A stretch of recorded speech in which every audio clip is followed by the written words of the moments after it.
us in the singing of the national anthem. Oh, Canada, our home and native land, true patriot love, in all our sons command, Carta bras se porte la paix, il se porte la croix, dans l'histoire et d'une épopée, des plus brillants exploits. God keep our land glorious and free. Oh, Canada, we stand on guard for thee. Oh, Canada, we stand on guard for thee. Be open, que l'on l'ouvre les portes. Statements by members. Déclaration de député, l'honorable député de Pierrefonds-Dollard. Monsieur le Président, it's a pleasure to rise and welcome two groups to Parliament Hill today, the Pierrefonds-Dollard Youth Council and a mixed group of youth and seniors from the West Island Black Community Association, WIPCA. Le Conseil Jeunesse de Pierrefonds-Dollard se réunit chaque mois pour discuter. The Youth Council meets monthly to discuss matters that are important for youth, and it regularly contributes to community activities. Our political system is crucial. It's these very young people who will, before we know it, lead our country. A second group, WIPCA, is also here today, and for over 40 years, WIPCA has contributed to promote an accurate understanding of who Black Montrealers are.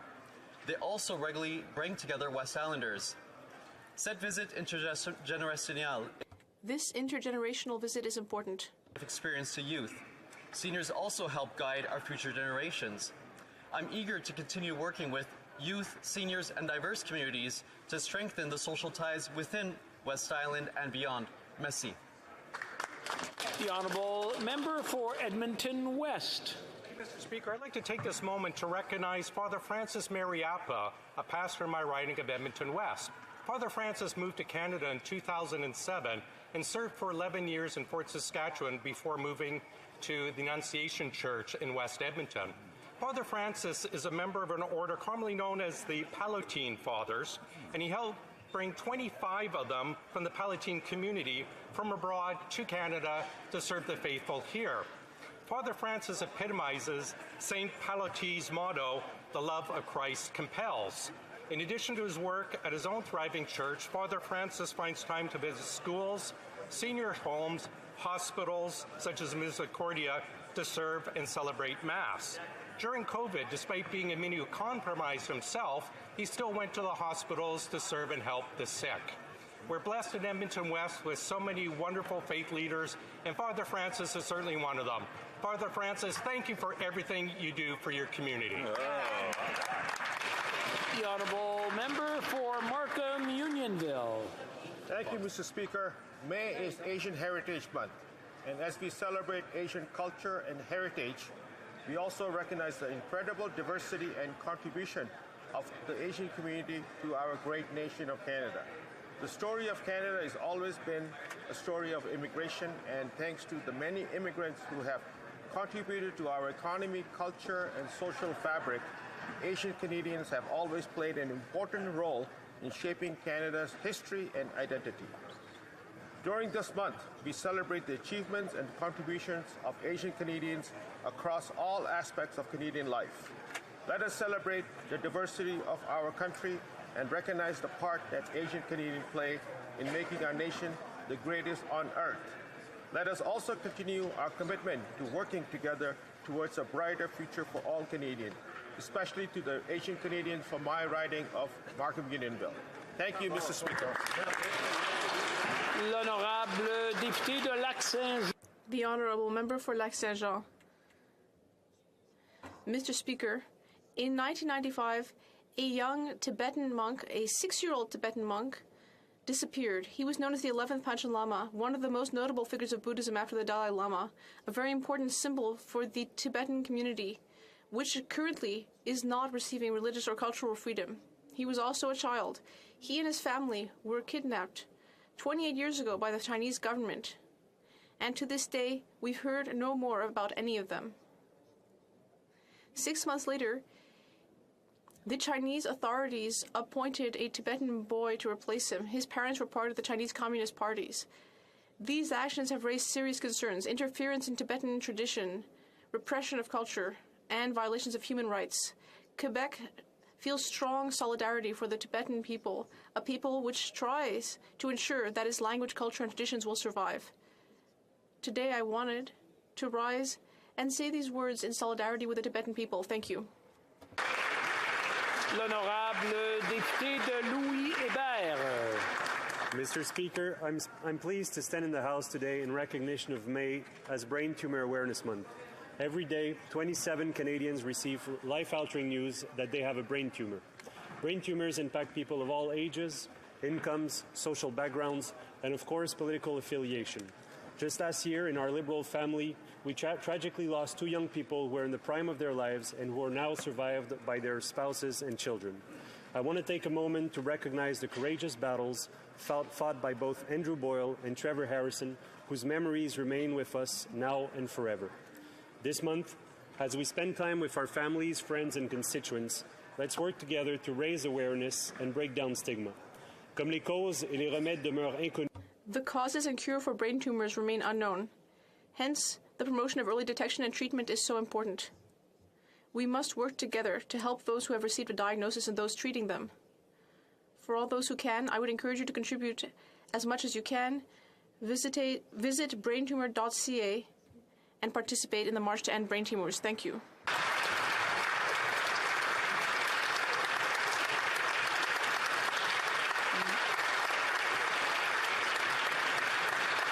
L'honorable député de Portneuf, Jacques Cartier.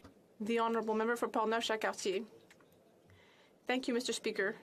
I hope very much that this will be the last May 17th before the day is officially recognized as National Brainstem Glioma Awareness Day in Canada. Brainstem glioma is an aggressive, impossible-to-cure brain tumor which mainly affects children. It's almost impossible to imagine the sufferings for these children and their parents. I discovered the existence of this illness when I met Florence Gagné, Portneuf-Jacques-Cartier's warrior princess who lost her struggle more than a year ago. I am getting involved in this cause in order to support the families who bravely supported their children until the end. With the collaboration of Senator Yonah Martin, we are tabling a bill so that in future, May 17th will be a day to remember these children, a day to raise awareness about this illness, a national day to promote research and development, and a day to remember that there is hope for a cure for you, Florence, and for all the others.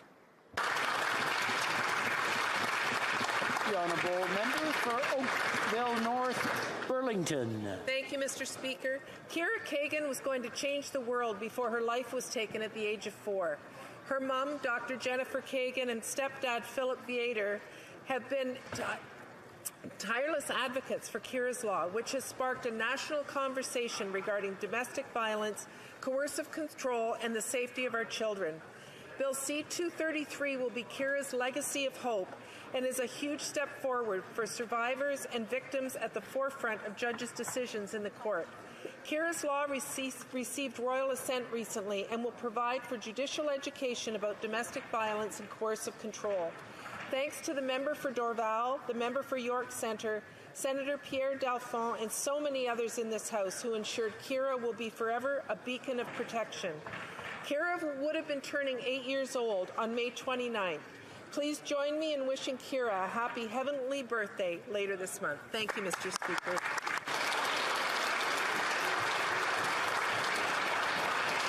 The Honourable Member for Whitby. Mr. Speaker, along with international allies, Canada stands in solidarity with Ukraine and the Ukrainian people as they defend their sovereignty against tyranny. While Ukrainians are paying with their lives, no one can deny that through inflation, Canadians are also paying for the illegal genocidal war that Putin has waged on Ukraine. I have no doubt that everyone in this House agrees that for justice to prevail, Putin and his regime must be stopped and must pay reparations to Ukraine for the crimes committed. The Peace Coalition Ukraine, in collaboration with the Social Innovation Caucus, is proposing an innovative social finance tool called a peace bond, which uses the value of seized Russian assets to draw in private investment and ratchet up the sanctions regime to hold Russia accountable while financing the reconstruction efforts now.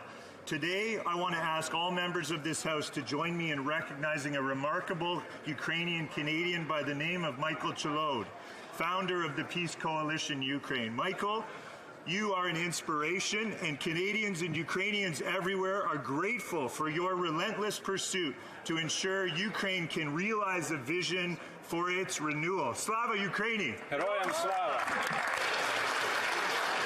The honourable member for South Shore, St. Margaret's. Nova Scotians are once again shocked and disappointed by these Liberals. Nova Scotia's only minister in the Liberal cabinet, the MP for Central Nova, stood by silently as these Liberals erased the fishing schooner Blue Nose from the passport. He sat idly by as Nova Scotian sailing ambassador was erased. Our iconic fishing schooner that never lost a race until now. Only 2 years ago, Canada celebrated the 100th birthday of the Blue Nose. Now, Liberals are erasing it. He sat silently by as these Liberals removed the National Immigration Museum in Halifax from the passport, where over 1 million immigrants arrived to begin a new life in Canada. What's next? The MP for Central Nova will remove the Blue Nose from Canada's dime and replace it with a blade of grass. It's time for the Liberal government to stop erasing Nova Scotia's history in favor of acorns. A common-sense Conservative government will bring back common-sense policies for the common people. We will bring home the Blue Nose and Canada's heroes and history. Hear, hear. The honourable member for Mississauga, Erin Mills. Mr. Speaker, last weekend, in front of a sold-out crowd of over 19,000 in Toronto, women MPs from our Liberal caucus and I attended the historic first WNBA preseason game ever played in Canada. On Saturday, Canada welcomed the Chicago Sky and the Minnesota Lynx in what was a proud moment for Canadians, and particularly women in sport. These talented professional athletes, including Canadian athlete Bridget Carleton of the Minnesota Lynx, are an inspiration to us all. This weekend was not just a milestone for the expansion of basketball, but a show of strength of the Canadian sport market for women. Our government strongly supports women in sport, which is why we've renewed funding for over $25 million over the next 2 years to support gender equity in sport. When we break down barriers for women, Mr. Speaker, to participate in sport while giving them strong role models to look up to, we're all the better for it. Thank you, Mr. Speaker. The honourable member for Selkirk, Interlake, Eastman. Today, on the 79th commemoration of Surgunlik, the genocide of Crimean Tatars, we look back with horror and sadness as we remember how Joseph Stalin and his communist thugs forcibly deported over 200,000 Tatar men, women, and children by packing them into cattle cars and shipping them off to the gulags. Nearly 10,000 people died during this brutal journey, and many more died in the inhumane conditions into which they were relocated. This genocide stands out among the many atrocities carried out by Stalin and his henchmen, and we remember all of the victims. Despite the Crimean Tatars heroically returning to their homeland by the thousands during the 1980s and 90s, Vladimir Putin, just like dictator Joseph Stalin, is again waging a genocidal war against Ukraine and the Crimean Tatars. Since his illegal invasion in 2014, Putin has targeted the Tatars and shut down their mosques, their independent press, and their legislative assembly, the Mezhele, and is carrying out a slew of horrific human rights abuses against them. Putin and his barbarians must get out of Ukraine. Crimea is and will always be Ukraine, homeland of the Tatars. The honourable member for Brantford, Brant. Mr. Speaker, on every third Thursday in May, we celebrate Wyshavanka Day. a day to honor Ukraine's rich culture and heritage. This year, the holiday plays a critical role as Ukrainians defend their independence and identity from the unprovoked Russian war. For centuries, Moscow has consistently banned Ukrainian language and made efforts to appropriate Ukraine's history. Generation after generation, Russian imperialists persecuted and executed Ukrainian cultural figures. Since the beginning of its most recent aggression, the Kremlin has committed over 1,200 crimes against Ukraine's cultural heritage. Hundreds of cultural sites have been destroyed by missile strikes. The Putin regime has persecuted Ukrainian creators and educators and recruited hundreds of Russian teachers to implement their curriculum in temporarily occupied territories. It is now deadly dangerous to speak Ukrainian or wear wyshivankas there. Mr. Speaker, on behalf of Canada's Conservatives, I wish to reinforce our pledge to stand with Ukraine till its victory, and let us all in this House, by wearing wyshivankas and Ukrainian ribbons, show the world that Ukrainian culture is celebrated in Canada and can withstand any attacks. Slava Ukraine! Hear, hear. L'honorable député d'Hochelaga. The Honourable Member for Hochelaga. Thank you, Mr. Speaker. May 17th is International Day to Fight Homophobia and Transphobia. In 2003, Emergence Foundation, a non-profit in Hochelaga, started the first National Day to Fight Homophobia, and today, that day is now celebrated in more than 100 countries. I am very pleased and proud to receive a delegation today in Ottawa to underscore this year's theme. LGBTQ phobias are irrational fears. As Patrick Desmarais, president of the Emergence Foundation, says, LGBTQ phobias have severe impacts on people who undergo them. They are erased, assaulted. People try to correct them. A quarter of the world population believes that LGBTQ plus people should be criminalized. That is concerning. That is why recognizing this day, May 17th, here and elsewhere, is very important. We must continue to educate, inform, and raise awareness so that people can better understand the reality for people in sexual and gender diverse communities in order to put an end to these irrational fears. Thank you. The Honourable Member for Edmonton Griesbach. Mr. Speaker, today is the International Day Against Homophobia, Transphobia, and Biphobia, a day that recognizes the tremendous contributions of the 2S LGBTQII+ community to freedom, equality, and justice. But thousands of gender-diverse Canadians are still denied access to the gender-affirming healthcare they deserve. They're denied access to the public spaces that make a community. And many times, Mr. Speaker, they are denied their very right to exist. Even worse, Mr. Speaker, it's happening in broad daylight. Far-right extremism is organizing and propping up hatred. We are witnessing horrific levels of scapegoating, threats, and violence targeting the queer community, in particular the trans community.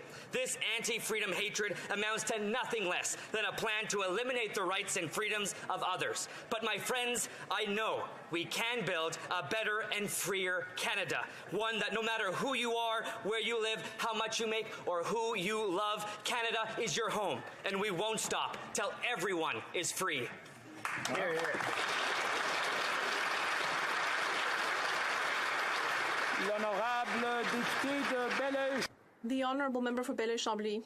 Mr. Speaker, it is with great sadness that we all learned about the passing of historian Frédéric Bastien yesterday. He was only 53 years old.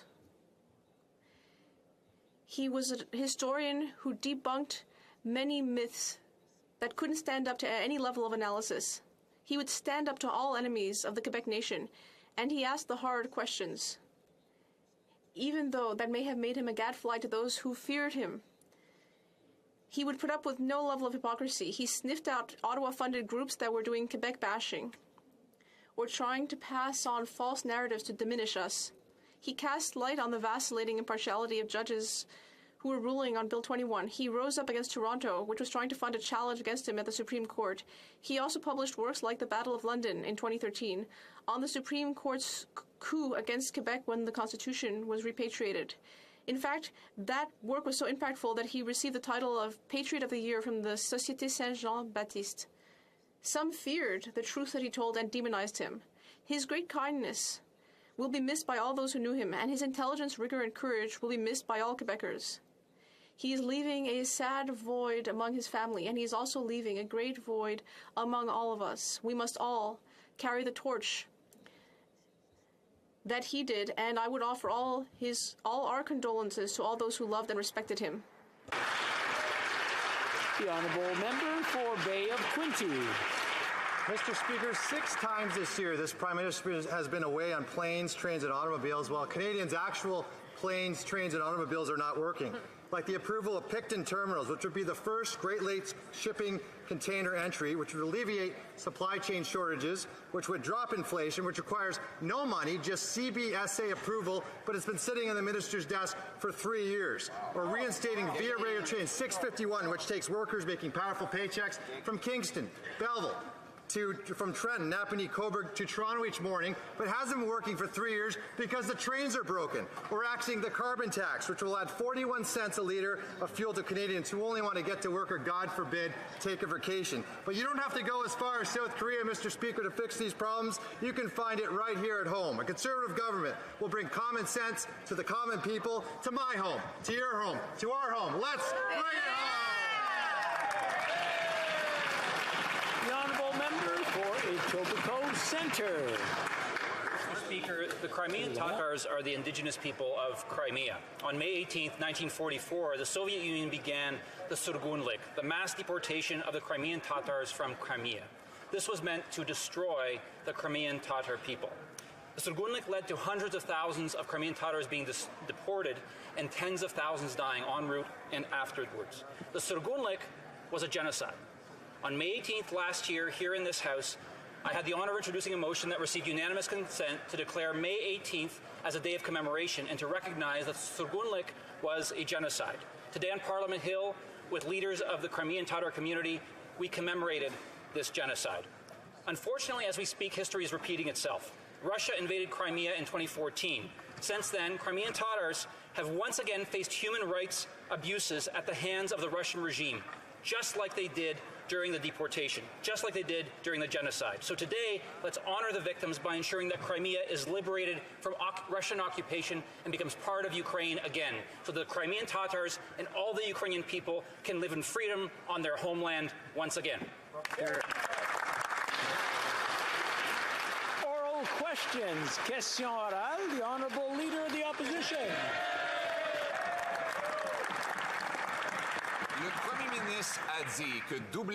The Prime Minister said that doubling our national debt wasn't a problem because interest rates were low.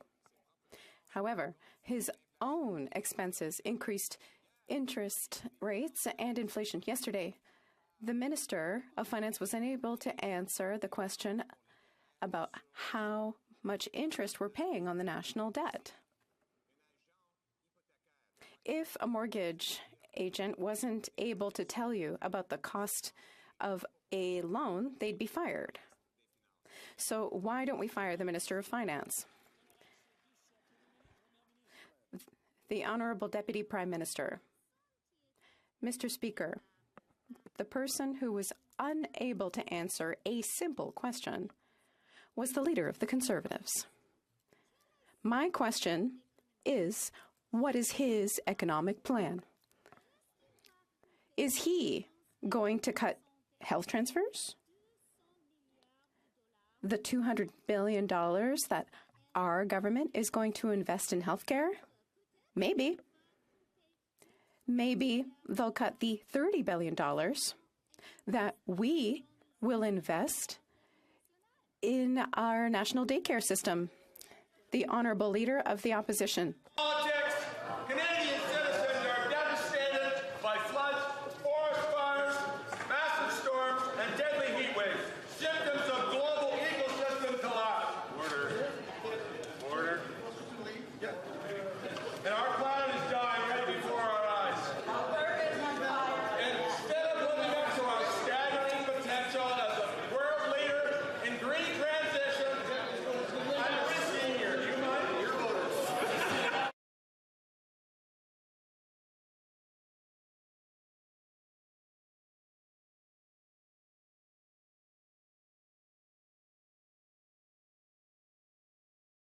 People to do their job and then proceed.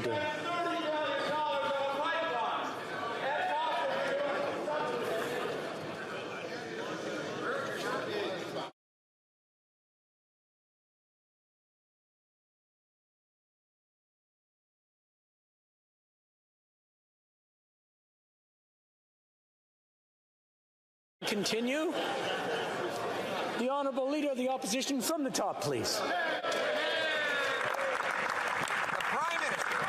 Prime Minister said there was no problem doubling our national debt because interest rates were low, Mr. Speaker. But just, we'll pause a bit.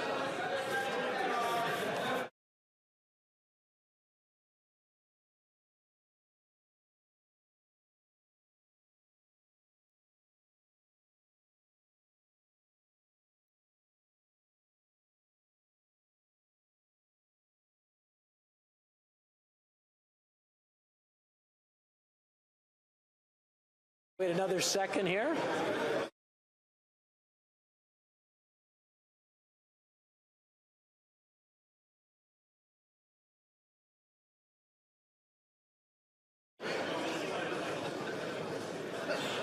We'll come back to the questioning. The Honourable Leader of the Opposition. Thank you very much, Mr. Speaker. The Prime Minister said no problem with doubling our national debt, adding more debt than all previous Prime Ministers combined because interest rates, he claimed, were low. Well, his same spending has actually increased inflation and interest rates. Yesterday, the Finance Minister was unable to answer how much Canadians are paying for interest on the debt that she has racked up. If a mortgage broker couldn't tell you the interest payment on a loan, he'd be fired. So why is the Finance Minister not fired for her inability to answer that basic question? The Honourable Deputy Prime Minister. Well, Mr. Speaker, there's someone who we don't intend to have fired after the 2025 election, and someone who I actually think should keep his job as leader of the Conservative opposition. And I think one of the reasons he is going to keep his job is he can't answer a simple question for Canadians. And that is, what is his positive plan? What does he actually propose to do for the Canadian economy? The only thing that we know is he's going to cut.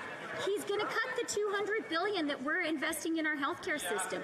He's going to cut the $300 billion we're investing in early learning. Honourable Leader of the Opposition. One thing we're going to cut is the carbon tax. In fact,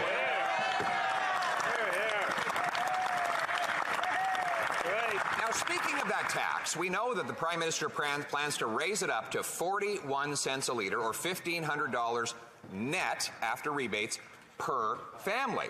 But what most people don't know is that there is a second carbon tax he plans to stack on top of the first one, a sneaky tax he calls a fuel standard that will hit home heating, gas, our factories, and countless other higher costs. So how much will Canadians pay in higher gas and diesel prices because of the second Liberal carbon tax? The Honourable Deputy Prime Minister.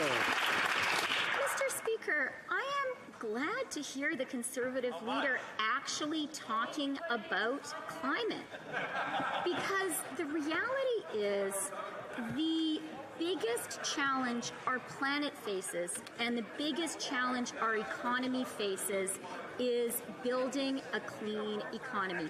That is where the jobs are. That is where the jobs will be. We've invested $120 billion in our green industrial plan. It is creating jobs today.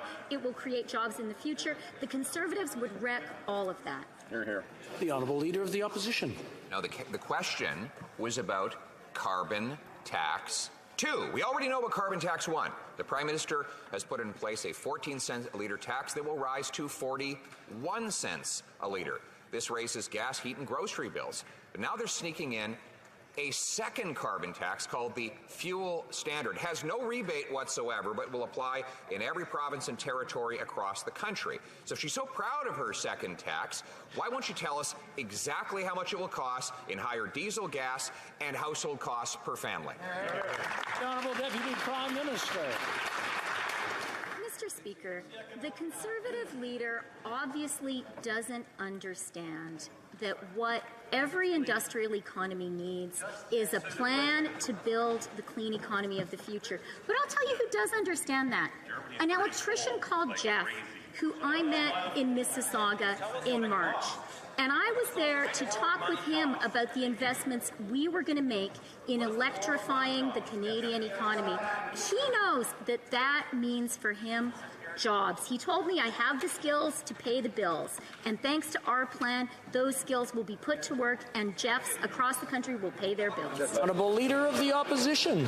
What she wants is for Jeff to pay her bills with a higher carbon tax. Jeff will have to pay more tax on his vehicle, more tax on his home heating, more tax on the food that the farmers and truckers bring to him, who are taxed by this scheme the Liberals are putting forth. So I've already said the first carbon tax is 41 cents a litre and $1,500 net per family. Now the Liberals promise a second tax. So I'll ask again, how much will carbon tax 2 add in extra diesel, gas, and household costs per family? The Honourable Deputy Prime Minister. Mr. Speaker, what I want is for people like Jeff who have the skills, people like Jeff in Mississauga. His wife, by the way, is an emergency room nurse, and our investments in healthcare are helping her pay the bills too. But I want people like them to be able to pay their bills today and tomorrow and 10 years from now. And that means investing in a green industrial plan. Mr. Speaker, our focus is relentlessly on Canadians and jobs, and we've added 900,000 more jobs than we had before the pandemic. L'honorable député de Belleuil-Chambly. Président, les citoyens de Kanesatake. The citizens of Oka and Two Mountains Lake are going through a major ecological crisis. Two Mountains Lake, the ground, and the water table are compromised. It's Indigenous land, but the owner is the federal government. My colleague from Mirabel has been sounding the alarm since 2021, and nothing's been done. What is the government doing? The Honourable Deputy Prime Minister. Thank you for the question. This is a very serious and difficult issue. As my colleague said yesterday, while answering the same question, my colleague is working very closely with Indigenous leaders. We know that we have to work with Indigenous residents to solve this problem, which is very serious. Thank you. The Honourable Leader for Belleuil-Chambly. An ecological crisis, Mr. Speaker, is compounded by a security crisis. If the government ignores criminality, threats, and violence, which prevented solutions under the law, they're the only ones who don't know it. More than 2,000 Indigenous people live in fear, as well as non-Indigenous people who live nearby. After years and years of ignoring the situation, when will the government act with all the determination that the situation requires? The Honourable Deputy Prime Minister. Monsieur le Président, je suis complètement d'accord. Mr. Speaker, I fully agree with the Leader of the Bloc. This is a serious situation. This is a situation that is difficult in terms of the environment and in terms of security. I want to reassure all Canadians, my colleague, the minister responsible for the file, we are both working very closely with Indigenous groups to resolve the situation. Thank you. The Honourable Member for Burnaby South. The Liberal government is acting like the skyrocketing cost of rent isn't a crisis, when it is one of the biggest challenges faced by Canadians right now. An example, in London, Ontario, we have an increase for a two-bedroom apartment of 23%. For a single mom, that means an increase of $394 a month. Over a year, that's almost $5,000. How does the minister think that a single mom will be able to afford that increase of $5,000 a year on her expenses. The Honourable Deputy Prime Minister. Well, Mr. Speaker, it is a very important issue. And one way that that single mother will be able to afford the cost of living more easily is through our investments in early learning and childcare. Her fees across Canada have been reduced by 50% this year. So many mums across the country have told me childcare costs are like a second mortgage. We are bringing those costs down. That is real help for real people, and we are glad to be working with provinces and territories to deliver it. The Honourable Member for Burnaby South. Does it address a problem of high rent? We need action clearly on that, and we need it now. C'est aussi clair que l'inflation frappe pas seulement. Inflation isn't just hitting rents. It's affecting families through the cost of groceries. We saw grocery costs go up in April by 9%. That's a massive increase for families. At the same time, CEOs from large grocery chains are making massive profits as well as massive salaries. When will the government finally decide to fight inflation and tax excessive profits from those businesses? The Honourable Deputy Prime Minister. Again, Mr. Speaker, we agree with the leader for the NDP. We must help those who are less well off. We have to do more to make sure that the wealthiest pay their fair share. Our government is doing exactly that. We invested $2 billion into the grocery rebate.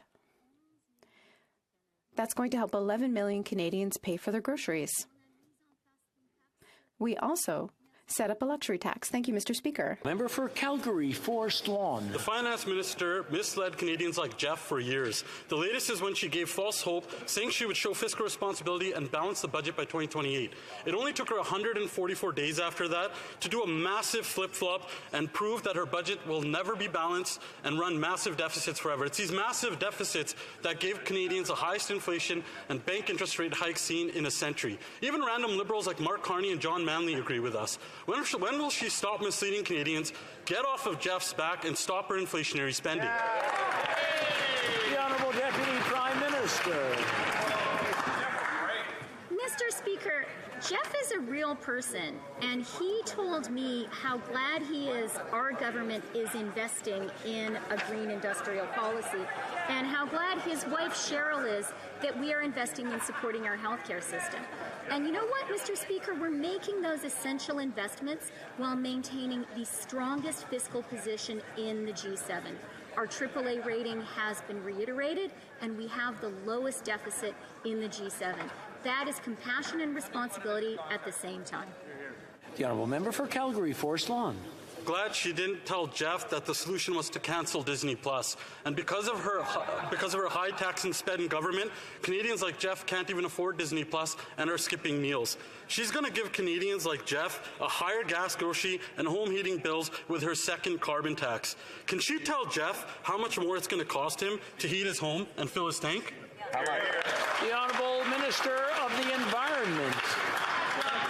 Thank you, Mr. Speaker. I would like to remind our honourable colleagues on the other side of the room that in their platform in 2021, the Conservative Party of Canada campaigned to put in place carbon pricing, and I quote, that would go up to $170 a ton, Mr. Speaker. That's exactly what our government is doing, while investing in Canadians, while building the economy of the future. Thank you, Mr. Speaker. The Honourable Member for Simcoe North. Mr. Speaker, before tabling budget, the Finance Minister said by exercising fiscal restraint and by not pouring fuel on the inflationary fire, we will ensure we can responsibly invest in Canadians. Except you need to pay attention to what the government does, not what it says. And what the government did was increase spending by $60 billion, $4,300 for every family in Canada. When will the government take its own advice and realize their spending is making life more unaffordable for Canadians? The Honourable Deputy Prime Minister. Mr. Speaker, instead of believing partisan hacks reading their talking points, I think Canadians should listen to the Parliamentary Budget Officer. when the Parliament... I'm going to interrupt the Honourable Deputy Prime Minister. I'm tired of getting too much noise from this side, so I'm going to ask her to start from the top, and I'm going to ask for not to have the heckling happening. The Honourable Deputy Prime Minister.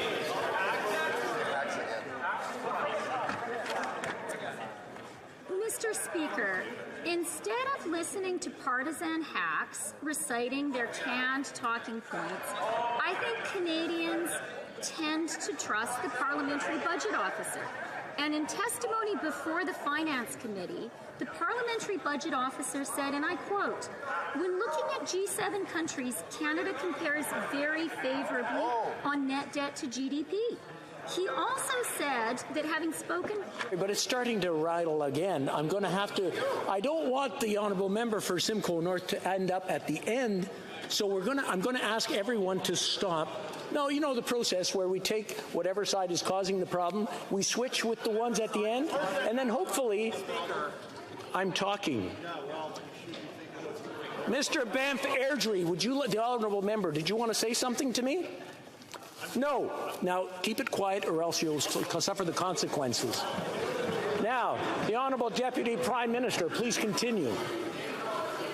Thank you, Mr. Speaker. So I'm glad to share with this House that further in his testimony before the Finance Committee, the Parliamentary Budget Officer described a conversation he had with credit ratings agency Moody's, who said, and I am quoting, that Canada's deficit should make us, quote, quite happy because by European standards, that's very low.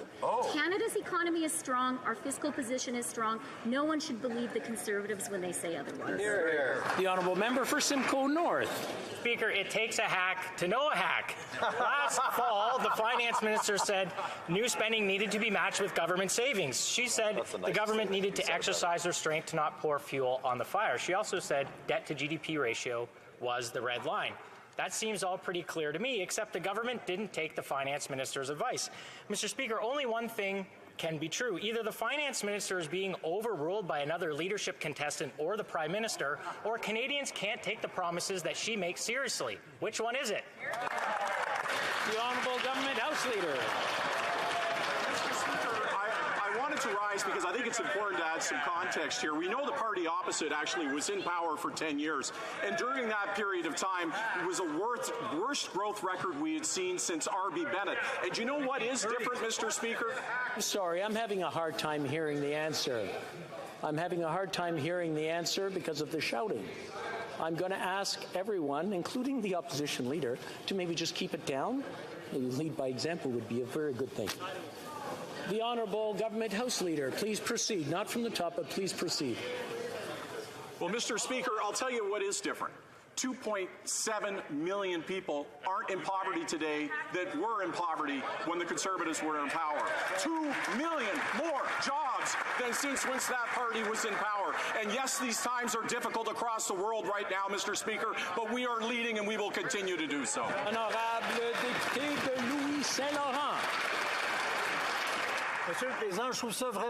Mr. Speaker, I find it a shame that the leader for the government in the House is not answering a simple question. Yesterday, it was a simple question presented by my colleague for Simcoe North. Very simple. Everyone who has a debt knows how debt interest works. The Minister of Finance didn't have the answers yesterday. I will give the Deputy Prime Minister a chance to come back to this. How much debt are Canadians going to have to pay every year? The Honourable Deputy Prime Minister. Thank you, Mr. Speaker. Again, Conservatives believe that Canadians aren't smart. Canadians know that our economy is strong. And I'll give you another example. The former Parliamentary Budget Officer, Kevin Page, said that the 2023 budget had a credible fiscal strategy. We aren't the ones saying so.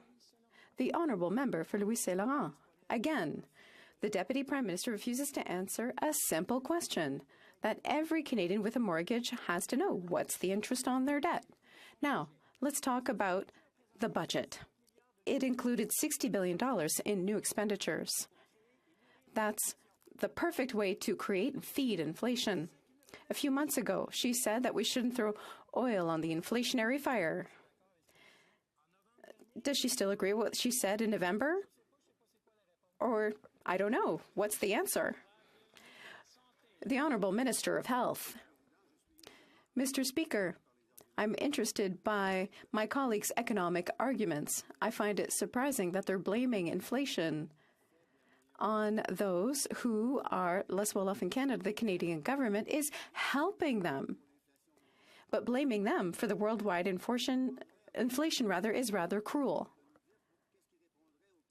What do they want to say to the 400 children in his riding who are receiving dental care benefits? Do they want to take it away? The Honourable Member for Trois-Rivières.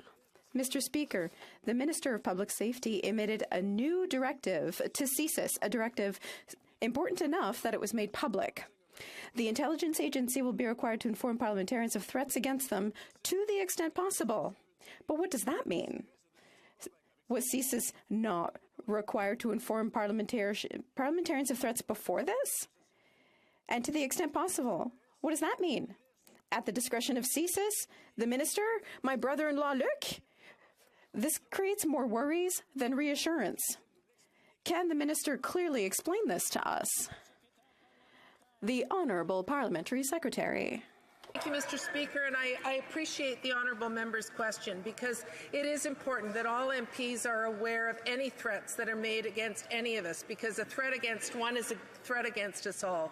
We know that the honourable member for Wellington Halton Hills was subjected to threats, and he was not aware. That's why the minister did give a directive to CSIS to ensure that all parliamentarians of this House are informed of any threats whatsoever. L'honorable député de Laurentides-Labelle. For months, we've been asking for an independent public commission of inquiry. From threats against MPs to funding of the Trudeau Foundation, everything we've heard warrants serious inquiry. The government says it's taking action. What's it doing? With its new guidelines, CSIS will make every effort to the extent possible to ensure in a timely way to perhaps inform, if necessary, parliamentarians of threats. Wow, I'm very reassured. Frankly, does the minister really believe that this directive is going to solve the issue of Chinese interference? The Honourable Minister of Intergovernmental Affairs. Mr. Speaker, my colleague knows full well that this directive is part of sustained effort by our government to counter foreign interference.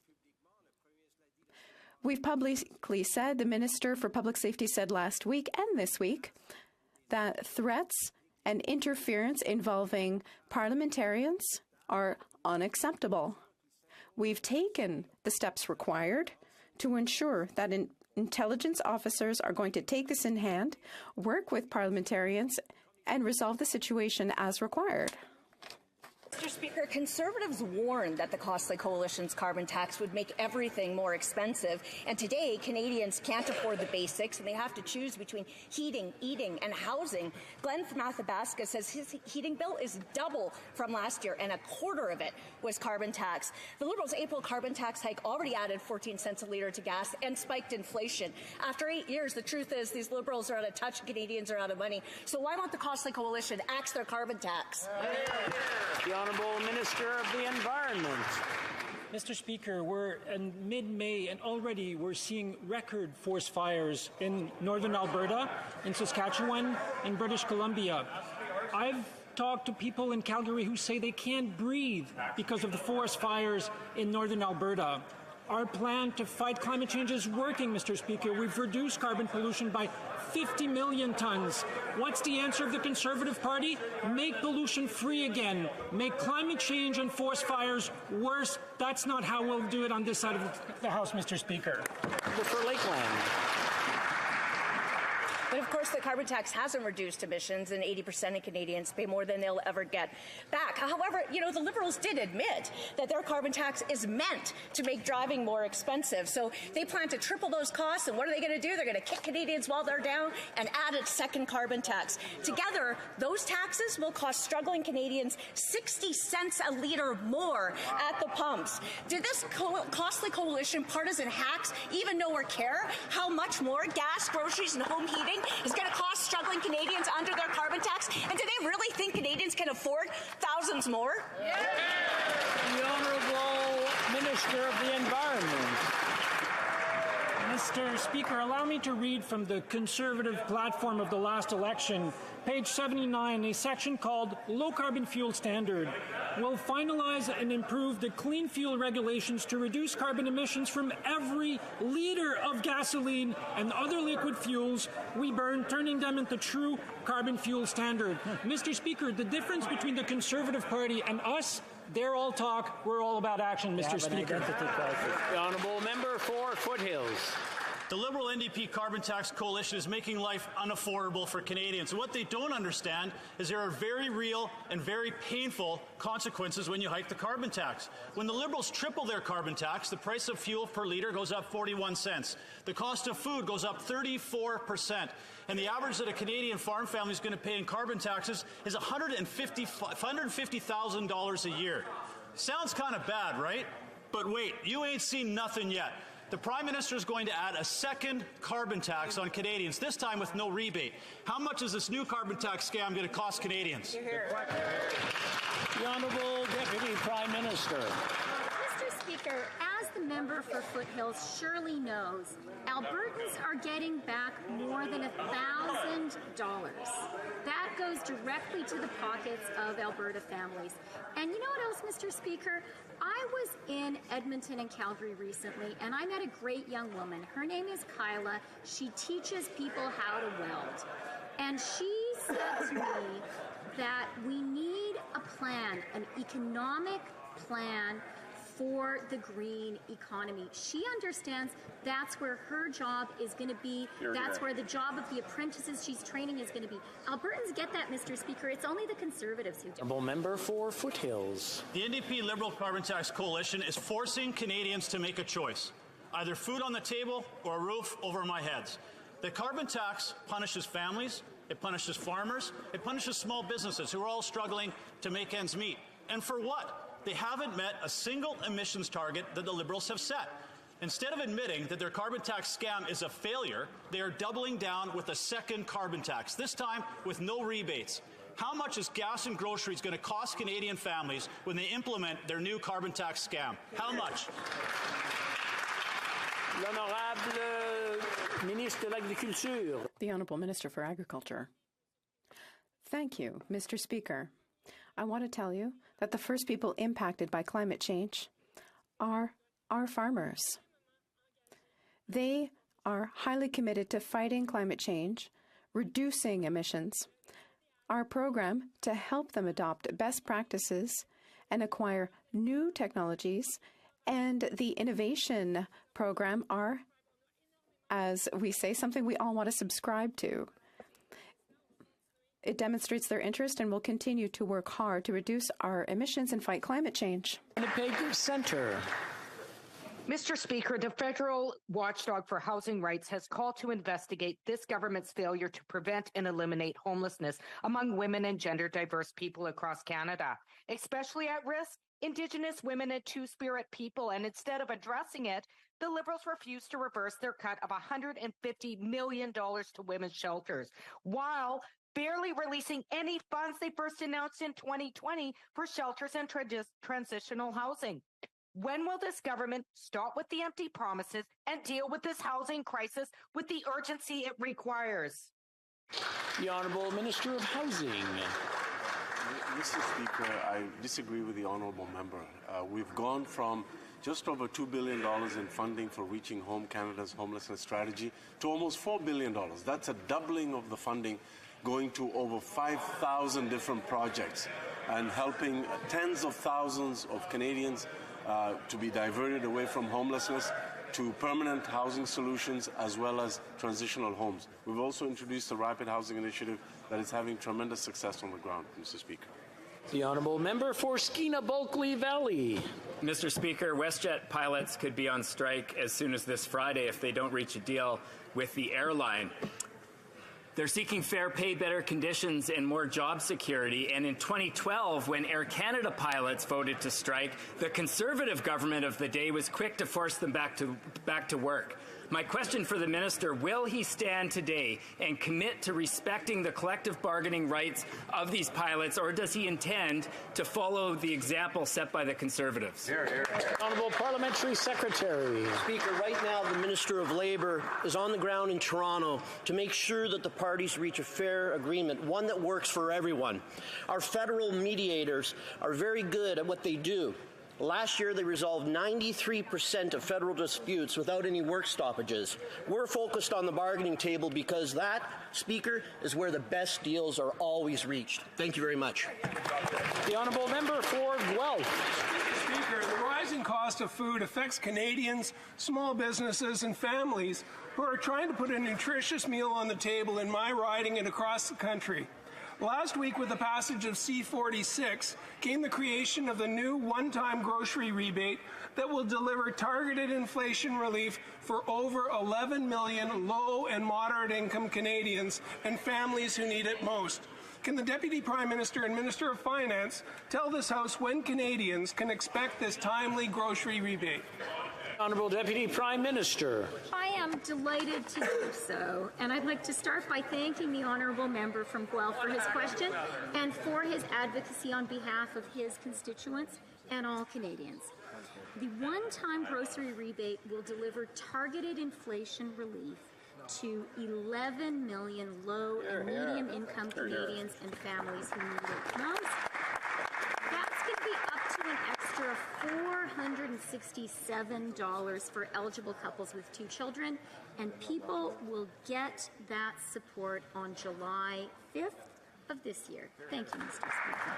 Honourable Member for Cypress Hills Grasslands. Mr. Speaker, it's been a good start to seeding for the farmers in southwest Saskatchewan. And what do they get as a thank you from the Prime Minister this year for being the most sustainable and innovative farmers in the world? Carbon Tax 2.0. The Liberals are bringing in fuel regulations that are going to gouge producers and consumers above and beyond the first carbon tax, which they're still going to triple. Now, we already know that the first carbon tax has caused the price of food to go up. So how much more are Canadians going to have to pay after the Prime Minister puts in the second carbon tax? The Honourable Minister of the Environment.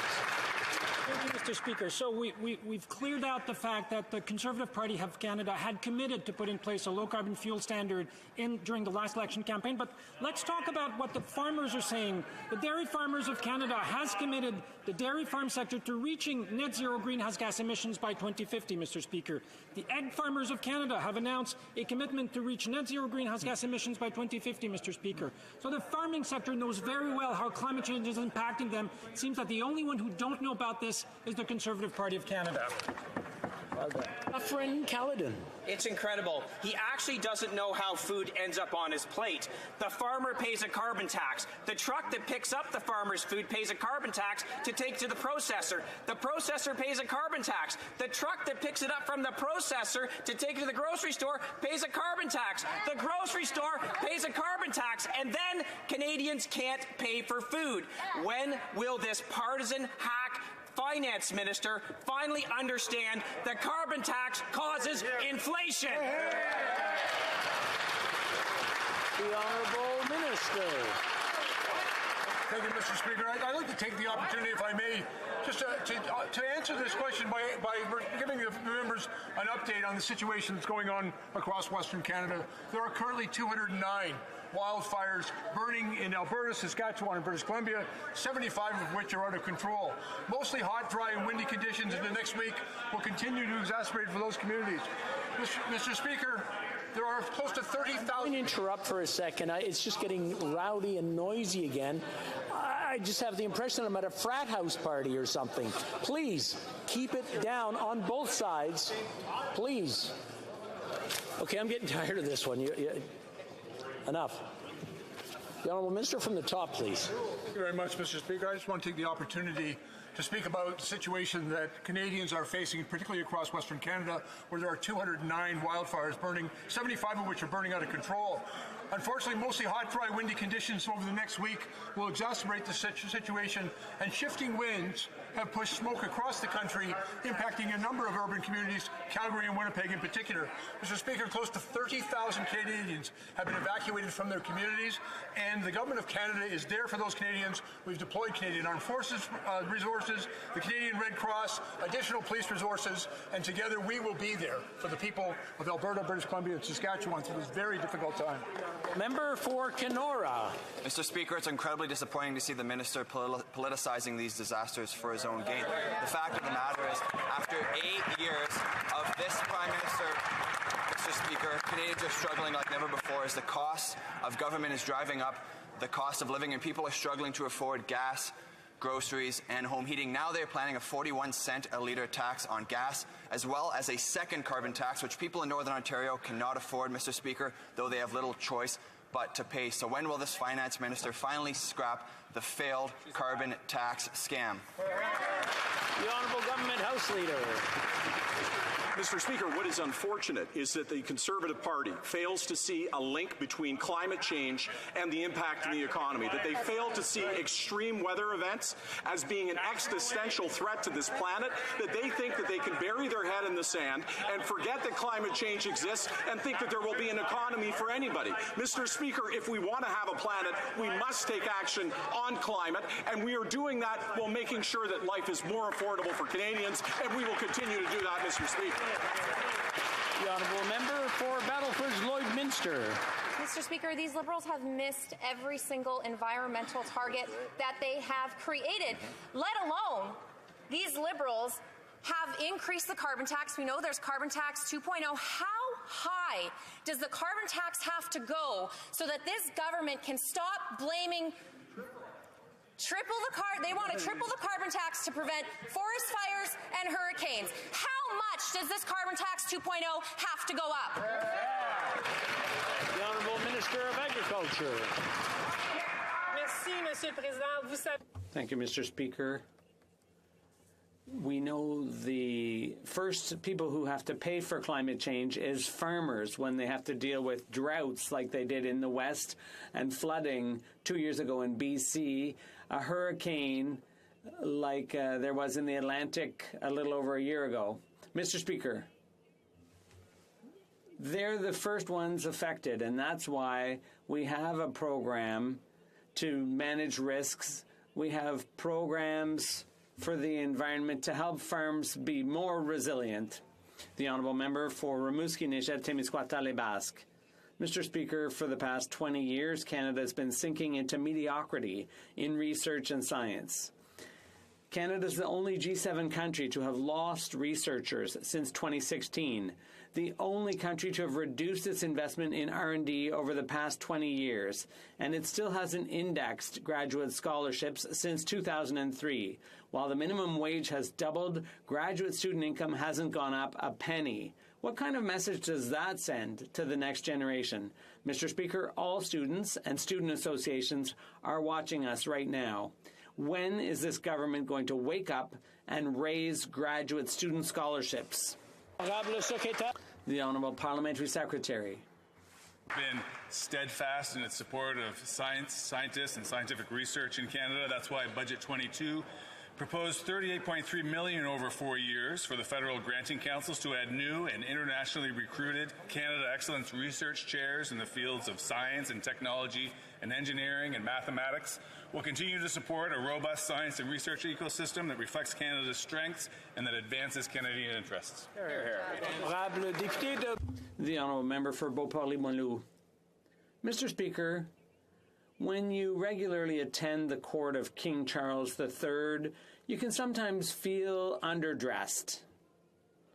That's surely why our last two governors general have cost taxpayers, hold on to your hat, nearly $100,000 in clothing since 2017. $100,000 worth of clothes and shoes. Could be worse. There's a clothing allowance of $130,000 per term. Mr. Speaker, Governors General can dress however they want, but with what they're paid, shouldn't they be able to afford their own clothes? The Honourable Minister of Heritage. Mr. Speaker, many Canadians are having trouble making ends meet these days, and people expect us to manage public monies. Obviously, that includes members, senators, and the Governor-General. The Honourable Member for Charlesbourg-Haute-Saint-Charles. Mr. Speaker, the Prime Minister talks nonsense about improving public safety. First, he passed Bill C-75, which makes it easier for violent criminals to get bail. Second, he passed C-5 to scrap mandatory prison sentences for serious crimes. And his bail reform bill tabled yesterday is so weak that even the accused murderer of police officer Greg Pierce-Shalla would have been released on bail. Will the Prime Minister repeal Bill C-75? The Honourable Minister of Justice. Mr. Speaker, I am proud to have tabled legislation yesterday to strengthen our bail system. And the purpose of that legislation is to crack down on violent repeat offenders and gun crime. That's precisely what the province has asked for, and that's precisely what the Association of Police Officers has asked for. Police associations all across Canada supported our efforts yesterday publicly, and the provinces will do the same. The Honourable Member for Fundy Royal.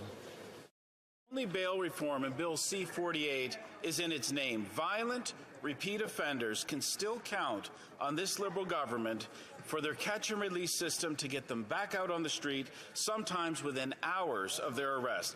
This bill does not substantially improve public safety. In fact, the man who killed Constable Pierce-Shalla would still have been out on release even if this legislation had been in place. When will the Liberals finally do what they've been asked and end catch and release? The Honourable Minister of Justice. Mr. Speaker, allow me to quote the Canadian Police Association.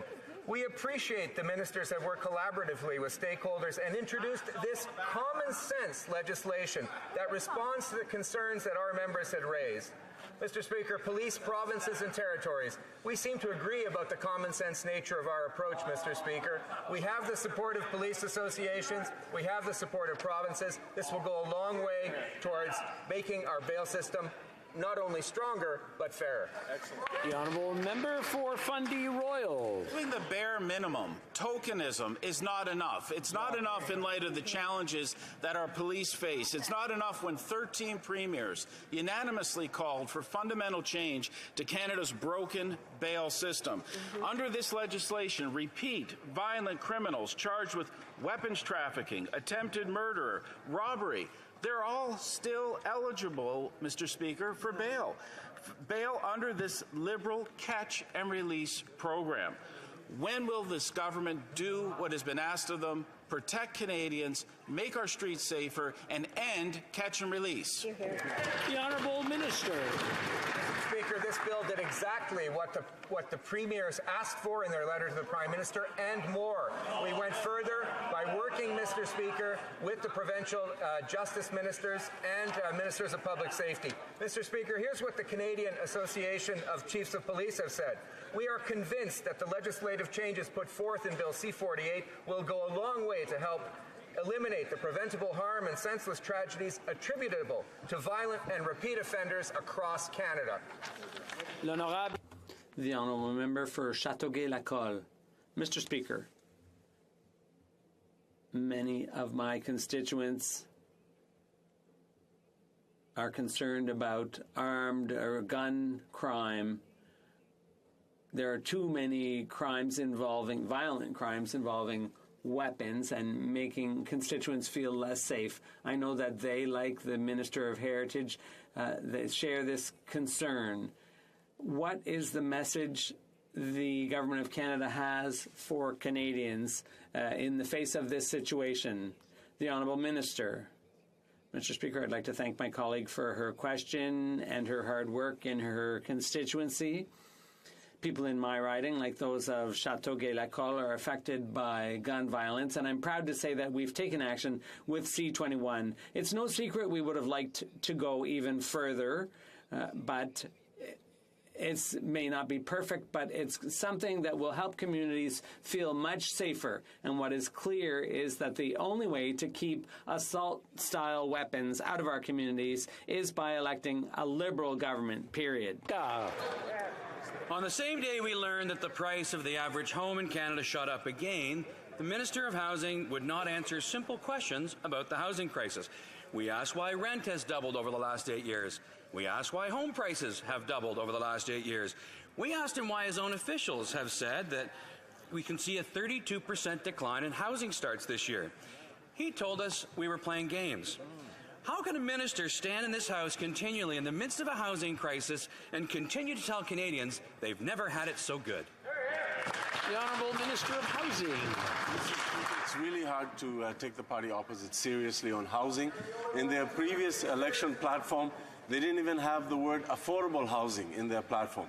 Now they released a so-called plan that doesn't have the words homelessness.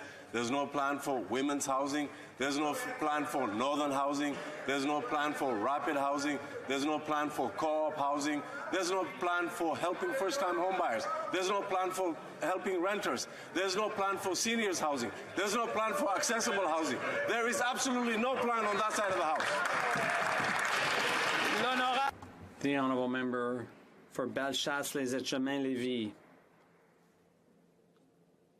Good afternoon, Mr. Speaker.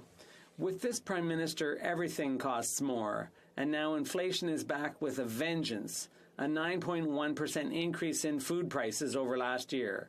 The Bank of Canada could even raise interest rates again. Nothing to reassure Canadians. But this Prime Minister is doubling down. He wants to go ahead with other inflationary policies like his carbon tax. When will he drop his disastrous plan for Canadians? The Honourable Minister of the Environment. Thank you, Mr. Speaker. As I've already said a number of times here, Quebec has its own system for pricing pollution, which is different from Canada's. It's a cap-and-trade system. And I'd be happy to explain to my Quebec colleague how that system works. Thank you. The Honourable Member for Beauce. Mr. Speaker, this government is driving up the cost of food production by making farmers pay the carbon tax and a 35% tariff on fertilizers. Our family farms are at the end of their rope. The minister keeps telling farmers to go deeper into debt and says the carbon tax doesn't affect Quebec. I can show the minister invoices that clearly demonstrate the opposite. Not to mention the cost of transporting products between provinces. The government needs to understand the damage they're doing to Canadian farmers and families. When will they finally remove the carbon tax on farmers? The Honourable Minister of Agriculture. Thank you, Mr. Speaker. Once again, as my colleague, the Environment Minister, just said, Quebec has its own system, and the price on pollution, the federal price, does not apply in Quebec. Unlike the Conservatives, when they were in office, who cut programs for research and innovation, we are investing in our farmers so that they can adopt better practices, have access to new technologies, and we have increased funding for the Sustainable Agriculture Partnership by 25%. Thank you. Canadians across the country deserve to feel safe from gun violence and crime. In my riding in Mississauga Lakeshore, I've heard from constituents who do worry about the safety of their loved ones. They worry about gang violence, carjackings, and organized crime. Mr. Speaker, can the minister please update this House on the action this government is taking to make our neighborhoods safer for everyone? The Honourable Minister of Justice. Thank you, Mr. Speaker. I thank my colleague from Mississauga Lakeshore for his hard work. Mr. Speaker, we have promised Canadians we'd crack down on gun violence. Assault-style firearms, Mr. Speaker, have no place in our communities. That's why we're pushing forward with smart policy to get these weapons off our streets, investing in our borders to stop illegal smuggling, investing nearly $400 million to support law enforcement and address guns and gangs. And yesterday, Mr. Speaker, I introduced a bill that would make it harder to get bail after committing a crime involving a firearm. What do the Conservatives do, Mr. Speaker? They vote against these measures and they filibuster. We have a plan, Mr. Speaker. They have a record of slashing police budgets and stalling. The Honourable Member for Edmonton Griesbach.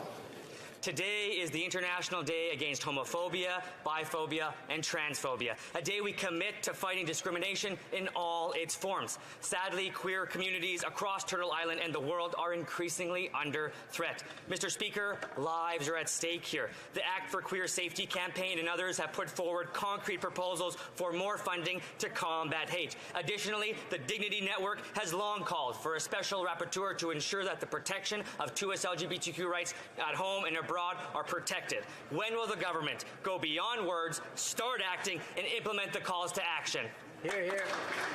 The Honourable Parliamentary Secretary. Mr. Speaker, every Canadian deserves to feel safe and supported no matter where they are or who they love. Homophobia, transphobia, transmisogyny, and biphobia, all forms of violence and racism have no place in Canada or in the world.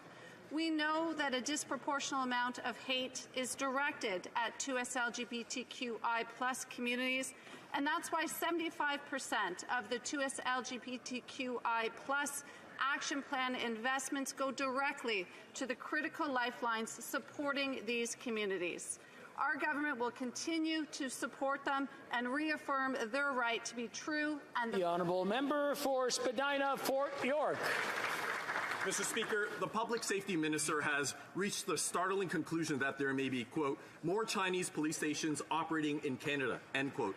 Not that he would inform the House, having decided to share this stunning revelation of the obvious with CTV last weekend. Mr. Speaker, does the government have a particular number of stations in mind before it takes the matter seriously? How much longer does the RCMP now need to complete an investigation into what is already known? In case they missed it on TV, do they even know about the other stations? Mr. Speaker, is there a threshold for the number of Chinese Canadians that must be intimidated before the government acts? The Honourable Parliamentary Secretary.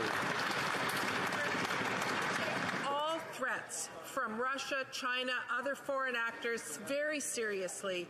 As the honourable member knows, the investigation of these Chinese police stations is being conducted by the RCMP, and the RCMP will continue to conduct investigations as information comes forward. Canadians can be assured that not only are we taking this seriously, but that they are safe here in Canada. Thank you, Mr. Speaker. I'm afraid that's all the time we have for question period today. I wish to draw the attention of members to the presence in the gallery of a parliamentary delegation from the United Kingdom of Great Britain and Northern Ireland, led by Lord Purvis of Tweed.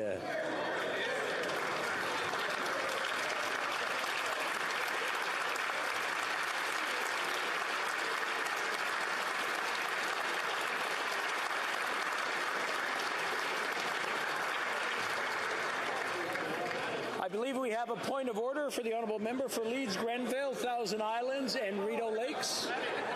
Order. Very good. The Honourable Member has a point of order.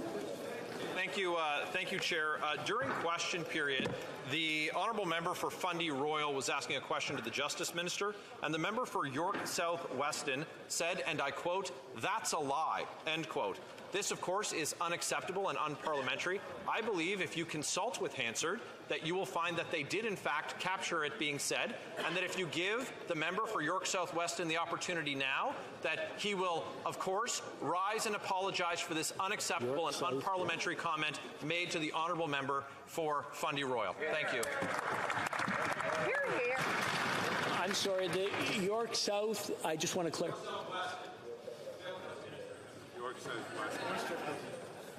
Okay. Okay. Well, what we'll do is we'll consult the Hansard and then come back to the House tomorrow. Very good. Thank you. Un autre appel au règlement? Non, c'est prêt. Another point of order? Okay. It being 3:24, pursuant to order made on Thursday, June 23rd, 2022, the House will now proceed to the taking of the deferred recorded division on the motion at report stage of Bill C-21. Convoquez les députés. Call in the members.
La mise aux voix porte sur la motion numéro. The question is on motion number 1. A vote on this motion also applies to motions 2 to 6, 9, and 12. Ms. Dancho, seconded by Mr. Shipley, move that Bill C-21 be amended by deleting clause 0.1. La période de 10 minutes. The 10-minute period for members voting electronically has started. The House will now proceed to the vote for members participating in person. In favor of the motion will please rise. Mr. Doherty. Mr. Doherty. Mr. Bazan. Mr. Bazan. Mr. Kimmich. Mr. Kimmich. Mrs. Thomas. Mrs. Thomas. Mr. Deltel. Monsieur Deltel. Mr. Paulus. Monsieur Paulus. Mr. Upal. Mr. Upal. Mr. Hallan. Mr. Hallan. Ms. Lewis Haldeman Norfolk. Ms. Lewis Haldeman Norfolk. Mr. Strahl. Mr. Strahl. Ms. Dancho. Ms. Dancho. Mr. Barlow. Mr. Barlow. Mrs. Gray. Mrs. Gray. Mr. Moore. Mr. Moore. Mr. Baldinelli. Mr. Baldinelli. Mr. Mazer. Mr. Mazer. Mr. Lewis Essex. Mr. Lewis Essex. Mr. Seaback. Mr. Seaback. Mr. Small. Mr. Small. Mr. Ellis. Mr. Ellis. Mr. Berthold. Mr. Berthold. Mr. Workington. Mr. Workington. Ms. Finley. Ms. Finley. Mr. Chong. Mr. Chong. Mrs. Kuzi. Mrs. Kuzi. Mr. Barrett. Mr. Barrett. Mr. Schmale. Mr. Schmale. Mr. Vidal. Mr. Vidal. Mr. Perkins. Mr. Perkins. Mr. Davidson. Mr. Davidson. Mr. Kelly. Mr. Kelly. Mr. Viss. Mr. Viss. Mr. Calkins. Mr. Calkins. Mr. Cooper. Mr. Cooper. Mr. Martel. Mr. Martel. Mr. Godin. Monsieur Godin. Mrs. Roberts. Mrs. Roberts. Mr. Morantz. Mr. Morantz. Mr. Melillo. Mr. Melillo. Mrs. Cramp Nyman. Mrs. Cramp Nyman. Mrs. Vecchio. Mrs. Vecchio. Mr. Chambers. Mr. Chambers. Mr. Aitchison. Mr. Aitchison. Mr. Van Popta. Mr. Van Popta. Mr. Lobb. Mr. Lobb. Mr. Kitchen. Mr. Kitchen. Mr. Muse. Mr. Muse. Mr. Redekop. Mr. Redekop. Mr. Brock. Mr. Brock. Mr. Waugh. Mr. Waugh. Mr. Steinley. Mr. Steinley. Mr. Lawrence. Mr. Lawrence. Monsieur Lehoux. Monsieur Lehoux. Mr. Tucker. Mr. Tucker. Mrs. Falk Battleford's Lloydminster. Mrs. Falk Battleford's Lloydminster. Madame Vien. Madame Vien. Monsieur Gould. Monsieur Gould. Mr. Monsieur Brassard. Mr. Brassard. Mr. Williamson. Mr. Williamson.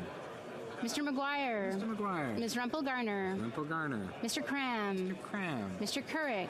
Mr. Couric. Mr. Nader. Mr. Nader. Mr. Allison. Mr. Allison. Mr. Carey. Mr. Carey. Mr. McLean. Mr. McLean. Mrs. Gallant. Mrs. Gallant. Mr. Reed. Mr. Reed. Mr. Generu. Mr. Generu. Mr. Patzer. Mr. Patzer. Mr. Vierson. Mr. Vierson. Mr. Macaulay Edmonton West. Mr. Macaulay Edmonton West. Mr. Falk Provencher. Mr. Falk Provencher. Monsieur d'Entremont. Monsieur d'Entremont. Mr. Morrison. Mr. Morrison. Mr. Dowdle. Mr. Dowdle. Mr. Dalton. Mr. Dalton. Mr. Bragdon. Mr. Bragdon. Mr. Epp. Mr. Epp. Mr. Motts. Mr. Motts. Mr. Weber. Mr. Weber. Mr. Soroka. Mr. Soroka. Mr. Ruff. Mr. Ruff. Mr. Shields. Mr. Shields. Mr. Leipert. Mr. Leipert. Mr. Fast. Mr. Fast.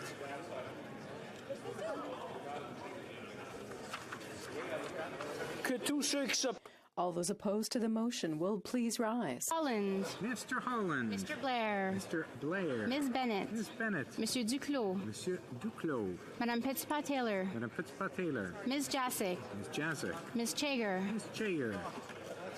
Mr. Scarpalegia. Mr. Scarpalegia. Mr. Casey. Mr. Casey. Ms. Cara. Ms. Cara. Madame Fortier. Madame Fortier. Ms. Murray. Ms. Murray. Mr. McKinnon Gatineau. Monsieur McKinnon Gatineau. Madame Bendayan. Madame Bendayan. Madame Bibot. Madame Bibot. Ms. Vandenbeld. Ms. Vandenbeld. Mr. Sheehan. Mr. Sheehan. Madame Brière. Madame Brière. Mr. Biddle. Mr. Biddle. Mr. Fillmore. Mr. Fillmore. Mrs. Romanato. Mrs. Romanato. Mr. Lamoureux. Mr. Lamoureux. Ms. Sahota. Ms. Sahota. Mr. Oliphant. Mr. Oliphant. Monsieur Lauzon. Monsieur Lauzon. Madame Lalonde. Madame Lalonde. Ms. Dillon. Ms. Dillon. Monsieur El Khoury. Monsieur El Khoury. Mr. Hardy. Mr. Hardy. Mr. Fisher. Mr. Fisher. Mr. Kuzmarchek. Mr. Kuzmarchek. Ms. O'Connell. Ms. O'Connell. Mr. Kellaway. Mr. Kellaway. Mr. May Cambridge. Mr. May Cambridge. Mr. Baptiste. Mr. Baptiste. Ms. Demoff. Ms. Demoff. Mr. Fragascatos. Mr. Fragascatos. Mr. Chang. Mr. Chang. Monsieur Lightbound. Monsieur Lightbound. Mr. Long. Mr. Long. Mr. Longfield. Mr. Longfield. Mr. McDonald Avalon. Mr. McDonald Avalon. Mr. McKinnon Coquitlam Port Coquitlam. Mr. McKinnon Coquitlam Port Coquitlam. Mr. Morrissey. Mr. Morrissey. Mr. Sarai. Mr. Sarai. Madame Shanahan. Madame Shanahan. Mrs. Zaid. Mrs. Zaid. Ms. Yip. Ms. Yip. Mr. Aldag. Mr. Aldag. Mrs. Atwin. Mrs. Atwin. Mr. Pulowski. Mr. Pulowski. Mr. Van Bynen. Mr. Van Bynen. Madame Mendez. Madame Mendez. Mr. Baines. Mr. Baines. Mr. Chahal. Mr. Chahal. Mr. Koto. Mr. Coteau. Mr. Gahir. Mr. Gahir. Madame Lapointe. Madame Lapointe. Mr. McDonald Malpeck. Mr. McDonald Malpeck. Mr. Meow. Mr. Meow. Ms. Taylor Roy. Taylor Roy. Ms. Thompson. Thompson. Mr. Souza. Mr. Souza. Madame Godreau. Madame Godreau. Monsieur Simard. Monsieur Simard. Monsieur Bergeron. Monsieur Bergeron. Monsieur Desilets. Monsieur Desilets. Madame de Bellefeuille. Madame de Bellefeuille. Madame Michaud. Madame Michaud. Monsieur Thériault. Monsieur Thériault. Madame Larouche. Madame Larouche. Monsieur Barsalou-Duval. Monsieur Barsalou-Duval. Monsieur Plamondon. Monsieur Plamondon. Monsieur Lemire. Monsieur Lemire. Monsieur Trudel. Monsieur Trudel. Madame Desbiens. Madame Desbiens. Madame Bérubé. Madame Bérubé. Mr. Julian. Mr. Julian. Mr. Desjardins. Mr. Desjardins. Ms. Kwan. Ms. Kwan. Mr. Garrison. Mr. Garrison. Ms. Blaney. Blaney. Ms. Idlout. Ms. Idlout. Mr. Cannings. Mr. Cannings. Mr. Massey. Mr. Massey. Mr. McGregor. Mr. McGregor. Madame Hughes. Madame Hughes. Mr. Angus. Mr. Angus. Mr. Davies. Mr. Davies. Ms. Matheson. Ms. Matheson. Ms. May Sanish Gulf Islands. Ms. May Sanish Gulf Islands. Mr. Morris. Mr. Morris.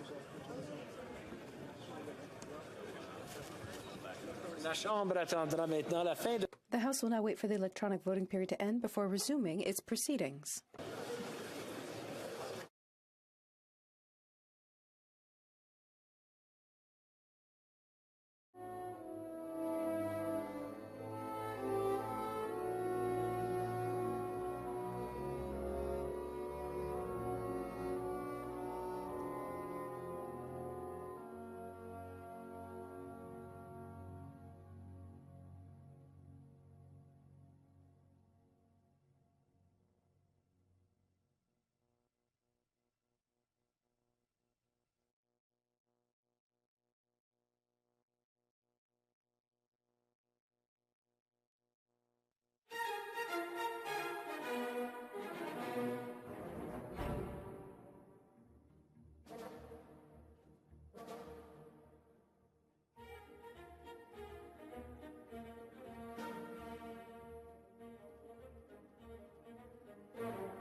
I wish to inform the House that the electronic voting period has ended. Si des députés n'ont pas If members were unable to vote due to technical difficulties, they may now use the raise hand function and the chair will recognize them. Seeing none, the table will now compile the results of the vote.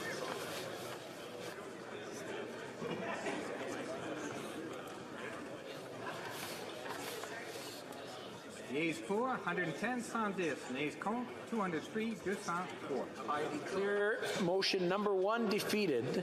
I therefore declare motion number 2 to 6, 9, and 12 defeated as well. The question is on motion 10. A vote on this motion also applies to motion number 11. Monsieur Mendicino.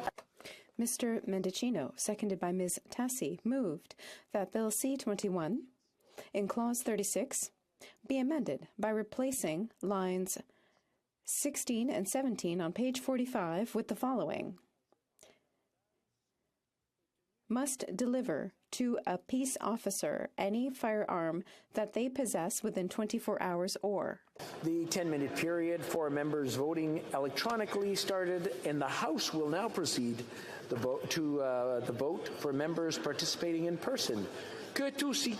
All those in favor of the motion will please rise. Holland. Mr. Holland. Mr. Blair. Mr. Blair. Ms. Bennett. Ms. Bennett. Monsieur Duclos. Monsieur Duclos. Madame Petitpas-Taylor. Madame Petitpas-Taylor. Ms. Jacek.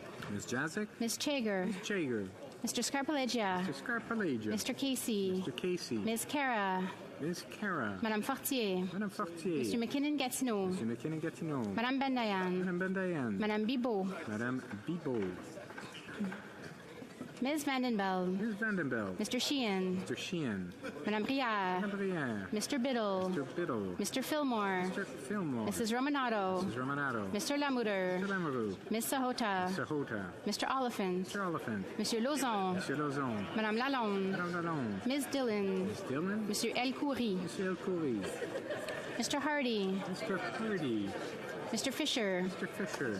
Mr. Kuzmarchek. Mr. Kuzmarchuk. Ms. O'Connell. Mr. Connell. Mr. Kellaway. Mr. Kellaway. Mr. May Cambridge. Mr. May Cambridge. Mr. Baptiste. Mr. Baptiste. Ms. Demoff. Ms. Demoff. Mr. Fragiscatos. Mr. Fragiscatos. Mr. Chang. Mr. Chang. Monsieur Lightbound. Monsieur Lightbound. Mr. Long. Mr. Long.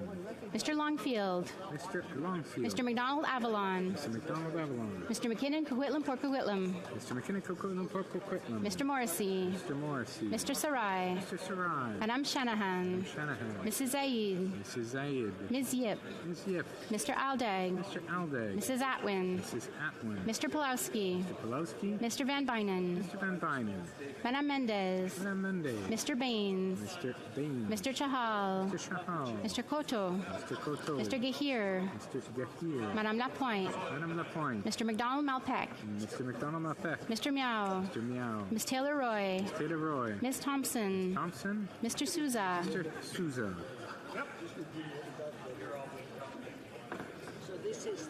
Madame Godreau. Madame Godreau. Monsieur Simard. Monsieur Simard. Monsieur Bergeron. Monsieur Bergeron. Monsieur Desilets. Monsieur Desilets. Madame de Bellefeuille. Madame de Bellefeuille. Madame Michaud. Madame Michaud. Monsieur Thériault. Monsieur Thériault. Madame Larouche. Madame Larouche. Monsieur Barcelou Duval. Monsieur Barcelou Duval. Monsieur Trudel. Monsieur Trudel. Madame Desbiens. Madame Desbiens. Madame Bérubé. Madame Bérubé. Mr. Julian. Mr. Julian. Mr. Desjarlais. Mr. Desjarlais. Ms. Kwan. Ms. Kwan. Mr. Garrison. Mr. Garrison. Ms. Blaney. Blaney. Ms. Idlout. Ms. Idlout. Mr. Cannings. Mr. Cannings.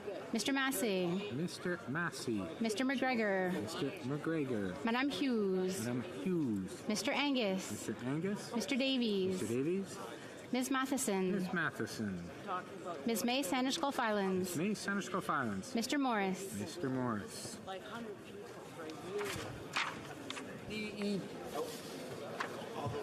All those, where are we here? All those opposed. All those opposed? Okay. Now we're down here, right? Okay. All those opposed to the motion will please rise.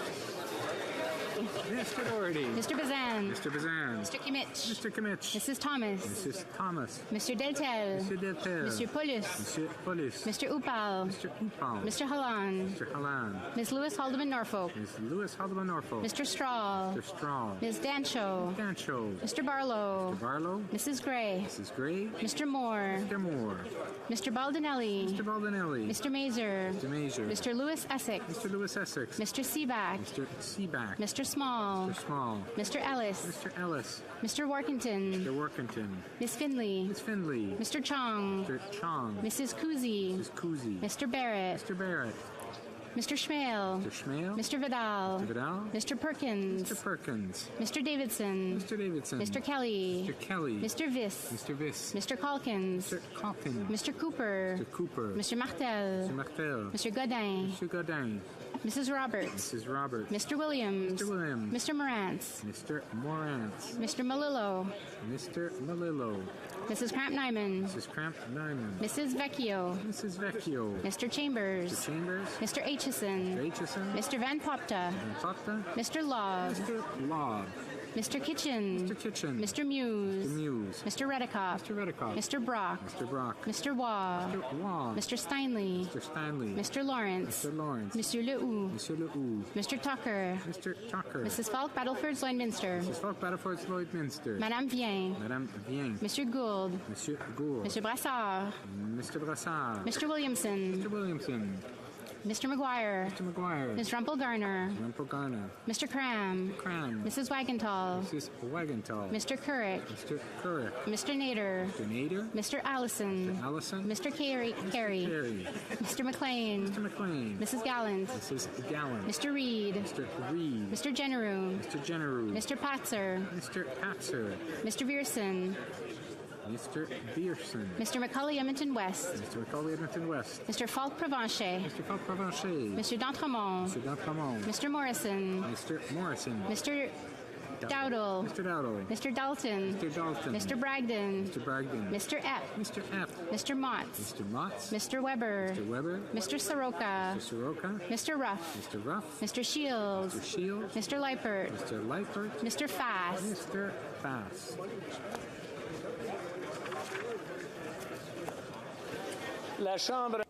The House will now wait for the electronic voting period to end before resuming its proceedings.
I wish to inform the House that the electronic voting period has ended. If members were unable to vote due to technical difficulties, they may now use the raise hand function and the chair will recognize them. En vue qu'il n'y en a pas, the table will now compile the results of the vote. Yeas pour 203, 203. Nays contre 111, 111. I declare motion number 10 carried. I therefore declare motion number 11 carried. The question is on motion number 13. Mr. Mendicino, seconded by Ms. Tassi, moved that Bill C-21 in Clause 45 be amended by adding after line 5 on page 51 the following. 1.11, the portion of paragraph 117K of the Act after subparagraph 2 is replaced by the following.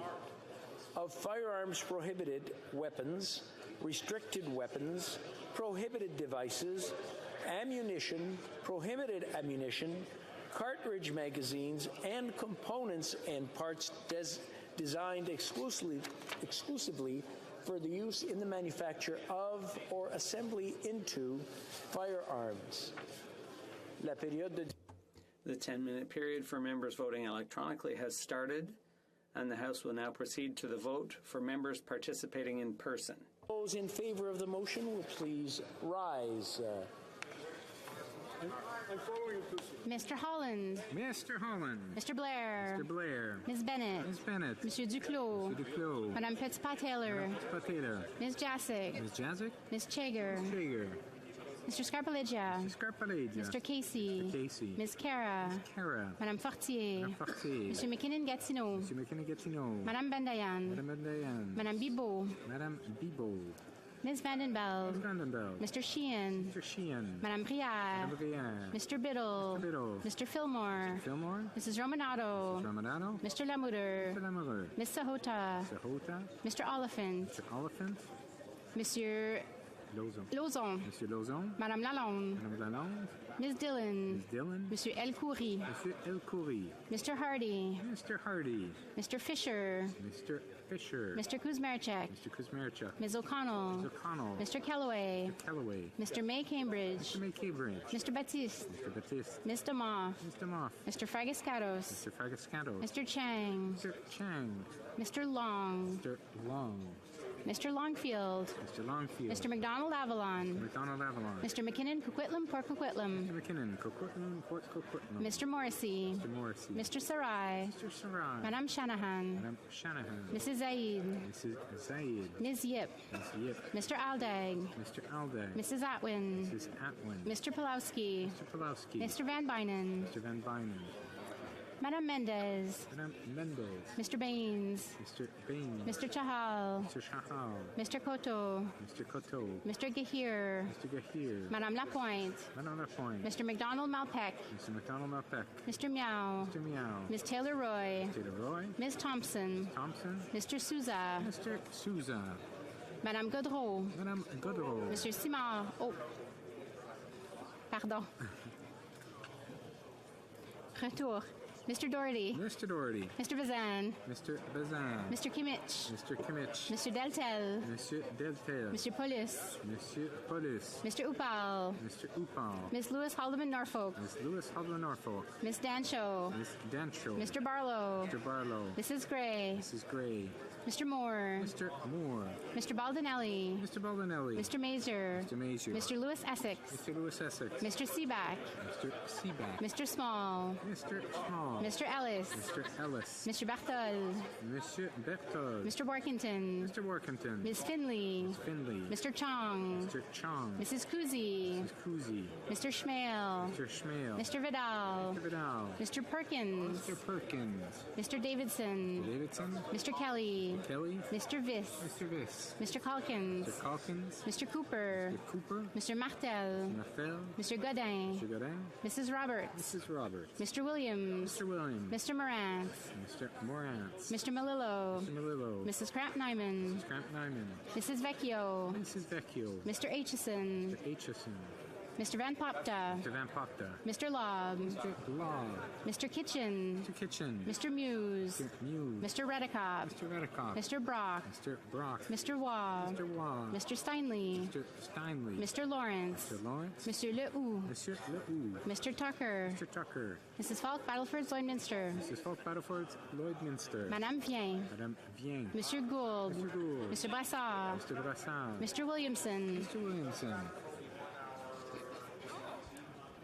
Mr. McGuire. Mr. McGuire. Ms. Rumpel Garner. Ms. Rumpel Garner. Mr. Cram. Mr. Cram. Mrs. Wagenthal. Mrs. Wagenthal. Mr. Couric. Mr. Couric. Mr. Nader. Mr. Nader. Mr. Allison. Mr. Allison. Mr. Carey. Mr. Carey. Mr. McLean. McLean. Mrs. Gallant. Mrs. Gallant. Mr. Reed. Mr. Reed. Mr. Generou. Mr. Generou. Mr. Patzer. Mr. Patzer. Mr. Vierson. Mr. Vierson. Mr. Macaulay Edmonton West. Mr. Macaulay Edmonton West. Mr. Falk Provencher. Mr. Falk Provencher. Mr. D'Entremont. Mr. D'Entremont. Mr. Morrison. Mr. Morrison. Mr. Dowdle. Mr. Dowdle. Mr. Dalton. Mr. Dalton. Mr. Bragdon. Mr. Bragdon. Mr. Epp. Mr. Epp. Mr. Motts. Mr. Motts.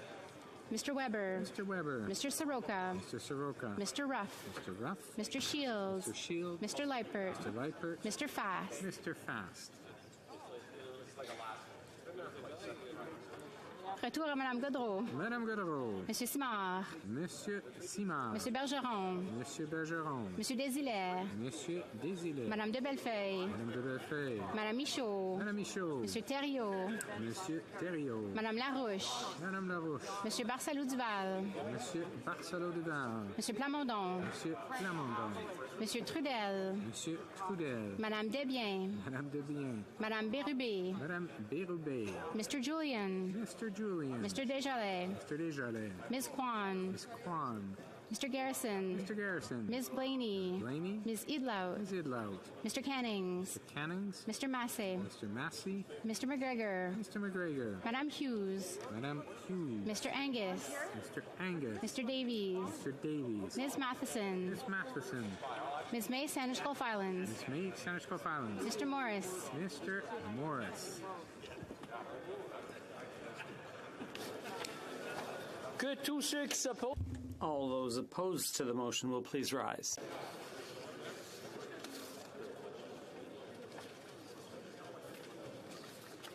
La Chambre. The House will now wait for the electronic voting period to end before resuming its proceedings.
je désire informer la Chambre.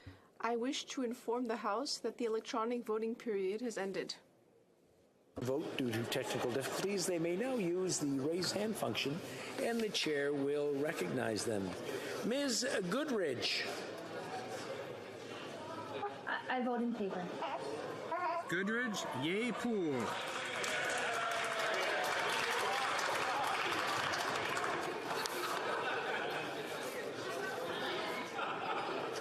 That's it. The table will now compile the results of the vote. Yeas pour, 316, 316. Nays contre, 0, aucun. Je déclare la motion numéro 13 adoptée. I declare motion number 13 adopted. Ms. Cara for Mr. Mendicino, seconded by Madame Fortier, moves that Bill C-21, an act to amend certain acts and to make certain consequential amendments, firearms, as amended, be concurred in at report stage with further amendments. Si un député d'un parti... If a member of a recognized party present in the House wishes that the motion be carried or carried on division, or wishes to request a recorded division, I would invite them to rise and indicate it to the chair. The Honorable Government House Leader. Oh, I'm sorry. No, I'm just voting. I'm asking if anyone wants to indicate whether they want to vote or they... Mr. Speaker, let's have a recorded division. Okay, very good. In that case, the 10-minute period for members voting electronically has started, and the House will now proceed to the vote for members participating in person. Que tous ceux qui... All those in favor of the motion will please rise. Mr. Holland. Mr. Holland. Mr. Blair. Mr. Blair. Ms. Bennett. Ms. Bennett. Mr. Duclos. Mr. Duclos. Madame Petitpas-Taylor. Madame Petitpas-Taylor. Ms. Jacek. Ms. Jacek. Ms. Chager. Ms. Chager. Mr. Scarpaleggia. Mr. Scarpaleggia. Mr. Casey. Mr. Casey. Ms. Cara. Ms. Cara. Madame Fortier. Madame Fortier. Mr. McKinnon-Gatineau. Mr. McKinnon-Gatineau. Madame Bandayan. Madame Bandayan. Madame Bibeau. Madame Bibeau. Ms. Vandenbeld. Ms. Vandenbeld. Mr. Sheehan. Mr. Sheehan. Madame Briard. Mr. Biddle. Mr. Biddle. Mr. Fillmore. Mr. Fillmore. Mrs. Romanato. Mrs. Romanato. Mr. Lamoureux. Mr. Lamoureux. Ms. Sahota. Mr. Hota. Mr. Oliphant. Mr. Oliphant. Mr. Lauzon. Mr. Lauzon. Madame Lalonde. Madame Lalonde. Ms. Dillon. Dillon.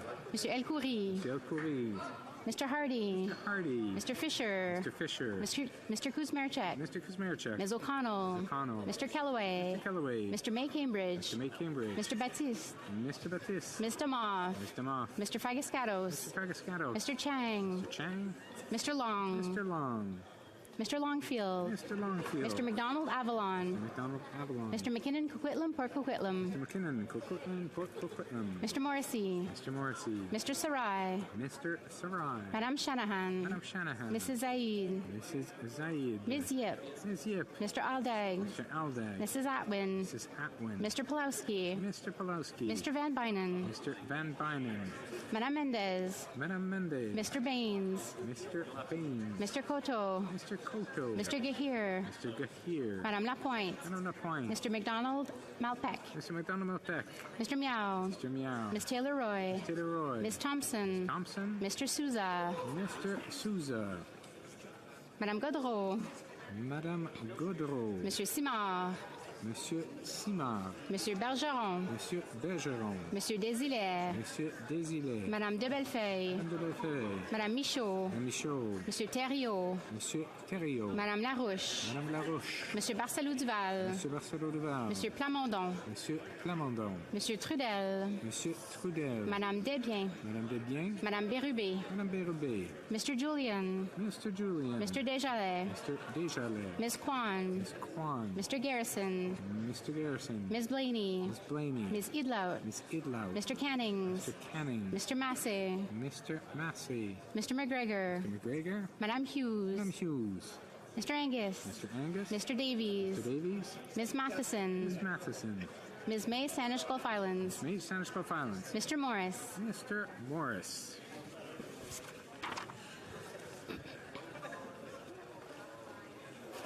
Que tous ceux qui s'opposent à... All those opposed to the motion will please rise. Mr. Doherty. Mr. Doherty. Mr. Bazan. Mr. Bazan. Mr. Kimmich. Mr. Kimmich. Mr. Deltel. Mr. Deltel. Mr. Paulus. Mr. Paulus. Mr. Upal. Mr. Upal. Miss Lewis Haldeman Norfolk. Miss Lewis Haldeman Norfolk. Ms. Danshow. Miss Danshow. Mr. Barlow. Mr. Barlow. Mrs. Gray. Mrs. Gray. Mr. Moore. Mr. Moore.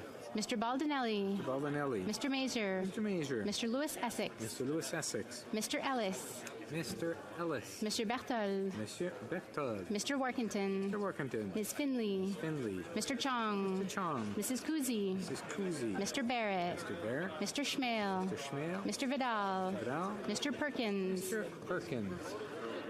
Mr. Davidson. Mr. Davidson. Mr. Kelly. Mr. Kelly. Mr. Viss. Mr. Viss. Mr. Calkins. Mr. Calkins. Mr. Cooper. Mr. Cooper. Mr. Martel. Mr. Martel. Mrs. Roberts. Mrs. Roberts. Mr. Williams. Mr. Williams. Mr. Morantz. Mr. Morant. Mr. Melillo. Mr. Melillo. Mrs. Krant-Nyman. Mrs. Krant-Nyman. Mrs. Vecchio. Mrs. Vecchio. Mr. Aitchison. Mr. Aitchison. Mr. Van Popta. Van Popta. Mr. Lobb. Mr. Lobb. Mr. Kitchen. Mr. Kitchen. Mr. Muse. Mr. Muse. Mr. Redicott. Mr. Redicott. Mr. Waugh. Mr. Waugh. Mr. Steinley. Mr. Steinley. Mr. Lawrence. Mr. Lawrence. Monsieur Lehoux. Monsieur Lehoux. Mr. Tucker. Mr. Tucker. Mrs. Falk, Battleford, Lloydminster. Mrs. Falk, Battleford, Lloydminster. Madame Vien. Madame Vien. Monsieur Gould. Monsieur Gould. Mr. Brassard. Mr. Brassard. Mr. Williamson. Mr. Williamson. Mr. McGuire. Mr. McGuire. Ms. Rumpel Garner. Rumpel Garner. Mr. Cram. Mr. Cram. Mrs. Wagenthal. Mrs. Wagenthal. Mr. Couric. Mr. Couric. Mr. Nader. Mr. Nader. Mr. Allison. Mr. Allison. Mr. Carey. Mr. Carey. Mr. McLean. Mr. McLean. Mrs. Gallant. Mrs. Gallant. Mr. Reed. Mr. Reed. Mr. Generou. Mr. Generou. Mr. Patzer. Mr. Patzer. Mr. Vierson. Mr. Vierson. Mr. McCully Edmonton West. Mr. McCully Edmonton West. Mr. Falk Provencher. Mr. Falk Provencher. Mr. D'Entremont. Mr. D'Entremont. Mr. Morrison. Mr. Morrison. Mr. Dowdle. Mr. Dowdle. Mr. Dalton. Mr. Dalton. Mr. Bragdon. Mr. Bragdon. Mr. Epp. Mr. Epp. Mr. Motts. Mr. Mott. Mr. Weber. Mr. Weber. Mr. Soroka. Mr. Soroka. Mr. Ruff. Mr. Ruff. Mr. Shields. Mr. Shields. Mr. Leipert. Mr. Leipert. Mr. Fass. Mr. Fass.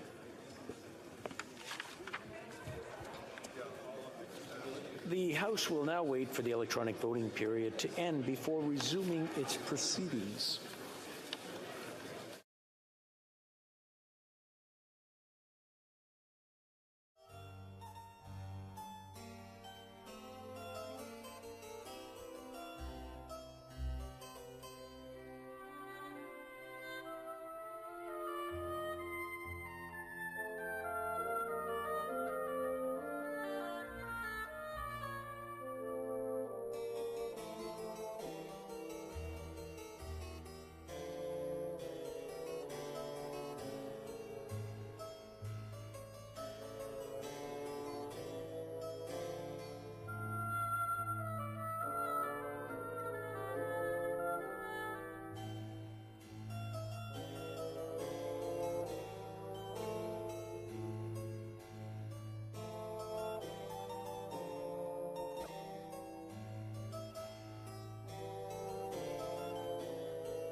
the House that electronic voting period has ended.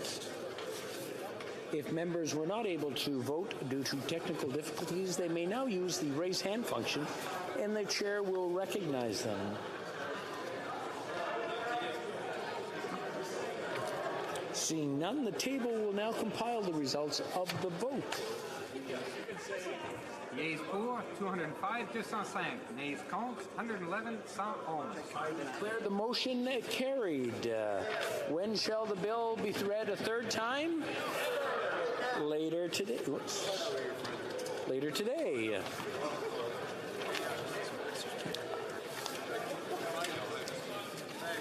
Conformément à l'ordre de... Pursuant to order made on Thursday, June 23, 2022, the House will now proceed to the taking of the deferred recorded division on the motion at second reading stage of Bill C-280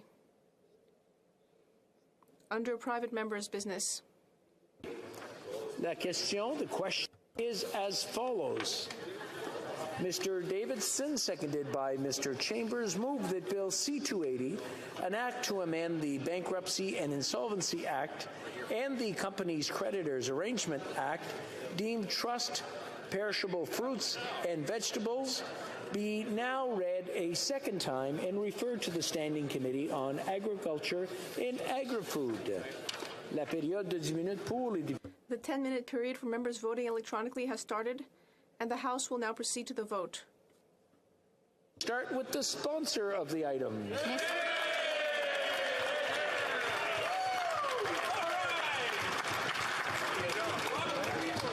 All those on my left in favor of the motion will please rise. Sixth row. Mr. Morrison. Mr. Morrison. Mr. Dowdle. Mr. Dowdle. Mr. Dalton. Mr. Dalton. Mr. Bragdon. Mr. Bragdon. Mr. Epp. Mr. Epp. Mr. Motts. Mr. Motts. Mr. Weber. Mr. Weber. Mr. Soroka. Mr. Soroka. Mr. Ruff. Mr. Ruff. Mr. Shields. Mr. Shields. Mr. Leipert. Mr. Leipert. Mr. Fast. Mr. Fast. Madame Bérubé. Madame Bérubé. Madame Hughes. Madame Hughes. Cinquième rangée. Mr. McGuire. Mr. McGuire. Mrs. Wagenthal. Mrs. Wagenthal. Mr. Couric. Mr. Couric. Mr. Nader. Mr. Nader. Mr. Allison. Mr. Allison. Mr. Carey. Mr. Carey. Mr. McLean. Mr. McLean. Mrs. Gallant. Mrs. Gallant. Mr. Reed. Mr. Reed. Mr. Generou. Mr. Generou. Mr. Patzer. Mr. Patzer. Mr. Vierson. Mr. Vierson. Mr. McCully Edmonton West. Mr. McCully Edmonton West. Mr. Falk Provencher. Mr. Falk Provencher. Monsieur Trudel. Monsieur Trudel. Madame Desbiens. Madame Desbiens. Fourth row on my left. Mr. Kitchen. Mr. Kitchen. Mr. Muse. Mr. Muse. Mr. Redicop. Mr. Redicop. Mr. Steinley. Mr. Steinley. Mr. Lawrence. Mr. Lawrence. Monsieur Lehoux. Monsieur Lehoux. Mr. Tucker. Mr. Tucker. Mrs. Falk, Battleford, Lloydminster. Mrs. Falk, Battleford, Lloydminster. Madame Vien. Madame Vien. Monsieur Gould. Monsieur Gould. Monsieur Brassard. Mr. Brassard. Mr. Williamson. Mr. Williamson. Monsieur Barsalou-Duval. Monsieur Barsalou-Duval. Monsieur Plamondon. Monsieur Plamondon. Troisième rangée à ma gauche. Mr. Kelly. Mr. Kelly. Mr. Viss. Mr. Viss. Mr. Calkins. Mr. Calkins. Mr. Cooper. Mr. Cooper. Mr. Martel. Mr. Martel. Mrs. Roberts. Mrs. Roberts. Mr. Williams. Mr. Williams. Mr. Morant. Mr. Morant. Mr. Melillo. Mr. Melillo. Mrs. Cramp-Nyman. Mrs. Cramp-Nyman. Mrs. Vecchio. Mrs. Vecchio. Mr. Aitchison. Mr. Aitchison. Mr. Van Popta. Mr. Van Popta. Madame Larouche. Madame Larouche. Mr. Canning. Mr. Canning. Mr. Massey. Mr. Massey. Mr. McGregor. Mr. McGregor. Second row on my left. Mr. Baldinelli. Mr. Baldinelli. Mr. Mazer. Mr. Mazer. Mr. Lewis Essex. Mr. Lewis Essex. Mr. Ellis. Mr. Ellis. Mr. Berthold. Mr. Berthold. Ms. Finley. Ms. Finley. Mr. Chong. Mr. Chong. Mrs. Kuzi. Mrs. Kuzi. Mr. Barrett. Mr. Barrett. Ms. Ferrari. Ferrari. Mr. Schmale. Mr. Schmale. Mr. Vidal. Vidal. Mr. Perkins. Mr. Perkins. Monsieur Desilets. Monsieur Desilets. Madame de Bellefeuille. Madame de Bellefeuille. Madame Michaud. Madame Michaud. Mr. Garrison. Mr. Garrison. Ms. Blaney. Blaney. Ms. Idlout. Ms. Idlout. Première rangée à ma gauche. Mr. Doherty. Mr. Doherty. Mr. Bazan. Mr. Bazan. Mr. Kimmich. Mr. Kimmich. Mr. Deltel. Monsieur Deltel. Mr. Paulus. Monsieur Paulus. Mr. Upal. Mr. Upal. Miss Lewis Haldeman Norfolk. Miss Lewis Haldeman Norfolk. Ms. Dancho. Miss Dancho. Mr. Barlow. Mr. Barlow. Mrs. Gray. Mrs. Gray. Mr. Moore. Mr. Moore. Mr. Simard. Monsieur Simard. Monsieur Bergeron. Monsieur Bergeron. Mr. Desjardins. Desjardins. Mr. Desjardins. Mr. Julian. Mr. Julian. Ms. Kwan. Ms. Kwan. All those at my right in favor of the motion will please rise. Sixth row. Madame Mendez. Madame Mendez. Mr. Cotto. Mr. Cotto. Mr. Gahir. Mr. Gahir. Madame Lapointe. Madame Lapointe. Mr. McDonald Malpeck. Mr. McDonald Malpeck. Mr. Meow. Mr. Meow. Ms. Taylor Roy. Ms. Taylor Roy. Ms. Thompson. Thompson. Mr. Souza. That would be great. Thank you. Fifth row on my right. Mr. Longfield. Mr. Longfield. Mr. Maloney. Mr. Maloney. Mr. McDonald Avalon. McDonald Avalon. Mr. McKinnon Coquitlam Porcoquitlam. Mr. McKinnon Coquitlam Porcoquitlam. Mr. Morrissey. Mr. Morrissey. Mr. Sarai. Mr. Sarai. Madame Shanahan. Shanahan. Mrs. Zaid. Mrs. Zaid. Ms. Yip. Ms. Yip. Mr. Alday. Mr. Alday. Mrs. Atwin. Mrs. Atwin. Mr. Pulowski. Mr. Pulowski. Mr. Van Bynen. Mr. Van Bynen. Fourth row on my right. Mr. Fisher. Mr. Fisher. Mr. Kuzmarchak. Mr. Kuzmarchak. Ms. O'Connell. Ms. O'Connell. Mr. Kellaway. Mr. Kellaway. Back to Mr. Hardy. Back to Mr. Hardy. Mr. May Cambridge. Mr. May Cambridge. Mr. Baptiste. Mr. Baptiste. Mr. Fragascatos. Mr. Fragascatos. Mr. Chang. Mr. Chang. Mr. Long. Mr. Long. Ms. May Saanich Gulf Islands. May Saanich Gulf Islands. Mr. Morris. Mr. Morris. Troisième rangée. Third row at my right. Annabelle. Mr. Sheehan. Mr. Sheehan. Madame Brière. Madame Brière. Mr. Biddle. Mr. Biddle. Mr. Fillmore. Mr. Fillmore. Mrs. Romanato. Mrs. Romanato. Mr. Lamoureux. Mr. Lamoureux. Ms. Sahota. Sahota. Mr. Lozon. Monsieur Lozon. Madame Lalonde. Madame Lalonde. Ms. Dillon. Dillon. Monsieur El Khoury. Monsieur El Khoury. Deuxième. Second row at my right. Scarpalegia. Mr. Scarpalegia. Mr. Casey. Mr. Casey. Ms. Cara. Ms. Cara. Madame Fortier. Madame Fortier. Mr. McKinnon Gatineau. Mr. McKinnon Gatineau. Mr. Blois. Mr. Blois. Madame Bendayan. Madame Bendayan. Madame Bibo. Madame Bibo. First row on my right. Ms. Bennett. Ms. Bennett. Monsieur Duclos. Monsieur Duclos. Mr. Holland. Mr. Holland. Madame Petitpas-Taylor. Petitpas-Taylor. Ms. Jasic. Ms. Jasic. Ms. Chager. Ms. Chager. Mr. Angus. Mr. Angus. Mr. Davies. Mr. Davies. Ms. Matheson. Ms. Matheson. All those on my left opposed to the motion will please rise. Sixth row. Cinquième rang. Fifth row. Fourth row. Third row. Second row. Première. First row. Que tous ceux à ma droite. All those at my right opposed to the motion will please rise. Sixth row. Fifth row. Quatrième. Fourth row. Third row. Deuxième. Second row.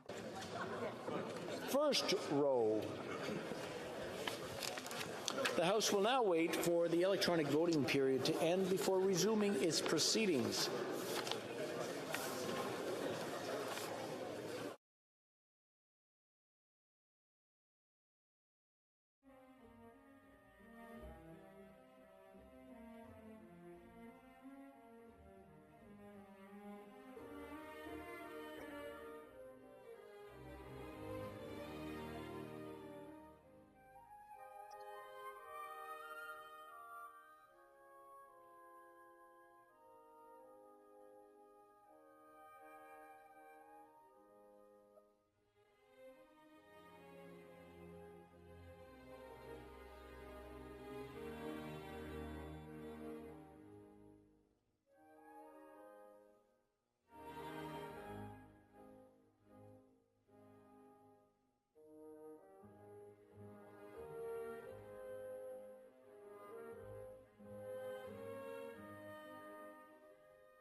I wish to inform the House that the electronic voting period has ended. If members were unable to vote due to technical difficulties, they may now use the raise hand function and the chair will recognize them. The table will now compile the results to the vote. Yeas pour, 313, 313. Nays contre, 0, aucun. I declare the motion carried. Reading of this bill is in the procedure. Committee on Agriculture and Agri-Food.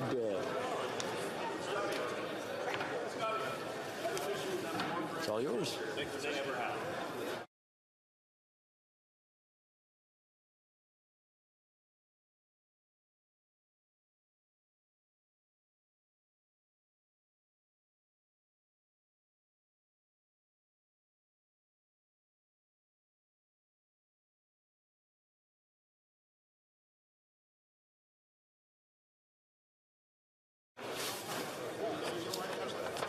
Order. Daily routine of business. Tabling of documents. Dépôt de projet de loi. Introduction of government bills. Déclaration de ministres. Statements by ministers. Reports from inter-parliamentary delegations. Presenting reports from committees. The Honourable Member for Waterloo. Mr. Speaker, after 5 weeks here in Ottawa, I'm excited that next week we'll be back in our ridings. I'm excited to get to the riding of Waterloo. And I know there's been constituents waiting for these two reports, and I have the honour to present in both official languages the following two reports of the Standing Committee on Procedure and House Affairs, the 39th report entitled Report of the Federal Electoral Boundaries Commission for the Province of Quebec 2022, and the 40th report entitled Report of the Federal Electoral Boundaries Commission for the Province of Alberta 2022. And while I'm on my feet, Mr. Speaker, j'ai l'honneur de présenter dans les deux langues. I have the honor of presenting in both official languages the 41st report of the Standing Committee on Procedure and House Affairs. Pursuant to Standing Order 91.12, the committee met to review second reading of the bill and recommended that the items in the report not be designated non-votable and that they be reviewed by the House. Thank you, Mr. Speaker. The 40th report, pursuant to Standing Order 91.12, the report is deemed adopted. Reports. I believe there's a dissenting opinion from the Honourable Member for St. Albert, Edmonton. Thank you very much, Mr. Speaker. I rise on behalf of the Conservative members of the Standing Committee on Procedure and House Affairs to table two dissenting reports in response to the main reports of the committee in respect of the reports of the Federal Electoral Boundaries Commissions for the provinces of Quebec and Alberta. Conservative members support the work of the commissions and appreciate their efforts to engage in significant consultations in reaching their final reports.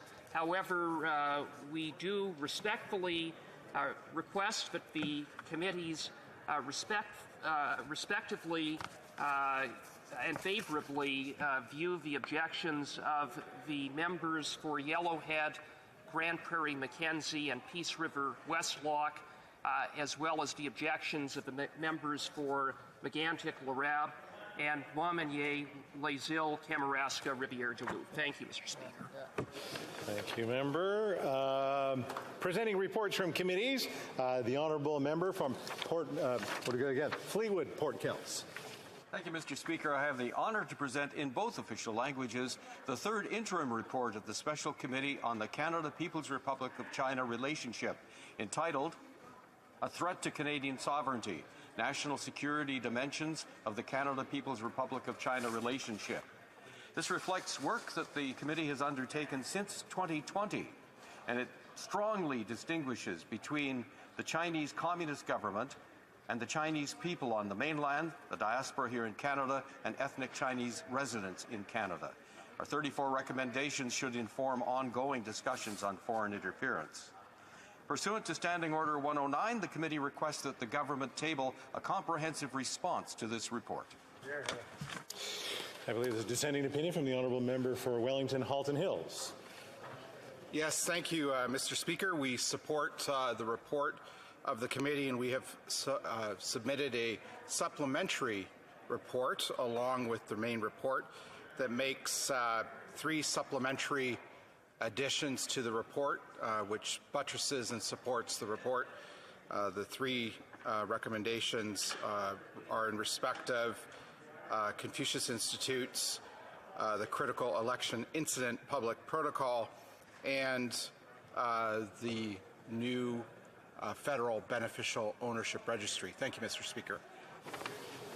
And still under presenting reports from committees, the honourable member for Cloverdale Langley City. Thank you, Mr. Speaker.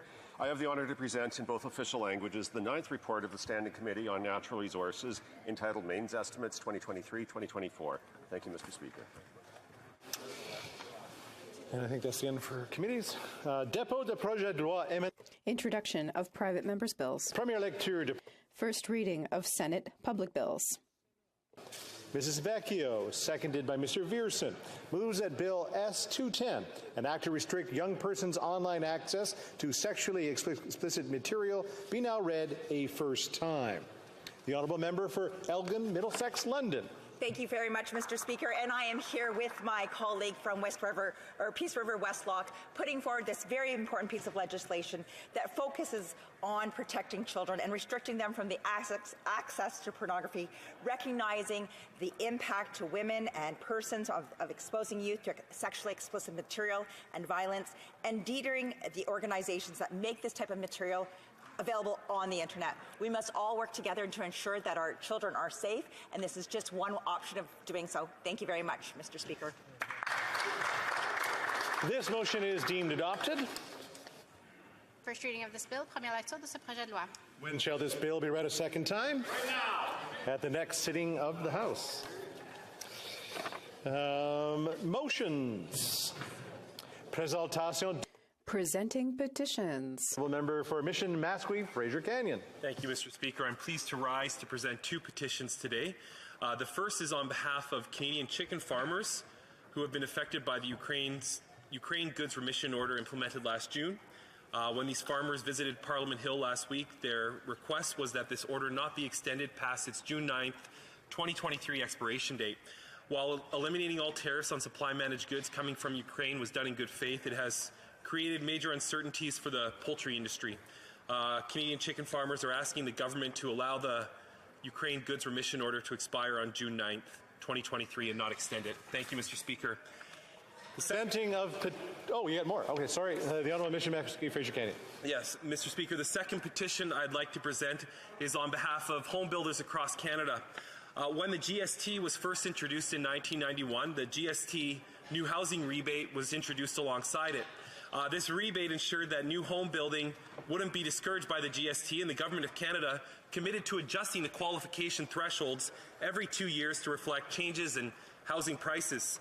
32 years later, the thresholds have never been adjusted. Canadian home builders are calling on this government to finally adjust the GST new housing rebate thresholds to reflect the dramatic increase in the price of new homes. Your home, Mr. Speaker, my home, our home, let's bring it home. Thank you, Mr. Speaker.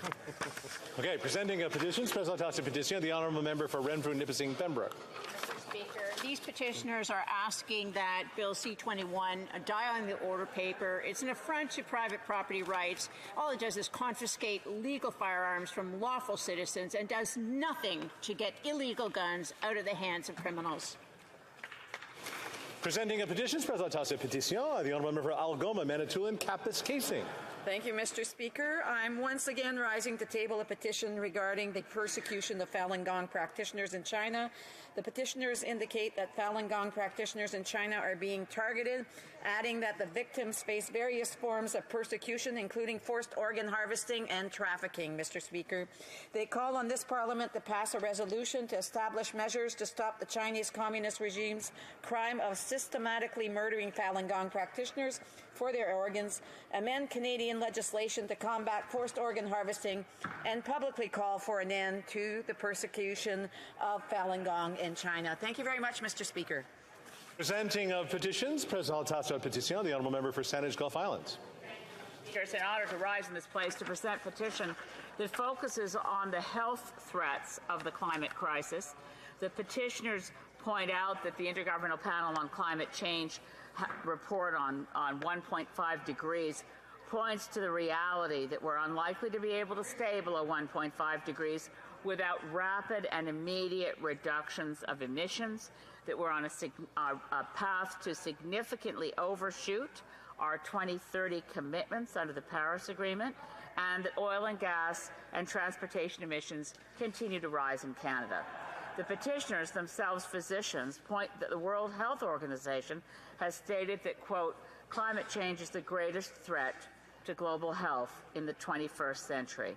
The petition is lengthy, Mr. Speaker, so I will summarize that the conclusions and petition of the undersigned physicians and mothers of Canada call on the government to outline measures that actually reach not net zero but zero emissions, to prioritize the elimination of emissions and preservation of a healthy environment as part of every portfolio and every decision within the Government of Canada and of the provinces, and that among other measures, that in addition to eliminating single-use plastics, that the governments of Canada commit to the rapid elimination of fossil fuels from our economy. Thank you, Mr. Speaker. Presenting of petitions, Presentation de Petition, the Honourable Member for Red Deer Lacombe. Thank you, Speaker. I rise today to present a petition to the attention of the Minister of Justice and Attorney General of Canada, where the Supreme Court, in its decision of R versus Bissonnette, struck down Section 745.51 of the Criminal Code, which allowed parole ineligibility periods to be applied consecutively for mass murders. What this has actually done now is it's going to re-victimize those family members who thought that people who are guilty of committing multiple mass murders would never get an opportunity for parole, and the petitioners urge the government to reconsider, even to the point of using the notwithstanding clause, to protect victims and their families from having to go through the trauma of a parole hearing for a mass murderer. Thank you, Mr. Speaker. Presenting of petitions, Presentation de Petition, the Honourable Member for Cypress Hills Grasslands. Well, thank you very much, Mr. Speaker. I've got a petition here signed by some fantastic Canadians.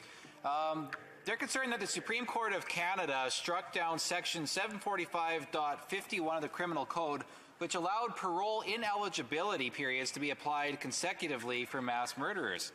And as a result, some of Canada's most heinous mass murderers will have their parole ineligibility period reduced, now being eligible to apply for parole after only 25 years. So the signees of the petition are looking for the government to use notwithstanding clause to undo this, or to uphold the previous ruling or the previous law that was in place that the Supreme Court struck down. Thank you. Presenting of petitions, Presentation de Petition, the Honourable Member for Battle River Crowfoot. Thank you very much, Mr. Speaker, and as always, it is an honor to be able to rise in this House to present the issues that are so pressing to Canadians. Today, Mr. Speaker, I have a petition signed by many Canadians that would hope to draw attention to the Minister of Justice and Attorney General to take action related to the Supreme Court of Canada's ruling in R v. Bissonnette, which struck down Section 745.51 of the Criminal Code, which allowed for parole ineligibility periods to be applied consecutively for mass murderers. As a result, Mr. Speaker, some of Canada's most notorious and heinous mass murderers are able to apply for parole after serving only 25 years. It's an unjust decision, and it re-victimizes the families of these killers, of the victims of these terrible killers. Mr. Speaker, these petitioners are asking the Minister of Justice to take action, including not ruling out the use of the notwithstanding clause to ensure that these killers, these heinous mass killers, face justice. Thank you, Mr. Speaker. Presenting of petitions, Presentation de Petition. No? Questions on the order paper. The Honourable Parliamentary Secretary to the Government House. Yes, thank you, Mr. Speaker. I would ask that all questions be allowed to stand at this time, please. Stand. Notice of motion for the production of papers. The Honourable Parliamentary Secretary. Again, Mr. Speaker, I would ask that all notice of motions for the production of papers also be allowed to stand at this time. There you go. Orders of the day. Orders of the day, government orders, government bills commons, consideration at third reading of Bill C-21, an act to amend certain acts and to make certain consequential amendments, firearms.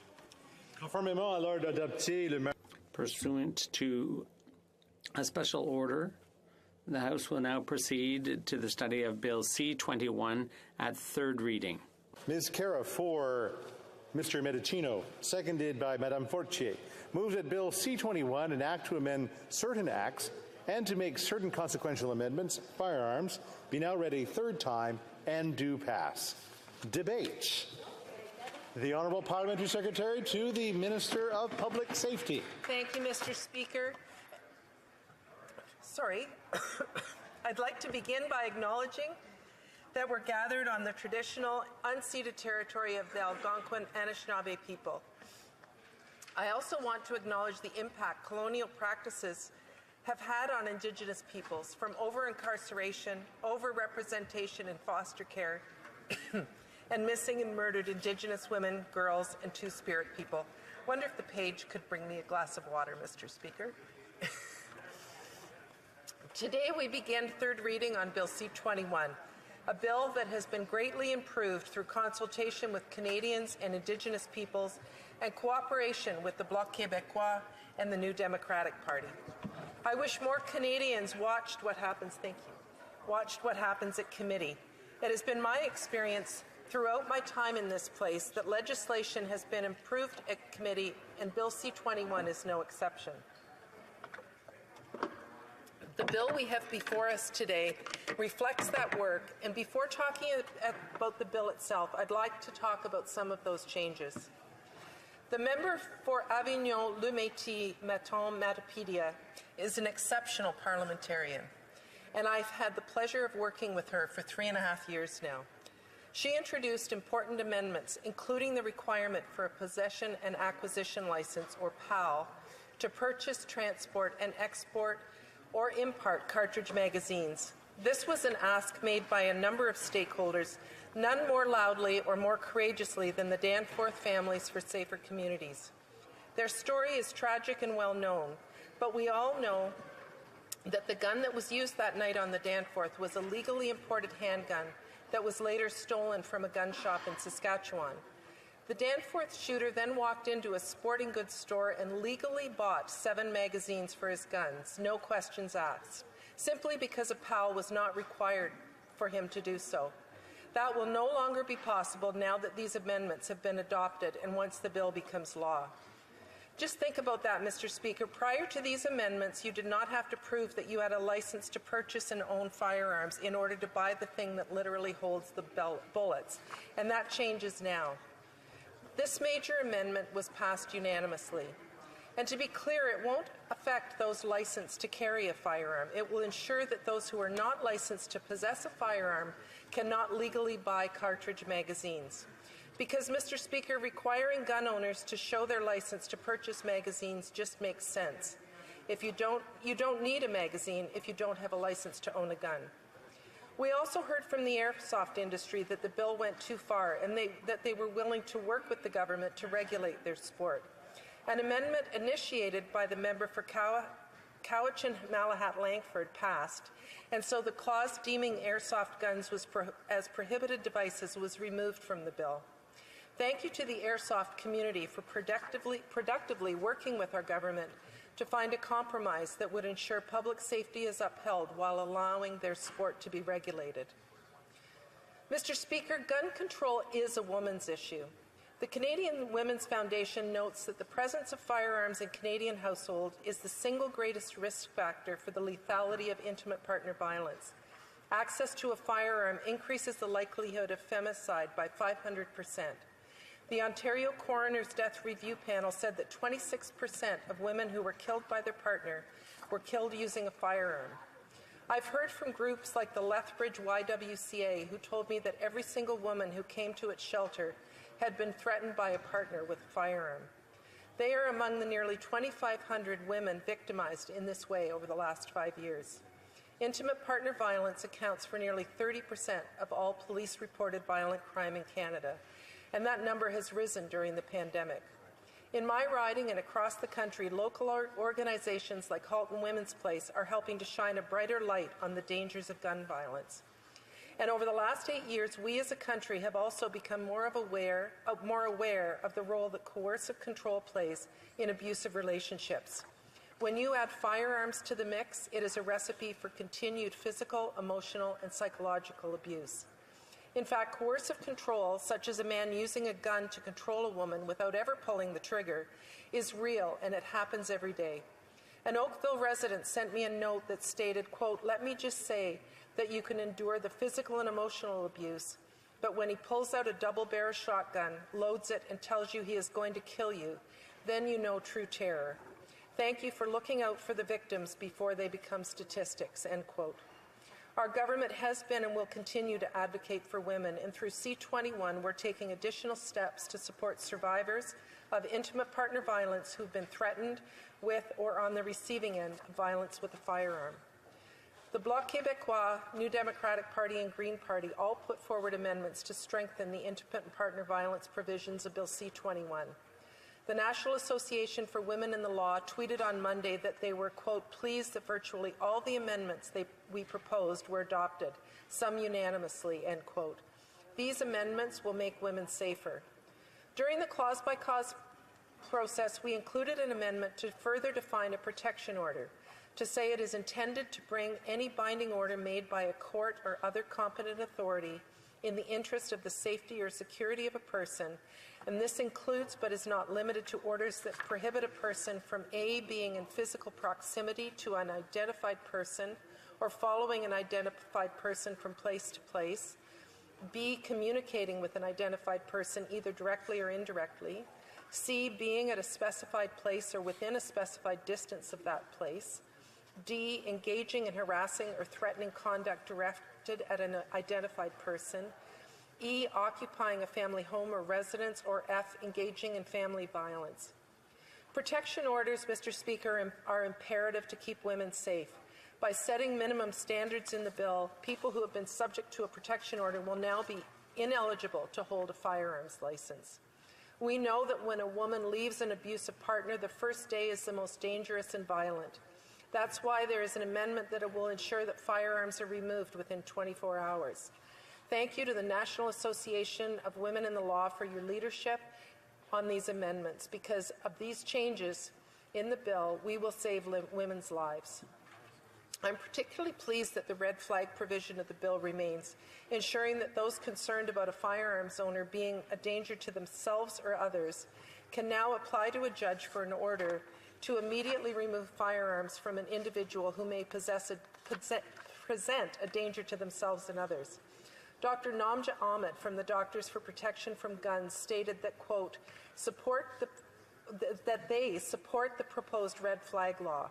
Family members, physicians, and concerned individuals must have access to an efficient process to quickly have firearms removed from someone who may be at risk to themselves or others. In Canada, suicide accounts for about 75% of gun deaths. A gun in the home increases adolescent suicide rates by 3-fold to 4-fold. Evidence from other jurisdictions show that red flag laws are effective in reducing firearms suicide. Most people who survive a suicide attempt do not go on to die by suicide. That is why restricting access to lethal means saving lives. Suicide attempts with a gun are almost always uniformly fatal, end quote. This provision will also ensure that women who cannot go to the police have another tool to remove the firearm from their home. To support these new flag provisions, Public Safety Canada will establish a program to help raise awareness amongst victims about how to use the new protections. A guide about how to submit an application to the courts and the protections available could be developed, and the program will fund services to support individuals' applications throughout the court process. Mr. Speaker, it would support the most vulnerable and marginalized groups, including women, people with mental health issues, Indigenous groups, and other racialized communities, to help make certain that the red flag laws are accessible to all, particularly those who may need it most. The government will also make available $5 million through a contribution program to ensure support and equitable access. It's also important to state unequivocally that the fiduciary duty of peace officers under common law continues in force, notwithstanding the ability for any person to make an application for an emergency prohibition order. Simply put, Mr. Speaker, police will still be required to do their job of removing guns from dangerous individuals. As I said, it just provides one additional tool for people to use, especially if calling the police is not an option. Additionally, Mr. Speaker, an important amendment introduced by the government is a non-derogation clause and states Parliament's intent that the provisions acted by C-21 are to be constructed as upholding the Aboriginal and treaty rights of Indigenous peoples recognized and affirmed by Section 35 of the Constitution, and not as abrogating or derogation from them. Nothing in C-21 will take away from Section 35 rights. The Constitution still remains the law of the land. While I know that he opposes the bill itself, I appreciate the way the member for Bruce Grey Owen Sound worked with all parties to include an amendment that further spells out what has already been allowed in practice, namely ensuring that anyone with a handgun is able to temporarily store their firearm with a business or individual who possesses an RPAL for any reason. This includes if an individual recognizes that they are experiencing a mental health crisis and they do not want to have access to their firearm. This example was one that was particularly important to the member for Bruce Grey Owen Sound and to many to whom he spoke, including some veterans. I commend him for the way he conducted himself and the important addition he made to clarify the provisions related to the authorizations to transport in the Firearms Act. It's unfortunate that all members of the Conservative Party were not as constructive. In particular, the member for Red Deer Lacombe chose to politicize the requirement for a PAL to buy a magazine and attacked me while I shared the Danforth family's story. The member proceeded to post our exchange on social media, saying that I had compared every hunter in Canada to the Danforth shooter, and that every single hunter should take note of what I think about them. This is not what I said, Mr. Speaker. But thanks to the member's misrepresentation, my direct messages have been filled with threats and misogynistic comments using language that I cannot repeat here in the House. This kind of disinformation is typical of the Conservative Party throughout the debate. The Conservative public safety critic and others continue to spread the false claim that C-21 is targeting hunters. This is fear-mongering. I've noticed that the Conservative Party prefers this approach to spread fear, to make Canadians fearful of leaving their homes, using our parks, or taking public transit, and fearful of each other. We are focusing on protecting Canadians and doing the hard work that it takes to keep them safe.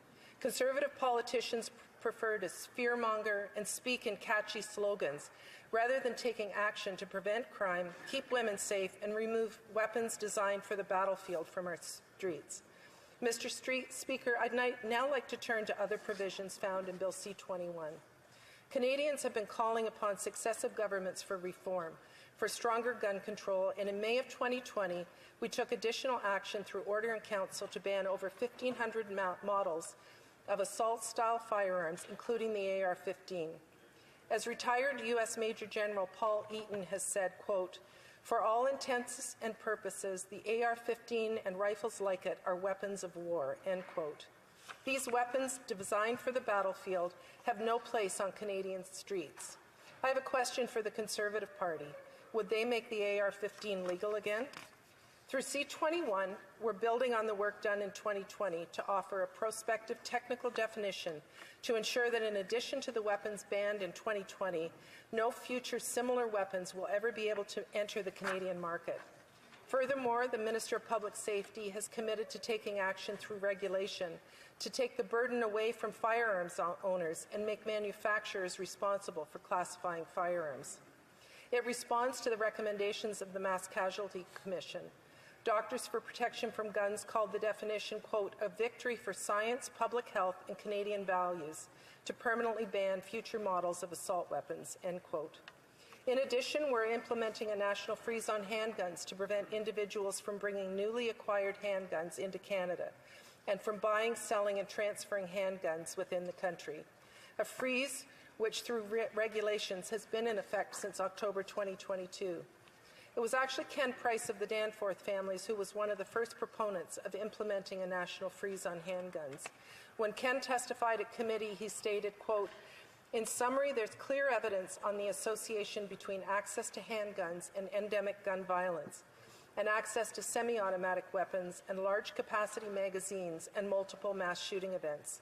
There is good evidence that the restriction of access to these weapons reduces endemic gun violence and reduces the number of victims of multiple mass shooting events. Ultimately, it's a choice society has to make. What guns are permissible? What should we allow access to? What level of gun violence are we willing to accept in our community?" End quote. Our government is making that choice with Bill C-21. We cannot and will not tolerate gun violence in our communities while continuing to respect those who hunt for sustenance, sport, or tradition. Bill C-21 will also address illegal smuggling and trafficking at the border by increasing criminal penalties, providing more tools for law enforcement to investigate firearms crimes, and strengthen border security measures. Chief Evan Bray of the Canadian Association of Chiefs of Police testified at committee in support of these provisions, saying, quote, "With regard to firearms smuggling and trafficking, we support the implementation of new firearms-related offences, intensified border controls, and strengthened penalties to help deter criminal activities and to combat firearms smuggling and trafficking, thereby reducing the risk that illegal firearms find their way into Canadian communities and are used to commit criminal offences." The CACP welcomes changes that will provide new police authorizations and tools to access information about license holders in the investigation of individuals who are suspected of conducting criminal activities such as straw purchasing and weapons trafficking, end quote. We need to remember that Bill C-21 takes a multi-pronged approach that addresses gun violence. This includes increasing penalties for illegal gun smugglers, freezing the sale of handguns, taking action to address the proliferation of ghost guns, and introducing measures that make it safer for women to leave abusive relationships. I'm proud to be part of a government that has passed Bill C-71 and now hopefully Bill C-21. I've heard from Canadians who applauded what we are doing with this bill. They've said, quote, "Thank you for the work on this. Guns and ease of access will never be more important than human lives and public safety," end quote. And, quote, "The bill protects thousands of people's lives," end quote. Wendy Kukier of the Coalition for Gun Control, who's been working on this issue for over 30 years, said no law is ever perfect, but Bill C-21 is a game changer for Canada and should be implemented as soon as possible. The law responds to most of the recommendations of the Mass Casualty Commission and the demands of the Coalition for Gun Control, which for more than 200 supporting organizations has fought for stronger firearms laws for more than 30 years. I would be remiss if I did also not acknowledge the work of Police Soutien has done for over 30 years to make our country safer. Their advocacy work grew from the misogynistic slaughter of women at Polytechnique in 1989. And I have the utmost respect for their dedication to gun control.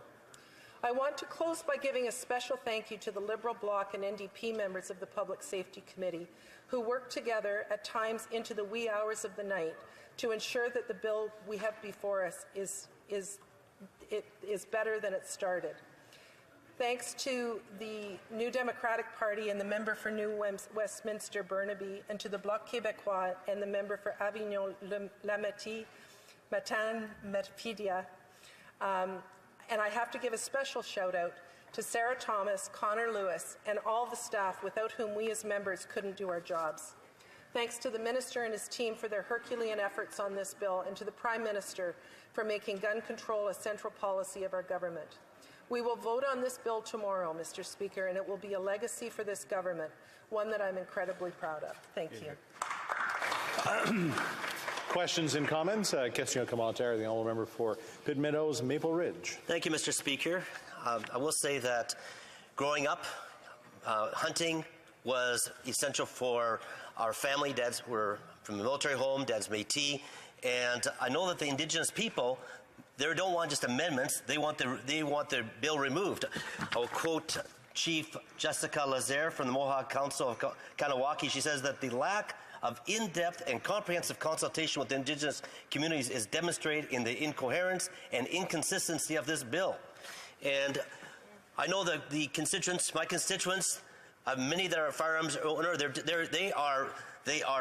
they know that they are careful, they are law-abiding, and they feel that they are personally being attacked because the Liberals wants to point and show that they're being really strong on crime when it's a disaster. They have a terrible record.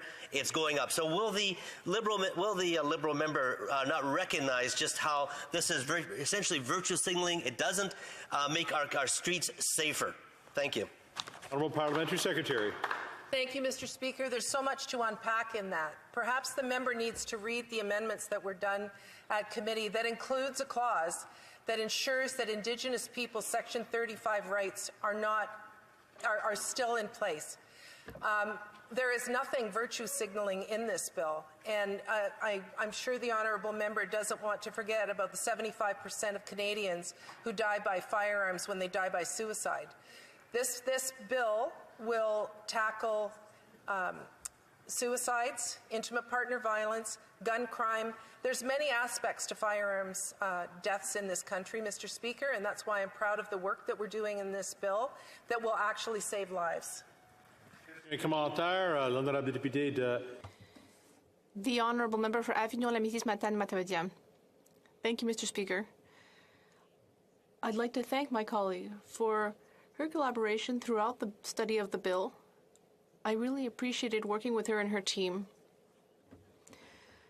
I know that she's been working on the issue of firearm control for quite some time. Very clearly, this government wanted to ban assault weapons. The government's first effort failed. They came back to the table with a second attempt, which was perhaps weaker than the first. The definition proposed was prospective in nature. We discussed that, which means that hundreds of assault-type weapons still remain in circulation.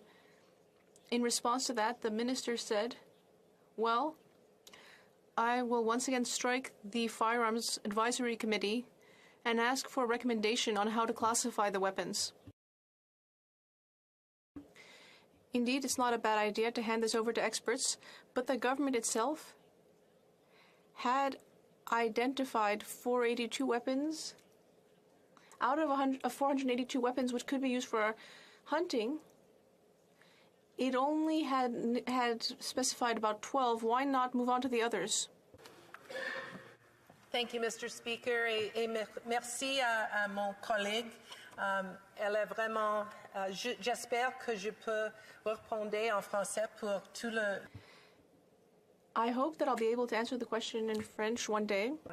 The firearms in question, as the honourable member knows, a number of those were included in the order in council that was done in May of 2020. And we know that the technical definition in the bill will ensure that future firearms are caught. And for those 482, there will be the reconstituted Firearms Advisory Council that will look at those and will provide advice to the government moving forward to determine which of those are ones that should be included. Thank you. Questions and comments? Question commentaire. The honourable member for Vancouver Kingsway. Thank you, Mr. Speaker. Well, I represent an urban riding in a major municipality, and I think that there's a pretty broad consensus in my constituency that people are in favor of strong, fair, rational gun legislation and restrictions. And I think that they understand the connection between the proliferation of guns and associated violence that comes from it. But at the same time, we do have a healthy number of people in our riding who engage in sport shooting or hunting, even though they live in an urban setting. I'm just wondering if my honourable colleague can tell us the first iteration of this bill did not draw a very good line in that regard. And I'm wondering what improvement she would point to in this bill that would give assurance to people who do use firearms responsibly for shooting or sports purposes that they will be able to access the equipment that they need to carry on their legitimate activities. Secretary to the Minister of Public Safety. Thank you, Mr. Speaker, and thank you for the question. The honourable member had mentioned the number of Canadians who support that feel that we're taking strong action on gun support and how many feel are in support. 84% of Canadians actually say we're on the right track, including a majority of rural Canadians. With regards to sports shooting, there is an exemption in the bill for those that participate in and are on a pathway to Olympic sports. As the honourable member likely knows, there will be regulations that will be developed around that, but the pathway is only for those who are on track to participate in the Olympics or the Paralympics.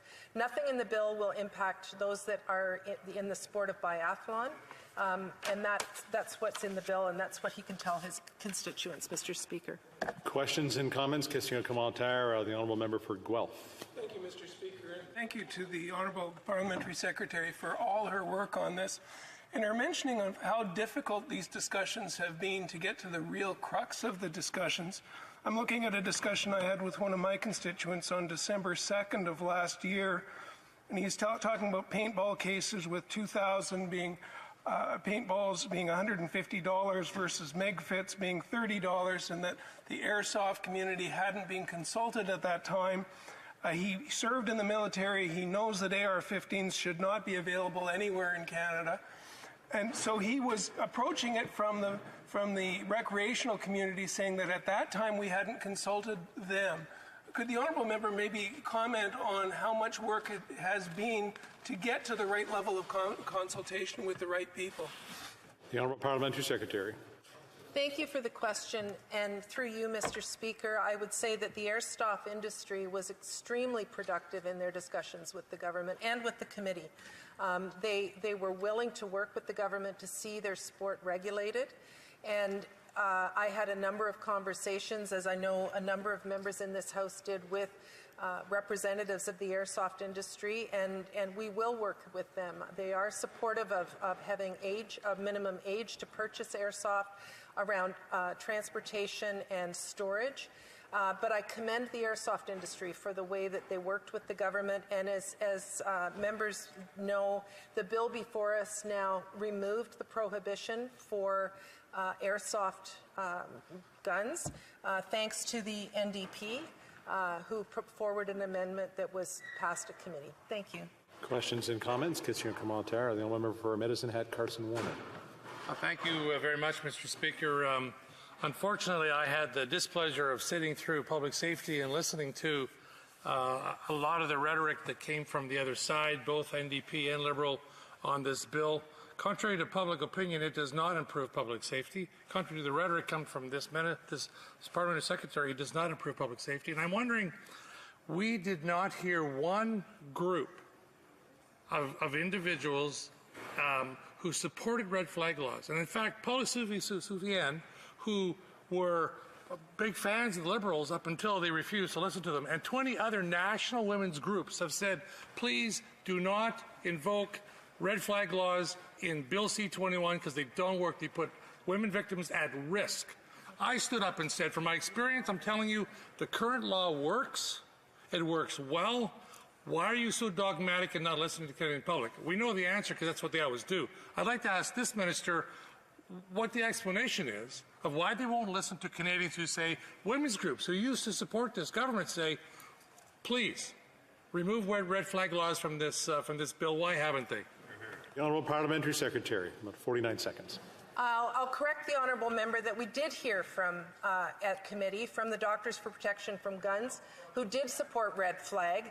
I would also remind the honourable member that when we were discussing red flag and other things to protect women, he seems to ignore the fact that in my riding of Oakville, North Burlington, Halton Women's Place, the only women that go into the shelter where firearms are involved are married to police officers. The honourable members claimed that individuals who were coming forward were actually making false claims with no evidence. He said that his changes would have lowered the chance of those coming forward for nefarious reasons to make claims that are false. Women that come forward with claims of violence in the home because of firearms are not making malicious claims, Mr. Speaker, and to try and belittle them is offensive. Reprise du débat. Continuing debate, the honourable member for Red Deer Lacombe. Thank you, Mr. Speaker. I can't say that I'm happy to be rising today to be discussing this piece of legislation, but I am happy to be rising today as a law-abiding firearms owner to defend my fellow law-abiding firearms owners.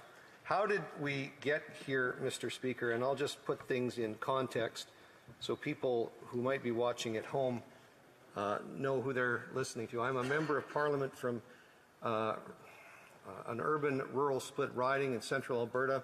Half my constituents live in the third largest city in Alberta, Red Deer, and the other half of my constituents live either on a First Nations reserve or in a rural setting in either the county of Red Deer, county of Lacombe, county of Ponoka, or in a small town, city, or village therein. We are, I would consider the people that I represent to be honest, hardworking, law-abiding folk that just want their tax dollars spent wisely, and they want the freedom to pursue whatever it is in life that they want to pursue, and many of them pursue various things that involve firearms, including hunting.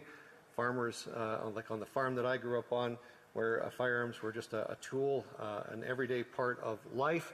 And for those who want to participate, of course, in sport shooting. This is very, very popular in my constituency. There are numerous stores and vendors in central Alberta that supply firearms and ammunition and parts because of the demand that's there. And I can tell you, Mr. Speaker, we do not have the problems that my colleague who just spoke talked about in her large urban center, because we respect the law. We put in place policies at both the provincial level, and when we are in the governing party, we put laws in place that actually crack down on criminals. That is where the actual issue lies. I can assure Canadians who might be watching at home that the firearms that I own are doing nothing right now. They don't do anything until someone picks them up. And the issue at hand is violent crime and who is having access to firearms. And there are many numerous provisions in this bill, Bill C-21, that do not actually address or penalize or are in any way going to affect that outcome of dealing with the wrong people getting a hold of firearms. So how did we get here? Over the course of the decades that have preceded, Canada has been a country that has been a rugged place to settle, a rugged place still for some who live in rural areas or adjacent to wild areas, who are farming, who are doing forestry, who are doing something as seemingly innocuous as keeping beehives. I should note that anybody at home watches or grew up with cartoon books.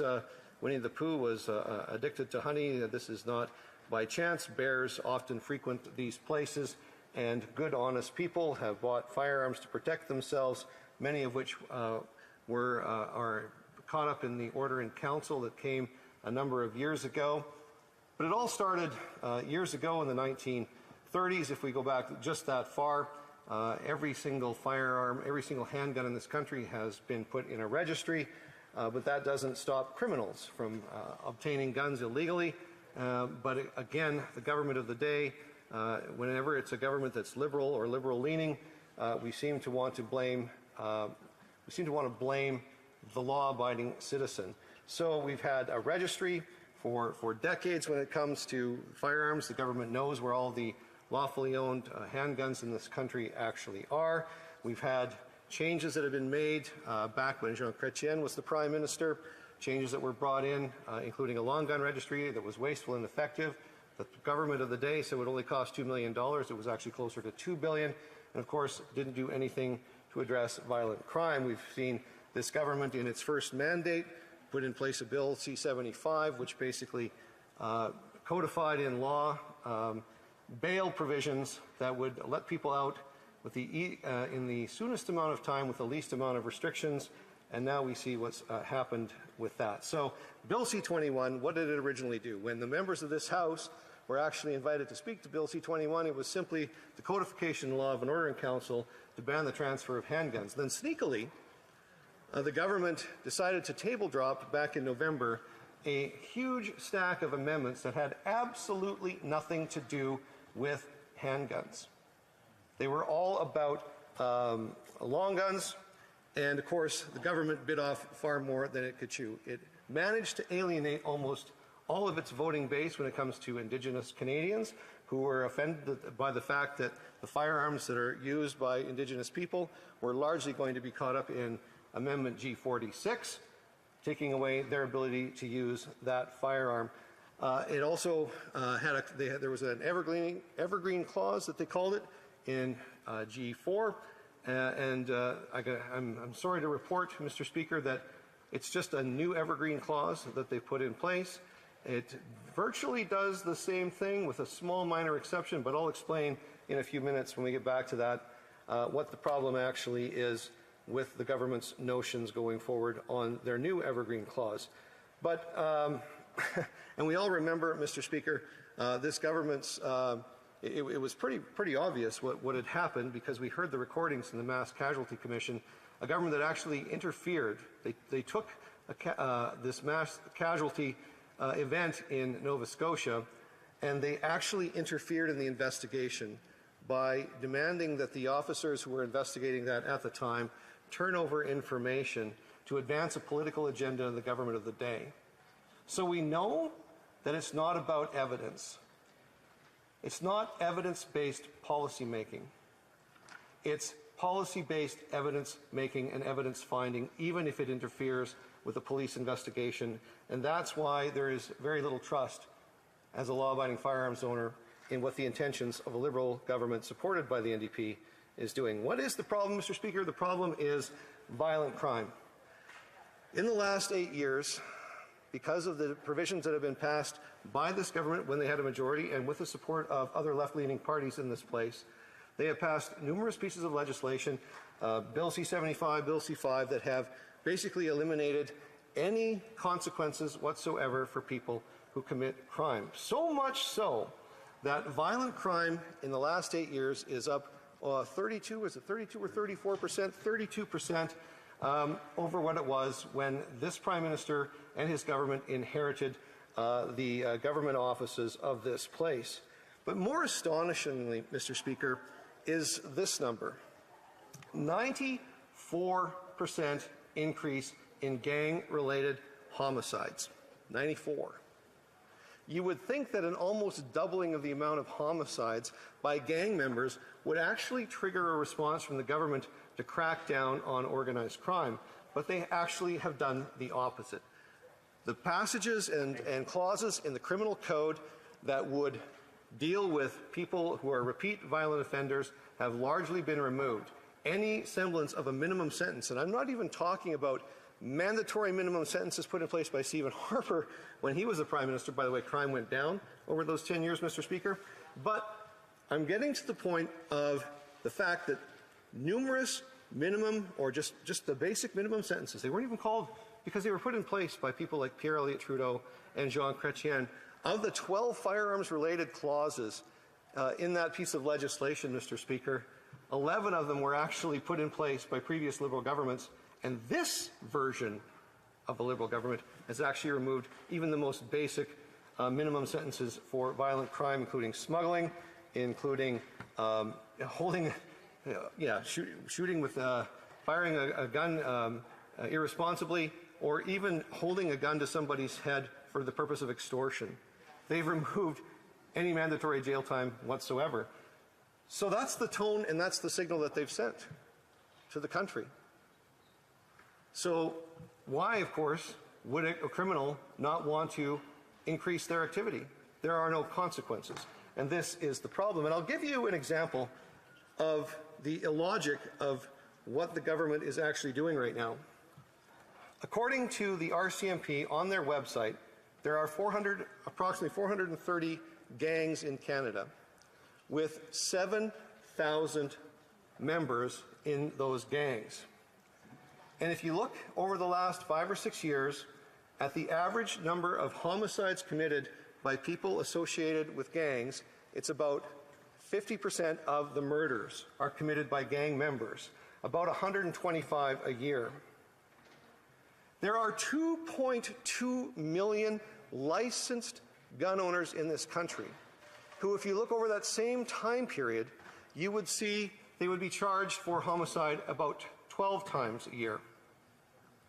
12 out of 2.2 million versus 125 out of 7,000 people. And who does this government go after? The 2.2 million. It doesn't make any sense whatsoever. If you do the math, a gang member is 3,300 times more likely to commit murder with a firearm than a law-abiding firearms owner is.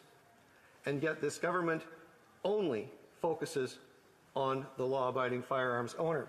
Gary Mauser, Professor Emeritus, did an analysis of Stats Can that Canadians that don't have a license, so I'm talking about Canadians that aren't licensed firearms owners, are still 3 times more likely to commit a homicide than a vetted, licensed gun owner is.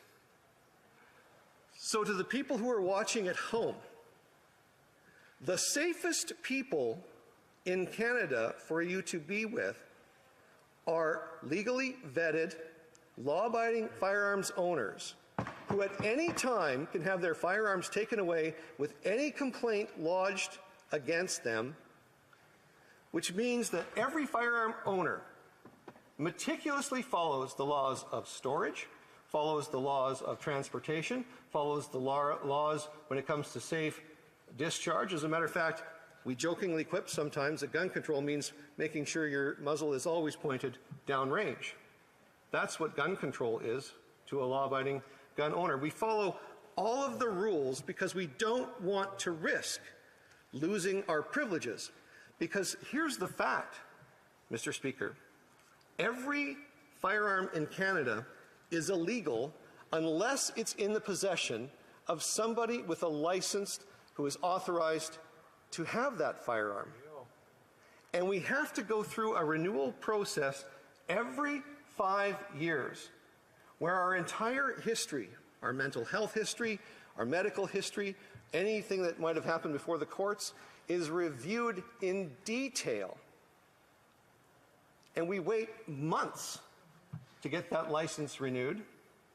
Sometimes it's not renewed on time, which puts us in a situation as law-abiding firearms owners where we're now in possession of our firearms, where we were legal one day, and because of the incompetence of the government to be able to process an application on time, we are now illegally in possession, technically according to the law, illegally in possession of firearms. We actually had a clause back when Stephen Harper was the Prime Minister, Mr. Speaker, where we actually gave a 6-month grace period to people. And I am very frustrated, Mr. Speaker, and I'll get to that in a minute. Very, very frustrated with the removal of that grace period. But from committee, Dr. Kaylin Langman from McMaster basically laid it out for everybody to see. The foregoing research papers are peer-reviewed and conclude that Canadian legislation to regulate and control firearm possession and acquisition does not have a corresponding effect on homicide and suicide rates. I was asked to produce a review paper for the Journal of Preventative Medicine in 2021. This paper, entitled Suicide, Firearms and Legislation, a review of the Canadian evidence, reviewed 13 studies regarding suicide and legislative efforts and found an associated reduction in suicide by firearm in men aged 45 and older, but demonstrated an equivalent increase in suicide by other methods such as hanging. Factors such as unemployment, low income, and Indigenous populations were associated with suicide rates. My conclusions are based on sound statistical analysis and information specifically related to Canada. I am not aware of any other Canadian research which uses reliable statistical models to dispute or disagree with my conclusions.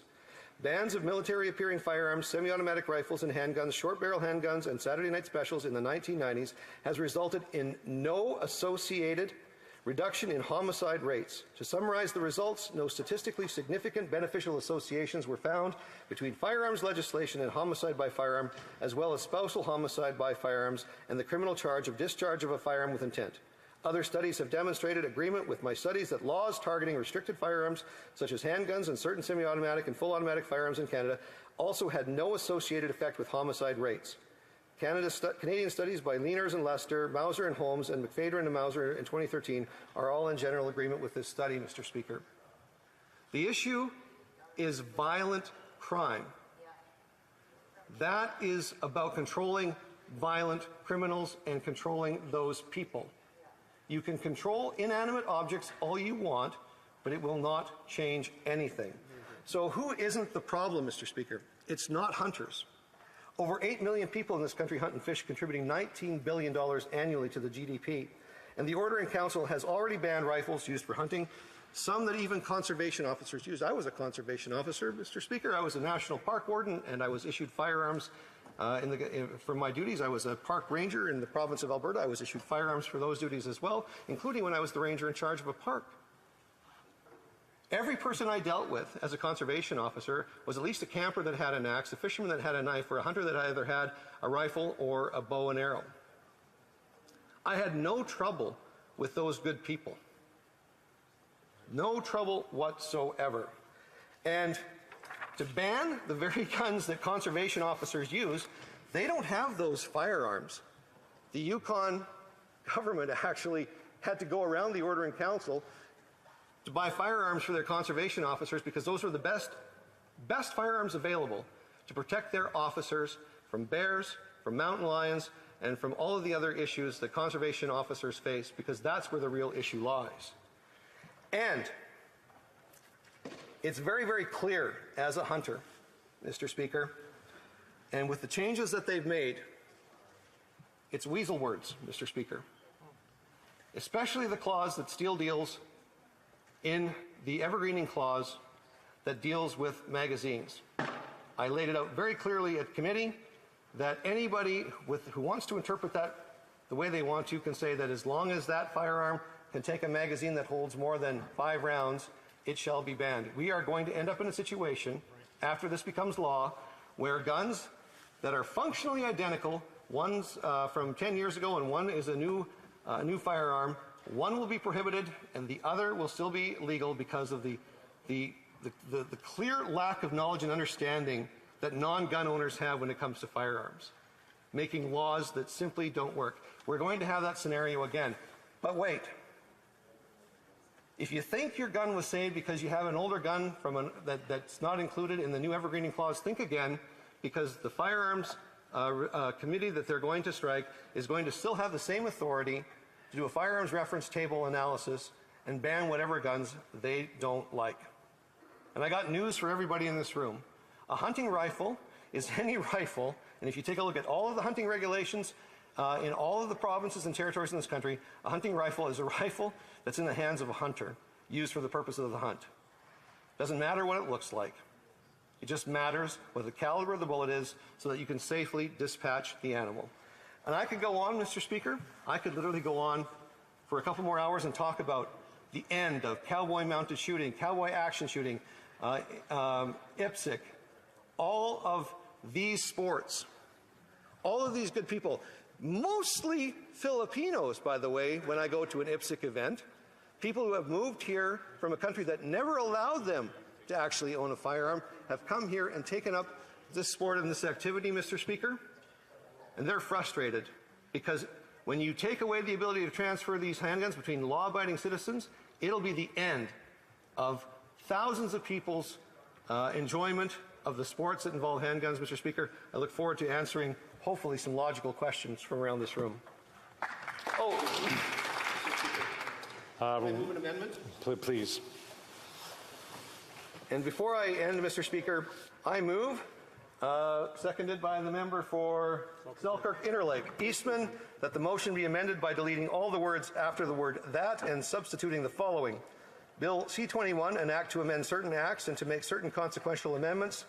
Firearms be not now read a third time, but referred back to the Standing Committee on Public Safety and National Security for the purpose of reconsidering clauses 0.1, 1.1, and 17 with a view to ensure that the government cannot take away hunting rifles from law-abiding farmers, hunters, and Indigenous peoples. Thank you, Mr. Speaker. And we'll just wait for that to come to us.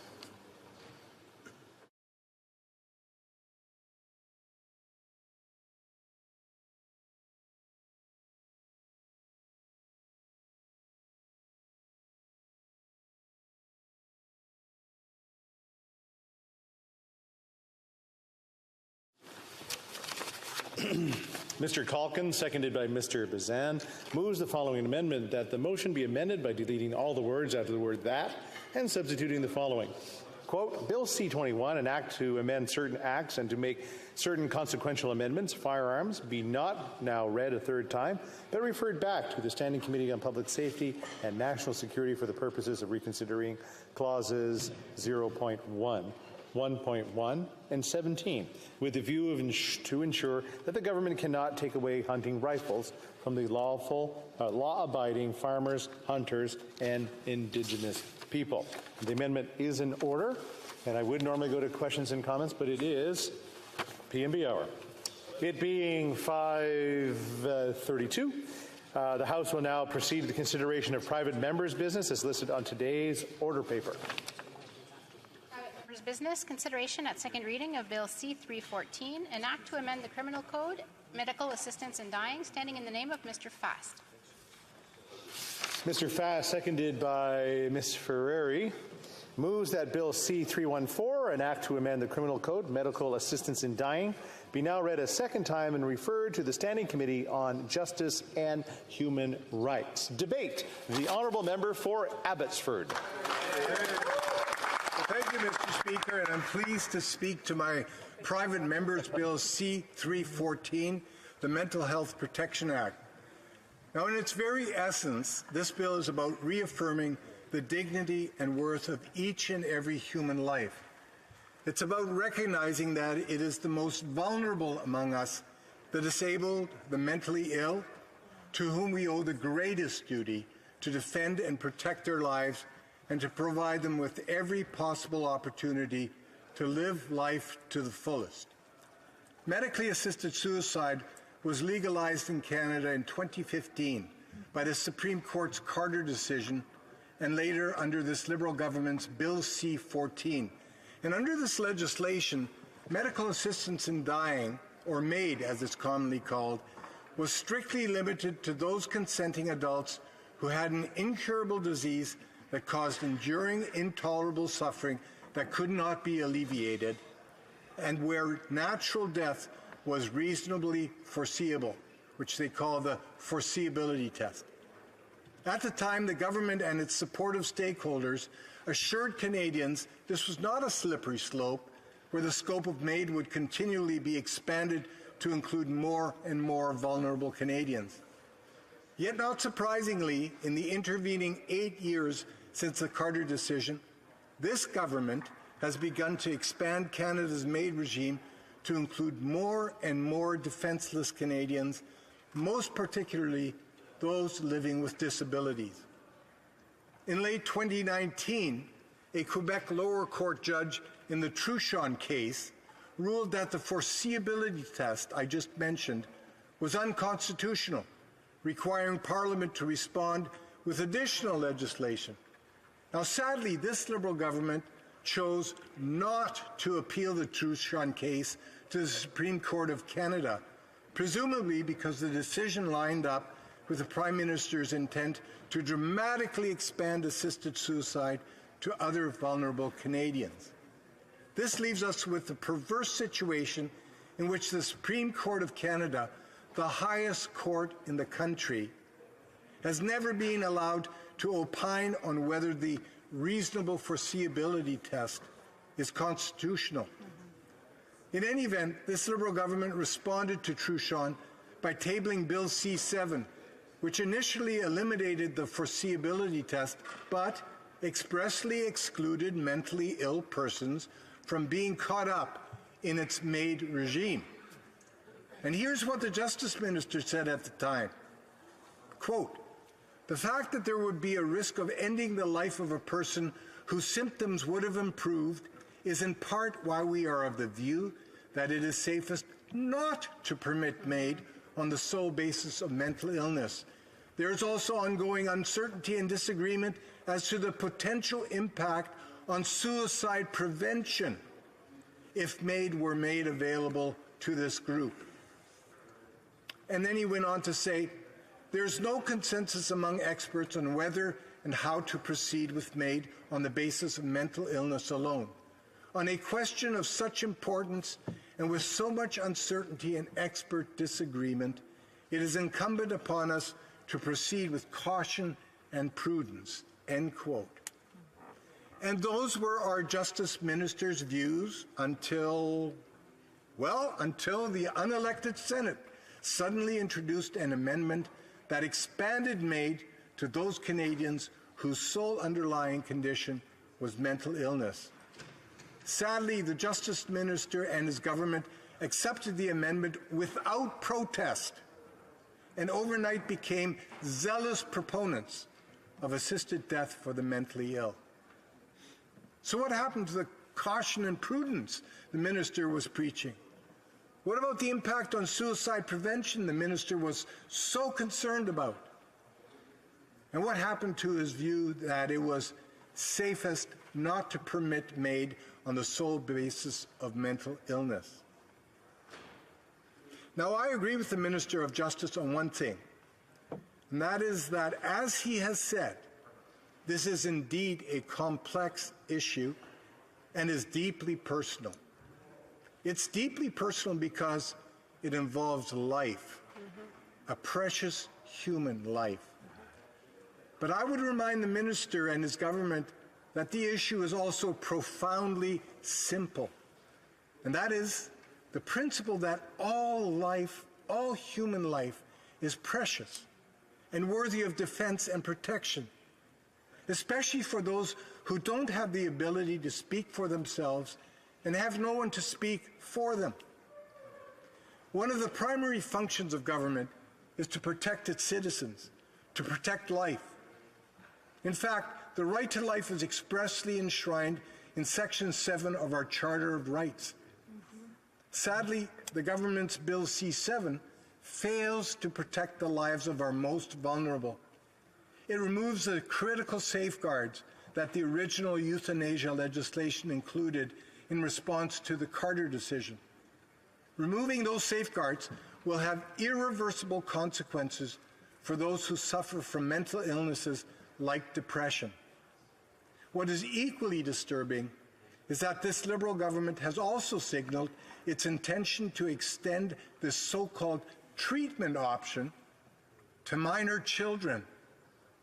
That would arguably make Canada the most expansive, most liberal assisted suicide jurisdiction in the world. Clearly, we're on that slippery slope many of us had warned about, and Canadians have a right to conclude that this Liberal government has gone too far and too fast in its zeal to implement and expand the scope of assisted death. Madam Speaker, my bill will reverse this momentum and repeal the government's decision to extend MAID to the mentally ill. It will put a full stop to the expansion of assisted suicide to mentally disordered persons. And let me be clear, my bill does not in any way reverse the rest of Canada's MAID regime. Assisted death will remain available for those suffering from irremediable, incurable, intolerable illnesses and diseases. My bill is simply focused on reversing the government's actions in expanding assisted suicide to include the mentally ill in the first place. It would arrest Canada's slide into normalizing assisted death as an alternative treatment option, something so many of us had predicted would happen. The evidence from mental health experts is very clear. Contrary to what our Justice Minister is now saying, there is absolutely no consensus in Canada that the mentally ill should be covered by Canada's medically assisted death regime. None. In fact, here's what experts and other stakeholders in the mental health community are saying.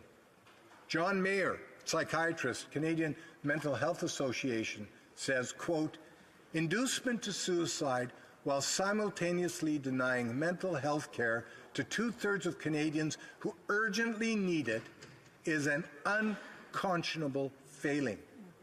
Directly undermining suicide prevention efforts is an insidious and ableist perversion of our mental health care duty," end quote.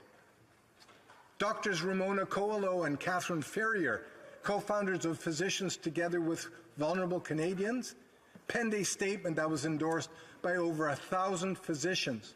And this is part of what it said.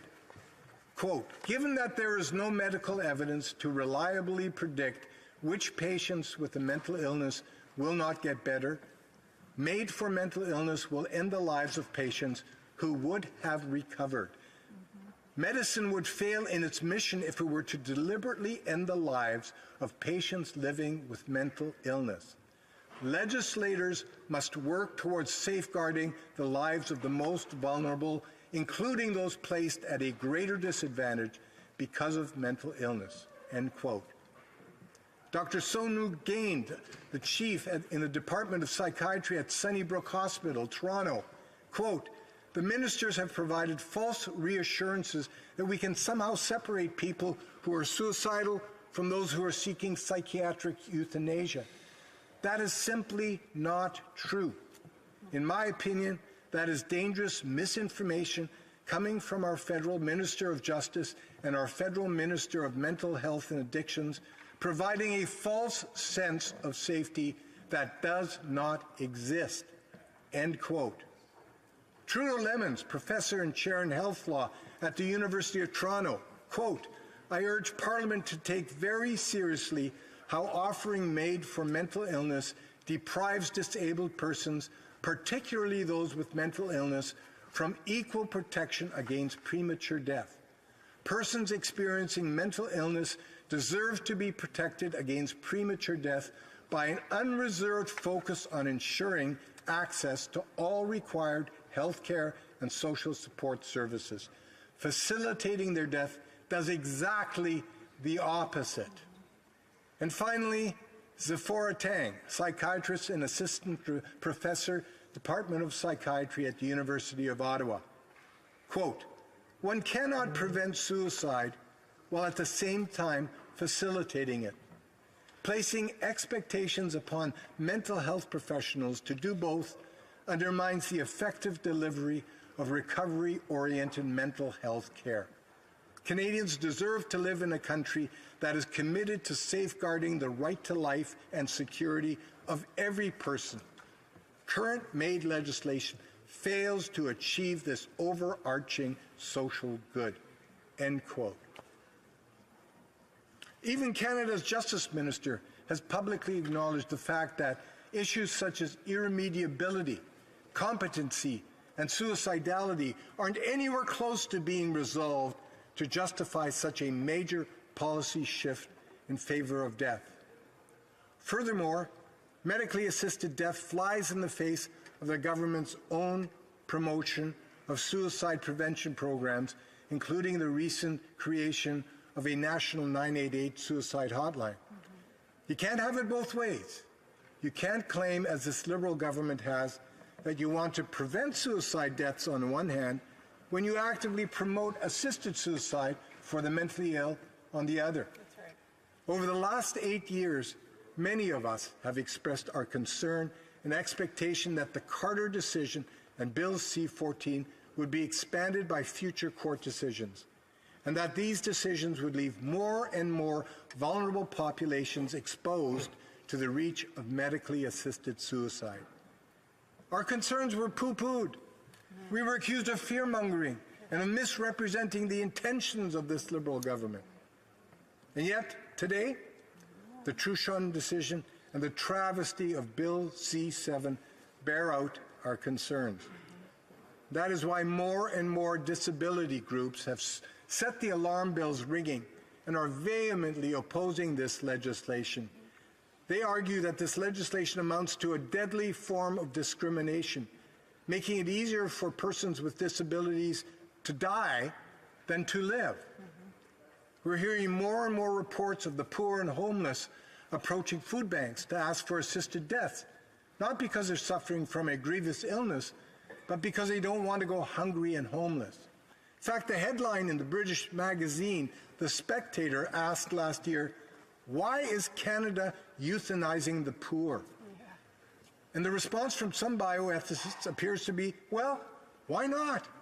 In fact, a new paper by two bioethicists from the University of Toronto makes the case that euthanizing the poor should be socially acceptable. Shameful. That's awful. Mr. Speaker, that is indicative of the path on which our country finds itself. terrifying. We also have verified reports of veterans suffering from PTSD who are being counseled by this government to consider medical assistance in dying rather than being provided with the treatment and supports that they need to recover. So those are the vulnerable that this Liberal government promised to protect. Canadians have the right to ask whether this government is exercising the requisite caution and care to avoid unnecessary overreach and ensure that MAID is not being abused or misapplied. So let me conclude. My private member's Bill C-314 gives all of us an opportunity to take a deep breath and reconsider the perilous road we have embarked upon. As I mentioned, my bill simply reverses the expansion of Canada's assisted death laws to the mentally ill. At the very least, I would ask my colleagues to allow my bill at second reading to go to committee where there can be more discussion. So have we gone too far and too fast with Canada's assisted suicide program? Will we evolve into a culture of death? Is the preferred option for those who suffer from mental illness, or will we choose life? I implore you, colleagues, to choose life, and I wish you much wisdom as you make that choice. Thank you. Good job. Questions and comments? The Honourable Parliamentary Secretary to the Government House Leader. Yes, Madam Speaker, I appreciate what it is that the member is saying, and it is a heavy decision that ultimately does need to be made, and there's no question about that. And I guess what I do is I look in terms of the healthcare professionals and how important it is that we continue to be in touch with the healthcare professionals, that we continue to be in touch with other jurisdictions and stakeholders to make sure that as we continue to move forward in dealing, which is a very much an emotional issue that people have very strong convictions on. And I'm wondering if the member would not to recognize, I don't think there is an easy answer to this. From my perspective, I think that we have to continue the dialogue and from my perspective, have more faith in the system. And I'm wondering if you just want to provide some thoughts with respect to that. Honourable Member for Abbotsford. Well, Madam Speaker, I want to thank the member for acknowledging that there's further discussion that is required on this. And that is one of the things that I've lamented is that medical assistance in dying has been pushed so far, so quickly, that there has not been the appropriate national discussion or even the appropriate debate within this House as to whether we should extend this life or death policy to the mentally ill. The stakeholders that I quoted from represents just a very, very thin slice of the many stakeholders that have written to me and said, Ed, we have not had this discussion. The mental health profession and the stakeholders within the mental health community have not had the debate required to go to this length to extend assisted suicide to the mentally ill. Des commentaires, l'honorable député de Montcalm. The honourable member for Montcalm. Thank you, Madam Speaker. As I've often said here, I'll let my colleague put his earpiece on. As I've often said here, everyone means well for others. Everyone's kind and compassionate, but you can't be when you're undermining another individual's dignity or a right to make their own decisions, their own decision about their own death. My colleague said that about this bill, that serious and irremediable problems are not considered as serious health problems. But the definition of a mental disorder in the DSM-5 is that a mental disorder is a syndrome characterized by significant disruption of cognition, regulation of emotions, disruption of psychological and biological processes that support vital functions. That's not serious? The honourable member for Abbotsford.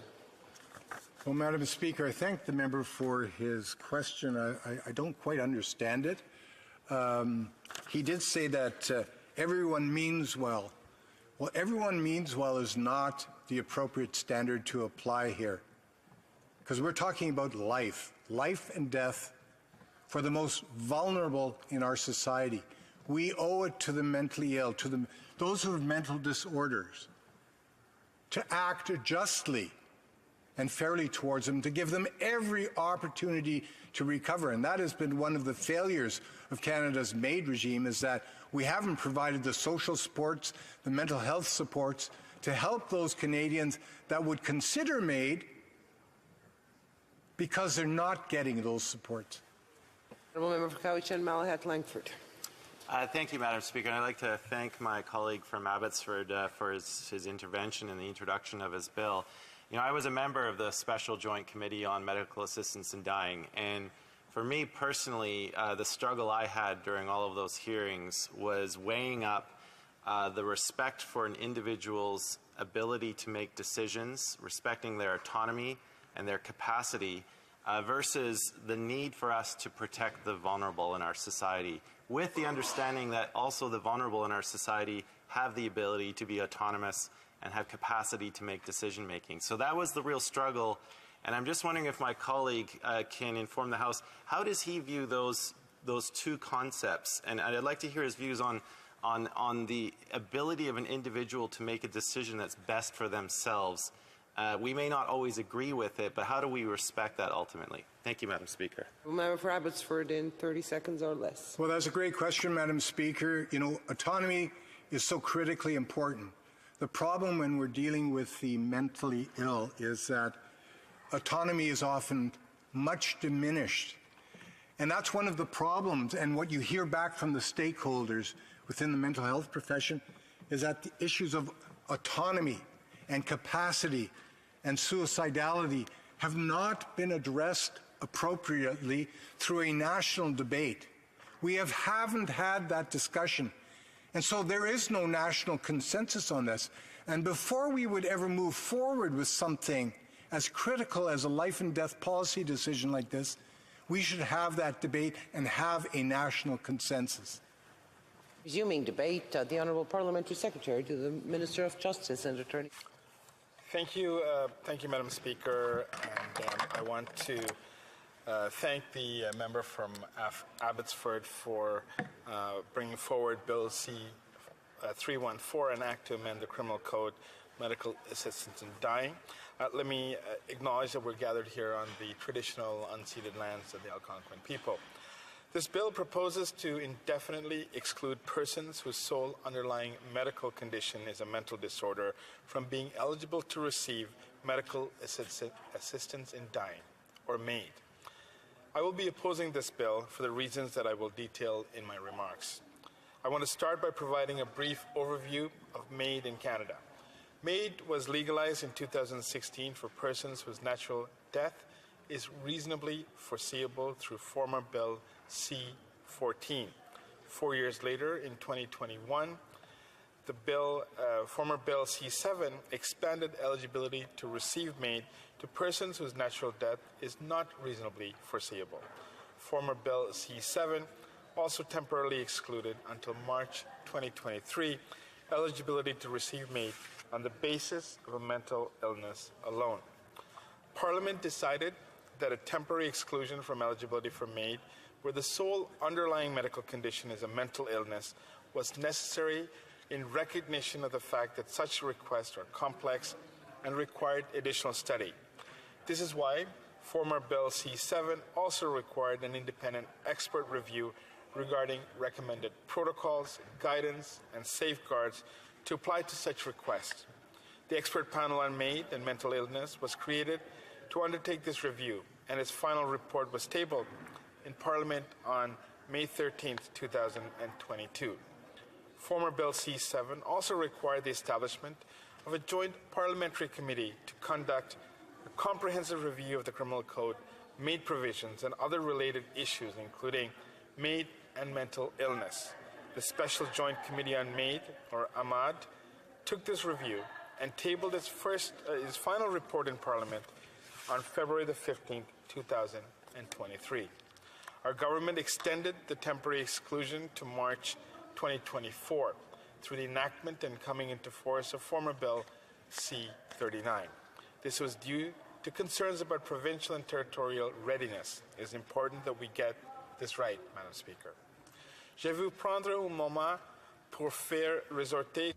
I'd like to take a moment to point out that the exclusion for mental disorder was always meant to be a temporary exclusion. There are very legitimate concerns that have been raised in this connection. I believe that the healthcare system will be ready for the safe provision of MAID, where the sole underlying medical condition is a mental illness, by March 2024. Significant progress has been made by our government in collaboration with the provinces and territories and other stakeholders and experts to prepare for this deadline. We're not ignoring the concerns that have been raised. In fact, many of these concerns led to the one-year extension of the exclusion. We're moving in a prudent and measured way with the ultimate goal of ensuring that our MAID framework supports the autonomy of those who are eligible to receive MAID and protects those who may be vulnerable. I will now turn to Bill C-314 and outline some of the technical issues. As I stated previously, the bill proposes to indefinitely exclude eligibility for MAID based on a mental disorder alone. It does this by replacing mental illness with mental disorder in subsection 241.2, subsection 2.1 of the Criminal Code. There are two main issues in this approach, Madam Speaker. First, such a change may result in the unintended exclusion of persons with some medical conditions that are not currently excluded from eligibility for MAID. This is because mental disorder is a clinically defined term that practitioners have explained would likely capture all mental disorders included in the American Psychiatric Association's Diagnostic and Statistical Manual of Mental Disorders, or DSM-5, whereas mental illness, as it relates to MAID, is meant to capture mental disorders that are primarily treated within the domain of psychiatry. Mental illness likely captures a smaller set of conditions than what would be captured by mental disorder. As such, making the switch in terminology without an accompanying definition may have the unintended consequence of excluding certain medical conditions that are not currently excluded from eligibility for MAID and that do not raise the same concerns as mental illness do in relation to MAID. The second issue is the term mental disorder is already defined in Section 2 of the Criminal Code as a disease of the mind, and there is extensive case law interpreting what this means in the context of the not criminally responsible regime. Therefore, a switch in terminology in the Criminal Code made provisions without an accompanying definition may unintentionally complicate legislative interpretation and may also result in the existing case law interpretation of mental disorder if the not criminally responsible regime context being applied to the MAID context. Although many experts and practitioners have noted a preference for the term mental disorder, since it is a clinically defined term, this preference has already been expressed in the context of developing protocols, standards, or guidance for MAID. It is important to remember that MAID is not just a healthcare issue, it is also a criminal law issue. And as I have just explained, things can get complicated in the legislative context given existing definitions and legal interpretations. En fait, je veux simplement souligner. Finally, I just want to note that Bill C-314 also restructures the Criminal Code exclusion, but does not appear to change its application. In order to be eligible for MAID, a person must have a grievous and irredeemable medical condition, which is present when a person has a serious and incurable disease or disability, is in an advanced state of irreversible decline, and is experiencing enduring and intolerable suffering, as per subsection 241.22. Alors, actuelle une maladie mentale. Currently, a mental illness is not considered an illness, disease, or disability for the purpose of the first part of the definition of a grievous and irremediable medical condition. As such, a mental illness cannot satisfy the definition and therefore cannot ground a request for MAID.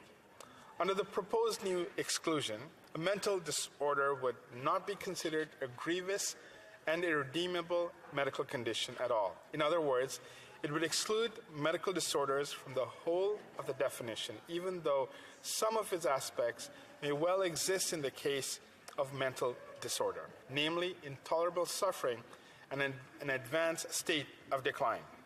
Although this new exclusion would operate slightly differently than the existing exclusion, it seems as though its effects would be the same. I want to reiterate that Parliament considered this two years ago during its consideration of former Bill C-7 and decided that a MAID mental illness exclusion should be temporary. The point was reinforced by Parliament's enactment of former Bill C-39 this past March. The expert panel on MAID and mental illness has tabled its final report, which notes that the existing MAID eligibility criteria and safeguards, supported by other key resources, provide an adequate framework for the provision of MAID, where the sole and underlying medical condition is a mental illness. Parliament considered the issues again via the Special Joint Committee on MAID, and the majority of members agreed with the expert panel's findings. I urge members to join me in opposing this bill and not reverse Parliament's decision to unintentionally complicate legislative interpretation in the criminal law. Thank you, Madam Speaker. Reprise du débat, l'honorable député de Montcalm. Resuming debate, the honourable member for Montcalm. Thank you very much, Madam Speaker.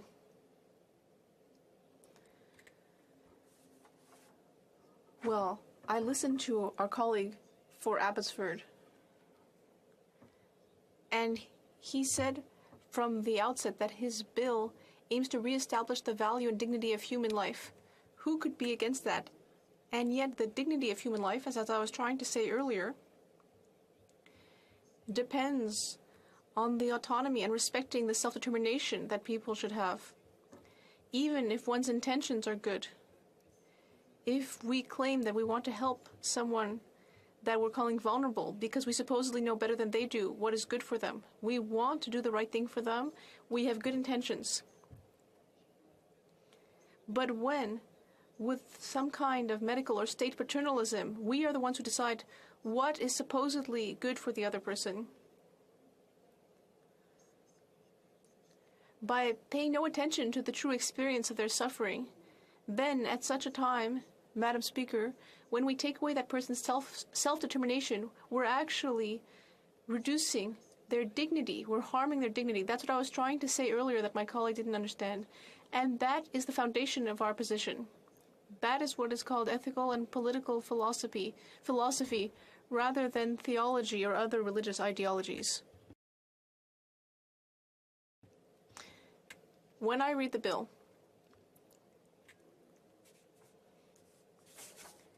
and I see what's in the preamble of the bill, that Parliament believes that it is a priority to ensure that adequate supports are in place for the mental health of Canadians. Who could be against that? But it has nothing to do with the goal of the bill. You can do that, and it doesn't mean that you're excluding mental illness as being considered a grave and irremediable matter of health. I'll come back to that. Then the preamble continues. Whereas Parliament considers that vulnerable Canadians should receive suicide prevention counselling rather than access medical assistance in dying. Once again, this shows the lack of rigor. Because what we heard from all the experts, and when you look at the literature, there's something twisted about associating suicide with medical assistance in dying. I've heard the leader of the opposition do so several times during question period. But no, it is not right conceptually, because medical assistance in dying is based on not imposing something on someone, but rather considering that the person is in an irreversible situation. No one came to committee to tell us that a suicidal state was not reversible. And not only did they tell us that being suicidal is reversible, in addition to that, they told us that we shouldn't mix up these two concepts, being suicidal and medical assistance in dying. So that's already a problem. Medical assistance in dying for a mental illness means recognizing that a person who is suffering and who has a mental illness, who has had it perhaps for 10, 20, or 30 years, because when you look at the expert report, and I hope that our colleague has read it, what we're told in that report is that someone with suicidal ideation is not eligible. It's one thing to ask for medical assistance in dying. It's another thing to actually meet the criteria and to be eligible. And that's fundamental. If you're depressed, if you're in a crisis, that doesn't mean that you're eligible. In fact, the experts told us that no one would consider granting that request if someone is in a crisis. The patient has to have access to all treatments that exist that could reduce their suffering. They can't refuse a treatment that could very well bring them back to health. So we're in a situation where, as Dr. Black said, a study estimates that adults in the Netherlands were at an 8% risk of suicidal ideation throughout their life, and 65 adults received medical assistance in dying for psychiatric reasons each year in the Netherlands, which represents 0.0004% of the population. And yet here we're being told that there's a slippery slope. C14 is being quoted. And the fact that the courts have told us that there's an obligation to move forward with C7, they've told us that it's an obligation because C14 was a bad bill. It only confused the situation. And if that's what respect for human dignity and human life means, to force people to go on hunger strike, to mean that they can get closer to the reasonably foreseeable natural death criterion, well, I think that's absolutely not humane. People who want to become eligible, in some cases they've had to go on hunger strike. Or in other cases, like Ms. Gladue and Mr. Truchel, they've had to go before the courts to demand their rights. And again, we're being told that we want to protect vulnerable people. Well, we should start by not infantilizing and instrumentalizing them for reasons other than their own well-being. And who is more vulnerable than someone who is facing intolerable suffering and who are passing over the threshold of what is tolerable for them? Who are we to decide instead of them what the threshold should be? Because that's what this is about. People would like to live as long as possible. And the court said very clearly that these people's right to life is being violated. I mean, the conservatives love to talk about the right to life. The court is telling us that by denying these people the right to medical assistance in dying, they're actually not getting the chance to live as long as possible until the moment where their suffering is intolerable. and where they can be taken care of. In some cases, because they don't have that assurance, they kill themselves prematurely.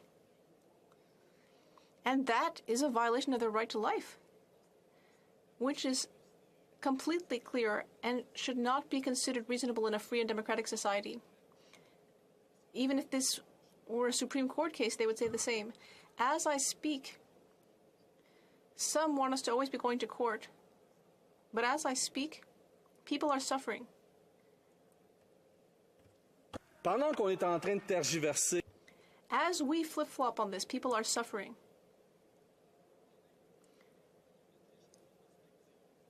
At a certain point, we need to put things in perspective.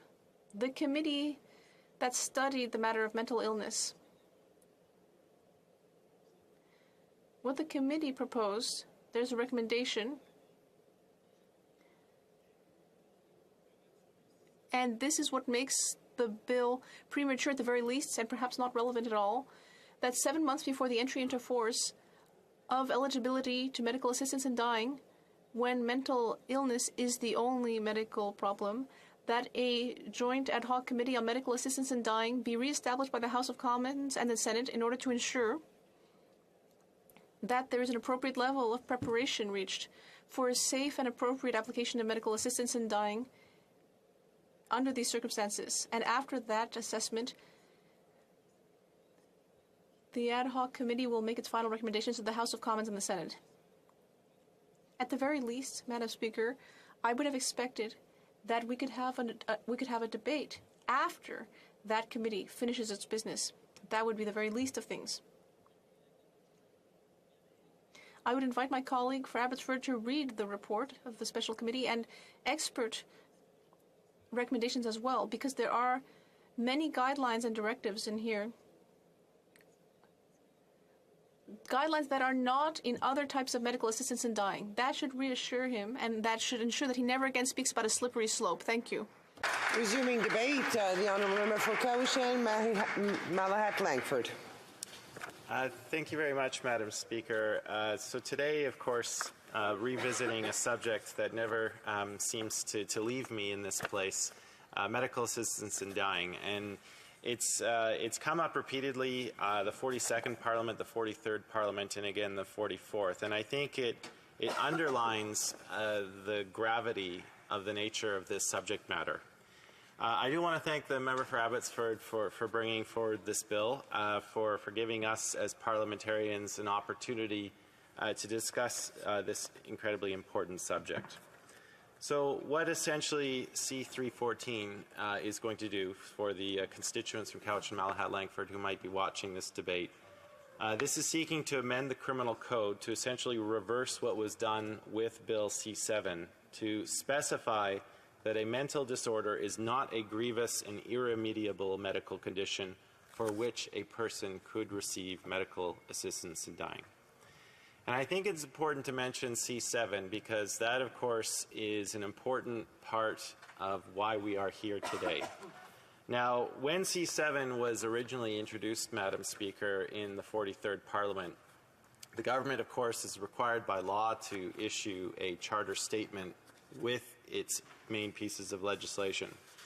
And in that charter statement, of course, the Minister of Justice went to lengths to make people understand why the government had specifically excluded in the first draft of the bill why mental disorders as a sole underlying medical condition could not be eligible to receive medical assistance in dying. Now, the charter statement did say that the exclusion was not based on a failure to appreciate the severity of the suffering that mental illness can produce. Rather, at the time, the statement took pains to say that it was based on the inherent risks and complexity that the availability of MAID would present for individuals who suffer solely from a mental illness. And it's important to understand that we are not using the term mental illness anymore. Every text is now recommending that we use the term mental disorder. So there were three primary reasons given in the charter statement at that time. First, the charter statement suggested that evidence for screening for decision-making capacity was particularly difficult and subject to a high degree of error. The charter statement went on to say, secondly, that mental illness is generally less predictable than a physical illness in terms of the course the illness will take over time. I think a lot of people can understand that when someone receives a diagnosis for a physical illness, particularly one that is well known like cancer. We know a lot about cancer these days, and we know based on what part of the body it strikes, we can predict with a fairly certain amount of accuracy what a person's ability to survive that is, based on how far it's progressed and so on. And the same is with other physical ailments as well. Mental disorders, on the other hand, there still are indeed a lot of unknowns. And finally, Madam Speaker, in that same charter statement, it went on to explain that the recent experience for the few countries that do allow it, and it did mention Belgium, Netherlands, and Luxembourg, had raised some concerns. So that was the charter statement at the time with the first draft of C7. Of course, when C7 went on to the Senate amended that part of the bill to allow mental disorders as a sole underlying medical condition to access MAID. There was some back and forth between the government and the Senate to establish a sunset clause so that it wouldn't come into effect until March 17th of this year, 2023. At the time, New Democrats, we decided to vote against the Senate amendment because the requirements of the earlier C14 had not yet met. We had not yet had a parliamentary committee to delve into these issues, and we felt that despite the government having gone to all of those lengths through its charter statement to explain its position and then to accept an 11th hour Senate amendment without having done that important work, that was very much akin to putting the cart before the horse. Now, of course, there was also Bill C-39 that was introduced earlier this year because what we found was that more time was needed, and whatever anyone's feelings in this House are with regards to mental disorders being able to access MAID, there was agreement that more time was needed. And so Bill C-39 was passed in very short order in both houses, and that delayed the implementation of it until March 17th of 2024. So that's the timeline that we are on now, Madam Speaker.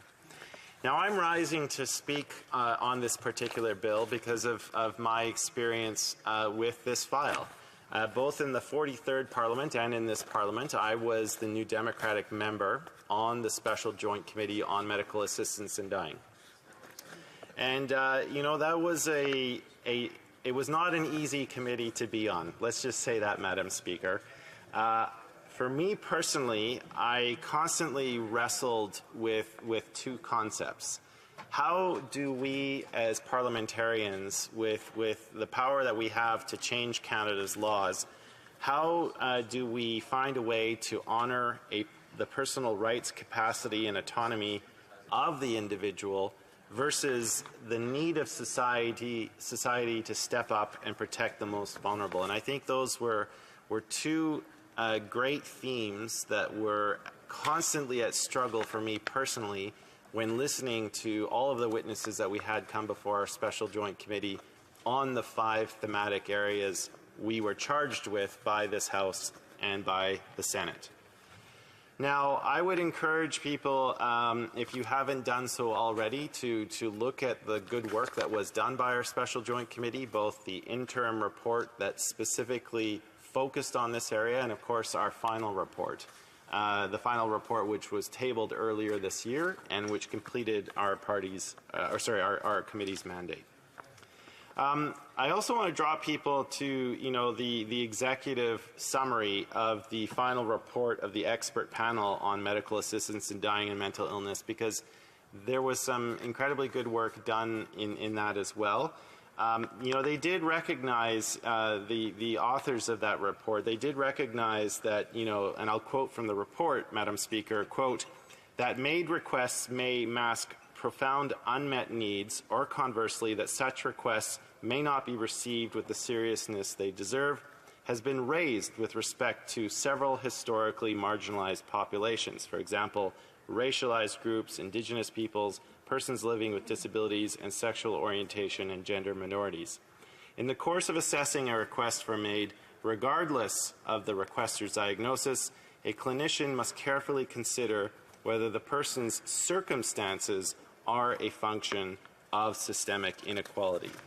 And that's kind of the warning sign that I think much of the medical community is struggling with.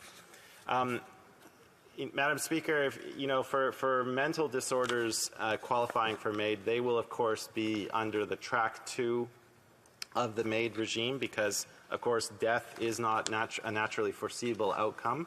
And just for people to be reminded that, the Track 2 safeguards that are in place, the request for MAID has to be made in writing.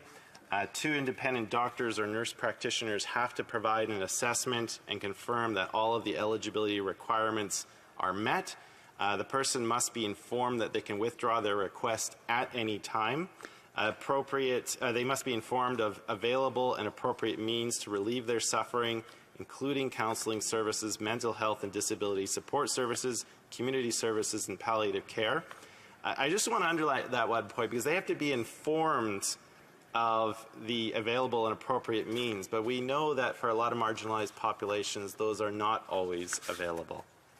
Anyways, I know I only have a minute left, but I just want to end on the fact that when we're talking about mental health in general, and I want to give recognition to my colleague from Courtney Alberni, who has called on this government to urgently fulfill its promise to establish a Canada mental health transfer.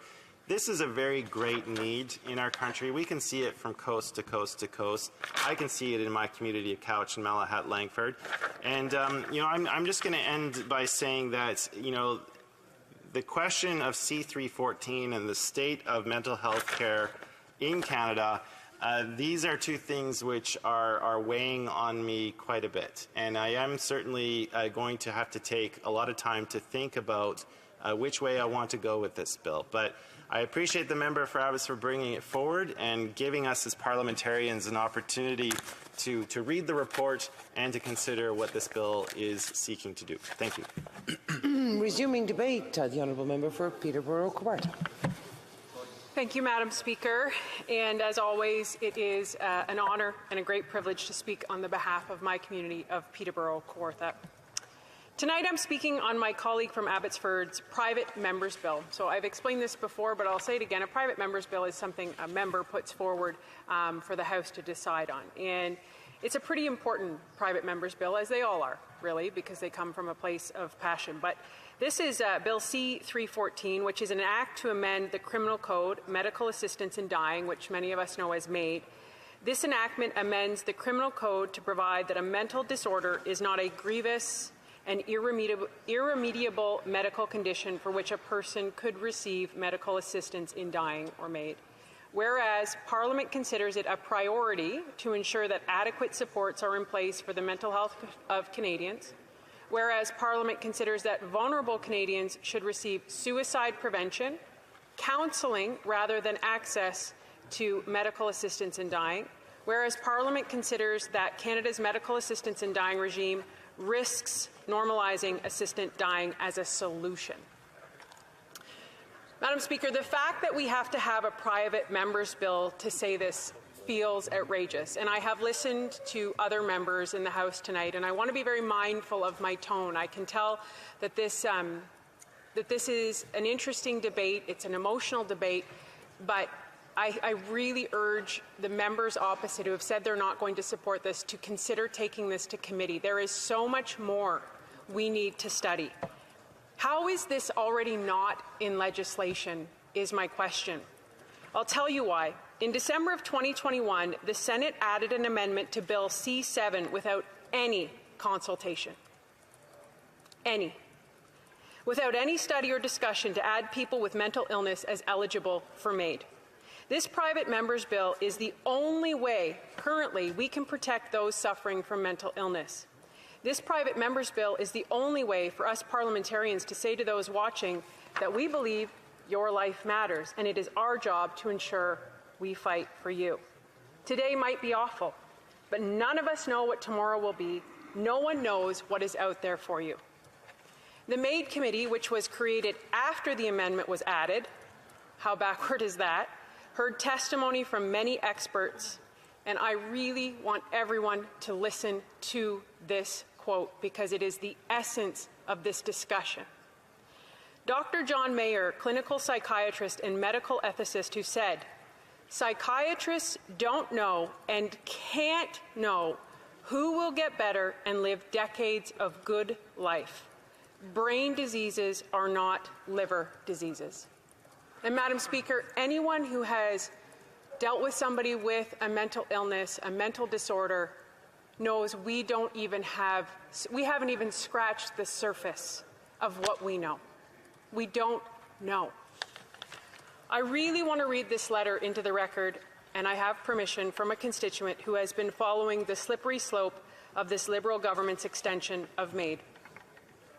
Dear Michelle, my name is Kayla. I'm going to be sending this letter to several MPs, but as you are my MP, I thought I should send this to you first. I'm very troubled by something that is going to be happening very soon in this country, and I hope you will listen to what I have to say. Overall, I'm a very healthy individual. I have a mental health condition, but it is my sole medical condition. However, I was mortified to discover last month that MAID, Medical Assistance in Dying, will be available for people whose sole health condition is a mental health condition as of March 17, 2023.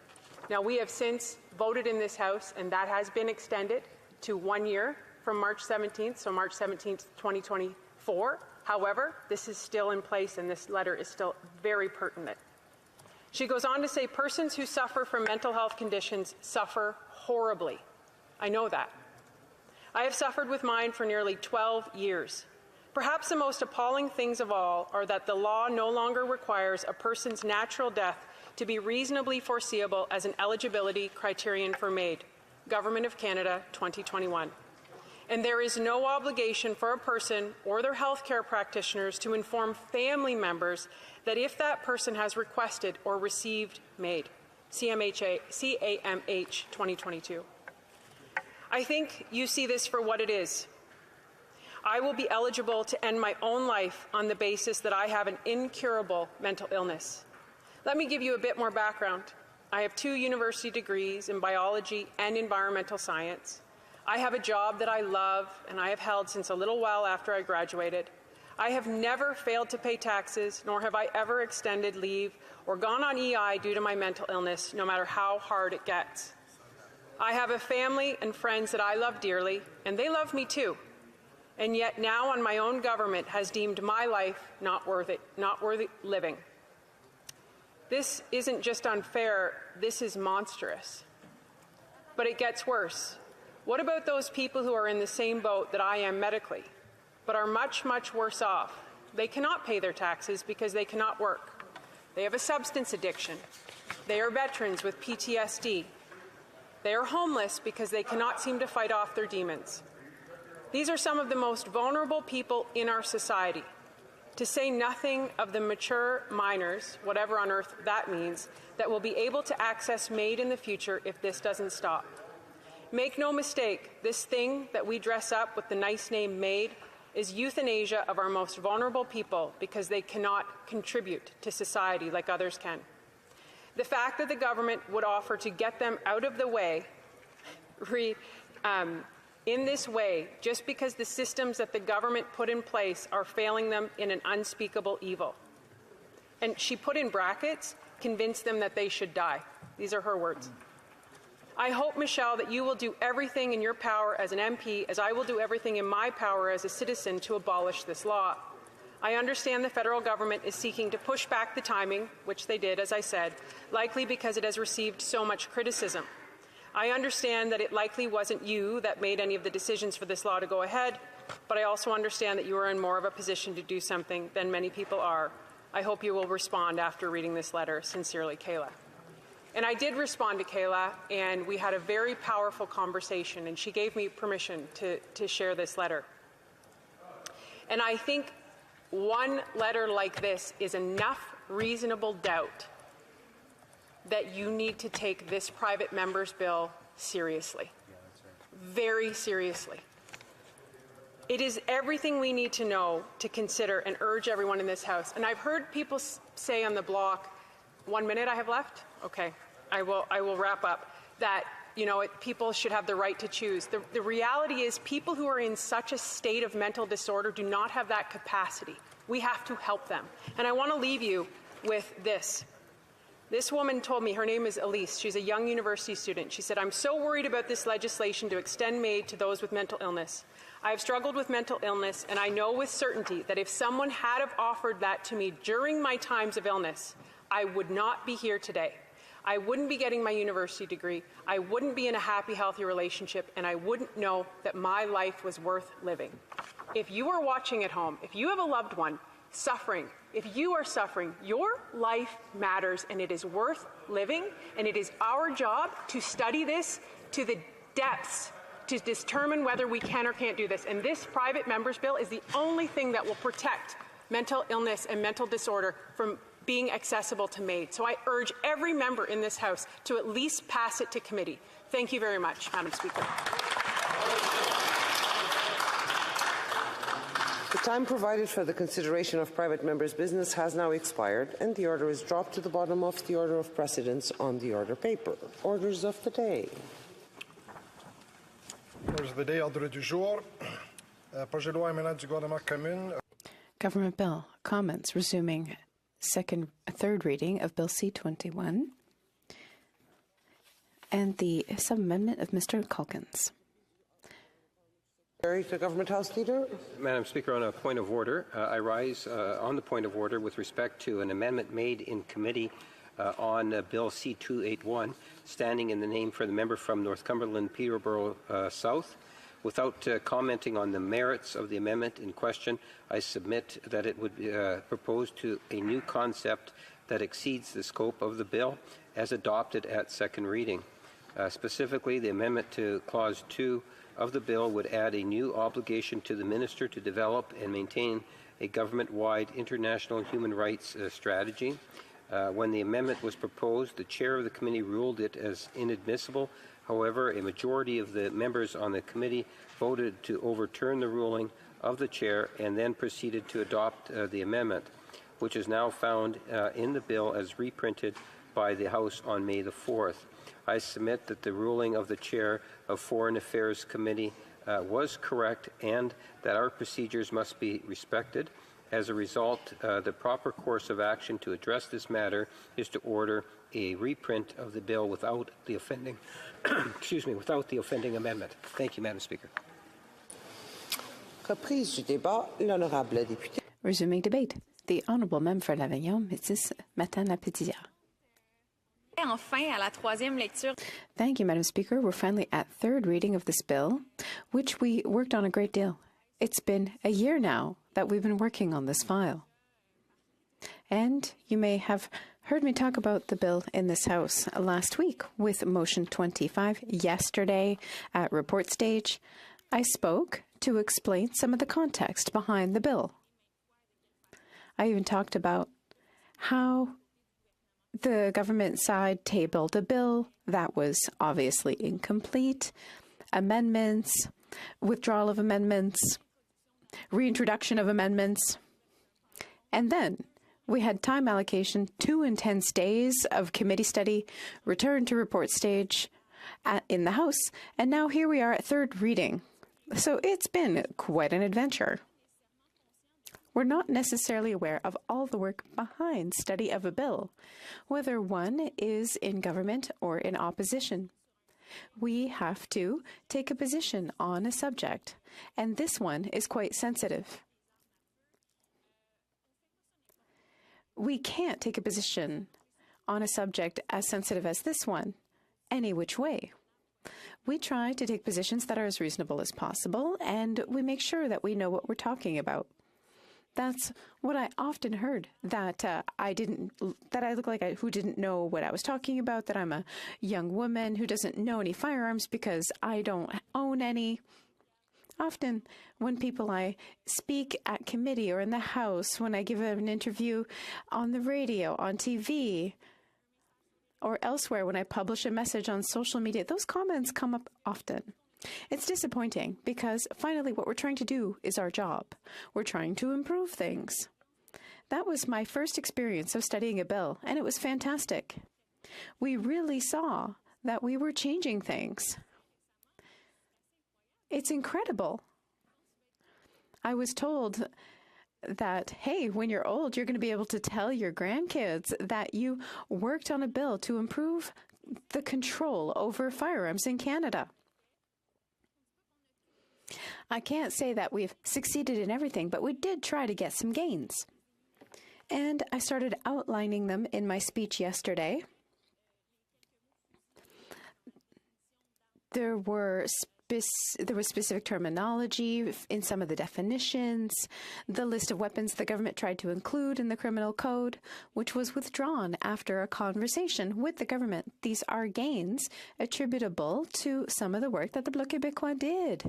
Sometimes it's easy to take credit for something when a government puts a policy in place or passes a bill, and we can say, hey, we worked for that. And sometimes we say, well, did the party really help? But this time, I can say with absolute certainty, we worked hard to go and get those gains, which I think are going to improve the bill. This bill will pass from a point of view where we at least tried to improve it. When my speech was concluding yesterday, I talked about airsoft, the toy rifles for paintball or that people use in certain types of recreational activities. Initially, the government wanted to prohibit them, just like other firearms. And the Quebec Airsoft Federation testified before committee, as well as other federations throughout Canada, who said, we understand why you want to prohibit airsoft guns, because police officers said that it could be confusing if somebody showed up with a false weapon during an incident. They could put themselves in danger and others as well. A police officer could believe that it was a real weapon. The various federations did hear those objections. They said, we don't want to penalize people for participating in a recreational activity. Surely there's another way to go about it. We can deal with more regulation. We can regulate transportation, how it's used, having to be 18 years old before being able to acquire an airsoft. We saw openness from these federations who said, please don't prohibit them, but we're ready to accept more regulation. We found it quite reasonable. That's why we worked not to prohibit them, to regulate them instead, as the federations were willing to do. We worked hard on that point. In a bill, there has to be a reference to a specific subject for the government to be able to regulate it. It was difficult to just remove the clause in the bill, which didn't refer to the airsoft at all, because then it meant they had nothing to regulate on. It took a few days to understand that it was possible. Officials told us everything's possible. So the government was able to regulate airsofts without prohibiting them through Suit 221. So we simply decided to withdraw the clause from the bill, and the government didn't object, which gave the opposition the latitude they needed. Federations involved were very pleased with those results. The Bloc Québécois amendment was consistent, so it could have been the Bloc amendment, but all that to say, we worked very hard on the bill. I've been receiving emails since that particular clause was passed, and I want to read it out to you because it's encouraging. Mr. Guillaume Maillot is the owner of SMPR Tactics and Fresh Air. Bonjour, madame. I'm writing you this morning to thank you. This morning, for the first time, I'm drinking my coffee without stress for my business, my employees, and my family. Working with Airsoft was very helpful. I was worried about getting prostate cancer due to all this stress. I worked with the Quebec Airsoft Federation I know that you listened, and your understanding was crucial to help us navigate the tumultuous waters between anti-weapons pressure groups and various other industries. Thank you to you and your team. Yesterday, I gave an interview on the radio, and with the host, who plays airsoft, I was able to highlight the work being done. To say that it's not just happening due to efforts by the NDP. I received an email from François Gauthier, who's president of the Quebec Federation of Airsoft Sports. And on behalf of the Quebec Federation of Airsoft, we want to thank the Bloc Québécois, especially the member for Avignon, la Métis Matane Matépédia, and her team for listening to the issues that C-21 could have caused as it was introduced by the government. We want to thank the attaché for the member, Ms. Francoeur, for the follow-up on work being done and for taking the time to explain to us how the bill was moving forward. We're pleased to continue to work with the Bloc Québécois in the future if regulations for our sports do happen. On behalf of the Quebec Airsoft community, thank you for listening to our concerns. So, again, it was pleasant to receive that message. And yesterday I highlighted the work from my attaché politique, Andréane Francoeur, so I'm glad to be able to highlight her name again through Mr. Gauthier's email. It doesn't seem like much. However, every member of the Bloc Québécois caucus told me at which just how much they were receiving positive comments about airsoft being withdrawn from the bill. So we'll take that. We're pleased with it. I would say that it's a shame that C-21 had issues because of the government's controversial amendments, because there were some aspects that are positive in this bill. It refers to protecting women who are victims of family violence. And despite what the Conservatives said about there being nothing good in the bill, we would actually be we are in favor of most of the amendments. Those amendments were tabled and 16 were accepted. The majority of them were accepted unanimously. So whether it had to do with chargers, it's a bit hard to explain it in just a few seconds, so I'll take in question and answer, so I'll answer now. So currently, you can buy a charger for a weapon in a store legally without having to present a permit. And that's what the Danforth killer did a few years ago. He stole a gun. He didn't have a license for it, so it wasn't registered in his name. And he went and bought a charger legally and used that to kill 2 people and injure 13 other people in Toronto. So it was strange to think that you didn't need to show a license to purchase a charger. And same thing goes for bullets. So Danforth Families for Safer Communities raised awareness of this issue and said, well, you should have to show your license before you can purchase these things. And so I was fortunate enough, or I took the initiative to move those amendments. And then there were some, when you make one change to a bill, sometimes you have to make consequential amendments elsewhere. So that was what happened in this case, and there was a wonderful unanimity. Even the Conservatives voted in favor of that amendment. So it's super gratifying to see how much progress you can make when you try. And I'd like to thank the Conservative Party for voting in favor of that, except for one. And as I said, these were consequential amendments, so it's a bit inconsistent to vote for all of them but one. But there was a bit of a filibuster happening because we were under time allocation and people were taking over from one another. The Conservatives were making sure that there were a constant stream of speakers, and so a Conservative showed up just in relay, and just suddenly thought the amendment on chargers didn't make any sense. So even though all the previous amendments on chargers had been accepted by the Conservatives, somebody just showed up and voted against it because he didn't like the idea. It doesn't make sense to proceed that way. Because this person felt like, oh, well, you might miss out on a hunt if you didn't have a charger because you didn't bring your license with you to the gun shop.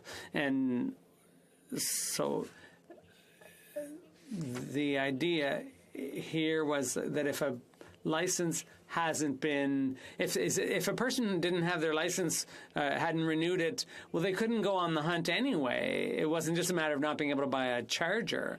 So it helps to know what you're talking about. And when the Conservatives are just sending in substitutes one after the other, they don't always know their stuff. And it's just really not a good way of conducting business here, committee business.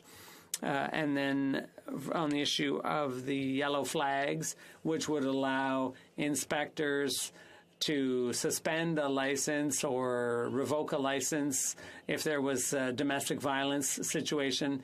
And so there were places in the initial bill where it wasn't the timing.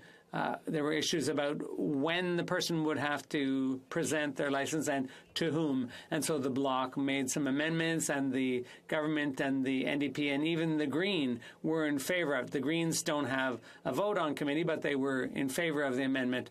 And I think I seem to recall the Conservatives voted in favor of it again. So once again, it was nice to see unanimity in voting in favor of measures to combat family violence. We also saw, as things moved along, that some things are harder to do through statute than they are through regulation. So, but I feel that it was a gain. We did get the minister to undertake to do certain things publicly. For example, and I've already explained this here before, when you look at a drug, a pharmaceutical, in order to market that, there has to be a stamp of approval from Health Canada before that drug can be marketed. And it should be the same thing for guns. But sometimes guns are marketed, and we realize that it's never actually been classified by the government. And so we were just wondering, well, does this make any sense? Shouldn't a weapon have to be classified before it can be marketed? And so that was something that we managed to get a commitment around. So so the minister made a commitment. Commitment remains a commitment until it's followed through on. We've seen the Liberals make a number of commitments in the past that weren't kept, but hopefully this won't be one of those commitments. And then there was the issue of, this is an issue that Police Se Souvient raised my awareness of. And so it was about these some weapons that can have 30 bullets in them, and then there's a thing you can get to block the charger so that there's only the magazine, so that there's only 5 bullets can come out of it. But then the owner can actually always remove that little blocker, and then it becomes a 30-bullet magazine again. So what we realized is that perhaps the regulation could be strengthened, and that's what the minister undertook to do. And it was important. That commitment was important too, but it's equally important that it be kept by the minister. And another thing that we would have liked to see, which we didn't quite get, was in the definition section, is that there are some things that only apply to future guns, but what we were saying, what we thought might be nice was, rather than having to identify specific assault weapons, maybe there could be like an order in council that would identify the assault-style weapons in question. And so then the idea was that the advisory council could issue recommendations about how these guns could be classified. And so the minister could just, by order in council, could just issue a classification for new guns. It seems that would be an easy and reasonable solution. So I hope the minister will take me up on that suggestion too. I think my time's running a bit short, but I'd like to come back to a few of the things that happened at committee. This was my first experience of clause-by-clause study at committee, and it was quite interesting. And I think it's worth pointing out that obviously this happened late at night. I don't think there were many journalists paying attention, but some things happened that I think are worth highlighting. The way the Bloc saved the government's freeze on handguns. There was a clause in the bill that exempted certain people from that freeze on handguns. For example, Olympic athletes. Everyone else would be subject to the freeze on handguns, but the NDP, which is normally in favor of almost everything the government does, was not in agreement on that specific point. So the Conservatives and the NDP were proposing amendments to get rid of this freeze by extending the exemption to too many people. So it was interesting. Just before the vote, the member for King's Hants, the Liberal member, took the floor. So the government tried to prevent him from speaking, but thanks to unanimous consent, the committee allowed him to express himself and then to vote on those amendments. So it was quite interesting. There was a tie in the vote for and against. So the chair of the committee himself got to break the tie, which happens quite rarely. The Bloc abstained. If the Bloc had abstained or voted against, then the government's freeze on handguns would have ended. But that was something that the government had wanted, and so we remained consistent and made the difference in that case. So I see that my time is running out. I have a lot more things to say, but I would, above all, like to talk about ghost guns. This is another thing that we became aware of when we heard the RCMP's evidence. It's so easy to manufacture an illegal weapon with parts ordered on the internet, and organized crime is heavy into this, and there's quite a traffic or an arms trade, if you will, in ghost guns. So that's all I have to say, Madam Speaker. I'd be happy to answer any questions. Questions and comments? Thank you, Madam Speaker, and thank you to the honourable member across the way. Although I wasn't at committee, I've heard that her interventions were well accepted and received and discussed in committee. She ended her speech tonight on ghost guns, and that's something I've been discussing with our local chief of police. We've had a few walks to talk about this and the guns that look like they're real, but they're really just toy guns, and how that really makes policing a lot more difficult in our communities when guns pop out of nowhere, such as ghost guns. So the impact on our police services could be very positive, that they could then do a better job of helping safety within our communities. Could the honourable member maybe talk about how maybe the police forces in her local community are receiving this legislation? The honourable member. Thank you, Madam Speaker. That's an excellent question. I was in contact with a number of police forces in connection with this bill. It's very well received.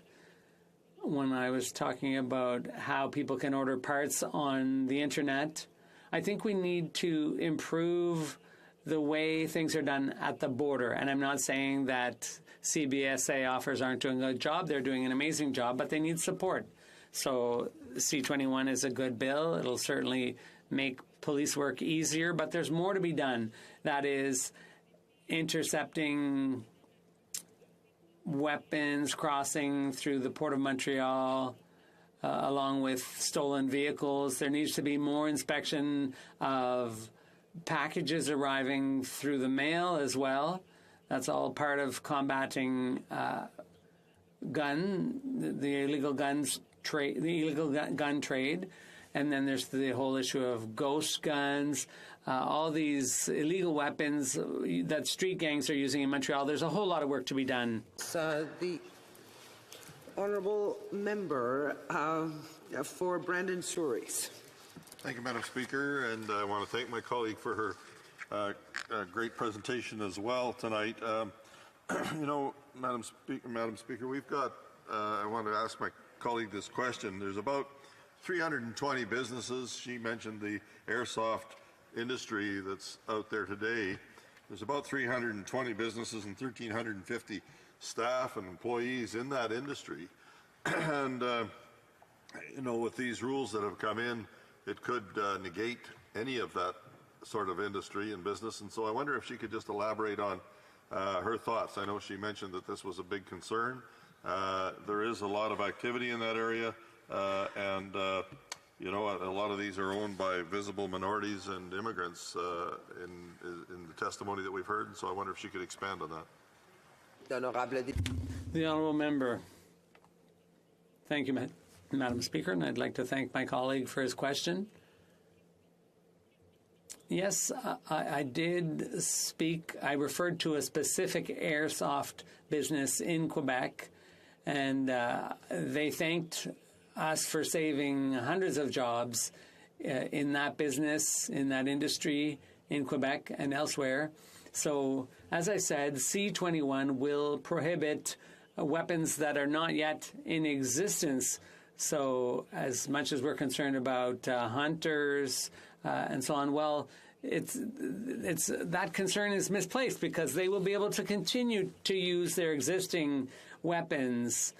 So that should be part of the messaging once C-21 is passed. I'm not saying that it's great that there are still lots of guns in circulation, even some assault-style weapons, but the minister could take action through order in council. But for weapons that are reasonably used for hunting, anyone can have a peace of mind because they'll be able to keep using those weapons. Couch and Malahat Langford.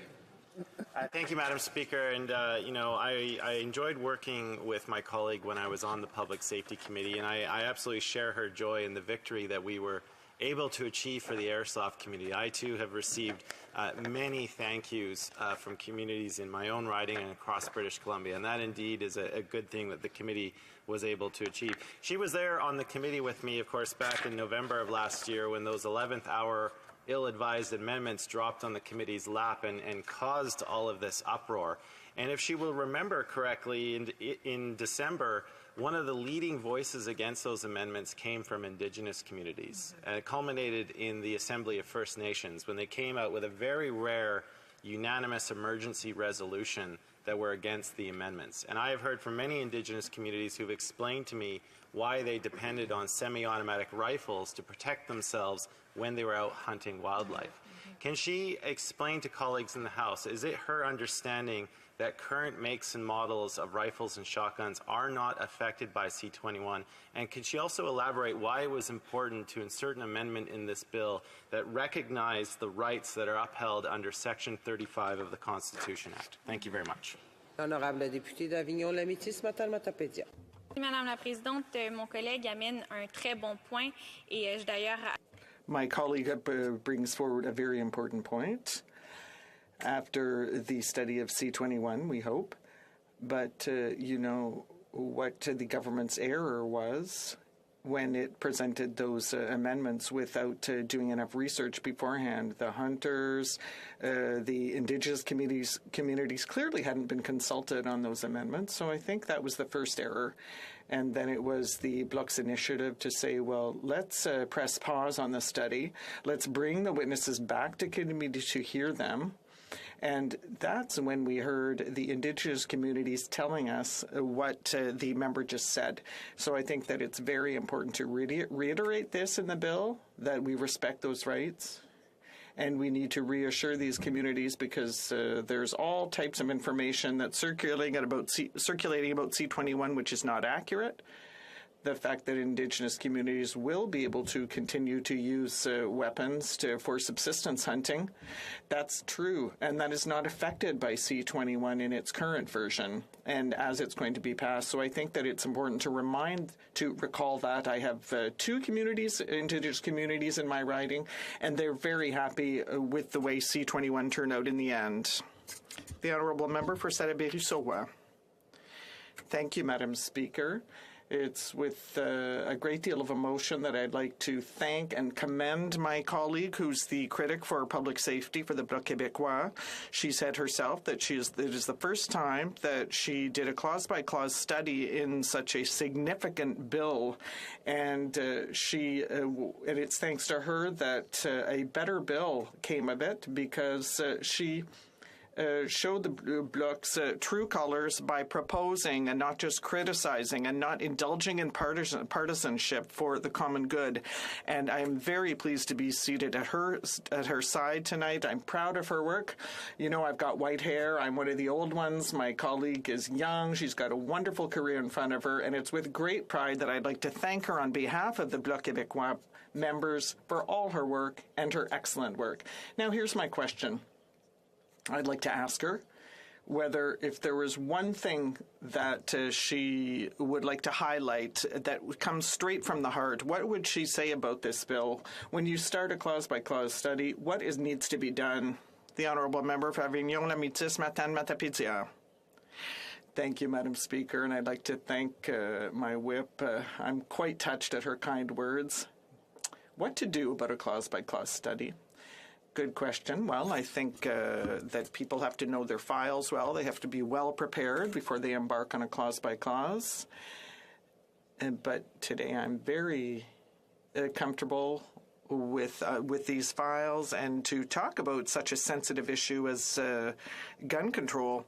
And I was able to work with all of these expert groups and the different parties. We talked about Police se souvient, different women's groups who appealed to us, and being able to work with these people and trusting them is a great thing. So I think that's a good way to start. Very brief question, the Honourable Member for Lévis-Lobinière. Very short. Can my colleague tell me what she thinks, whether the government should first have tackled illegal guns that come in across the border, because that's a question of public safety, and right now it's become a political question. So what does she think of that? To the Honourable Member for Avignon-Lamitis-Matane-Matapédia. I don't think we necessarily have to rank the problems that we're experiencing. One does not prevent the other. There are measures in the bill that are going to strengthen the measures that can be taken to counter family violence, so that's a good thing. And at the same time, we can act otherwise. The Minister of Public Safety can put regulations in place, can invest more in border control, can work to ensure that law enforcement authorities work better together. The CFSA, can be, or the CBSA rather, can be strengthened, but this is definitely a step in the right direction. And obviously, illegal traffic is a problem. And I think that finally the government is beginning to understand that. The Honourable Member for Cowichan-Malahat-Langford. Well, thank you very much, Madam Speaker, and I'm pleased to be able to rise and offer my thoughts on C21 at third reading. And I say that with a bit of amazement, because I can't believe we've actually made it to third reading. This bill received first reading in this House in May 30th of last year. We got through second reading in fairly short order, but it's at committee stage, Madam Speaker, where things really got lost and all hell broke loose, so to speak. Things were actually going quite well. I remember participating as the NDP's public safety critic. We had scheduled 8 witness meetings to look at the first version of this bill. Things were going along quite well. There was some disagreements around the table, but there wasn't any of the kind of friction that suggested there would be a major catastrophe in the making. Of course, that all changed in November when we arrived at the clause-by-clause portion of the bill. Before that meeting started, of course, every party was responsible for reviewing the witness testimony, reviewing the briefs that had been submitted, working with legislative drafters to put together our amendments. And of course, once those were submitted to the clerk, as is the normal course of things, the clerk then distributed it to all committee members. It was quite a surprise when we saw just how big that amendment package was and just how greatly expanded the scope of the bill was going to be.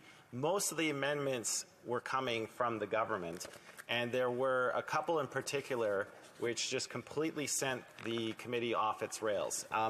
They landed on our lap at the 11th hour. It was obvious that there had been no warning to committee members. I feel like the Liberal members of the committee who were introducing those amendments on behalf of the government, they read them into the record, but I don't think they actually really had a very good clue as to the monumental nature of the amendments. It was clear that the amendments were not backed up by any witness testimony because the significant nature of how they were changing the bill, we as committee members had never had the opportunity to question witnesses on the bill taking that shape or form. So that completely derailed things. So that started in November of 2022, and it is only just recently that, Mr. Speaker, that the committee stage of the bill was actually finally able to complete its job. And that's an incredible amount of time for one committee to be occupied with one single bill. I mean, public safety and national security, if you look at the mandate of that committee, it is one of our most important committees. It is responsible for reviewing the policies and legislation of multiple different agencies, whether it's the Canadian Security and Intelligence Service, the Office of the Correctional Investigator, the RCMP, and there are two other bills. Bill C-20, which is going to provide an important oversight body for both the RCMP and the CBSA. Bill C-26, which is going to seek to upgrade our cybersecurity infrastructure. Both of those bills have been held up because of the shenanigans that have been going on with C-21. Now, Mr. Speaker, I have been listening to the debate all day yesterday when this bill was going through report stage, and now today when it is going through third reading. And unfortunately, because of some of the speeches that are going on in this House, there is a lot of misinformation out there, and a lot of people have the wrong idea of what is actually included in this bill.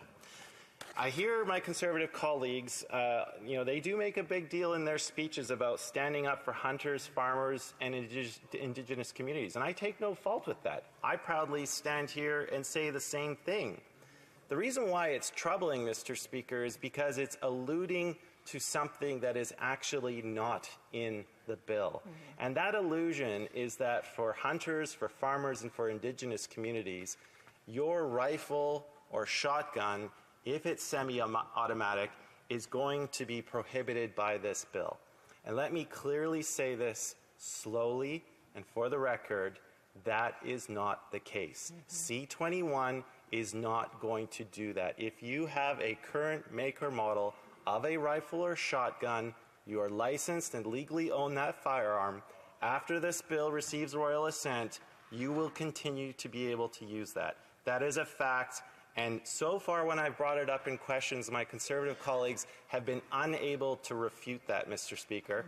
I have challenged multiple Conservative MPs to name me one rifle or shotgun that is going to be prohibited by C-21. Every single instance, they have deflected and swerved away to go back to comfortable talking points because they can't name it. They cannot name it.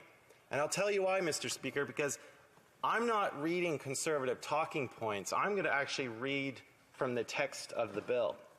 So the new section that is going to define, add to the definition of what is a prohibited firearm, it mentions that it's something that is not a handgun. It discharges centerfire ammunition in a semi-automatic manner. was originally designed with a detachable cartridge magazine with a capacity of 6 cartridges or more, and this is the key point that everyone seems to skip over, is designed and manufactured on or after the day on which this paragraph comes into force. That is the key part. So current makes and models are not going to be affected by C21. Future makes and models that come into the market after this bill receives royal assent, yes, they will be affected. But for current owners, you are not going to be affected by C21.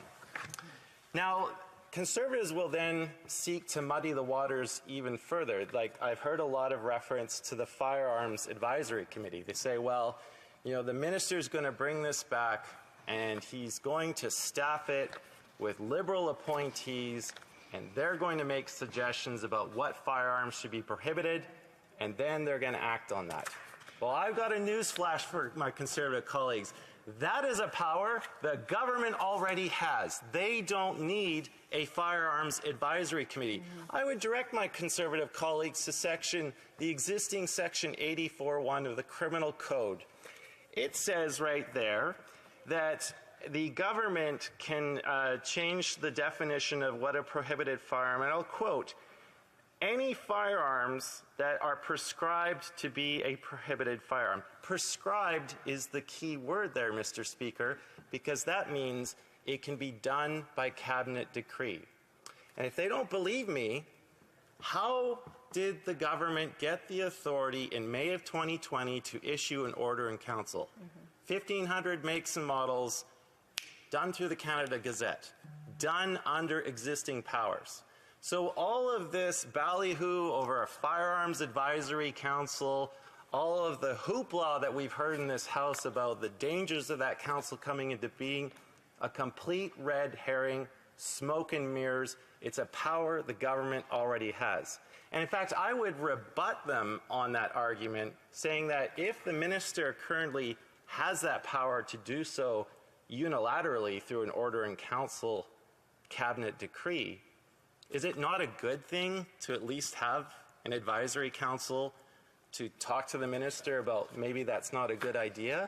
I mean, if we can in fact ensure that the advisory council has Indigenous representation, has representation from the hunting community, has representation from the sport shooting community, in my mind, that's a good thing. So, I mean, I'll let them continue saying that, but they know they cannot argue with me on those facts because, again, I'm reading from the bill and I'm reading from existing provisions of the Criminal Code. So if they're going to try and muddy the waters, you know, they can try and argue their way out of it, but you can't change the facts, Mr. Speaker. Now, I want to turn to something more positive, to the airsoft community. You know, last summer, I had the pleasure of visiting the Victoria Fish and Game Club, and I don't know if you've been to Vancouver Island, Mr. Speaker, but in the middle of my riding is the Malahat Mountain. So it's the big mountain that separates the Cowichan Valley from the city of Langford and the whole West Shore. And, you know, it's the traditional territory of the Malahat people, but on top of there is where the Victoria Fish and Game Club is, a beautiful property, and right beside it, they have an amazing forest setting for their airsoft games. And I went out there with one of my constituency assistants on a weekend. They invited us to come and see a match, and we got to don the referee uniform so we could walk out in the middle of a pitched battle.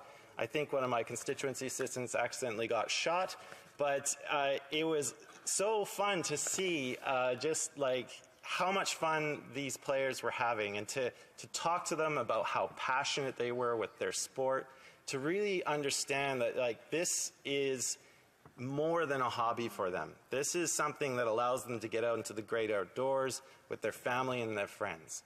And they say, we're really worried about C21 because of the section in the bill that is basically going to turn our airsoft rifles into prohibited devices. And so I invited some of them, I think with other colleagues around the committee table, to come to committee to submit briefs to say their piece. And I have to say that to the representatives of the airsoft industry, the manufacturers, and to the players' associations, you did yourselves proud You made a good argument. You convinced minds around the committee. You did what is done in a democratic system. You fought for change, and you achieved that change, because the NDP amendment that was put forward to delete the offending sections from the bill was passed, and that is a victory for the airsoft community. All they are asking for is not the sledgehammer approach of legislation that was in the original version of C-21, but a regulatory approach. They are more than willing to work with government on a regulatory approach. That message was heard, and that is something that I think all parliamentarians can celebrate.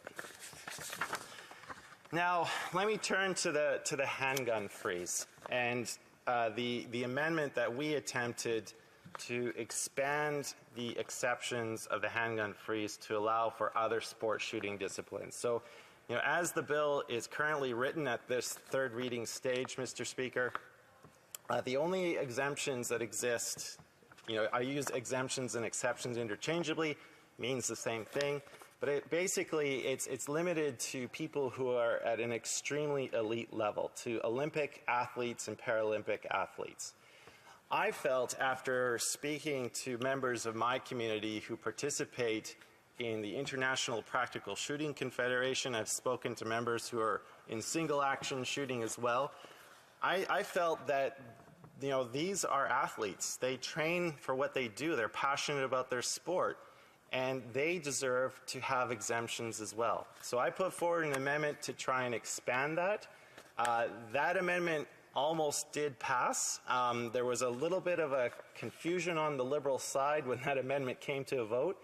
And when I tuned in to watch the committee hearing at that stage, I was pleasantly surprised to see the Liberal member for Kings Hants speaking in support of our amendment. And it was a wonderful surprise to see, except that when it came to a vote, unfortunately he abstained. It resulted in a 5-5 tie, which of course had to be broken by the Liberal chair. So we came really close. Now, I've received a lot of flack from certain sectors of society for my stance on this, and that's okay. I can take it. I'm not going to apologize for standing in here and making an attempt to fix the bill on behalf of my constituents who simply want to be able to practice their sport. And to those, who are arguing against that, I would simply point to the submission that was given to our committee by none other than the Canadian Association of Chiefs of Police. They said, and I quote, Mr. Speaker, "We believe that a handgun freeze is one method of reducing access to these types of firearms while allowing existing law-abiding handgun owners to practice their sport." So that's what I was basing my amendment on, that and the interventions made by my constituents. We tried our best at committee to make that change. Unfortunately, due to the votes falling the way they did with the Liberals and the Bloc, it unfortunately did not pass. And I'll give you another reason, Mr. Speaker. The top IPSC competitors were telling me that they shoot about 50,000 rounds of ammunition a year. I mean, that's an incredible amount. And you have to understand that, a handgun is essentially a mechanical device. And if you're shooting it 50,000 times a year, they break down. And sometimes they have to be replaced. And in my mind, it wasn't fair allowing an exception for an athlete at that caliber to have the means to be able to replace a tool that they use to compete. So we may have lost this particular battle, but I can tell people who are members of those sport shooting disciplines that I will continue to pursue this issue. I will find other avenues to fight to make sure that your sport has an exemption. So we have completed the report stage part of this bill. Mr. Speaker, I also want to talk, because there has been some controversy from some women's groups who were unhappy with the red flag provisions of the law. I understand that. I mean, when I approached the committee hearings on this, I understood the controversy that existed around red flag. There were some women's groups that felt that adding this extra layer of bureaucracy through the court system, did not serve women and people who were in vulnerable situations where firearms might be present, that we should have a properly equipped and responsive police force. And I agree with them. But I will turn critics' I'll turn their attention to the National Association of Women in the Law, because when C21 was reported back to the House, they let out, they stated some public tweets. They're all up there for people to read. And they said that with all of the amendments that were proposed, these are some of the ways that it's going to make women safer.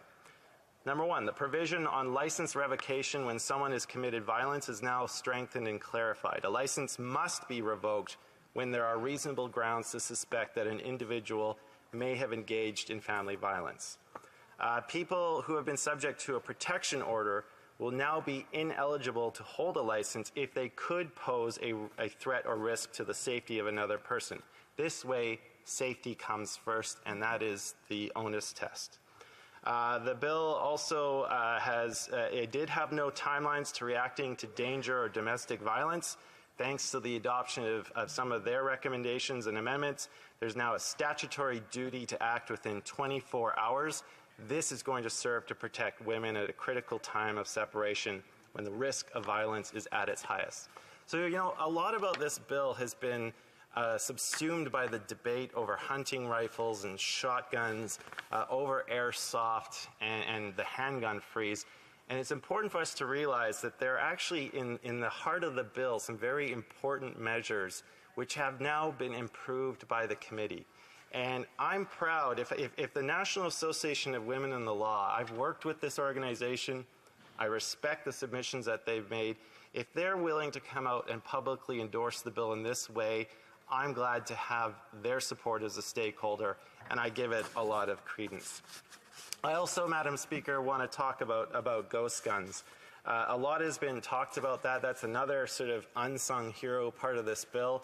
You know, we heard from law enforcement, and I want to read into the record the testimony that came from Inspector Michael Rowe, who is a staff sergeant of the Vancouver Police Department. He said, quote, "In addition to what is already included in Bill C-21, I would ask that this committee to consider regulating the possession, sale, and importation of firearms parts used to manufacture ghost guns, such as barrels, slides, and trigger assemblies.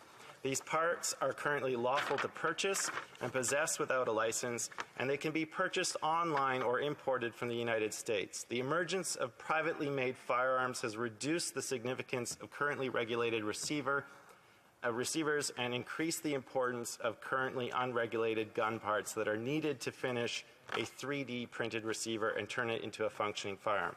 So that is the request coming from law enforcement. We know this is a growing problem, and they asked for a specific legislative fix to this problem. I'm proud to see that the Public Safety Committee delivered on that request from law enforcement. I'll end here, Madam Speaker. Much has been said about Indigenous communities. They are, of course, the ones who led the way in opposition to this bill. I remember in December when the Assembly of First Nations came out with a unanimous emergency resolution opposing those 11th hour amendments that were made by the Liberal government. They went against the spirit of the UN Declaration on the Rights of Indigenous Peoples, and they helped us understand as parliamentarians that these are not toys, they are not hobbies, they are ways of life. And in some Indigenous communities, they are necessary for the protection of life. I'm glad to see that the committee listened. No current make or model of a rifle or shotgun that is currently in use in Indigenous communities is touched by C-21. And the committee went further and added a clause which now references Section 35 of the Constitution Act to show that Indigenous rights are upheld. So I'll conclude, Madam Speaker, by saying that I can honestly go back to the hunters, farmers, and Indigenous communities in my riding, Cowichan, Malahat, Langford, and say, your currently owned firearms are safe. I'm glad we were able to force the government's hand on this matter, and that's where I'll conclude. Thank you, Madam Speaker. Questions and comments. The Honourable Parliamentary Secretary to the Minister of Canadian Heritage. Thank you very much, Madam Speaker. I'd like to thank the Honourable Member for his speech and for all his work on the Public Safety Committee. I guess throughout this debate, I've been seeing a lot of misinformation and disinformation, especially from gun lobby groups. Choose a lot, and the Conservative Party would go hand in hand. but a lot of that NRA North style attacks and disinformation, I was wondering if he could comment on how he dealt with that on the committee and what he takes from the debates that's gone on for the last little while. Honourable Member for Cowichat Malahat Langford. Well, Madam Speaker, I'll say this to anyone who's thinking of joining the Public Safety Committee, you better have a thick skin. I will say without a doubt that is probably the most watched committee out of any parliamentary committee. You could probably see your actions reflected in real time just by watching your Twitter feed. Yeah, dealing with the gun lobby, I don't like using that term all the time. I know of the groups that exist, like the CCFR, but a lot of my ordinary constituents are also lobbed into the quote-unquote gun lobby. I think a lot of them came forward with some very legitimate concerns, and I'm glad a lot of committee members took the time to listen to those. But yeah, some of the vitriol that I've seen on Twitter has been a little bit out there, and I've just tried to keep myself straight and narrow to my principles, and I'm glad we were able to do the work to make sure that the bill is where it's at today. The Honourable Member for Bruce-Grey-Owen Sound. Thank you, Madam Speaker. So, look, I'm going to try to be positive to the member first before I'm a little bit more on the pointed side. So, even though I'm not a permanent member of the committee, I have been sitting in at Public Safety quite a bit. I'll tell the member he's greatly missed. He's much preferred to be on that committee than his current NDP member of that committee, the member for New Westminster Burnaby, because he actually does have a lot of common sense. And I want to congratulate him on getting the airsoft exemption through. But here to get more on the pointed side, he talked about the necessary changes when the last-minute amendments, he talked about that at length, that the Liberal government brought in, going after hunters and sport shooters, tools and rifles and shotguns. We challenged in that committee that was out of scope. We had a chance to put it completely to bed, but that member voted in support to keep that bill in there, and I'd just like to give the member the opportunity to maybe apologize to the hunters right across Canada for putting them through that necessary pain and putting the whole committee through the pain of months of when this could have been shut down back in November. Thanks, Madam Speaker. Member for Cowichat Malahat Langford. Well, thank you to the member for the kind words, and I will reply back to him. He also has been a good person to work with. I mean, that's the thing I think a lot of people forget about in these heated debates, is that we're all human beings. We may come from different political backgrounds, but a lot of us actually work in a very respectful way. In regards to the member's question, I'll let my actions speak instead of my words, because if the member will recall, in early February, I put a motion on notice to refer those amendments to the Speaker. And it was that threat of a motion that actually, I think, was the straw that broke the camel's back and forced the Liberals to withdraw the amendments. So to the hunters, farmers, and Indigenous communities in my riding, I will say my actions made up for that, and that's the one that actually forced the Liberals to withdraw the amendment. Ken We're still questions and comments. Question commentaire. And I remember it was just that honourable member. So the honourable member for the Parliamentary Secretary of the Government House Leader. Yes, thank you, Mr. Speaker. In listening to the member, he seemed to be concerned as he was expressing and trying to emphasize that farmers, Indigenous people, law-abiding gun owners do not need to fear this legislation. And I suspect he's doing that because he recognizes that there is a great deal of misrepresentation of the reality surrounding C-21. Many, including myself, would argue that the primary motivating factor for the Conservative Party has more to do with fundraising and using C-21 as a fundraising tool as opposed to seeing it as something that's good in terms of increasing public safety in our communities. And I'm wondering what he believes the impact of Conservative spreading misinformation on the issue. What does that do in terms of the public perception of what's taking place? Yes, the honourable member Cowichat Malahat Langford.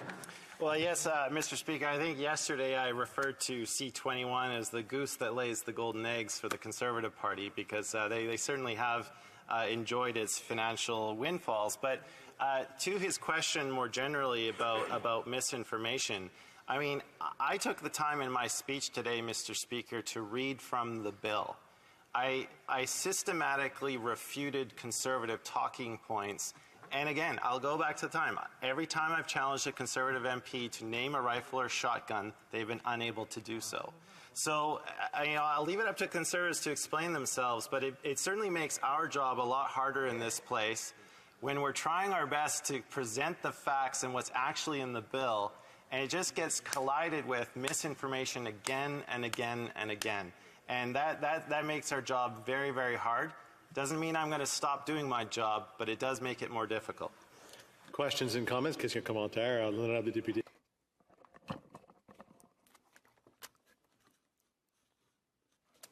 J'ai eu la chance au comité de la sécurité publique, malheureusement. Et il y a un élément que je m'explique mal. Je crois qu'il y a un problème de traduction, donc c'est fait. L'honorable député peut recommencer sa question.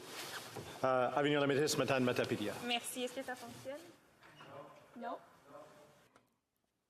The interpreter would like to signal that there is an issue with the technology, and she will try to find a replacement or solution as quickly as possible. L'interprétation travaille. OK. Prise 3, Monsieur le Président, est-ce que la traduction fonctionne bien? Non? Toujours pas? Okay, let's do a point of order. The honourable member for North Island Powell River. Well, thank you so much, Mr. Speaker. I was listening in. The interpreter said there was a technical difficulty and that she would work very hard to remedy it as soon as possible. So Okay. I leave it to the chair to find out how that will be remedied. All right, I'm just going to take a moment here to make sure things are working correctly. Donc, je vais parler en français en espérant. I'll now speak in French. I hope that and can you hear me being interpreted? All right. The honourable member for Avignon, Lamitis, Matane, Matapédia. Thank you, Mr. Speaker. And thank you to the interpreters who do an incredible job. Thank you for interpreting us on a daily basis. Mon collègue au comité de la sécurité publique, c'est pas lui qui était là, malheureusement, pendant l'étude du projet de loi. Et là, est-ce que ça fonctionne ou ça fonctionne? Oh, is it still working? It started and then it... All right, so I will now suspend for a moment, hoping that we will find a solution.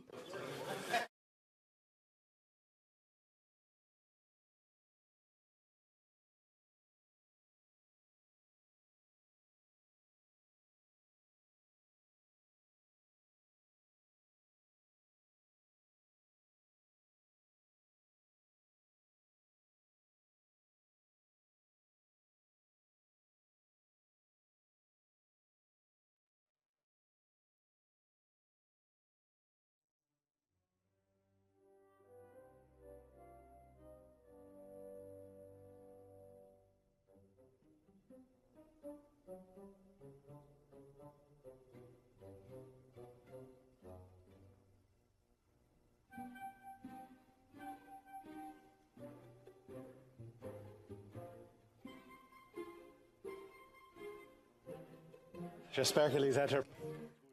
I hope that interpreters were able to find a solution. I believe we have a solution. We will start again. The honourable member for Avignon Lamitis, Matane Matapédia. Thank you, Mr. Speaker. Once again, we thank the interpreters and the technicians, but I think this is just a plot to get me to repeat for a third time that I really appreciate my NDP colleague. I appreciated working with him during the committee study, but he wasn't there for clause-by-clause study, so there's one measure that I just can't wrap my head around. The red flag measure, the government proposed it as a way to further protect female victims of domestic violence, but dozens of women's groups across the country fear that this will take responsibility off of law enforcement and place more burden on victims. Victims have testified that this will also increase the workload of our courts, which are already busy at this time. Everyone seemed to agree that this is not a good measure and that this will not help women who are victims of domestic abuse. And usually the NDP and the Bloc, we agree when it comes to doing more to protect women. The Bloc and the Conservative Party voted against these clauses, but the NDP supported the government with these clauses. So I would like my colleague to explain why, because I just can't figure it out. Thank you. Well, thank you, Madam Speaker, Mr. Speaker. And I wish I had the ability to answer in a more fulsome way, because I was not at the committee. All I can say is what I reiterated in my speech, in that if you look at the public statement that comes from the National Association of Women in the Law, they took the time to say that with the amendments that were adopted at committee, they feel that this bill has made it much safer for women who are in difficult and dangerous situations involving a firearm. So I take, I think that witness, National Association of Women in the Law, they have a lot of credibility. I valued working with them. And I take a public statement like that on the current version of C-21 at face value, and I accept their ultimate judgment on this bill and what it has done for women in violent situations. Questions and comments? Question commentaire. It's all fair in law, in love and war. The honourable member for North Island Powell River. Well, thank you for that great introduction, Mr. Speaker. I certainly appreciated it. And I want to thank the member for his incredible work on this file. I know that I've heard throughout my constituency a great amount of respect for the work that he has done, and the airsoft community has been very clear in their appreciation. I'm just wondering if the member could answer this question. I know that I've talked to a lot of gun owners, Indigenous people across my riding, and one of the things that I've actually found for the most part is there is a common sense, reasonable discussion. And I really respect the people who've talked to me, and we've had really good conversations about this issue because it is complex and there are challenges to it. And I'm just wondering if the member could talk about how this government could do a better job of actually talking to the people who use these tools for very specific reasons that don't harm the larger community, and how that could better be reflected in their legislation.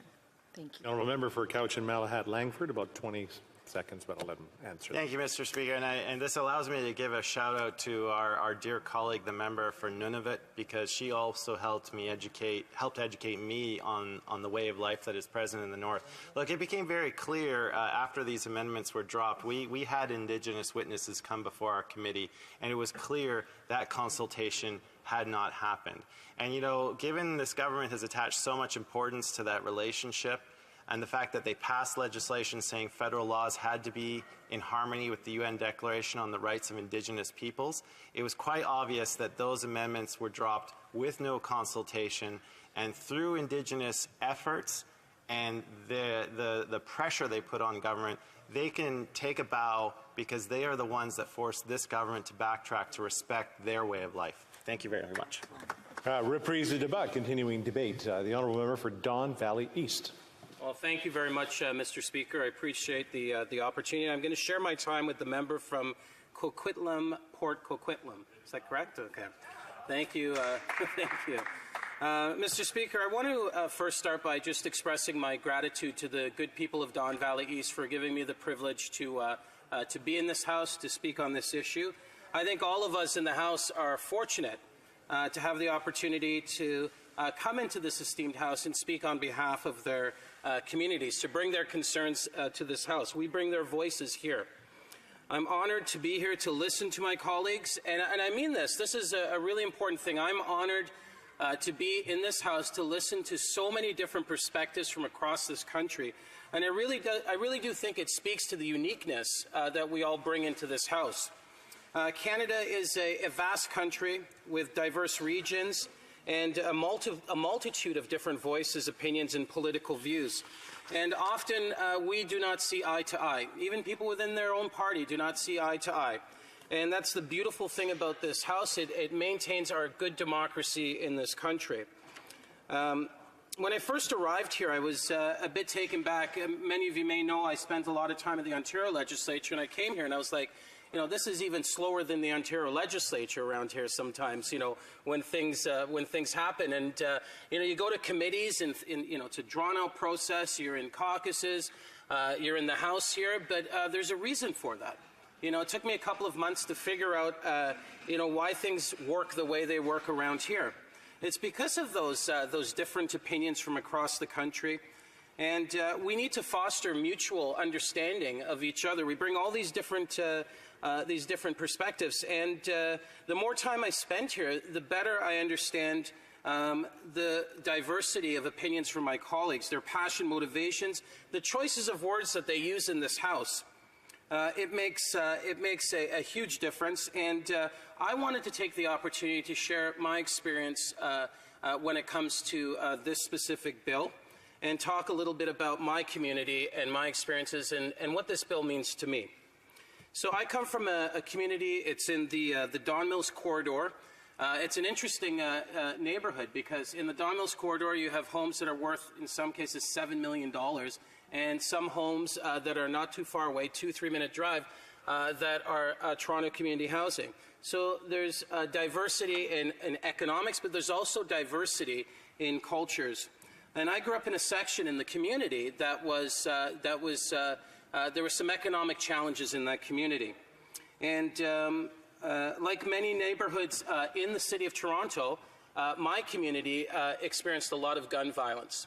There's an association, without a question, with poverty and gun violence. It's a fact in a city like mine. And during my youth, growing up in my community, I probably knew several young men, all men, mostly, well, all black men who were murdered, well, the majority black men murdered in my community through gun violence. Many neighborhoods in Toronto face this challenge, and there's no question that poverty is linked to that.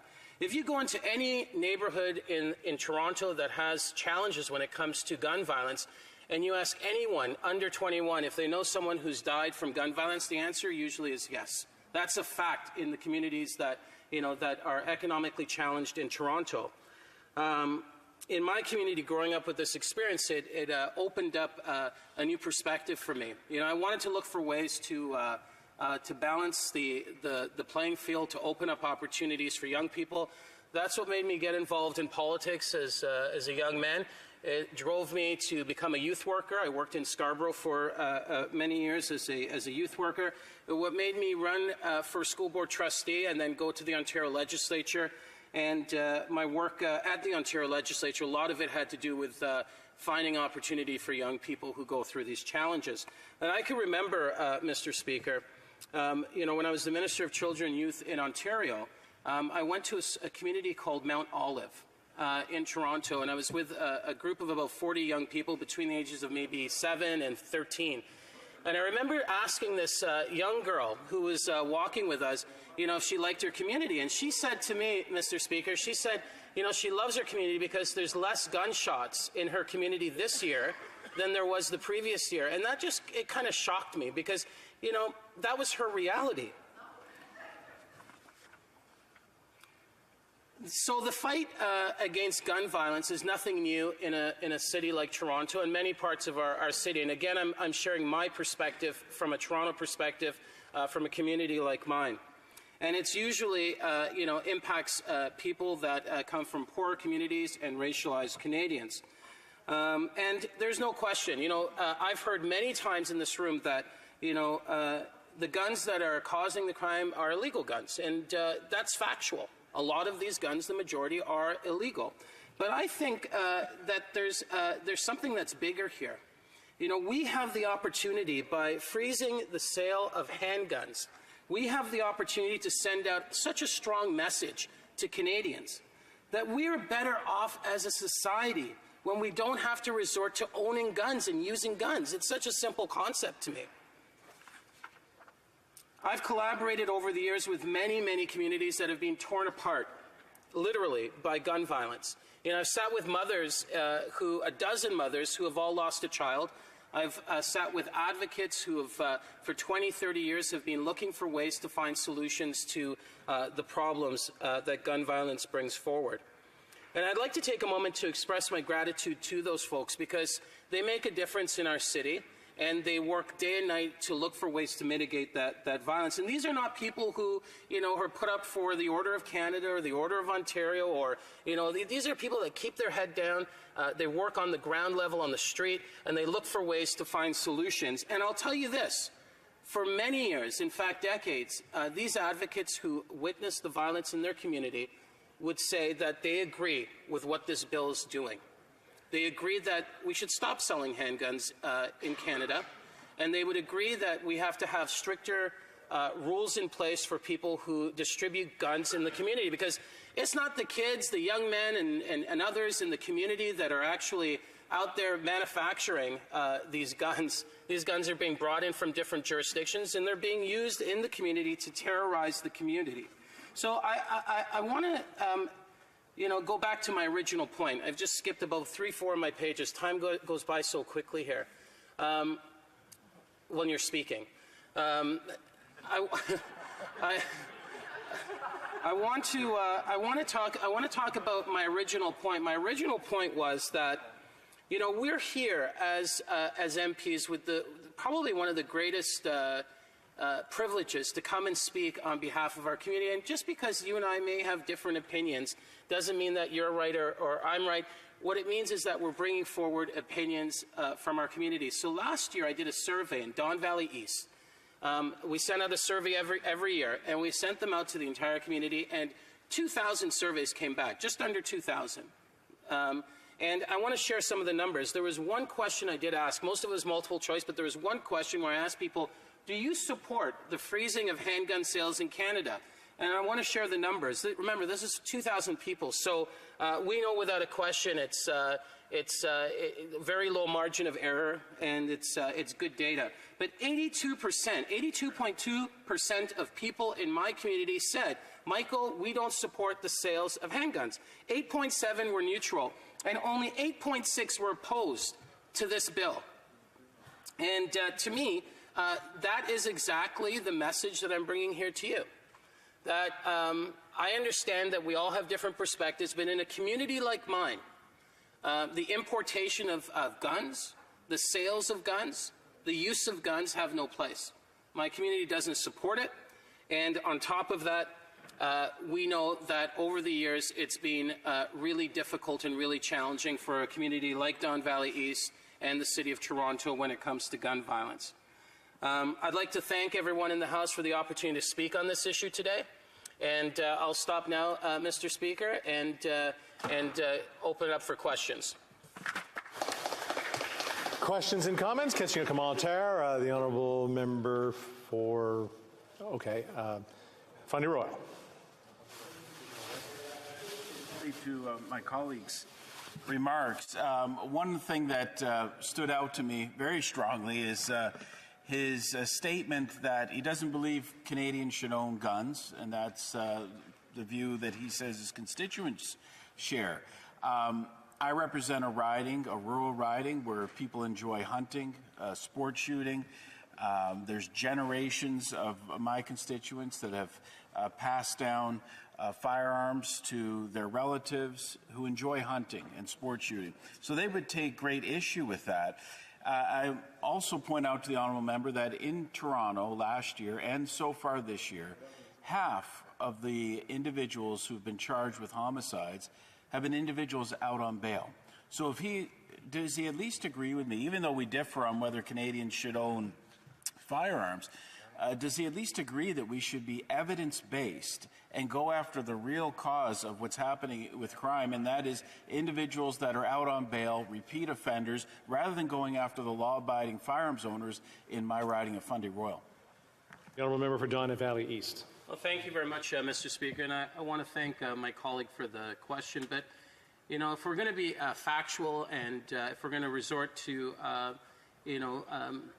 truths here, I think the member should read the bill. The bill is very clear about gun ownership. It says if you have, rifles and certain types of hunting rifles are available still. There's a clause in there that allows people with handguns to continue to have their handguns. They just can't be traded or resold. So I would just suggest that he reads the bill for clarity, and he would understand what the actual rules are. So the farmers, the folks who hunt, that need those firearms will still have the opportunity to use the appropriate gun for the work they do. Questions and comments? Question commentaire, l'honorable député. The honourable member for Avignon Lamitis-Matane-Matapédia. Thank you, Mr. Speaker. I'd like to thank my colleague for his speech. Often, the government describes C-21 as a bill to ban assault weapons. That's how it was described to groups like Polly Remembers. They said this bill will finally get rid of assault-style weapons, but that's not the case, unfortunately. In May 2020, the government banned 1,500 firearms via order in council, including the AR-15, which had been used in massacres, including in Canada. But there are other models that are extremely similar to the AR-15 that have used the same magazine, semi-automatic firearms that work the same way, assault-style weapons, and those guns will remain in use even if C-21 is passed. So how could the member say that C-21 bans assault weapons when the government's definition of prohibited weapons is forward-facing? It only applies to future firearms. The Bloc has called on the government to ban these guns via order in council. The minister isn't acting. How would the member explain this? Speaker, and I'd like to thank the member for the question, but I'd also like to thank the member for the advocacy that she's taken on gun violence. At question period, I often hear her speak on the issues that that are impacting communities in different parts of the country. And I just want to say thank you for your advocacy. Again, back to my point that we all have different opinions on how we should do things around here. I think that this bill is a well-balanced approach to looking for ways to mitigate gun violence in our country, and I'm proud to support it today. In comments, question commentaire, the honourable member for Brampton North. Thank you, Mr. Speaker. I think the member brings up some very important points, and our country is very diverse and different opinions. I would like to hear more from the member regarding this bill, coupled with many other measures, what kind of impact it could end up having on a community like in his riding. Well, thank you. Member Don Valley East, about 28 seconds. Thank you so much. And the part that I missed in my speech was about preventative programs. We know that just putting in place rules around guns and weapons, it's not enough. And I think every single person in this House would agree that the more we invest into programs that prevent these things from happening, crime, that's the right approach. So it has to be a multifaceted approach to mitigating gun violence, and I'm happy that the member asked that question. Thank you. Continuing debate, the honourable member for Coquitlam, Port Coquitlam. Thank you, Mr. Speaker, and I'd like to thank my colleague for his speech.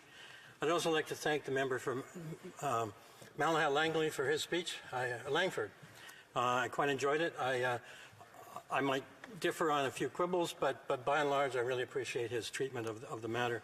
So, Mr. Speaker, it's an honor to join this discussion on strong new federal firearms legislation and to join the voices of those supporting this progression of Bill C-21 through Parliament. The Committee of Public Safety and National Security has done a remarkable and arduous job of scrutinizing this bill. I would like to thank colleagues from both sides of the aisle for their constructive deliberations and collegiality. We would not have gotten this done without their invaluable cooperation. And every one of us has a stake in it. We've heard from members who described the impact of gun violence in their communities. We've heard from survivors. We've heard from those who work with the government on many matters of public safety. And they all make the point: we cannot lose another life to gun violence in this country.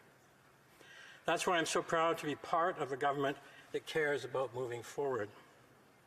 We know that working with parliamentarians across the aisle and with Canadians at large, we can pass Bill C-21 as a package of reforms that broadly enhance firearms safety throughout Canada. This is the strongest firearms legislation we may ever see as parliamentarians. It introduces stiffer sentencing for trafficking and new charges for illegal manufacturing of ghost guns and for altering the magazine or cartridge of a gun to exceed its lawful capacity. It sets out new wiretapping authorities for police to stop gun violence before it happens. It introduces a national freeze on handguns, and that means the vast majority of individuals will no longer be able to transfer, that is, to buy, sell, or import handguns into Canada. This will end the growth of handguns in Canada. This bill is also significant in how it addresses the role of guns in gender-based violence, a pernicious issue we simply cannot ignore. It will prevent handguns from falling into the wrong hands of individuals with a restraining order against them, whether previous or current, will no longer be able to obtain a firearms license. And new red flag laws will allow courts to order the immediate removal of firearms from individuals who may be a danger to themselves or to anyone else. Additionally, yellow flag laws will allow chief firearms officers to suspend an individual's firearm license if the CFO receives information calling into question their license eligibility. The identity of vulnerable people who provide information to the courts will be protected. Let me be clear that there is no obligation for victims to use these laws. These provisions do not remove any current tools. They will be there to offer additional protection, additional tools in the toolbox. The unwavering goal of this legislation is to protect Canadians, particularly those who are most at risk. Statistics show that victims of intimate partner violence are about 5 times more likely to be killed if a firearm is present in the home. Mr. Speaker, I'd like to share a few more important statistics with my colleagues. We know that the more available guns are, the higher the risk of homicides and suicides. Handguns are the most commonly used firearm in homicides, and suicide by firearms accounted for 73% of all firearms deaths, of all deaths, criminal deaths in Canada between 2000 and 2020. 58% of crime guns are traced to domestic sources that are predominantly from straw purchasing and theft. Reducing the number of guns in our communities means reducing the number of victims of gun violence. Making handguns unavailable for transfer and restricting their importation just makes sense. But, Mr. Speaker, as we have said from the beginning, we are not targeting responsible handgun owners or those using firearms for purposes like hunting or sports shooting. This is about tackling violent crime and preventing senseless, tragic deaths. Mr. Speaker, we know that no single initiative will end the complex issue of gun violence. This bill is but one part of our comprehensive approach. We've seen far too many tragedies, including those recently in Nova Scotia, Ontario, and Quebec. We've seen close to 16,000 incidents of violent crime involving firearms in Canada since 2010. We've been clear that firearms designed for war, capable of rapid reloading and discharge that can inflict catastrophic harm, have no place in our communities. And we've been clear that we fully respect and recognize the traditional and cultural importance of hunting for Indigenous communities. The government recognizes the importance of consultation and cooperation with Indigenous peoples to ensure consistency of federal laws with the United Nations Declaration on the Rights of Indigenous People. This bill also includes a specific clause that clearly states that nothing in this definition is intended to derogate from the rights of Indigenous people under Section 35 of the Constitution. And it must be emphasized that guns that have already been designed and manufactured when the bill would come into force would not be affected. Other than so-called ghost guns, no existing firearm, shotgun, so no existing rifle or shotgun whatsoever is affected by this bill. We're also reestablishing the Canadian Firearms Advisory Committee to independently review the classification of firearms on the current market with a diverse membership from across the country. This independent panel will be charged with making recommendations to the government about the classification of firearms and what constitutes reasonable use for hunting. It is our goal to keep communities safe. Mr. Speaker, I'm confident that Bill C-21 will get that balance right. Mr. Speaker, as we said from the beginning, no single program or initiative can end gun violence. That's why this is just one of the many initiatives we are deploying, alongside border measures, investments in community infrastructure, and banning assault-style weapons to keep our communities safe. Since 2015, we have focused on social causes of crime with programs like the $250 million Building Safer Communities Fund so that we can tackle gun crime and support community-led projects. We have also invested over $1 billion since 2016 into the initiative to take action against gun and gang violence, which provides funding to provinces and territories to reduce gun and gang crime in our communities and enhances the capacity of the RCMP and CBSA to detect and disrupt gun smuggling. That's on top of the over $40 million provided annually through the National Crime Prevention Strategy, which invests in community-based efforts that prevent youth involvement in crime and help to address the risk factors that have been known to lead to criminal activity. Federal officials have met with our federal, provincial, and territorial colleagues to talk about the ways in which we can all make certain modifications to the bail system so that we can address specifically the challenges around repeat violent offenders who have used either firearms or other weapons. And this is how we will keep our communities safe, through collaboration, discussion, and multi-pronged approaches. Bill C-21 is a key piece of this puzzle. I want to thank you all once again for your constructive input, and I encourage all members to join me today in making sure Bill C-21 moves forward. Thank you, Mr. Speaker. Questions and comments? Question and commentaire. The honourable member for Chatham-Kent Leamington. Thank you, Mr. Speaker, and thank you to my honourable colleague for his speech. The Minister of Public Safety and the Parliamentary Secretary have stated numerous times that the public, the majority of Canadians, support the bans of hundreds of models that were previously unrestricted firearms. Yet when this very government conducted consultations with 133,000 Canadians, 77% of those very Canadians stated that no further restrictions were required. So I'd like to ask my honourable colleague, upon which data does this government rely when they make this misstatement that the majority of Canadians support these additional bans? Member for Coquitlam, Port Coquitlam. Thank you, Mr. Speaker. I personally don't know which data they're using, but I know that the government has undertaken considerable effort to do consultation both recently, but before C-21 was initially launched back in the 43rd Parliament. We've reached out to gun clubs, to people across the country, to gun aficionados and sport shooters and so forth, right across the country, to ensure that we were approaching this matter in a correct way. The Honourable Member for Avignon-Lemétis-Matane-Matapédia. Thank you, Mr. Speaker. I'd like to thank my colleague for his speech and for his work in committee. He's our chair, and he does an excellent job, especially for the clause by clause. And usually committee chairs have to be neutral, but he did have to take a position during clause by clause at one point because one of his colleagues abstained from voting on an important amendment, which meant that it was a tie.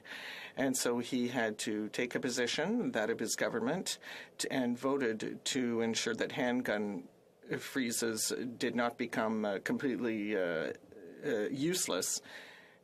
And while there was some discontent around this position, and I know that there was pressure from within the Liberal caucus as well to withdraw those weapons as well. So I'd like him to explain to us how it happened on the government side with the tabling and then the withdrawal of the amendments on the assault rifles, which were quite controversial. Thank you. The Honourable Member for Coquitlam, Port Coquitlam. Thank you, Mr. Speaker, and I'd like to thank the member for her question. It's great to be working with her on the committee, and I'd like to assure her that clause by clause isn't always this bad or take 6 months. The amendments that we brought forward in the fall it became clear, certainly after much debate and much consultation on an ongoing basis from there on, that they needed work, and so they needed to be withdrawn and another approach taken. And that's what we did. We responded to people, what people were saying. We listened and we took action so that we could move this forward in a positive way. Questions and comments? Question, commentaire. The honourable member for Chatham-Kent-Leamington.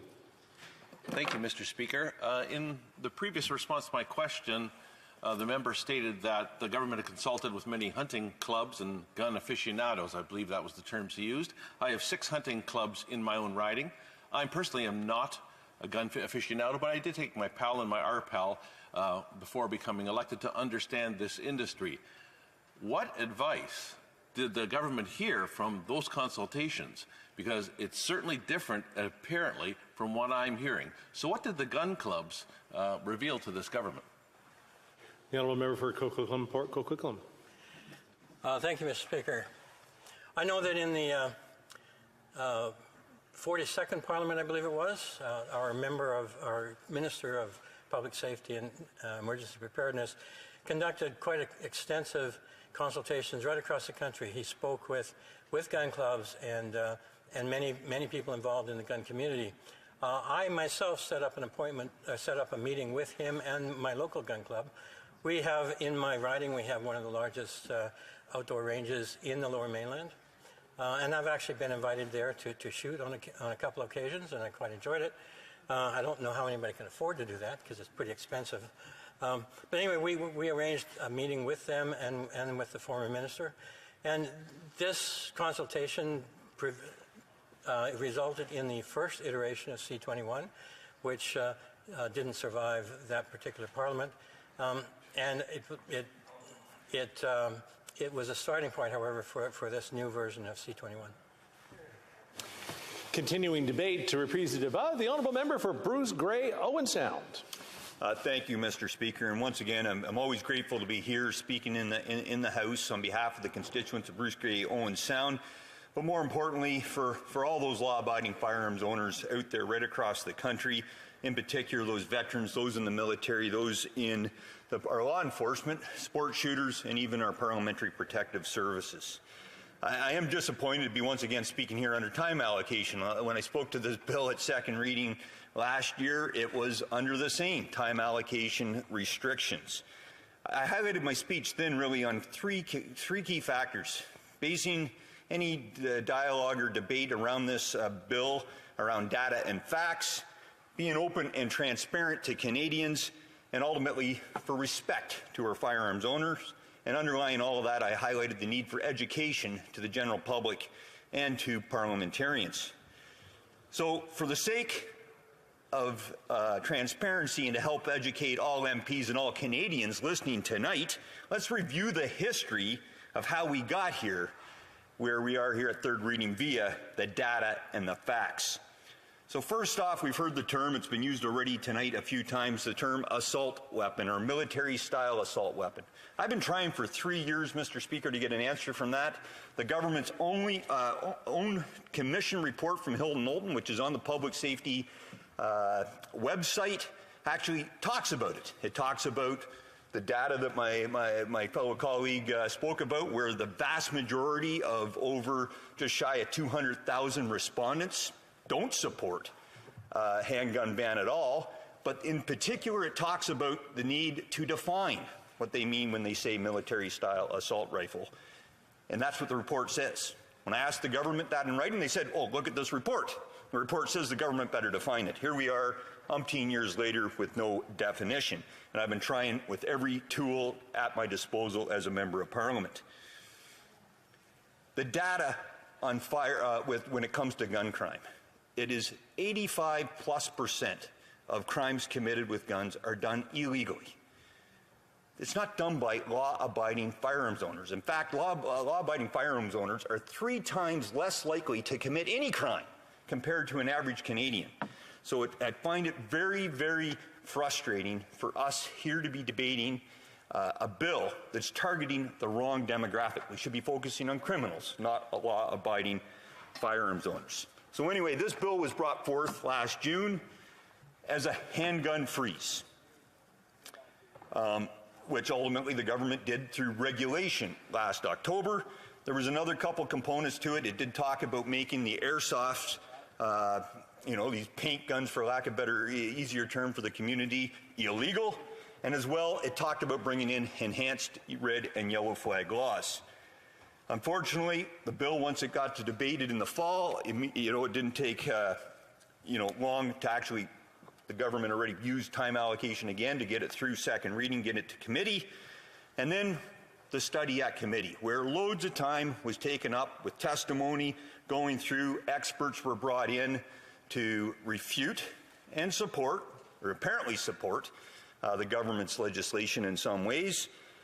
However, in the end, funny enough, all the testimony that was brought in around the airsoft, it's like, well, whoa, why are you going after this community? They're not the problem. And even though the red and yellow flag laws, I think there was actually somewhat unanimous consent initially that the intention was correct by the government. We in fact heard from the vast majority of women's groups that in fact this was going to make things worse and more difficult for them to actually get, a response from law enforcement and for their own safety. And don't just take my word for it, Mr. Speaker. Let's quote Ms. Rajan from Poly-Civien. Quote, "There is not one women's group that asked for this measure," unquote. Another quote from Louise Rondeau from Regroupement. Quote, "We find this measure not only unnecessary, but might even be counterproductive for victims. We recommend the clauses which introduce the red flag measures be removed from the bill," unquote. Anyway, we got through that, so it was getting pretty evident to the government that the whole purpose behind this bill and the two of the elements didn't even make sense and likely weren't going to survive. So what did we see happen next? At the last minute, table dropped hundreds and hundreds of amendments, including the infamous G4 and G46, which went after the vast majority of hunters and farmers, semi-automatics, rifles and shotguns right across this country, which obviously created great uproar. Before I forget, Mr. Speaker, I am splitting my time with the member from Lévis-Lotbinière. So, look, what happened, and I know we had the chair of the committee just speaking before me, we automatically challenged the whole idea of going after law-abiding firearms, hunters, shotguns, and rifles, that it was out of the scope of the bill. It wasn't what we debated. Unfortunately, the chair ruled that it was within scope. We challenged it. Unfortunately, the member from the NDP party supported that it was in scope, which then created the great uproar because we couldn't kill this the minute it was tabled. And this went through where we saw the Assembly of First Nations, many Indigenous groups, the vast majority of hunters, farmers, even sports icons coming out in opposition to these last-minute amendments, and the backlash was great. Fortunately, we did see the NDP see the light. They changed tactics, and ultimately the Liberals themselves realized their mistake. To the point, though, they realized they were in trouble. They started filibustering the committee. In fact, the one Liberal member ate up 2 meetings alone talking about basic firearms 101, just to kill time as they tried to figure out how do they back themselves out of this situation that they put themselves in. We hit Christmas recess, Mr. Speaker. We got back in the new year. The committee then had to wait, I think, 6 weeks plus for the Minister of Public Safety even to show up and testify at committee, which he finally did just a few weeks ago in late April. Lo and behold, what do we see happen? Less than a week later, May 1st, the minister comes out. He's going to come forth with another new amendment that he's going to introduce to this bill, C-21, at the last minute, which was a new definition of prohibited firearms, just a day prior to the clause-by-clause review recommencing at committee. So obviously, members of the committee were very concerned. If I would have got a chance to ask the chair, I would have asked him if he thought there was any filibustering going on. We ate up 1 2-hour meeting asking officials some legitimate questions to make sure that this new definition of a prohibited firearm wasn't going to impact the hunters and sport shooters and law-abiding firearms owners right across the country. You've got to remember, we've already had the minister, or the prime minister, on public record saying he's going after some of the hunting rifles from our law-abiding firearms owners. I got to say, I was sitting at the committee that day. I was quite surprised by the NDP House Leader when he immediately started accusing the Conservative members of that committee of filibustering. In fact, the one meeting, 45 minutes into it, the Conservative members had talked for less than a minute, and the minister or the member from the NDP had spoken for more time than anybody else in that 45 minutes, complaining about somebody filibustering. Anyway, unfortunately, we are here where we are now at third reading, Mr. Speaker. I do have some good news to share with with Canadians and with the members here in the House. I got an amendment through, which basically passed unanimously at committee, and it was an amendment to focus on providing the necessary resources, the ability for a licensed firearm owner to temporarily store their firearm with another licensed individual or business while they're dealing with the mental health issues. Because unfortunately, once they brought in the handgun freeze, in particular, you had a lot of veterans, people potentially dealing with PTSD, mental health across here, that they were afraid to turn or do anything with their guns, and they weren't going to seek the help because they didn't want to lose them full time. Some bad news, Mr. Speaker.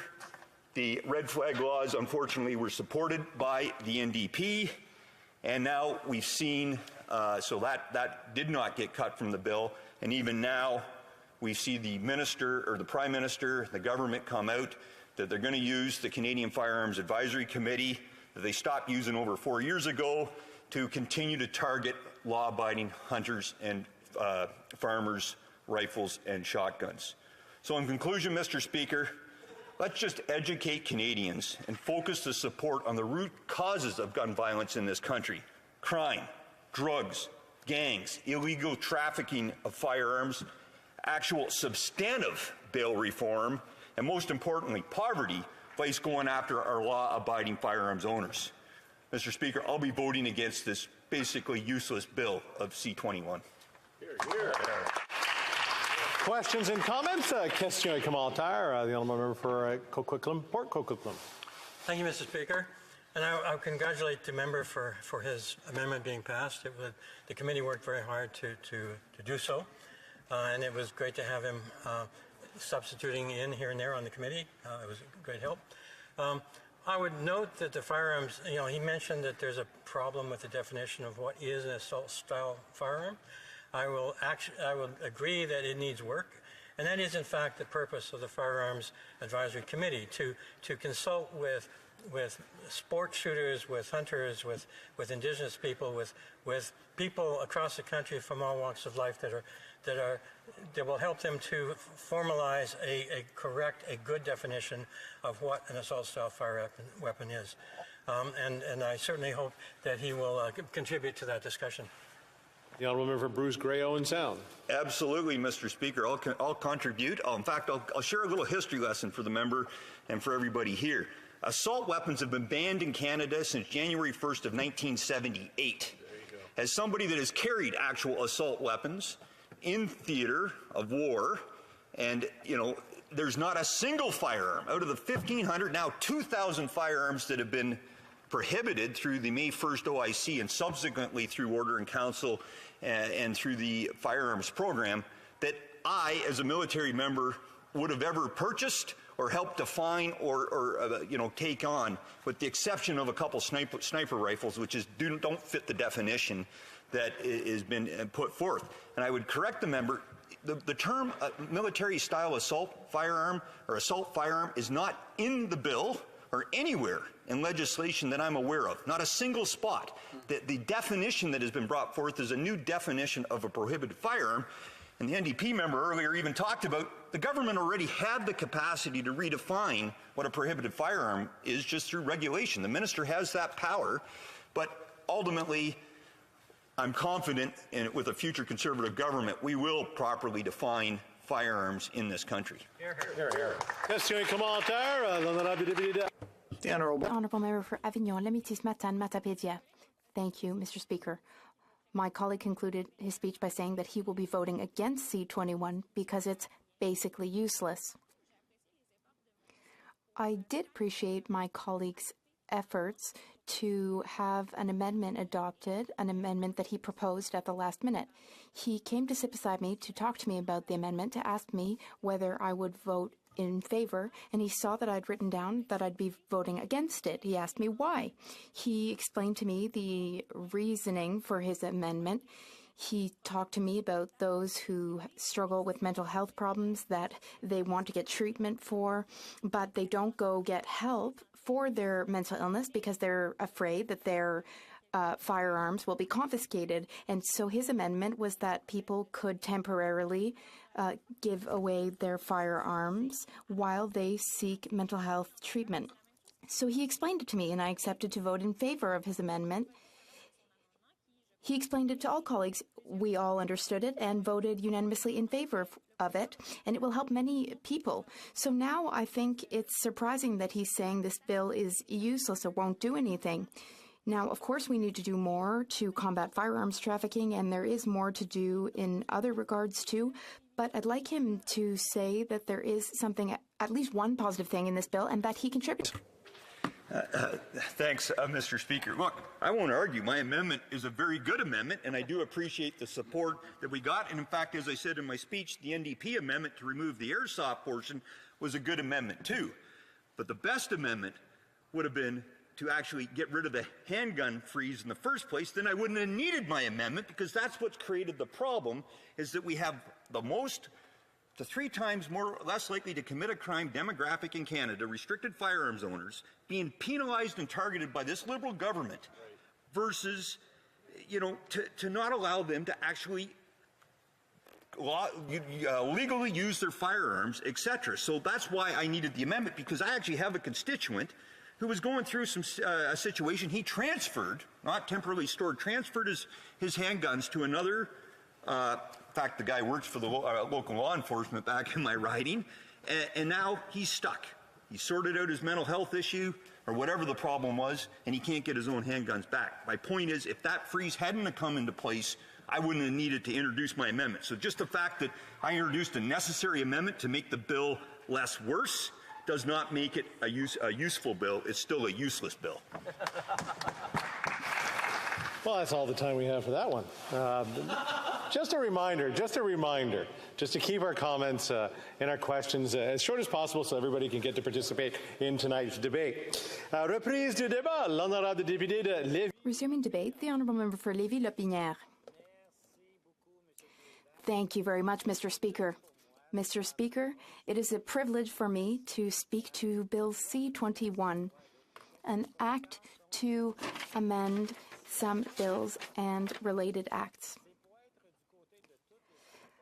I am speaking in order to defend honest, law-abiding people who are lawful firearm owners in Lévis-Lotbinière and own them for reasons other than committing violent crimes.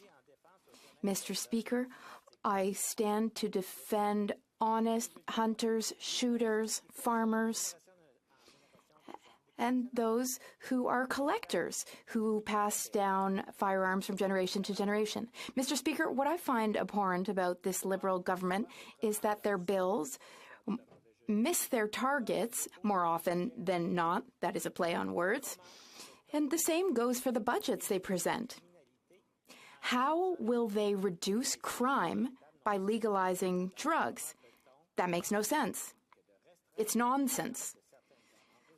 So how do they feel that decreasing lawful firearms use will decrease crime?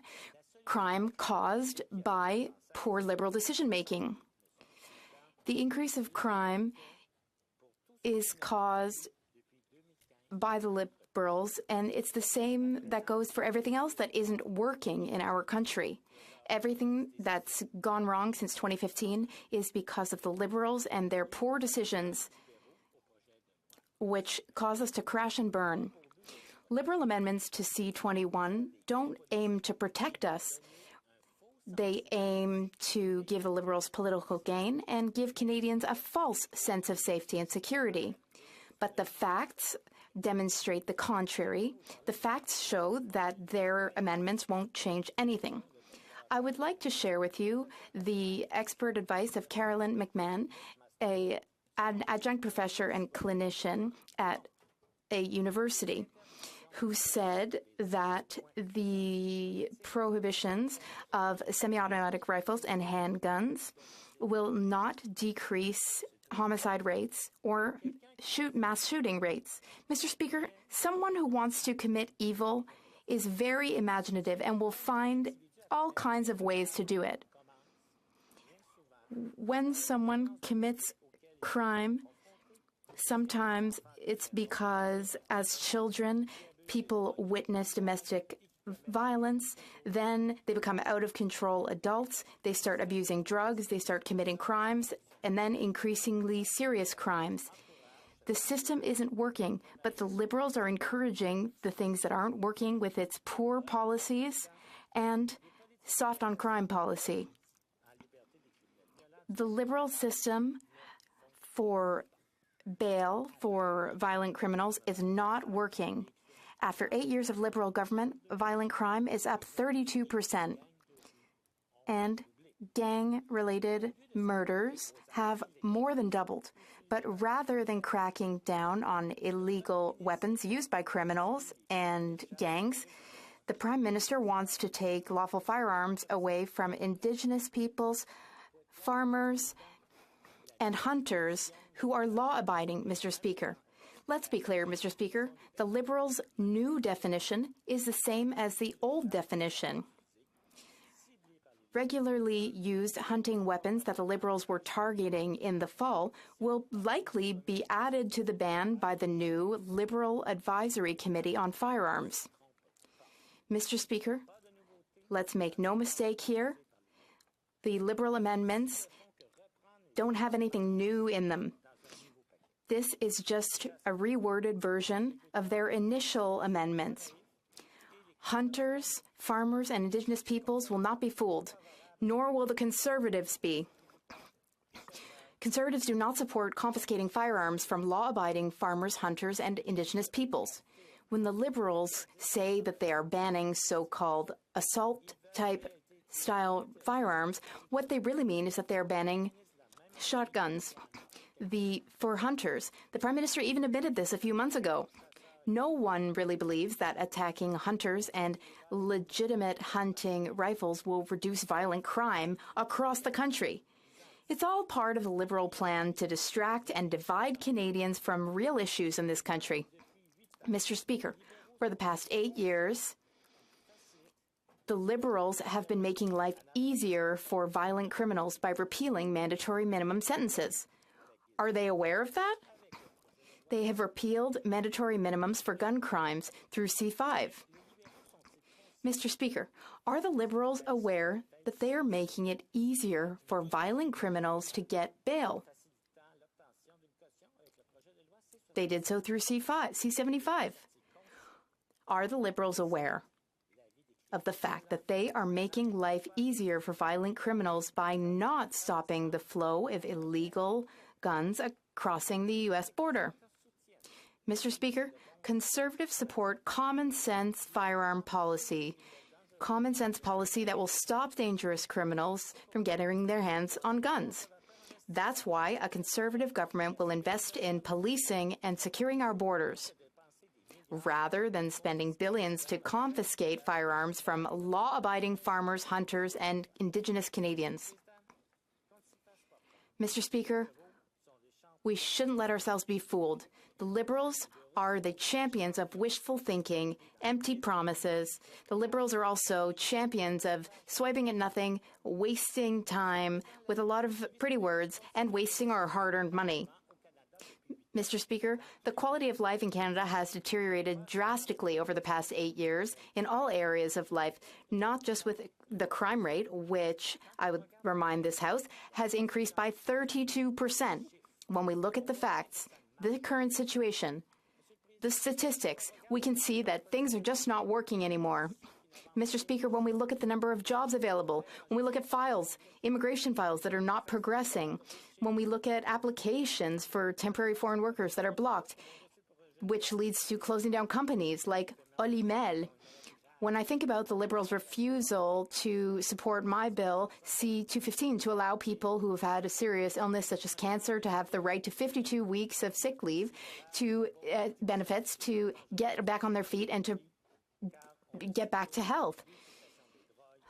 And let's think about all these young people who the Liberal wants to get addicted to dangerous substances as what they do with their lives, because we all know that it's problematic. C-21 is problematic. It is not going to decrease crime, and it's not going to make our roads and our towns safer. In Lévis-Lotbinière, we are mostly responsible, law-abiding people. We need a return to order. We need a Conservative government to set the country straight, set our policies straight, and put money back in our pockets. Thank you, Mr. Speaker. And the member opposite during his speech kept referring to that the Liberal government is attacking law-abiding hunters, law-abiding farmers who try to get rid of pest animals or whatever on their farms. But through this bill, can the member please tell me which hunting rifle currently used by law-abiding hunters will be banned when this bill is passed? Which one? Name one. The Honourable Member for Lévis-Lotbinière. Thank you, Mr. Speaker. Well, just the fact that this bill was tabled in this House, this bill attacks honest Canadians rather than targeting criminals, rather than targeting those who use illegal weapons in Canada. The Liberals took a public safety matter on which we all could have worked together. They politicized it just for political gain because they're very scared to lose the next elections. Kamal Altar, questions and comments. The Honourable Member for Jonquière. Thank you, Mr. Speaker. I'm shocked. I have been listening to debate since yesterday. Yesterday, the member for Chicoutimi-Le said that the Conservative Party is the only party which is defending hunters. I heard that said many times.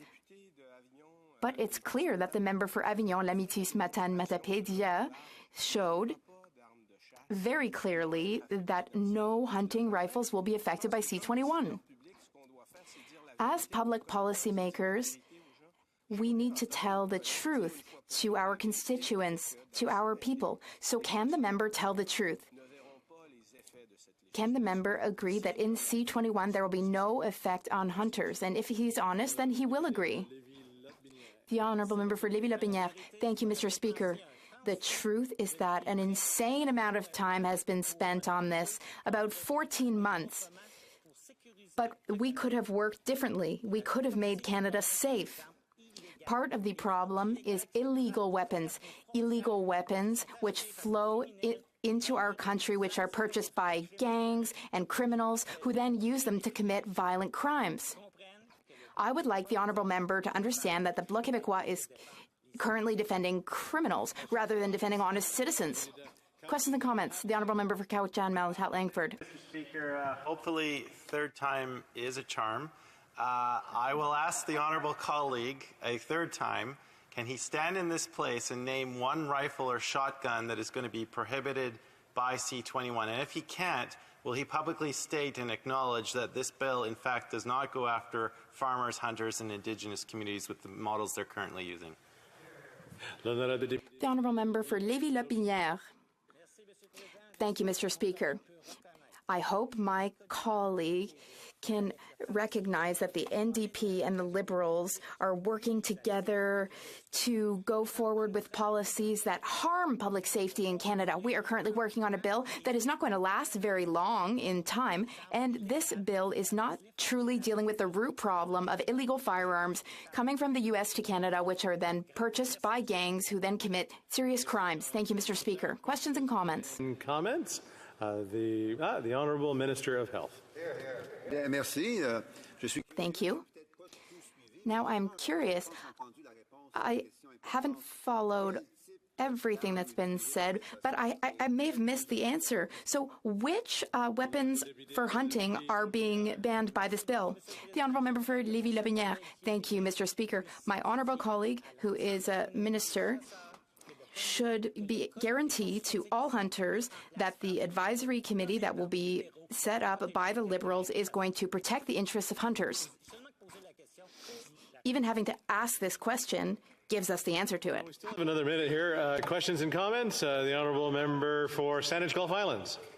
Mr. Speaker, and I apologize to my honourable colleague that at this hour my French isn't up to putting this question, but we've had discussions of the red flag laws in this place on C-21. I've read the Mass Casualty Commission report and find it deeply disturbing that over a period of over a decade and a half, reports were made to the police that the man who ultimately killed 22 Nova Scotians had guns, that over the course of 15 years, reports were made to the police that he was violent and had done damage to his intimate partner. No action was taken in any of those cases. And I would like to ask him if he considers that it's worth it to bring in a law that could have saved 22 lives in Nova Scotia if it had been in place before the events of April 2020. The Honourable Member for Lévis-Lotbinière. Thank you, Mr. Speaker. This is the most intelligent question I've been asked tonight thus far. Now, of course, if someone has the right to obtain a firearm and then loses that right through negligence, through mental illness, or domestic violence, then absolutely there should be a red flag so that that person can lose their right to bear. Thank you, Mr. Speaker. About continuing debate, the Honourable Member for Yukon. Thank you, Mr. Speaker, and I will be sharing my time with the member from Outremont. I'm pleased today to speak to this legislation, Bill C-21, that speaks to the complexities of responding effectively to the escalating gun violence that we're seeing in this country. There surely is no easy solution. And in Canada, we continue to justifiably pride ourselves on being a place of peace, but there are fissures in that feeling of security. The debate on C-21, and in particular the now infamous amendments, is no exception. From what I've heard to date, whether from constituents at home in the Yukon or from any member of the House speaking to this subject, we all agree that more needs to be done to keep our communities safer, even as each party, perhaps each member of this House, may harbor different ideas as how best to achieve the peace that we're all seeking. Acts of violence have increased again in recent years. Despite the rhetoric of easy blame, there are likely multiple reasons for this increase. Organized crime, intimate partner violence, gang violence, random acts of violence are all contributors. From the horrific mass casualty event in Nova Scotia in early 2020 to the recent tragic stabbing of a 17-year-old in Vancouver, the shooting of Sergeant Eric Mueller hardly a stone's throw from the House just last week, we cannot ignore the rise in violent crime. Enter Bill C-21. When this bill was initially introduced, many of my constituents reached out to express concerns about some of the provisions, whether from vigilant and law-abiding firearms owners, or even those without their own firearms, but concerned about the further pressure on an already tightly regulated activity. And thus began my own journey with this bill and its various iterations. When consulting with Yukoners, I found support for some of the provisions of the bill, such as bolstered law enforcement to address illegal sales and smuggling, the stiffer penalties for transgressions, commitments to invest in early diversion programs, measures like the red and yellow flag laws to make it easier for early intervention where risk was apparent. And these all remain notable and worthy aspects of Bill C-21. But I must highlight that before we address the amendments and their revisions, that concerns remain from handgun owners, some of whom are collectors, others who use handguns on the trap line or when traveling in remote areas. In skilled hands, handguns provide protection against potential predators in the wilderness and are far less cumbersome than a rifle. Concerns also exist around the ban, or did exist around the ban on airsoft rifles, as well as around limitations to be set restricting the pathways to elite sport shooting, as well as the ability of Indigenous peoples to access guns to pursue their livelihoods, rights recognized in the Constitution Act of 1982. Now, I've been assured that pathways to sport shooting will be addressed in regulations, but the uncertainty of who will be included remains disconcerting for many. When the substantial G4 amendments were introduced in committee, it's now no secret that these amendments arrived in short notice and were welcomed by few. The amendments, in addition, were confusing to interpret and arrived without substantial prior consultation with Indigenous peoples, hunters, sport shooters, or for that matter, rural MPs. Now, I won't dwell on the angst that these original amendments aroused in my riding, as well as other areas of the country. The lack of clarity confused and angered many. Law-abiding Canadians, Indigenous communities with recognized rights, and others were uncertain whether certain rights would be upheld or indeed if and how they were going to be fairly compensated for firearms that would need to be handed over. Some collector pieces, whether handguns or rifles, are worth hundreds, thousands, even tens of thousands of dollars. And regardless of prices, some of these pieces have heritage or sentimental value that can't be matched by undefined promises of compensation. In short, it's no wonder that many reasonable Yukoners were upset. Speaking for Yukoners as well as for other potentially affected people around the country, including First Nations and other Indigenous communities, I was pleased to see how much improvement to these amendments we were able to influence and achieve. Ultimately, the controversial amendments were withdrawn with consultations around the country, including the Yukon, leading to the new amendments currently being considered in this debate. The Minister of Public Safety himself came to the Yukon to meet with hunters, outfitters, and First Nations, and his efforts were widely appreciated. And the now revised amendments likewise have been recognized as a positive step forward from those initially proposed. No longer is there a massive and confusing list of banned guns. Firearms models presently on the market are to be exempt from the assault weapon definition, and current owners now have room to breathe. A new advisory committee, which will include hunting and sports shooting experts and Indigenous peoples, as well as gun control advocates, will be launched to determine classifications on firearms newly on the market. And the onus on classification will now shift from the owner to the manufacturer. Few would argue that we need urgent action to address ghost guns and their vast potential to make gun crime easier to commit and harder to detect. I'm encouraged by the proposed makeup of the advisory committee, and I hope that this committee will help bring together individuals with different perspectives to chart a course forward to make our communities safer, something that we need to do much more of in order to achieve effective and lasting solutions to gun violence. From the opportunities I've had to sit on the Public Safety Committee from time to time and hear testimony from both gun control advocacy groups such as Police Souvient, as well as from hunters and sport shooters, all agree that there is more we can do to keep our communities safe, and there is space for these different perspectives to come together to find a way forward. Speaking of the Public Safety Committee, I'd like to thank the chair and all members of this committee who have worked long hours of late to deliberate on the revised amendments on behalf of Canadians. I appeal to all parties not to get bogged down in what has become an unnecessarily polarizing debate. Urban versus rural, progressives against conservatives on this issue, and may I say on many others, we all want the same outcome. Thus, I believe the proposed advisory committee can be a means to objectively and through expert and balanced eyes take this assessment out of the hands of politicians who have allowed it to become politicized through the oversimplification of the debates. The statistics and quotes that colleagues on both sides of the aisle are applying can also oversimplify the situation. When the Canadian Association of Chiefs of Police supported C-21, particularly the intensified border controls and penalties, and have recognized that a national handgun ban is preferable over a provincial or a municipal-based approach, they've also in the same statement acknowledged that banning legally owned handguns will have a limited impact on one of the root causes of handgun-related crime, illegal handguns obtained through the United States. We've seen an increase over the past few years in firearm-related homicides. For example, Statistics Canada reported an increase in firearm-related homicides by 91% between 2013 and 2020. 1 in 3 homicides in Canada are firearms-related, and about half of these are committed with handguns.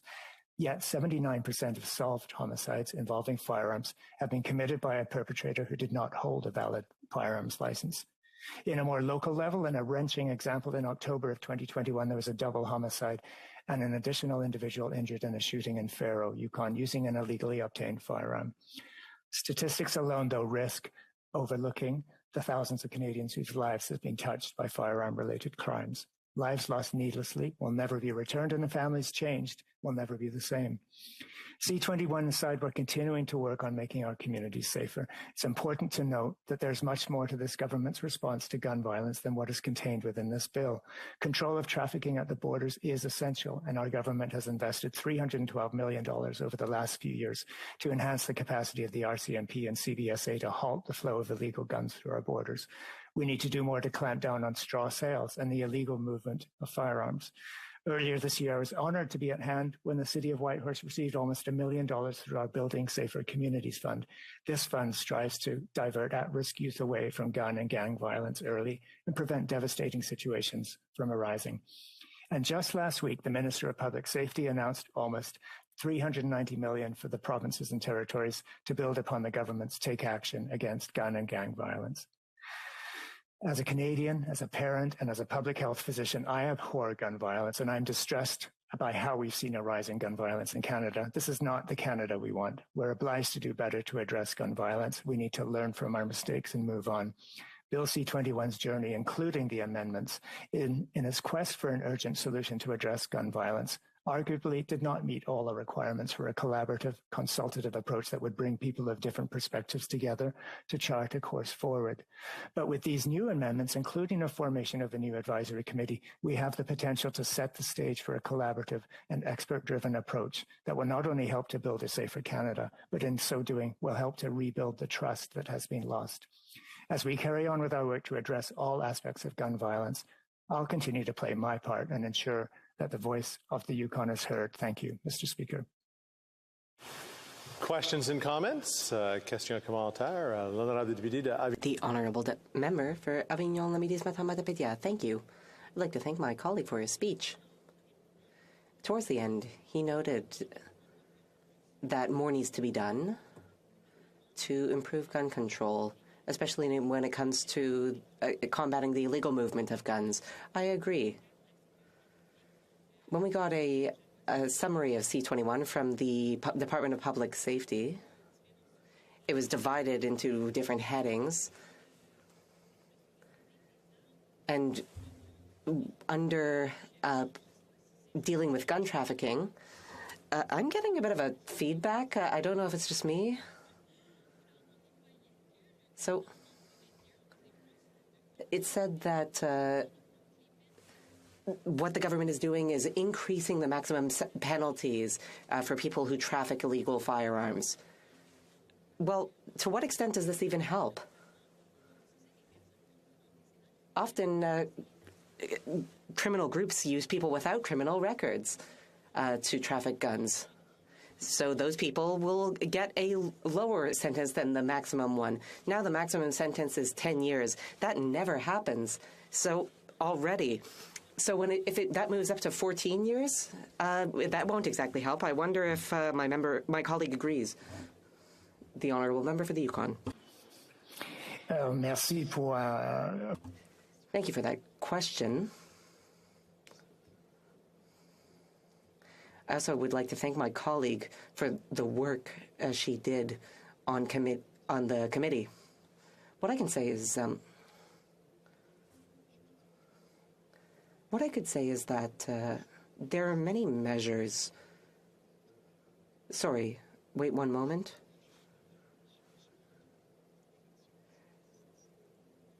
I'm just turning off interpretation. Now I can keep going.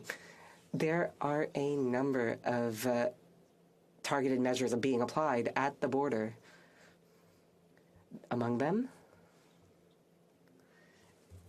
$300 million to improve the intelligence capacities of the RCMP in order to stop the flow of illegal firearms across the border.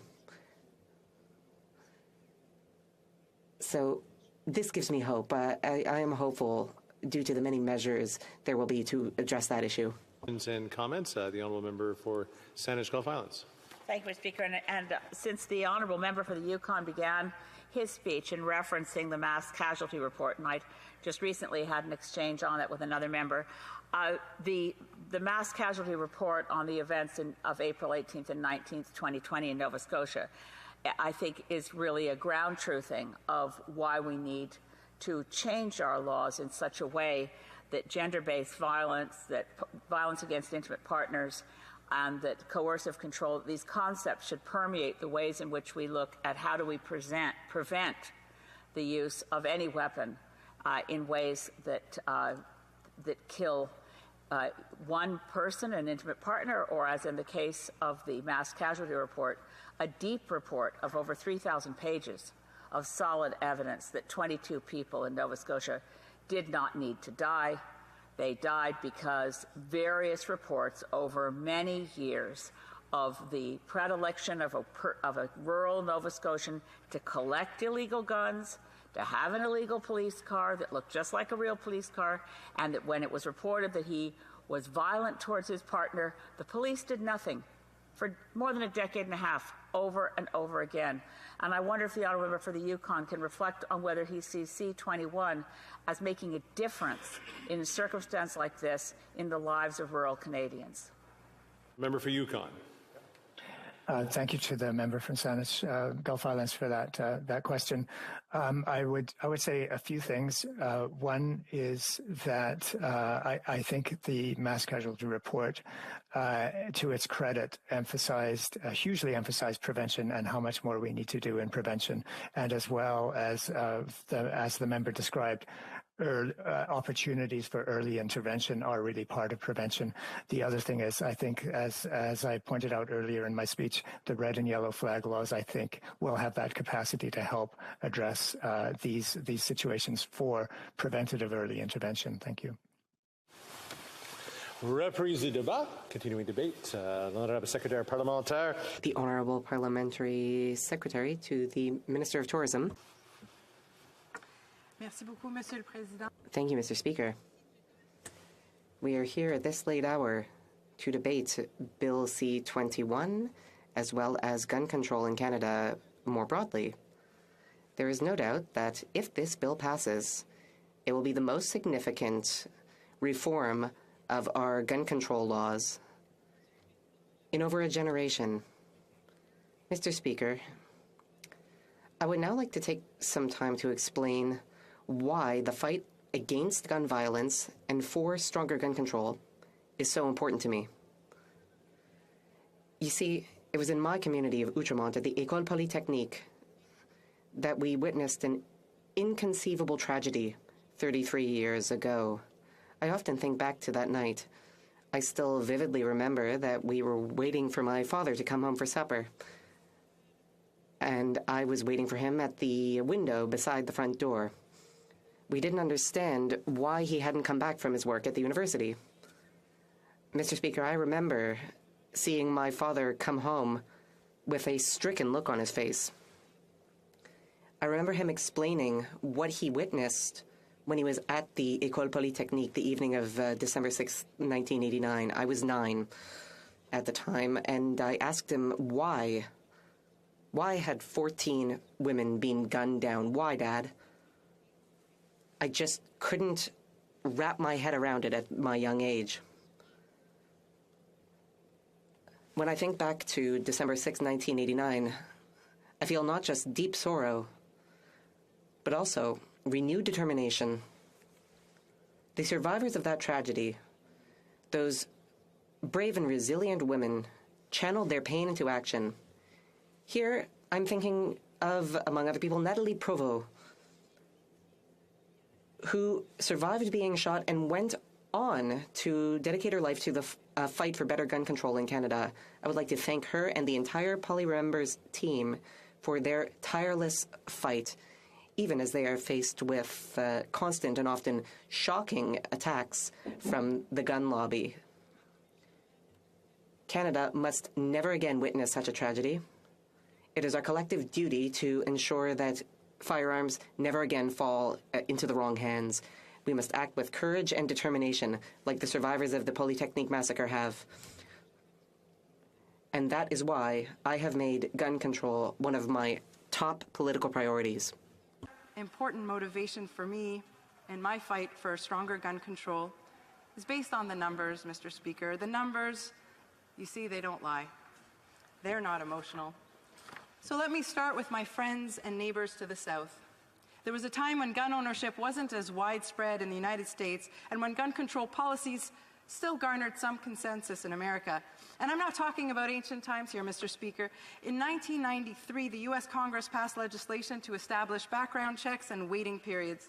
In 1994, the federal assault weapons ban came into force, prohibiting the manufacture of many types of semi-automatic firearms for civilian use.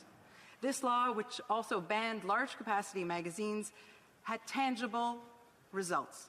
During the decade it was in effect, the number of mass shootings in the United States fell by 37%, and the number of people dying from mass shootings fell by 43%.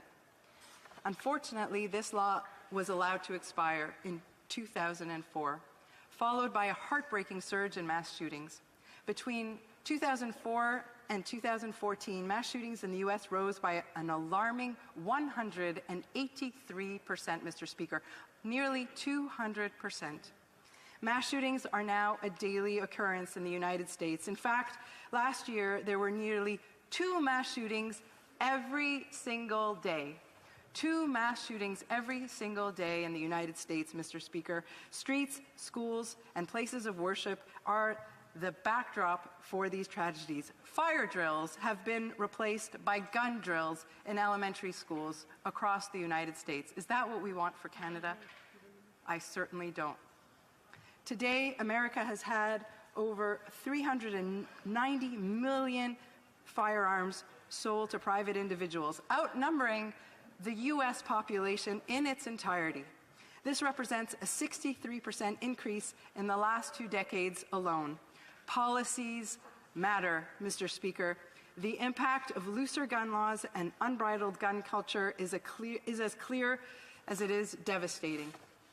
In Canada, although thankfully we have more restrictive gun laws and fewer shootings, since 2013 we have seen an alarming increase in firearm-related crimes.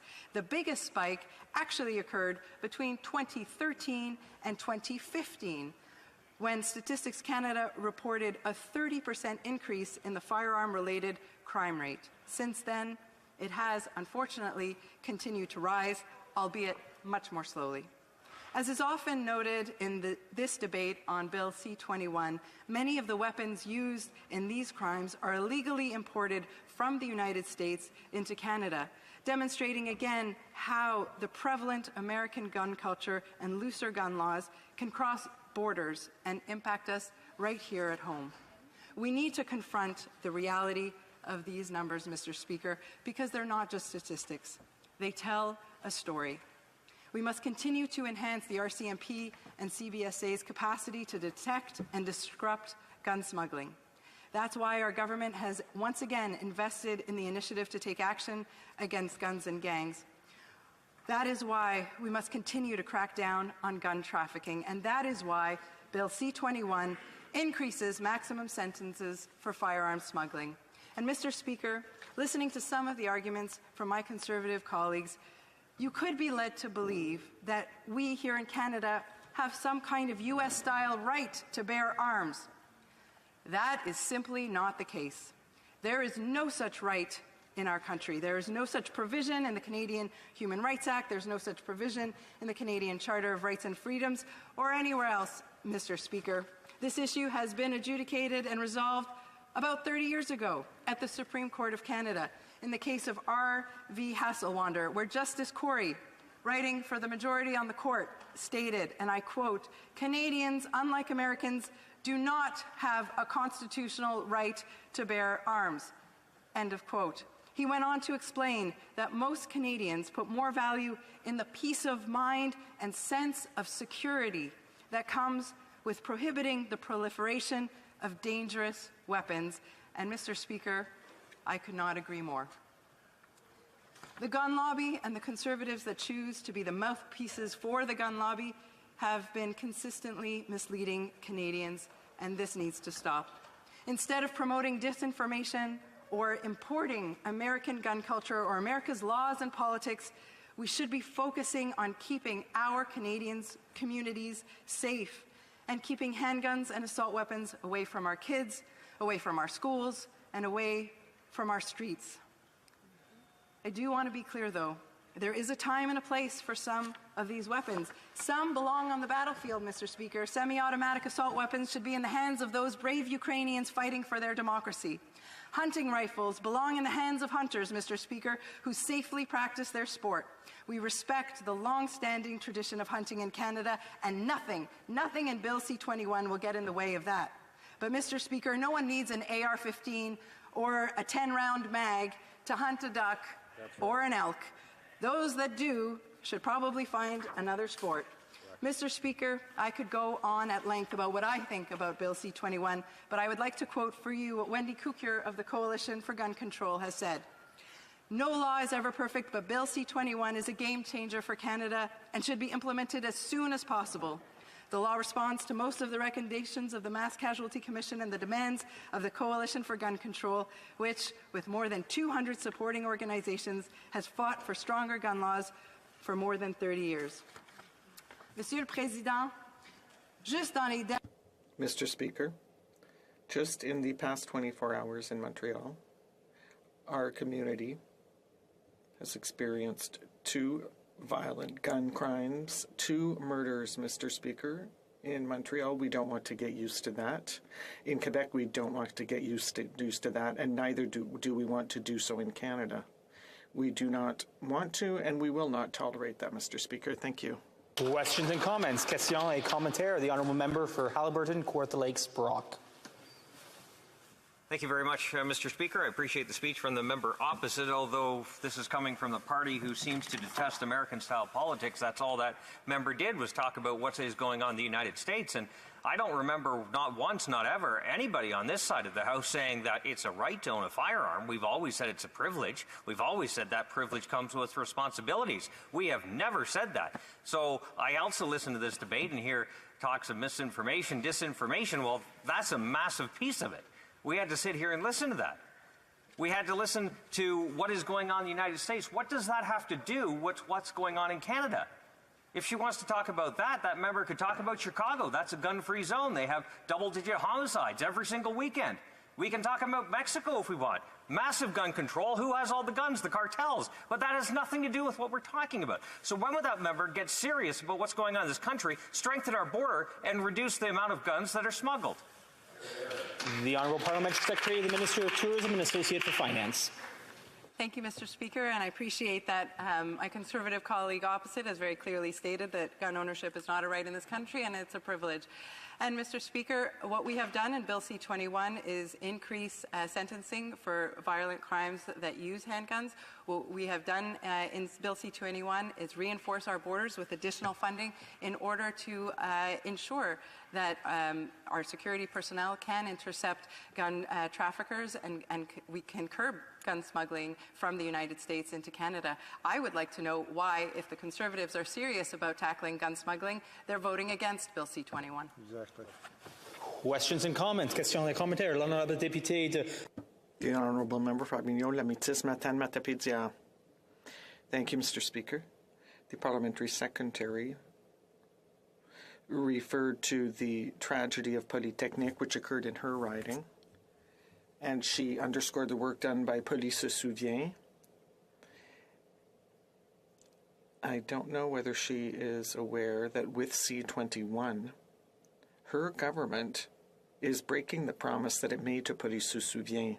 That group asked them to ban assault rifles, and with the passage of C-21, there are still 482 makes of assault-style rifles, and that includes the WK-1EC, which is a semiotic gun which works just like the AR-15. And so I don't know if she's aware that since 2015, her government has done nothing but disappoint Police Se Souvient. Merci, Monsieur. Thank you, Mr. Speaker, and I'd like to thank my colleague from the Bloc for the work that she did on the committee.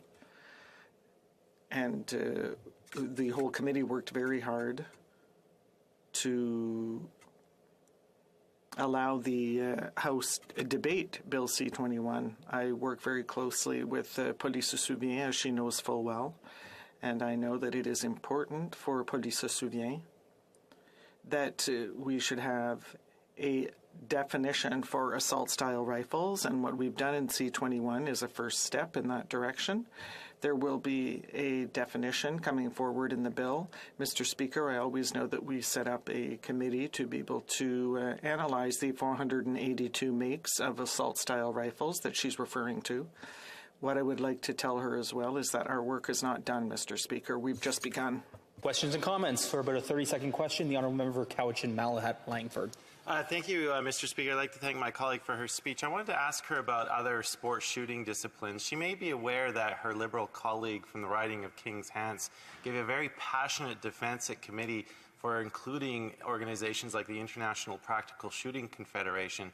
Other countries that have handgun bans have allowed members to train for this, and even the Canadian Association of Chiefs of Police have asked for law-abiding gun owners to be able to practice their sport. So through you, Mr. Speaker, why have the Liberals been so steadfastly against this when other countries have set examples, when members of her own caucus are arguing for it, and even the Canadian Association of Chiefs of Police? Thank you.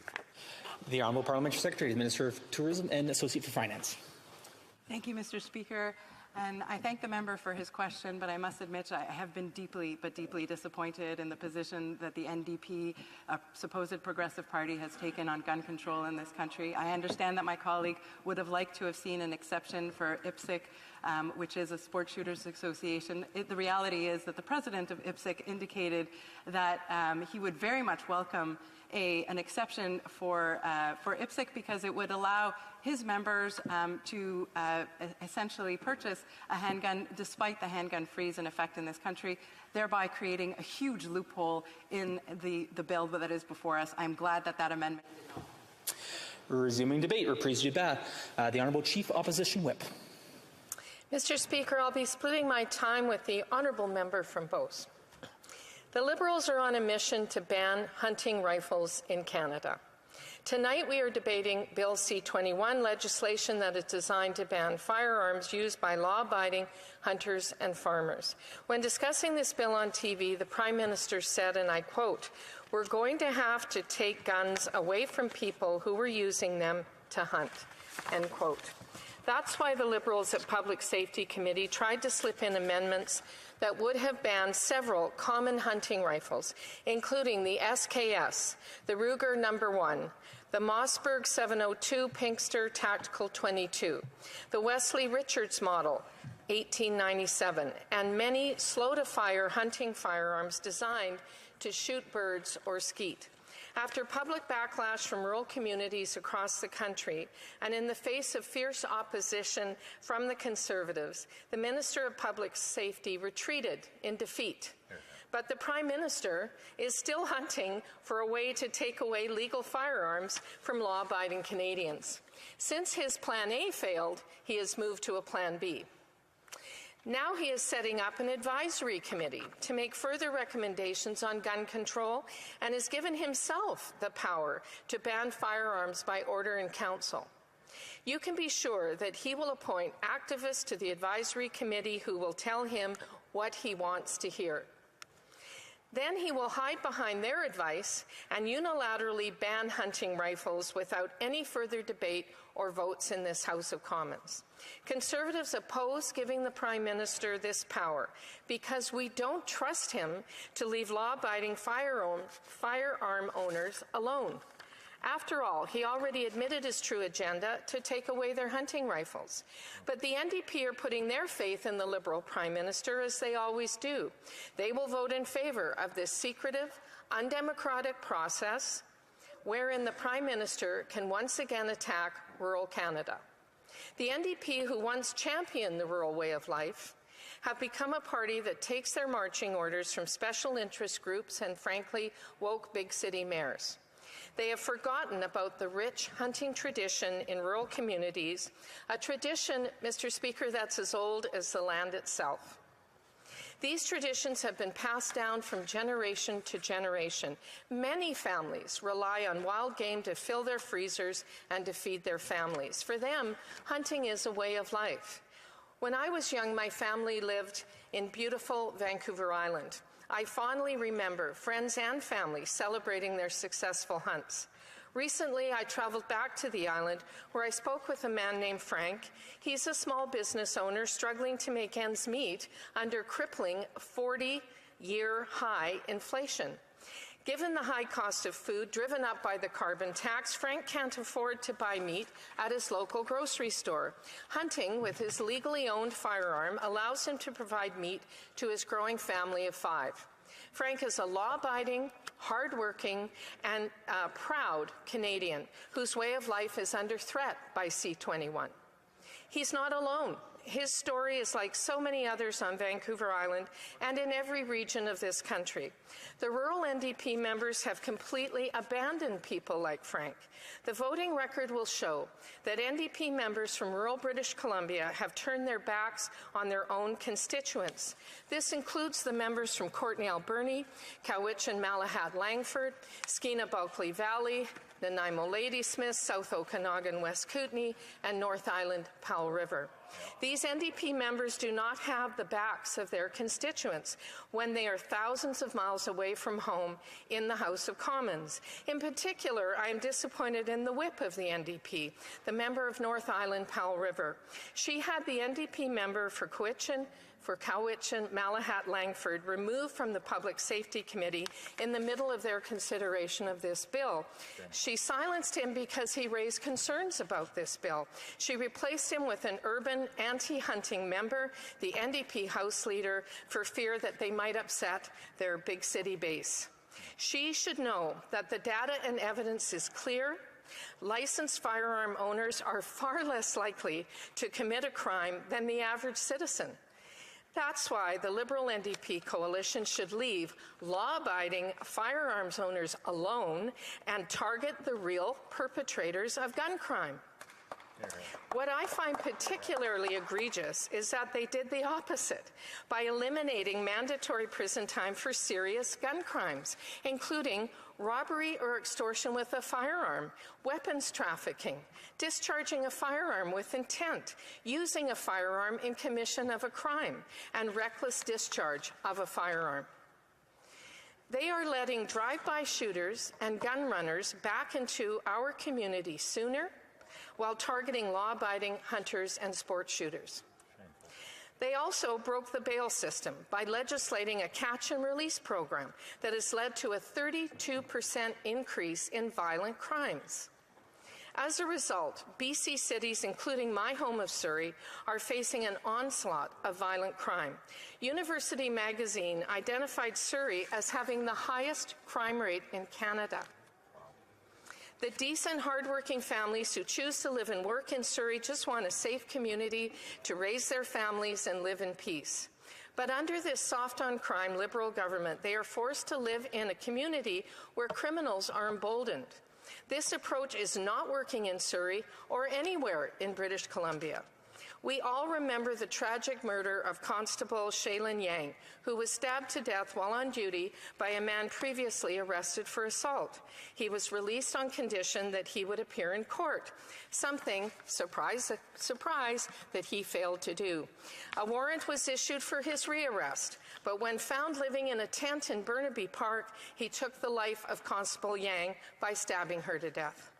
Sadly, she is just one of 10 police officers killed in the line of duty this year. In another case, a tourist was stabbed multiple times in the back while waiting in line at a Tim Hortons in Vancouver. His assailant was the subject of a Canada-wide warrant for failing to follow conditions of his release. In Vancouver, 40 offenders accounted for 6,000 arrests in 1 year. That's an average of 150 arrests each. Unfortunately, the breakdown of public safety extends far beyond BC. We all watched with horror last summer at the mass killing on James Cree First Nation in Saskatchewan. The perpetrator had previously been charged with over 120 crimes, but that did not prevent him from taking 10 Indigenous lives. Following that senseless tragedy, the leader of the opposition stood in this House pleading for change. He said, and I quote, "The James Smith Cree Nation was not only the victim of a violent criminal, but also the victim of a broken criminal justice system. A system that allows a violent criminal to reoffend over and over again with impunity does not deserve to be called a justice system. Leaving victims vulnerable to repeat attacks by a violent felon is not criminal justice, it's criminal negligence." End quote. As Conservatives, we believe that someone who makes one mistake should be given every opportunity to build a productive life for themselves.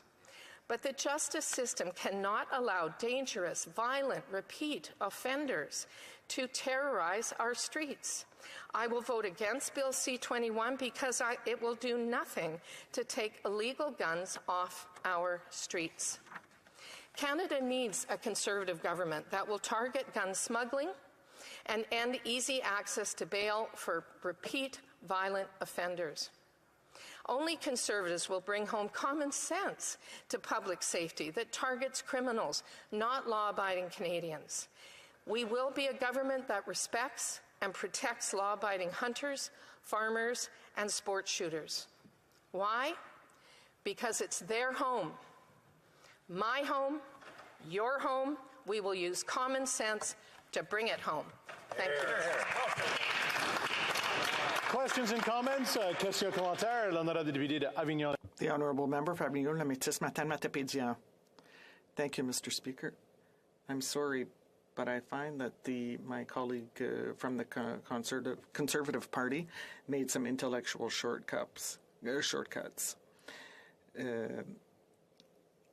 The Conservatives know that they are saying false things by saying, obviously, when C-21 is going to be adopted, obviously the minister is going to put in an order in council to ban hunting rifles, and so the hunters will be disadvantaged. But I mean, that is not the truth.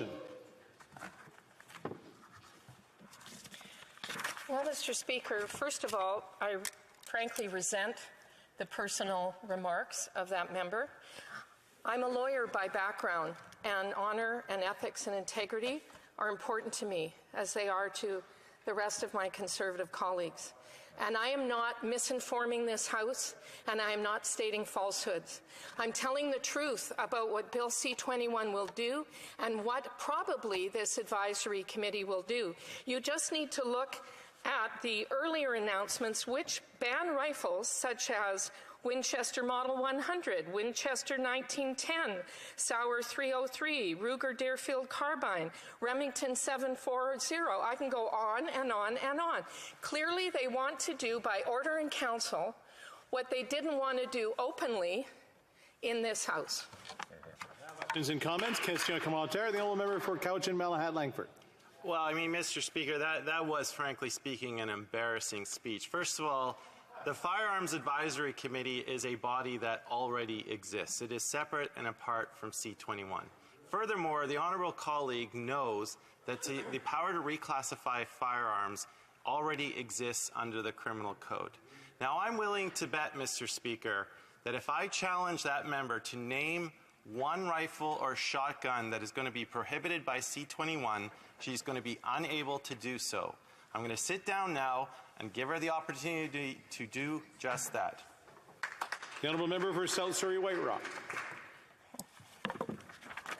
Well, Mr. Speaker, the whole point of a committee that allows the Prime Minister the power to make further regulations without coming back and debating it through legislation in this House is what we're talking about.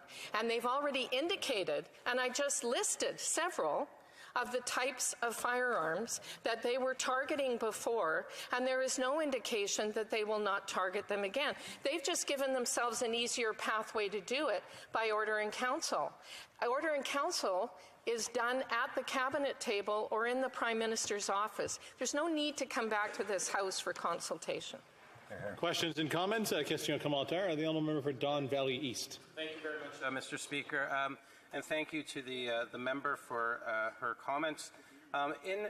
During her speech, she actually said that gun runners, I think she referred to them as traffickers or smugglers, the penalties would decrease, but it was clear in the legislation, the proposed legislation, that they would extend the maximum penalty from 10 years to 14 years. Maybe she can clarify that point. Honourable Whip for the official opposition. Well, I love this question, Mr. Speaker, because I used to be Parliamentary Secretary to Justice and I am a lawyer. And I know the difference between a minimum mandatory sentence and a maximum mandatory sentence. Maximum mandatory sentences are virtually meaningless other than justice cannot go further. The whole point here is that they have taken a whole series of dangerous, violent crimes with firearms and lessen the penalties for those. It's clear, it's on the record, I listed them in my speech. if the member was listening. Questions and comments? The honourable member for Battle River Crowfoot. Thank you very much, Mr. Speaker, and I appreciate greatly the speech that the opposition whip gave and articulating some of the real important context that highlights some of this debate and how it's clear that the Liberals, both in the work that they did in committee, many of the things, in fact, there were members of the committee that said they want to go further, and this legislation gives them the authority to go further with a secretive process that will likely, and in the Prime Minister's own words, target law-abiding firearms owners. So, Mr. Speaker, my question for the opposition whip is that secretive process, is that the best way to increase public safety, or would it be actually putting the real criminals behind bars? Honourable opposition whip. Thank you to my honourable colleague, and of course the answer to that is no. Orders in council are done for the convenience of the Prime Minister and the convenience of his cabinet. They are not done to have a transparent or open process. They are not done to subject what you are doing or changing to debate and discussion. When this bill was originally tabled, there was so much backlash from constituents, from Canadians right across the country, coast to coast to coast, and from the Conservatives in opposition, that they had to pull it all back and find another way to do what they want to do. And now this way is less transparent than what we had before. Reprise du débat. Resuming debate, the honourable member for Beauce. Thank you, Mr. Speaker. I will try to follow in my colleague's footsteps. It's hard to speak right after the whip for the official opposition.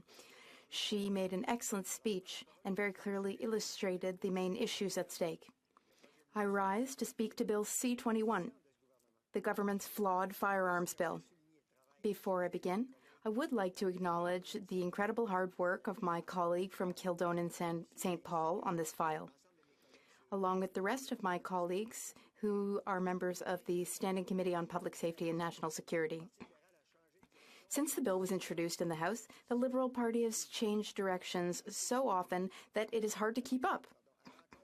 Their excessive attacks on the Canadian public have not gone unnoticed and have showed Canadians their true colors. Instead of tackling illegal guns and gang members, this government has introduced legislation targeting hunters, farmers, and Indigenous communities. As usual, the Liberal government is completely out of touch with rural Canada.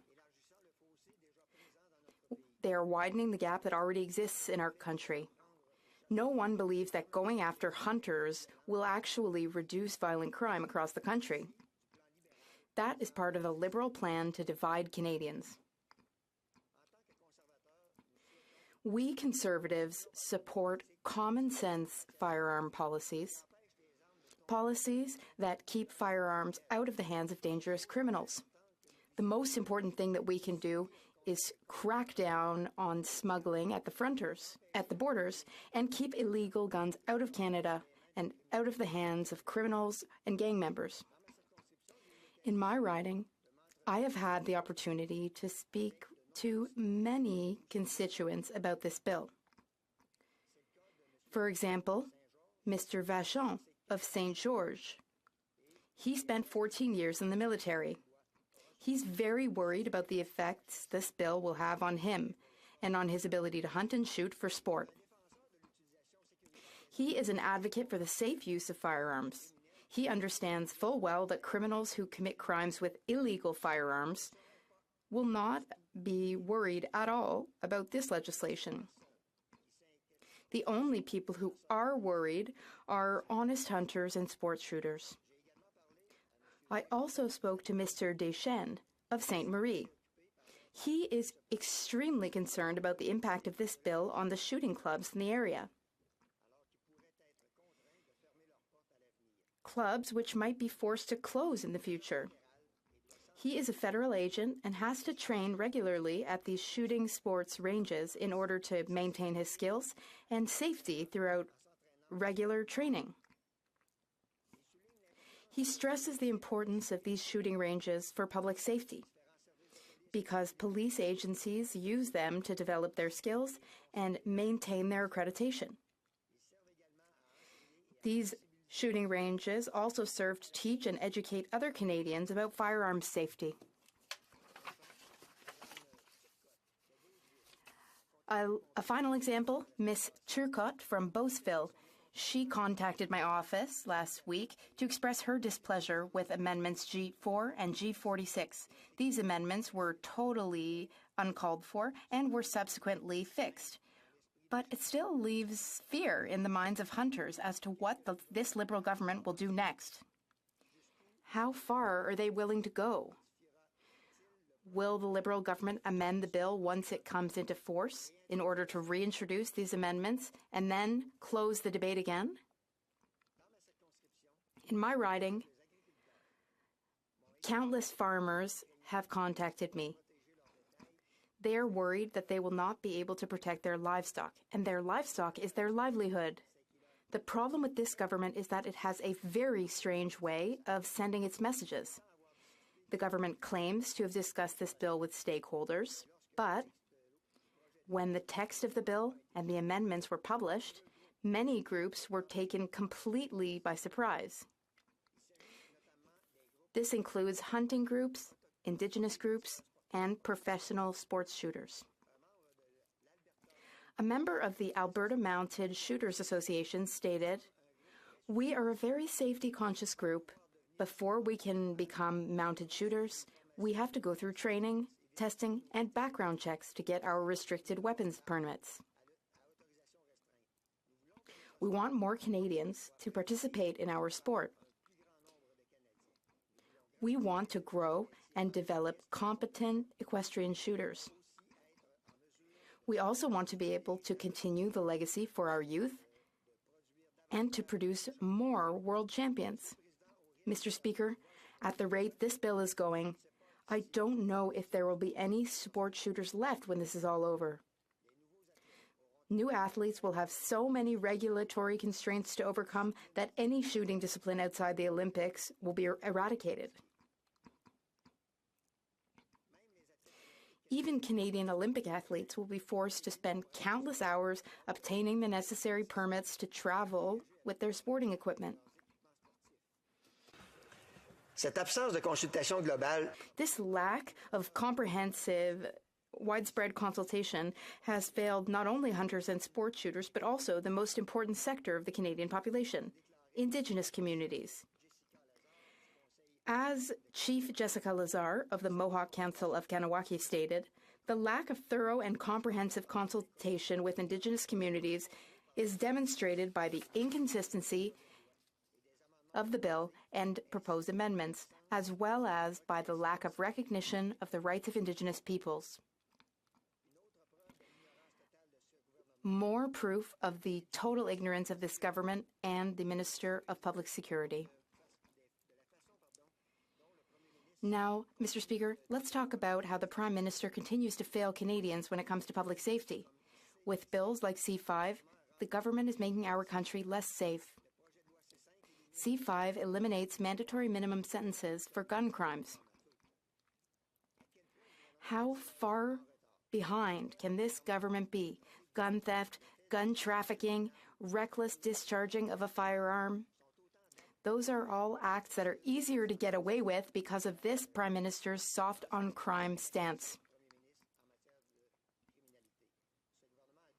This government has doubled down with Bill C-75, the Prime Minister's bail policy, which has unleashed a wave of violent crime across the country. Our communities feel less safe, and the Liberal government is responsible for making the situation worse. A common-sense Conservative government will ensure that repeat violent offenders remain behind bars while awaiting trial. We will reinstate mandatory minimums for serious violent crimes, mandatory minimums that were removed by this government. The bail reform measures announced this week, they're reactionary. They come after weeks of news about the sharp rise in violent crime across the country. Why does the government always have to be behind and play catch-up? The government is unable to get ahead of anything.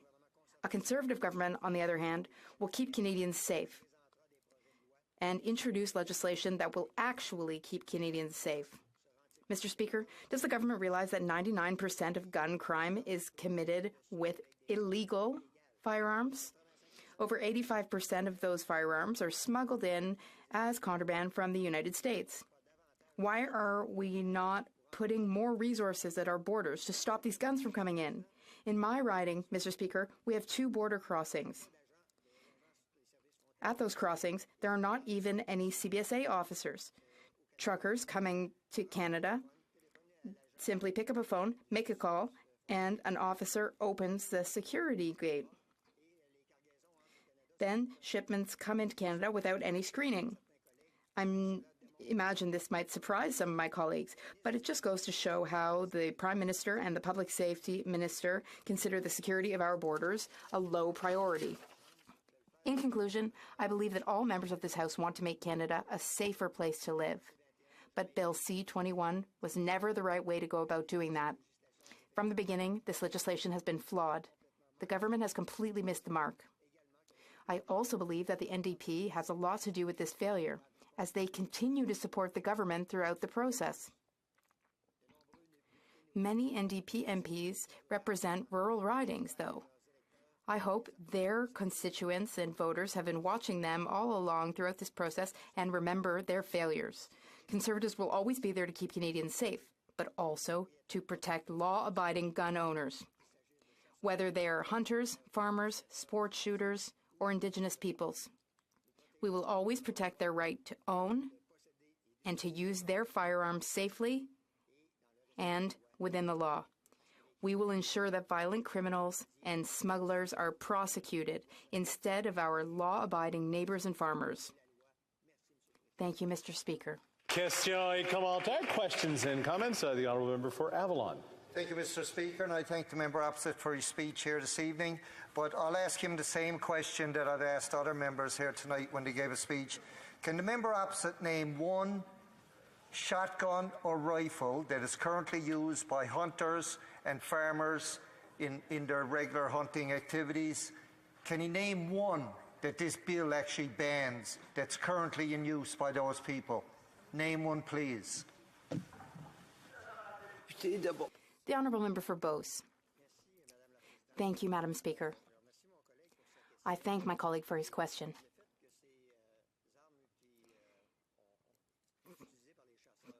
Firearms used by hunters were in a First Amendment, which was removed today. So what guarantee do we have from this government? Because sometimes the government has not kept its promises. So how do we know that the government won't come back on this through its advisory committee, which will be set up by the government with people appointed by the government? And I think asking the question is answering it. The Honourable Member for Saint-Jean. Thank you, Madam Speaker. Madam Speaker, since the beginning of debate, we've heard Conservatives say either that the bill forbids hunting rifles or that the bill will allow the Prime Minister to ban hunting rifles. Only one or the other can be true. The truth, in fact, is that neither are true. But I'd like to hear my colleague about the latter. So if I'm following the Conservatives' arguments, they're saying that if we don't vote on C-21, it won't be possible to ban firearms by government decree. So then how did the government manage to ban firearms by decree before C-21? The Honourable Member for Beauce.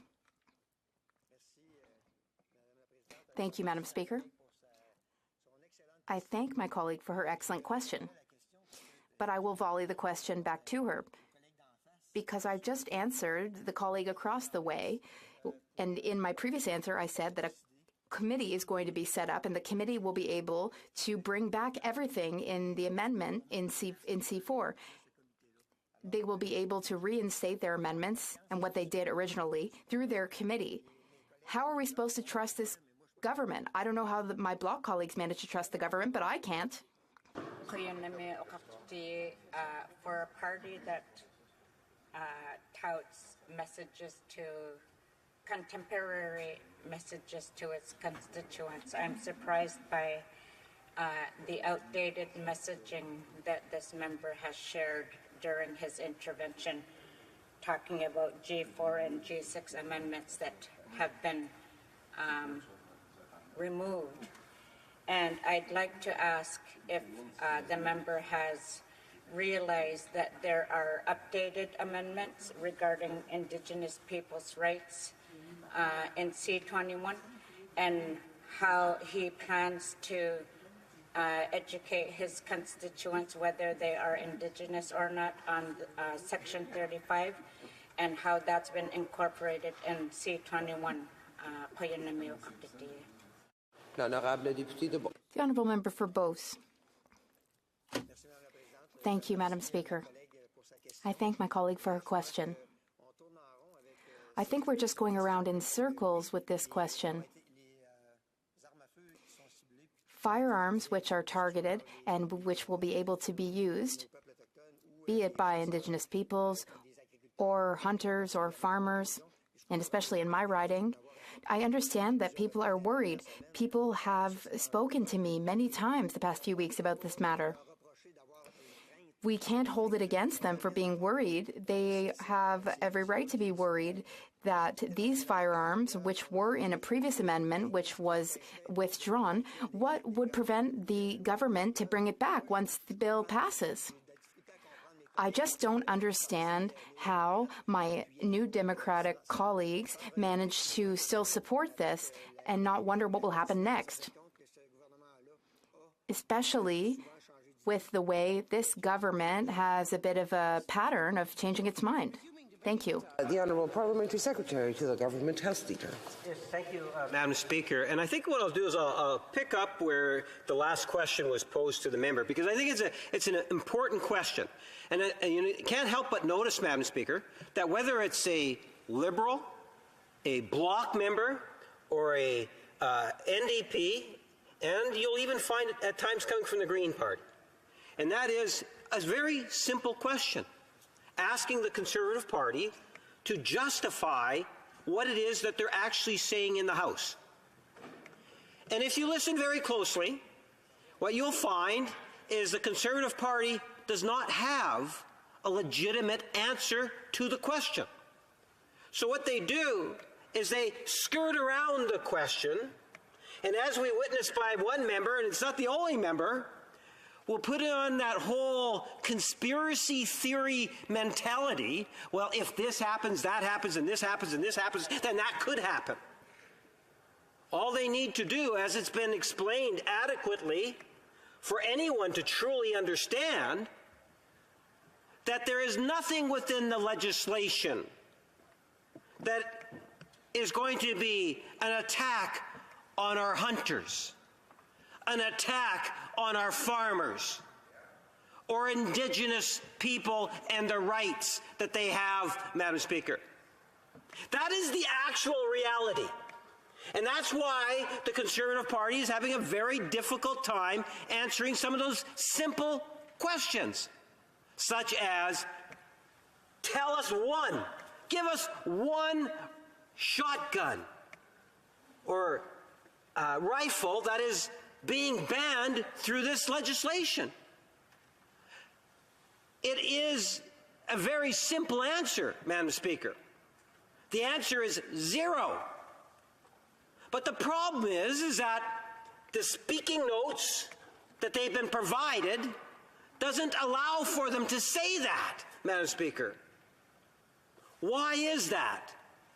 Well, you know, when I had the opportunity to ask a question in terms of what is the motivating factor for the Conservative Party on Bill C-21, my colleague gave the answer when he said about the golden egg. You know, this is one of those issues in which the Conservative Party loves, because as a government and as other opposition parties have an objective by passing C-21, an objective that is very simple and straightforward. It's all about public safety, Madam Speaker. That's what you have consistently heard from Blocs, Greens, NDP, and the Liberals. That is the motivating factor. What is the motivating factor for the Conservative Party? It has nothing to do with the safety of our communities. It has everything to do with the dollar. Over the years, and I tell you, if I could pose a question where I knew I could get an actual answer, the question I would be asking, Madam Speaker, is how much money has the Conservative Party raised on the issue of guns since, I've been involved in this debate since I guess it'd be about 1991, Madam Speaker, both at the provincial legislature and here in the House of Commons.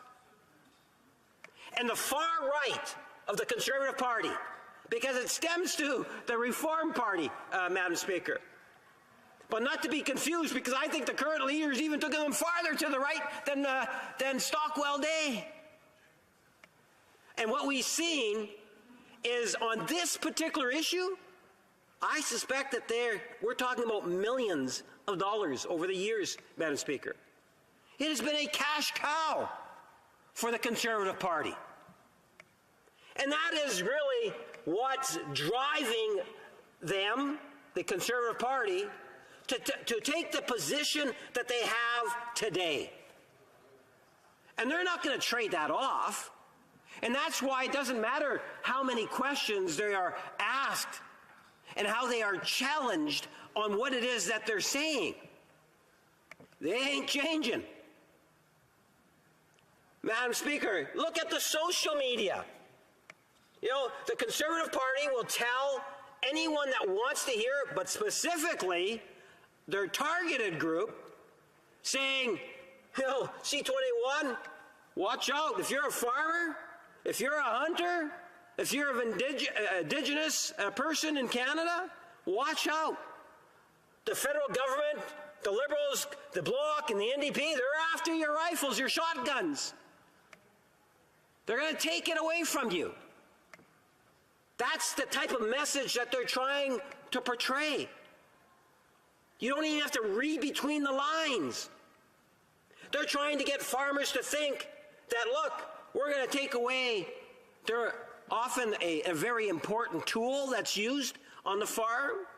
For many community members, it's a way of life to be able to go out and enjoy it as a sport or as for hunting purposes, Madam Speaker.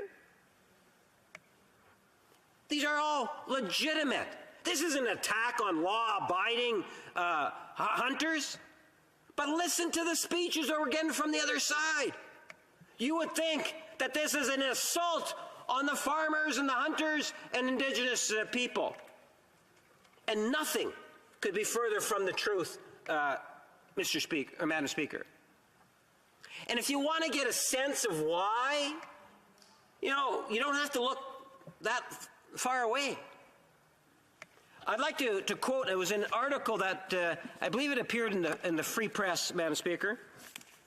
And it was written by Blake Brown. And it talks, and the headline is, MCC report calls for stricter gun laws.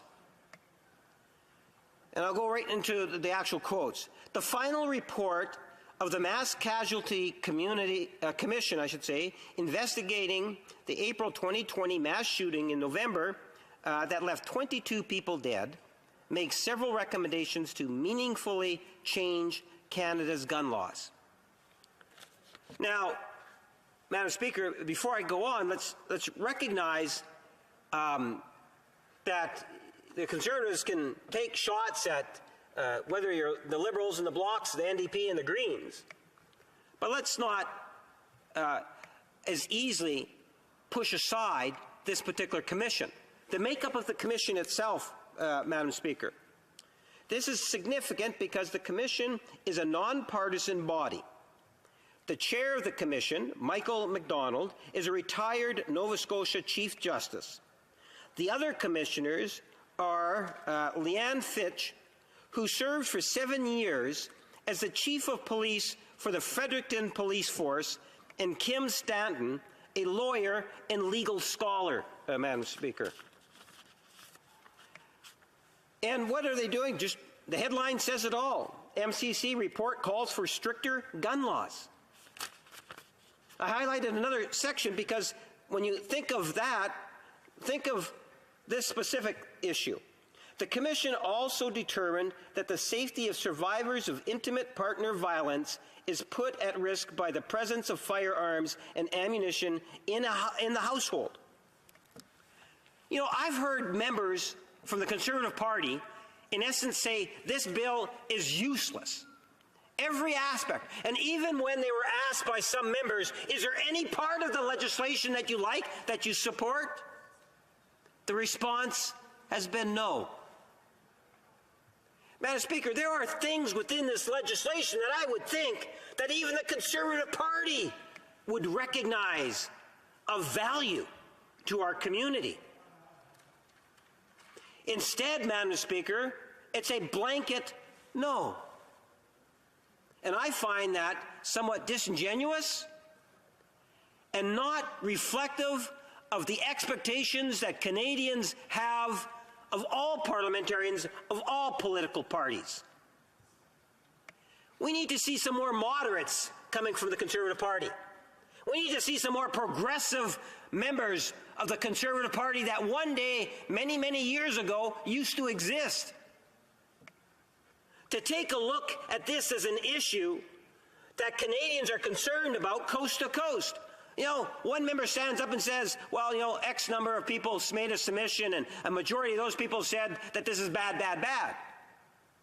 You know, there was a Ledger poll that was conducted talking about the general direction in which this government and parliamentarians, I would suggest, are taking on the issue of the gun control. And I believe the number, Madam Speaker, was 84%. 84% of Canadians, and this is through a Ledger poll, that's not a Liberal poll, through Ledger, 84% of Canadians say we're on the right track in pursuing gun control reforms. Whether it's budgetary measures or legislative measures, Canadians will find that the things that we bring to the floor of the House of Commons is a reflection of what we believe Canadians expect of us to do, Madam Speaker. And that's what C21 is. It's a reflection in terms of what a vast majority of Canadians support. And I would ultimately argue even progressive Conservatives would support it, Madam Speaker. In fact, if you go to the history of the gun registry when it first came into being, and we're not bringing in the gun registry. You know, some Conservatives now are going to go out there and say the parliamentary secretary said the gun registry. Well, Madam Speaker, we're not bringing in a gun registry. But you know where the idea actually originated? From the Conservative Party. Yeah, Conservative Party. Madam Speaker, I know many people might find that hard to believe, but don't confuse the Conservative Party of the past as the Conservative Party of today. Because that was under Kim Campbell, and the word progressive was in front of it. And it came from the Conservative senator, and Kim Campbell was looking at implementing it. And then the reform and everything else, as I say, came into being. But at the end of the day, Madam Speaker, when you take a look at the legislation, it's contrary to what it is that the members of the Conservative right-wing caucus is talking about. It is not an attack on law-abiding gun owners. There's a deep amount of respect for law-abiding gun owners from, I believe, all caucuses that sit inside the chamber, Madam Speaker. What it does is it addresses issues that are of the utmost importance to Canadians when it comes to gun control and what it is that we can do to respond to issues such as the Commission report that I just referenced, Madam Speaker. A Commission report, by the way, that I think did an incredible job given the circumstances and the recommendations that they have brought forward. So what is it that the Conservative Party, when they say we don't like any of it, what are they actually saying? Ghost guns? I'm sure members opposite know what a ghost gun is. if you don't, you'll find in the last number of years, it's become a major issue throughout Canada. In some cities, more so than others. Talk to some local police agencies, and you will find, or even do a Google News search, and I'm sure you'll find some articles on it. It is a serious issue. It is a growing issue. This legislation, C-21, is going to be used as a tool, in good part, in order to be able to deal with ghost guns, Madam Speaker. And it's not just members of the Liberal Party or any other party that is saying it. We're hearing it from law enforcement agencies. We're hearing it from other concerned citizens, many different stakeholders that are out there, Madam Speaker. So when members in the Conservative caucus stand up and speak and they're posed the question, is there anything good about the legislation? I would like to think, even though we know they're voting against it, that they would recognize the value of the attempt to try to deal with ghost guns. That is a positive thing, and one would think that they would be supporting the stakeholders, including law enforcement officers, that are looking for that to be incorporated into law. You know, we talk about getting tough on people that commit these crimes using guns. Within this legislation, we're actually expanding the maximum time served, Madam Speaker. I think it goes from 10 to 14 years, Madam Speaker. I believe it's something like that within the legislation. You know, the Conservatives time and time again say, you know, you got to get tough on crime. You got to, go where the guns are. Where's the problems? Well, not only from a legislative point of view are we dealing with that, but also from a budgetary point of view. And it is being effective, Madam Speaker. Take a look in terms of some of the results. You know, Stephen Harper reduced the support for border control. No, it's true. He reduced the support for border control. This government restored and enhanced that support. And do you know last year, 1,200 guns were confiscated at the border. Thousands of weapons, in addition to thousands of other weapons that were confiscated, Madam Speaker. I can assure you, because I've even posed the question, and no one's come forward to tell me that I'm wrong, that there is no year in which, when Stephen Harper was in power, that they even came close to what it is that we did last year. But because, Madam Speaker, as a government, we can do more than one thing at a time. Investing through budgetary measures to support law enforcement agencies and border controls, which sees tangible results, and bring forward legislation. So when the Conservatives stand up and they say, well, you know what, why go after gun smuggling, well, we are doing that. And the proof is in the pudding when I tell you the numbers, when I just mentioned the numbers, contrast that to Stephen Harper. So we are doing that. We didn't need to be told to do that by the Conservatives. Many would argue that they didn't. But, Madam Speaker, the idea is that as a government, we are taking a multifaceted approach at ensuring that there's a higher level of safety in our communities. There was an investment, I believe it was $250 million to address the root cause of gang violence. Again, the Conservatives say, well, look, go after the gangs. Well, part of going after the gangs, much like the investments we did in terms of border control, and we saw results, you have to provide financial resources and support our law enforcement. So true. But you know what? The Conservative Party says, we're spending too much. We need to cut. Yeah. There's the contrast.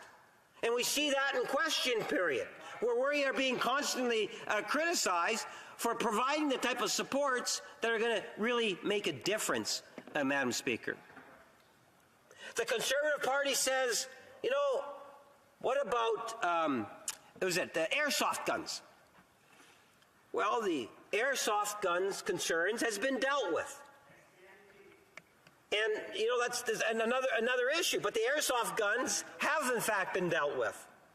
And there was a high sense of cooperation that we saw inside the committee. You know, we saw, New Democrats brought forward amendments that have actually improved the legislation.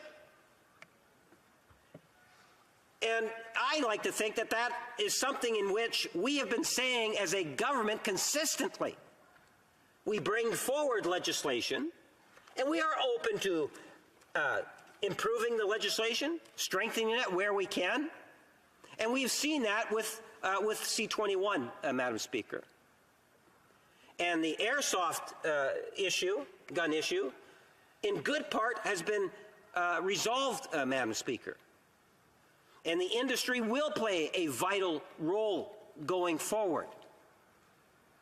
So when a member of the Conservative Party says, well, there's nothing inside the legislation, I think they need to read the legislation as opposed to the Conservative spin that they're being provided before they come walking in here, Madam Speaker, to give their comments. Because there's a lot of good things in this legislation. This is legislation that the Conservative Party should be supporting. I would say put the safety and concerns of Canadians ahead of raising dollars for the Conservative Party.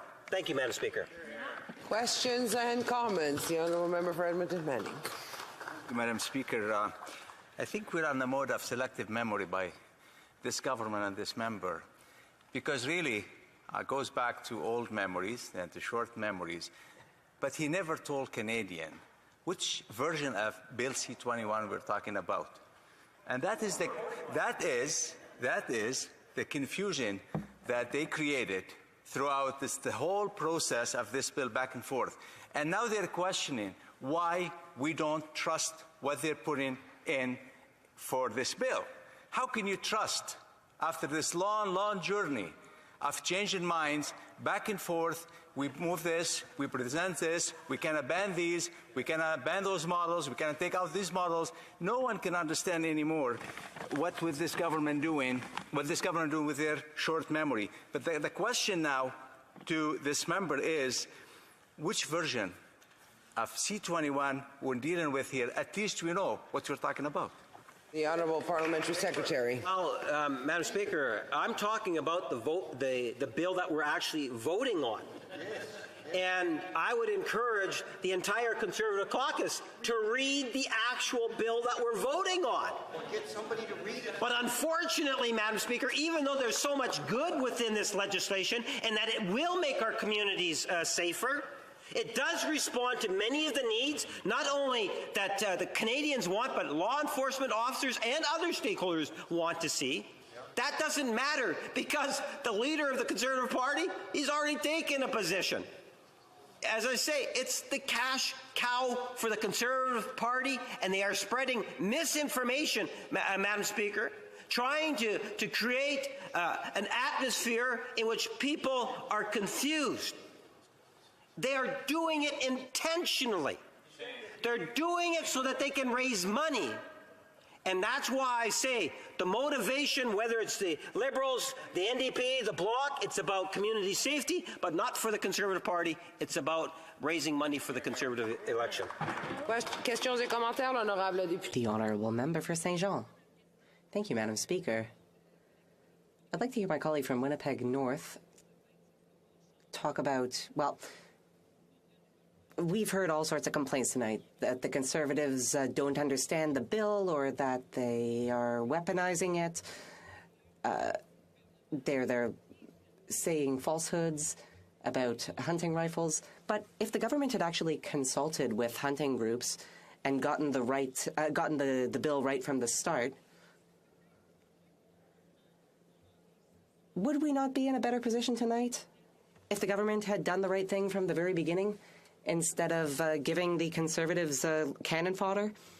Yes, Madam Speaker, I think if we take a look in terms of how it is that the bill came into its creation, there was a great deal of consultation that was done. And as the Prime Minister himself has said in the past, is that at the end of the day, when we go through the process of the chamber and going into standing committee, that there's a reason why we have that process. And that is that, look, if there's ways in which we can enhance and strengthen the bill, make it a sounder and better legislation, that we should be doing that.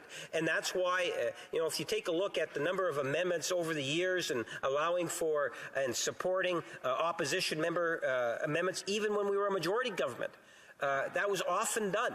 That was not done when Stephen Harper was the Prime Minister. I think that could there have been more consultations? I think whether it's a provincial legislature, a national legislature, here in Ottawa, that you could always do more consulting. No doubt about that. But I think that the homework was done on this particular bill. It's great today, and as such, I expect that it will pass despite the Conservatives' desire to filibuster and never see it pass. The Honourable Member for Cowichan Malahat Langford. Thank you, Madam Speaker. I'd like to thank the member for Winnipeg North for his comments. I want to turn to the subject of other sport shooting disciplines. The NDP had an amendment at committee that was going to expand the exemption to the handgun freeze to other disciplines like the International Practical Shooting Confederation. And we actually had our hopes up because his Liberal colleague, the member for Kings Hants, gave a beautiful speech at committee in support of our amendment.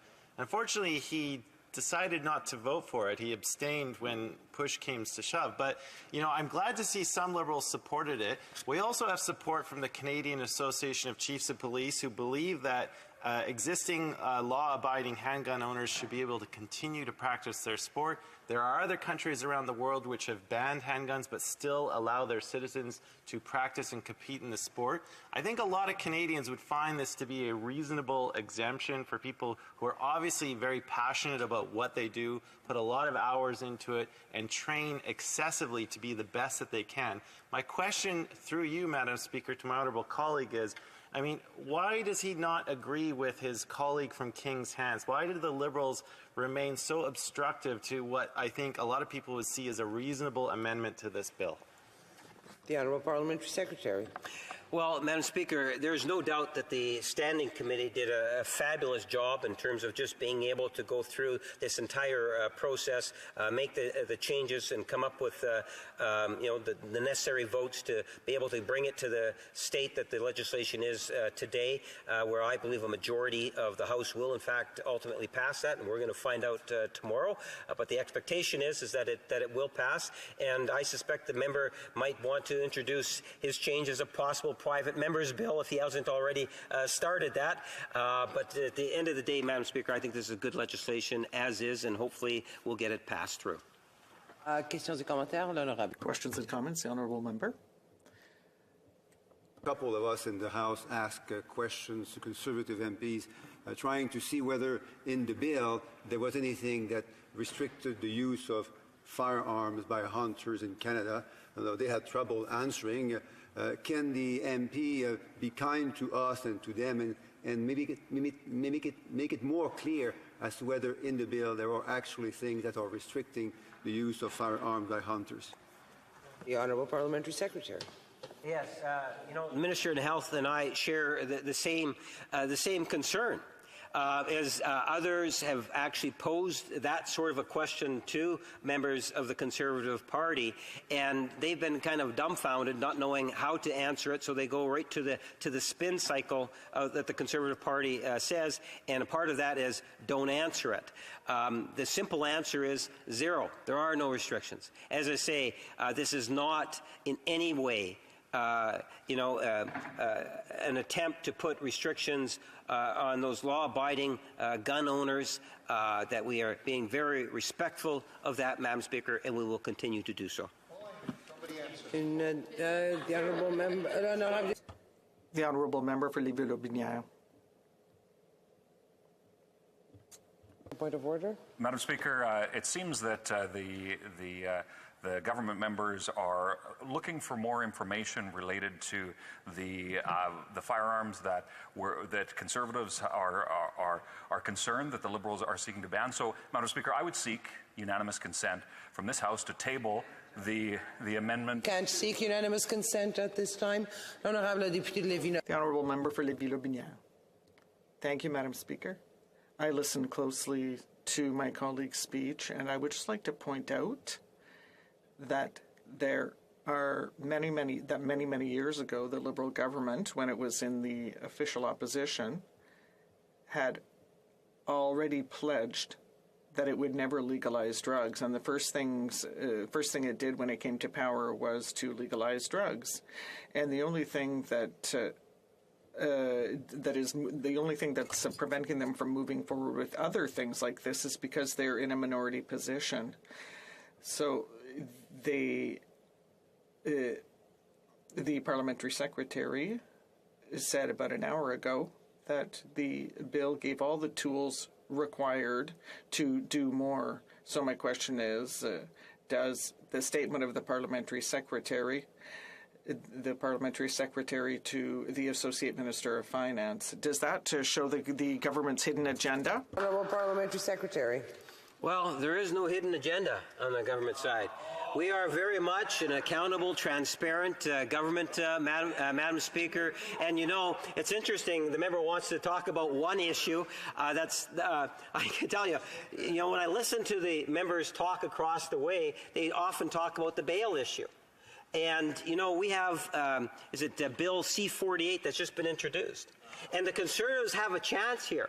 Bill C-48 is being exceptionally well received, virtually coast to coast to coast. If they're genuinely concerned about bail reform, Madam Speaker, what they should be doing is saying, well, look, let's see if we can actually get this bill passed out of second reading once it gets introduced, Madam Speaker, so it can go to a standing committee. One of the ways in which they can demonstrate all the complaining and unparliamentary word that I can't use, Madam Speaker, instead of doing that, let's actually look at C-48 and see if we can actually, once it's introduced for the second reading, get the support for it, send it to committee, so committee will have all sorts of time then to be able to look at all the wonderful things it's doing and seeing if there's ways in which we can improve that. So I say C-48 because the member went off of this debate, and this is how I would respond to it. Thank you, Madam Speaker. Reprise du débat. The honourable member for St. Albert's, Edmonton. Thank you very much, Madam Speaker. I will be splitting my time with the honourable member for Banff Airdrie. I rise in strong opposition to Bill C-21, the latest ideological, evidence-free attack by the Liberals on law-abiding firearms owners. Mr. Speaker, Canada faces a crime wave after 8 years of this disastrous Liberal government.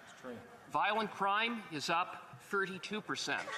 Gang-related homicides have nearly doubled, up a staggering 94%. An unprecedented 10 police officers since September have been murdered in the line of duty. Random violent attacks on public transit and on the streets are now commonplace in cities right across Canada. More and more Canadians are feeling less safe in their community, and that's because more communities that once were safe are no longer safe or less safe than when the Liberals took office. By contrast to the staggering 32% increase in violent crime under the Liberals, under Prime Minister Harper's Conservatives, violent crime went down 33%. In fact, the Liberals have managed to do something that no government has done, which is to reverse a 30-year trend in which Canada, until these Liberals came to power, had seen a downward spiral in crime. Now it's up 32%. And I say that because, Madam Speaker, this violent crime wave did not happen in a vacuum. It didn't happen by accident. It didn't even happen as a result of inaction on the part of the Liberals. It happened as a result of very deliberate and very specific policies regarding Canada's criminal justice system embraced by these Liberals. The Prime Minister has embraced full stop a series of virtue-signaling woke criminal justice policies. These are policies that the Prime Minister has imported from the United States. Disastrous policies that have been implemented south of the border by radical left-wing big city mayors and district attorneys, policies that have resulted in large swaths of once great American cities such as Chicago, San Francisco, Seattle, and Portland, Oregon, that have turned into crime no-go zones. It is these American-style policies that this Prime Minister is importing in Canada. Let's look at the disastrous record of this Prime Minister. This Prime Minister, in 2018, is responsible for passing Bill C-75 that established catch and release bail. Thanks to this Prime Minister, a judge is now required to make it the primary consideration that an accused be released at the earliest opportunity with the least onerous conditions possible. This has resulted in a revolving door. What it has meant is that in many instances, criminals are released back onto the streets and are out committing crimes the very same day that they were arrested for committing crimes and then released. That's catch and release Liberal bail. Let's look at some of the statistics as a consequence. In the city of Vancouver, 40 criminals, 40 hardcore criminals, are responsible for 6,000 arrests in a year. That's 150 arrests per offender. What Liberal catch and release bail has meant is that a small number of hardcore criminals are overwhelmingly and disproportionately responsible for a significant number of criminal incidents. And, Madam Speaker, in Edmonton, a community that I'm proud to represent in this place, a young mother, Carol Ann Robillard, and her 11-year-old daughter, Sarah, are now dead, thanks to Liberal catch and release. Carol Ann and Sarah were brutally murdered, stabbed to death, out of all places, a park at an elementary school. They were brutally stabbed to death by who? A total stranger who happened to be a hardcore violent criminal who, thanks to Liberal catch and release, had been released on bail just 18 days prior. Who was this violent offender who stabbed to death an 11-year-old girl and her young mother outside of an elementary school? He was someone who had a 14-year rap sheet of committing violent attacks. He had been convicted multiple times of such serious offenses as aggravated assault, assault with a weapon, multiple robberies, assaulting a correctional officer, and last year attacked a 12-year-old girl on an LRT in Edmonton. That's who was released thanks to Liberal catch and release. He should never have been released. He should have been kept behind bars. He should never have been on bail. It's outrageous that he was. And it's outrageous that the folks over there across the way can so sanctimoniously defend, frankly, a series of policies that are indefensible, that are putting lives at risk and endangering public safety. How dare they? You know, because it's not just catch and release. This is a government that last year passed Bill C-5. Bill C-5, the fourth piece of legislation that this government introduced in this Parliament. Obviously a top priority for this government. What does Bill C-5 do? Well, it significantly expands house arrest, for one, for some very serious offenses, including sexual assault, kidnapping, and human trafficking. In other words, criminals convicted of such offenses will not have to spend a single day in jail. What about firearms? We hear a lot about their professed concern about firearms. Well, it seems that they are obsessed with firearms as objects, but they haven't figured out that firearms don't commit crimes. Criminals with firearms commit crimes. And what have these Liberals done about criminals who go out and commit offenses with guns? Well, Bill C-5 actually eliminates mandatory jail time for serious gun crime, including robbery with a gun, using a firearm in the commission of an offense, discharging a firearm with the intent to injure, and weapons trafficking. That's the approach of these Liberals. It is a policy that is a policy of the woke. It is a policy grounded in absurdity, and compounding that absurdity is Bill C-21, now before the House. A bill that doesn't take off the street illegal firearms, a bill that doesn't keep repeat offenders behind bars where they belong, a bill that, incredibly, goes after law-abiding, licensed firearms owners among the group of Canadians least likely to commit a crime. Those are the people that these Liberals are going after. It couldn't be more absurd. This government's set of priorities couldn't be more backwards. Thank you, Madam Speaker. Questions et commentaires, questions and comments. The Honourable Member for Avalon.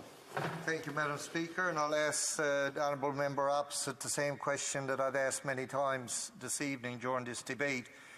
They keep saying that we're allowing people to not use commonly used guns, whether it be hunters, farmers or whatever, that these weapons are going to be banned forever and a day.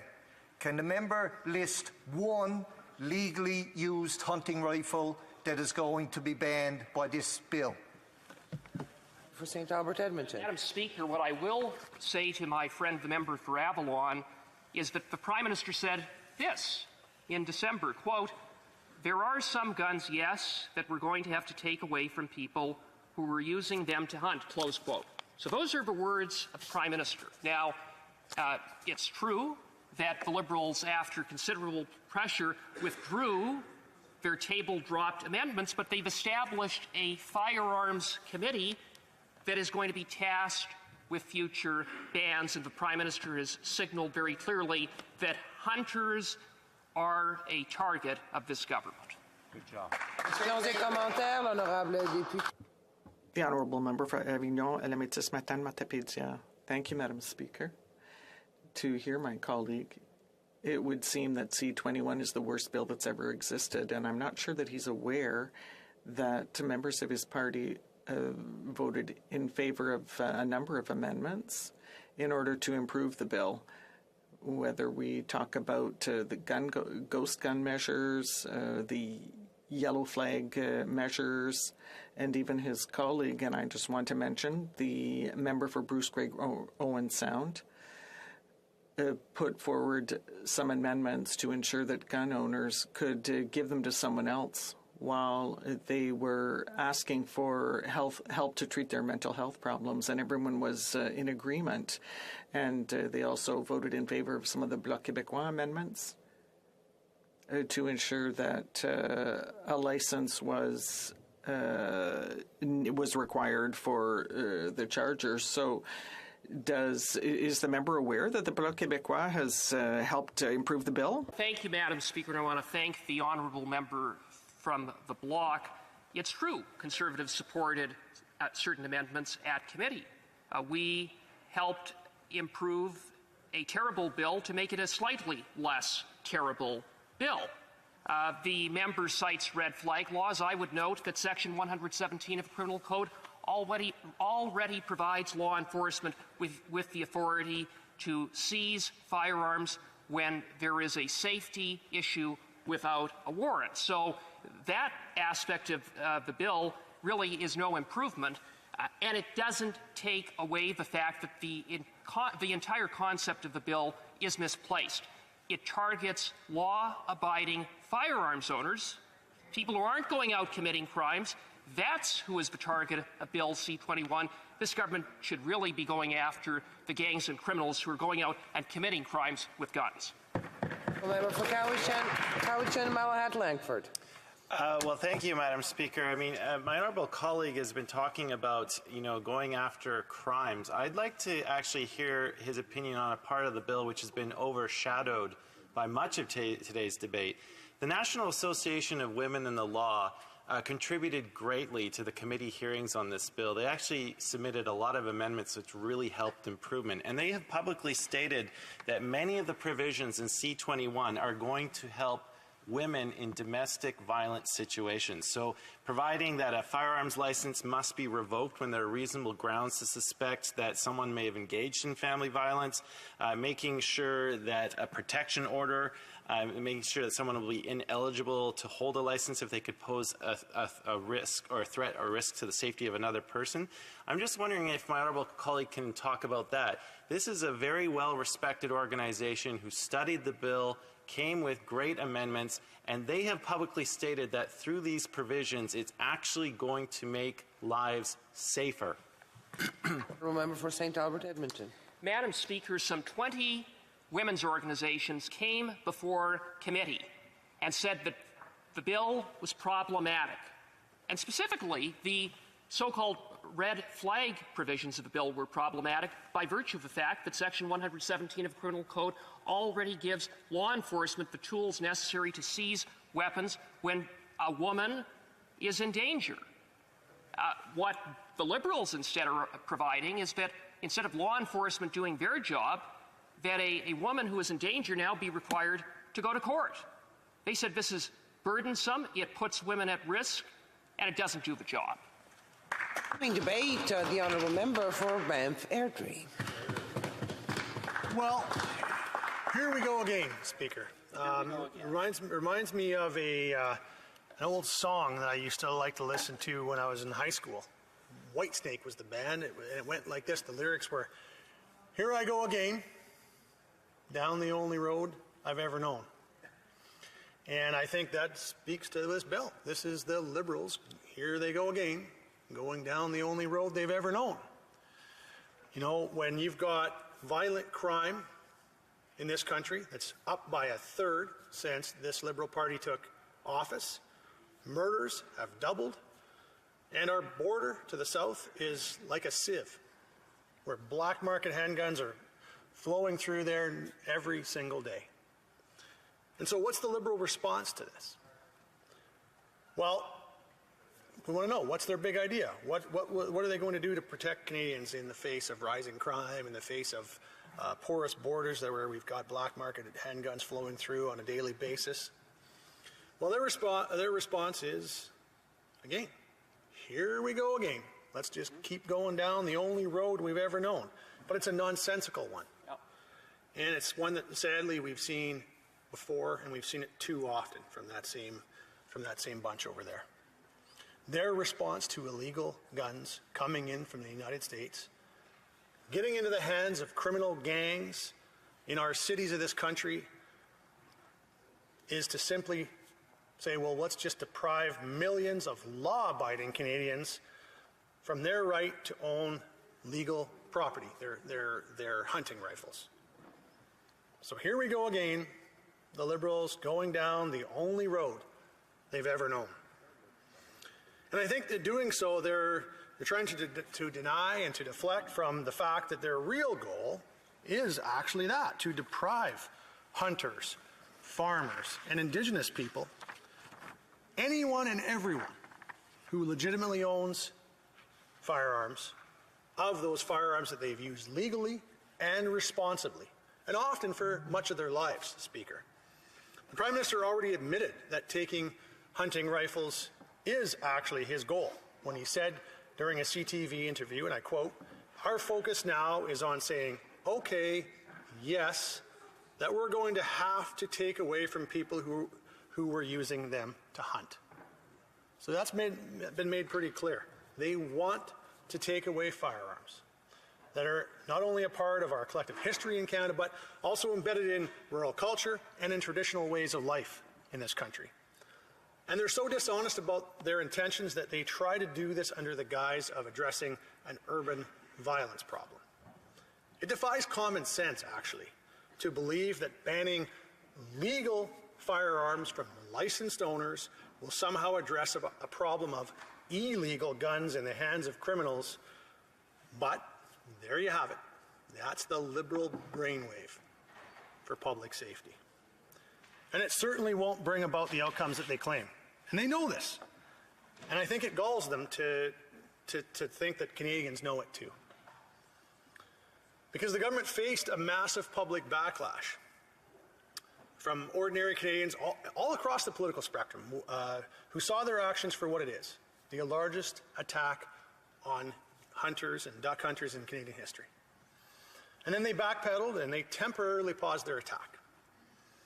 No doubt taken a little bit aback by realizing that their distaste for legal firearms owners and the legal activities that they like to enjoy was not so widely shared as they thought. But their end games always remained the same, Speaker. And here we are with, quote, new amendments with Bill C-21.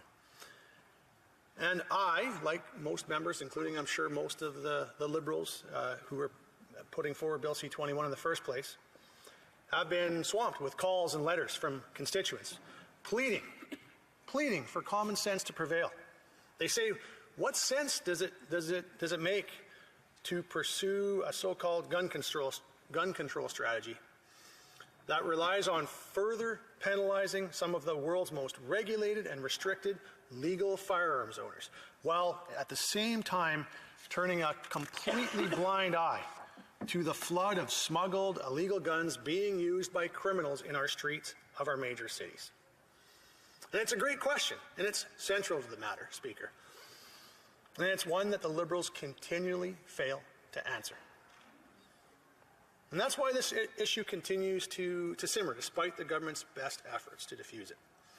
Because Canadians understand instinctively that government proposals here make no sense if the stated goal is actually to address crime. No one believes that going after hunters will reduce violent crime. I don't even think most Liberals truly believe it. But they pursue it anyway, because it's a matter of ideology for them rather than one of intellect. We've been dealing with this issue for years, but the Liberals are content to ignore the repeated common sense arguments against their attempts to end legal gun ownership in Canada. Now, I've spoken on this many times myself, and I think if I was telling the truth, there isn't a whole lot that I've left unsaid. So I thought I'd spend a little bit of time, Speaker, a little bit differently, and that's to allow some of my very concerned constituents to have their own say here in this chamber on the matter. And I think the Liberals need to hear from these people firsthand.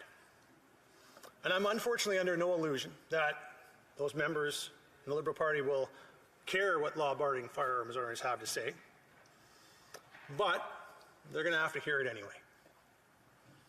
I received a letter recently from Joel in Rocky View County, in my riding of Banff-Airdrie, who quite rightly pointed out, and I quote, "Granting the Standing Committee on Public Safety and National Security broad powers to address unlawful, manufactured, unserialized, and untraceable firearms could inadvertently infringe upon the rights of responsible gun owners and impose unnecessary burdens on law-abiding citizens." End quote. Joel says, "The amendments to the definition of prohibited firearms seems, and I quote, overly broad and lacks clear criteria, and, I quote again, could potentially lead to legal ambiguity and confusion, impacting the rights of legitimate firearms owners without effectively targeting criminal activity," end quote. And he's exactly right. This will do nothing to impact criminal activity. And then I got another one from Lars, who wrote me from my hometown of Airdrie, and he said, I quote, "When does this stop? This constant attack on legal firearms owners. What has been done in the meantime to strengthen our justice system or resources to our border to prevent the smuggling of illegal firearms? The Liberal government has been under scandal over and over again, and yet they are telling Canadians what it takes to be safe. This needs to stop." End quote. More great points, Speaker. And then Justin, who resides in Morley on the Stoney Nakoda First Nation in my riding, he points out that the complaints that many Indigenous people have about the bill, and he talks about their frustration at trying to get the Prime Minister to respect their concerns. And he says, I quote, "Please let the Prime Minister know that as owners, we will never abide by measures that take away our personal property. There are many Indigenous hunters here on the reserve that depend on traditional hunting to support their families." End quote. And he closes by saying, and I'll quote again, "If you like, you can read this email in Parliament, and that I stand with all legal firearms owners as we were never consulted." And there are so many more examples that I could submit for the record, Speaker, and they all have the same theme. So I guess it's probably not surprising, Speaker, though, when you consider all of the ways that the Liberals have tried to make it so much easier for criminals to flourish. They've repealed mandatory minimum sentences for gun crimes. They've made it easier to get bail. They failed to stop the flow of illegal guns across the U.S. border. And their catch and release policies for violent criminals and their lax attitudes towards secure borders are clearly not working. So they're trying to convince Canadians that somehow going after hunters and other legitimate firearms rifles will somehow reduce violent crime in this country. And it's a nonsensical plan, Speaker. It's having the effect of doing nothing to deter the real problem of illegal guns and of the associated gun crime. So instead of spending billions of taxpayers' dollars to confiscate the legal property of law-abiding farmers, hunters, and Indigenous Canadians, we could instead see a common-sense firearms policy under a Conservative government that would keep guns out of the hands of dangerous criminals and leave alone those who responsibly and legally possess them and use them responsibly, Speaker. Questions and comments. The Honourable Member for Brampton North. Thank you, Madam Speaker. Many times from the member's speech opposite, and even many of his colleagues, they've stated that what needs to be done in order to tackle gun crime in this country is stiffer penalties, more measures at the border. Well, I find it interesting that all the members failed to state that C-21 actually does that. So I want to know if the member agrees with increasing maximum penalties from 10 to 14 years, imprisonment for firearms-related offenses. I think that's a good measure that's in the bill. Would the Conservatives not think that increasing penalties is a good measure?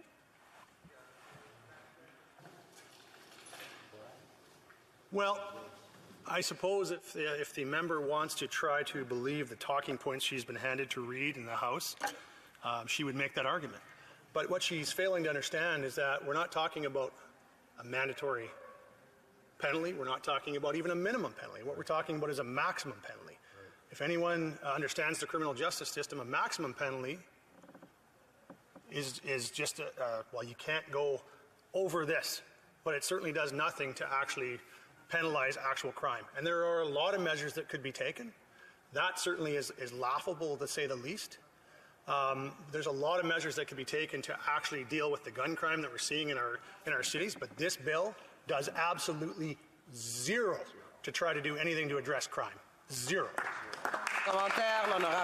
Questions and comments. The Honourable Member for Avignon, Lamitis, Matane, Matapédia. Thank you, Madam Speaker. My colleague speaks a lot about doing more to combat crime, and I absolutely agree with him. The only measure in C-21 that the government has proposed to deal with illegal arms trafficking is to increase maximum sentences from 10 to 14 years for those who are found guilty of firearms trafficking. The problem with that measure, it's not necessarily bad, but the problem is that it's rather rare for someone to be given the maximum sentence of 10 years. Why? Because usually they use people who don't have a criminal record to smuggle weapons at the border, so they end up with lower sentences. So it's rare that people actually get the maximum 10-year sentence. Even with C-21 increasing it from 10 to 14 years, will that really have an impact? I don't think so. Does my colleague agree? Does my colleague feel that this measure is enough? Yeah. Je suis d'accord, I completely agree with the member.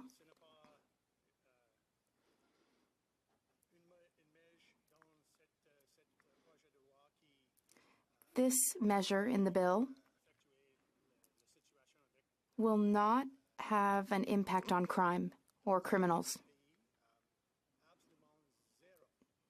Not at all. This will not at all impact crime.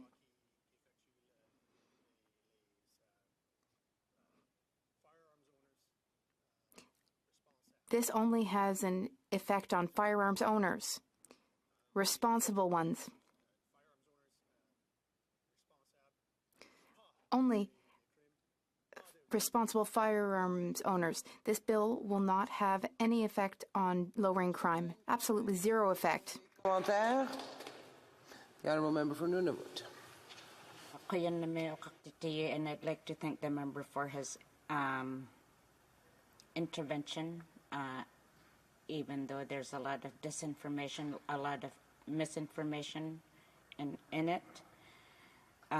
What I've appreciated very much about learning with C-21 is how hard my NDP colleagues are willing to work to protect people's rights. And I asked a different Conservative member about their outdated information that they're sharing this evening in this debate. And I know that C-21 in its current state has the best balance of many ways to ensure that Indigenous peoples and their right to hunt is protected, that hunters that are lawful gun owners are able to continue to use their rifles, that even in this whole process, that it's been the Conservatives who made a lot of mistakes, including trying to make sure that there's no more exemptions for sport hunters or whatever that conversation was. But I would like to ask this member about what his actual reading is on C-21 when it comes to what rifle is actually banned that does not allow hunters to hunt, or that is creating that that is not stopping criminals from using. To give the Honourable Member, we're out of time. I have to give the Honourable Member for Benford a few seconds to answer. I'm not really even sure what her question was, but I did hear her talk about there being disinformation somehow in what I had to say. I would challenge her to stand up and give one piece of disinformation she heard, but I can tell you what is disinformation. Every time the NDP members in this House stand up and call themselves an opposition party, that is disinformation. And what we're seeing is a pathetic... Resuming debate, the Honourable Member for Lanty-Labelle. Thank you, Madam Speaker. I will be sharing my time with my honourable colleague, the member for Abitibi-Témiscamingue. I rise today to speak to C21, an act to amend certain acts and to make certain consequential amendments, firearms.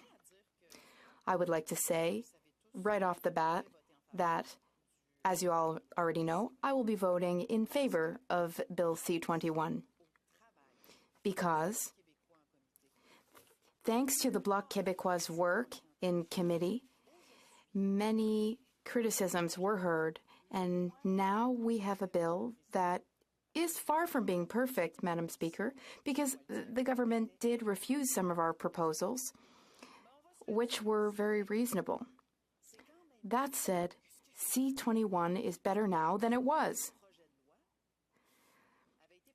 Let's not forget that the bill was originally tabled to crack down on the black market for weapons in Canadian cities.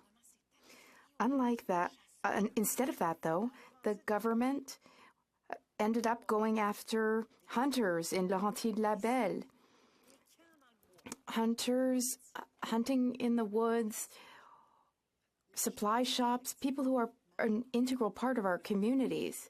Hunting is an important activity. We need to protect it and ensure that it can last. I'm happy to say that thanks to the Bloc Québécois, hunters will be able to continue to hunt in Laurentides-la-Belle. I would also like to commend the incredible hard work of my colleague right beside me, the member for Avignon, Lamitis, Matane, Matapédia. Congratulations. Combien de courriels? Combien? All those hours spent working, all of those emails, all of that studying, all of that witness testimony.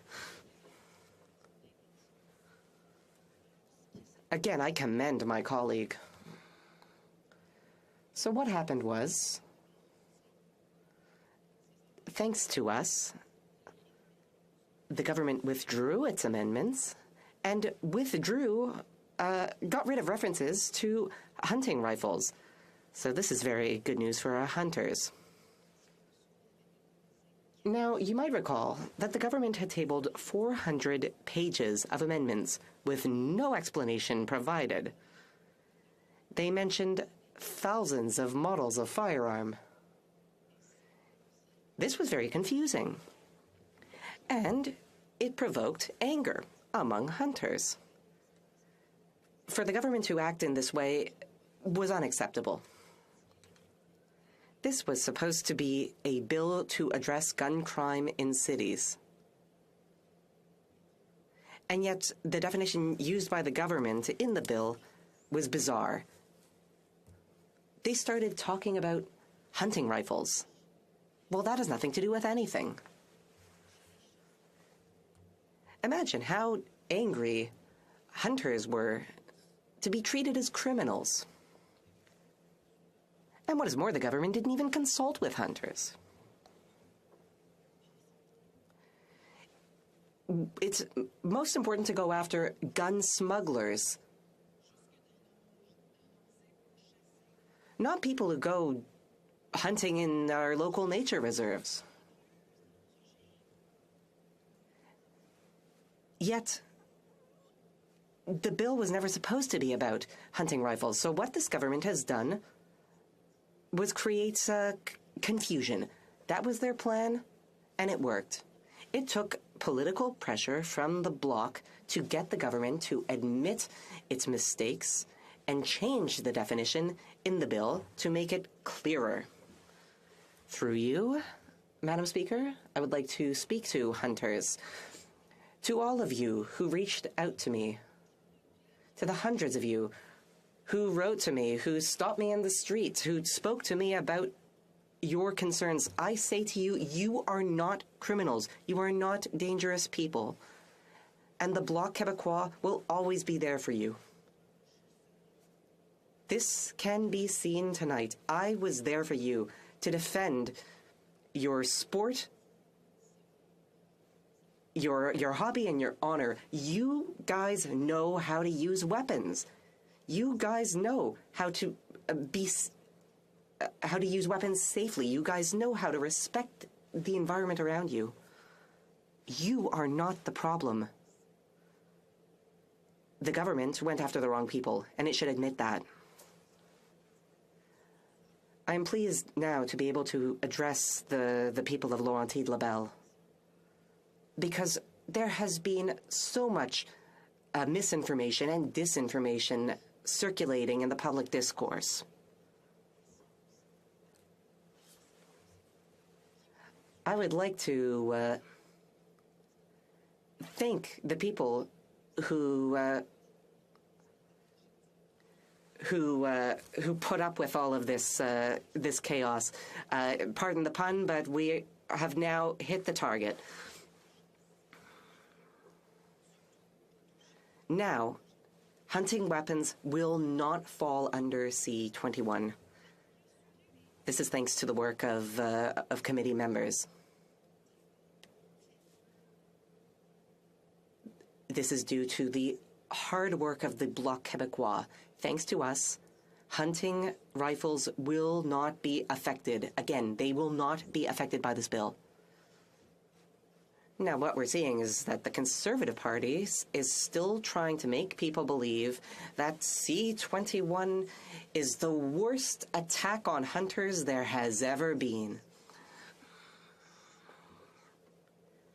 Now, I'm not sure whether the Conservatives have even read the bill since it was amended by the committee. The bill will not ban any hunting rifles. The new definition of prohibited weapons is forward-facing, so it will only apply to future firearms that don't even exist today. I fail to understand why Conservatives insist on trying to scare hunters. Could it possibly be in order to score political points, despite what the facts say? At the beginning of my speech, Madam Speaker, I spoke about the importance of hunting in Laurentides-Labelle. Here, I think of the Papineau-Labelle Nature Reserve and the Mazena protected area. There's so many others. I could list them all day. I mean, this is something I'm passionate about, Madam Speaker. There's even companies that fly people up to northern Quebec so they can hunt and enjoy the nature up there. Again, please rest assured that none of this will be affected by Bill C-21. I will always defend my region, its local economy, its local environment, and its economic development.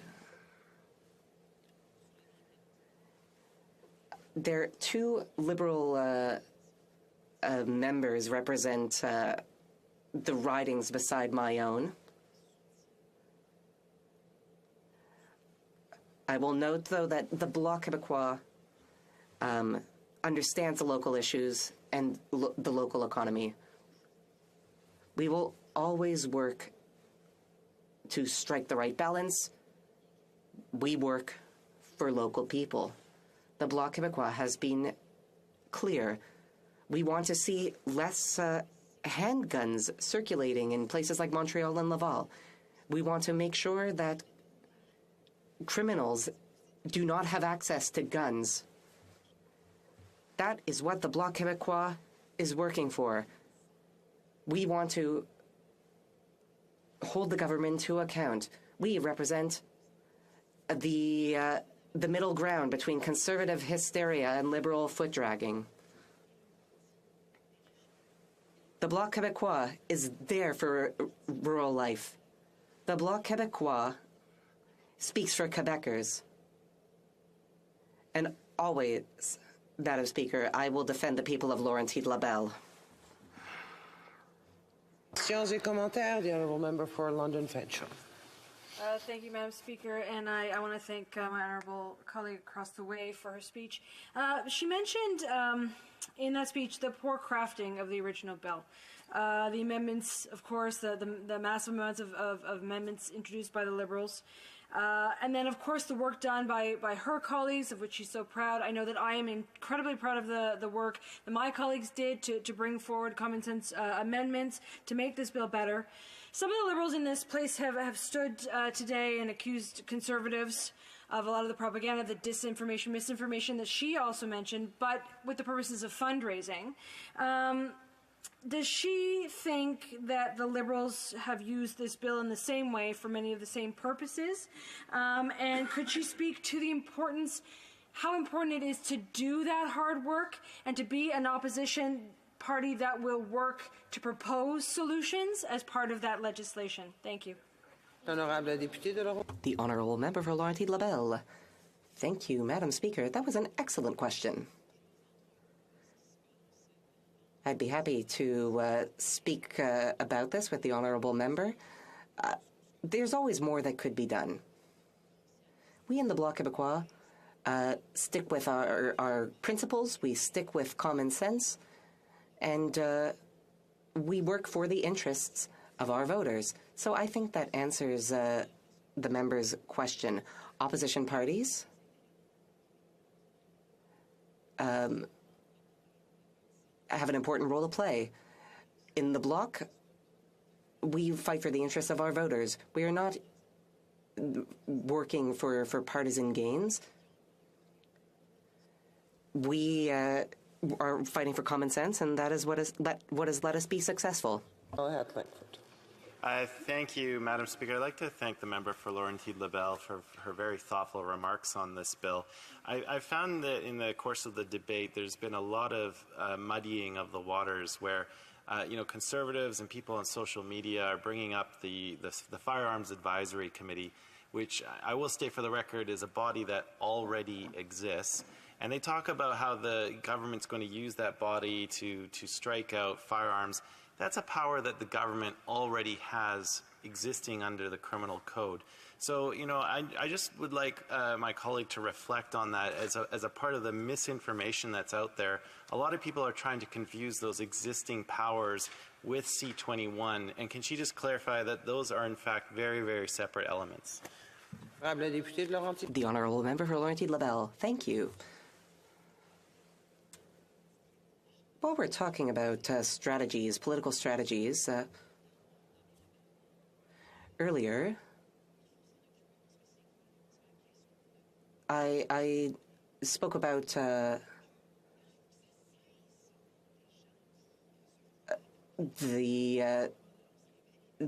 urgency of the issue. People are being gunned down in the streets, so things need to be done. The government needed to take action. But you have to do things the right way. Before you table a bill, you need to have consultations. They failed to do that, and that has led to a major waste of time. This bill is a step in the right direction, but it is far from perfect, and that's what I noted earlier. The government has had a very confusing approach. The Honourable Member for Avignon-Lamitis-Matane-Matapédia. Thank you, Madam Speaker. I would like to thank my colleague for her speech. I'd like to hear her talk about the red flag measures in the bill. This has come up a few times. I've spoken about it. It seemed like a good measure to support victims of domestic violence, but groups representing victims of domestic violence have actually opposed it because they say it shifts the burden from the police to victims. So the Bloc has actually opposed this measure, so has the Conservative Party, but the Liberals and the NDP have voted in favor of it. So I'd like to hear the member say a few words about that. And I wonder if she has any women's groups in her riding who are disappointed by the government's approach. 20 seconds. Thank you, Madam Speaker. It is often said that we need to fight for our voters. Well, here's one example of that. It's a very specific example. If you consult people, if you listen to them, well, then you have to do what they want. And that's what we have done regarding the red flag measures. The Honourable Member for Abitibi-Témiscamingue. Thank you, Madam Speaker. To start, I'd like to thank our pages. because it's quite late. I know it's not the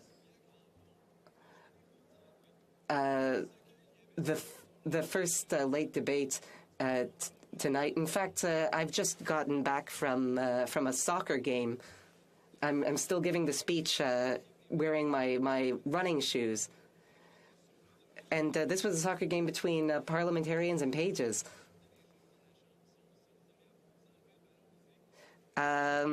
Pages are great at bringing us things in the house. They're also really great at passing a soccer ball.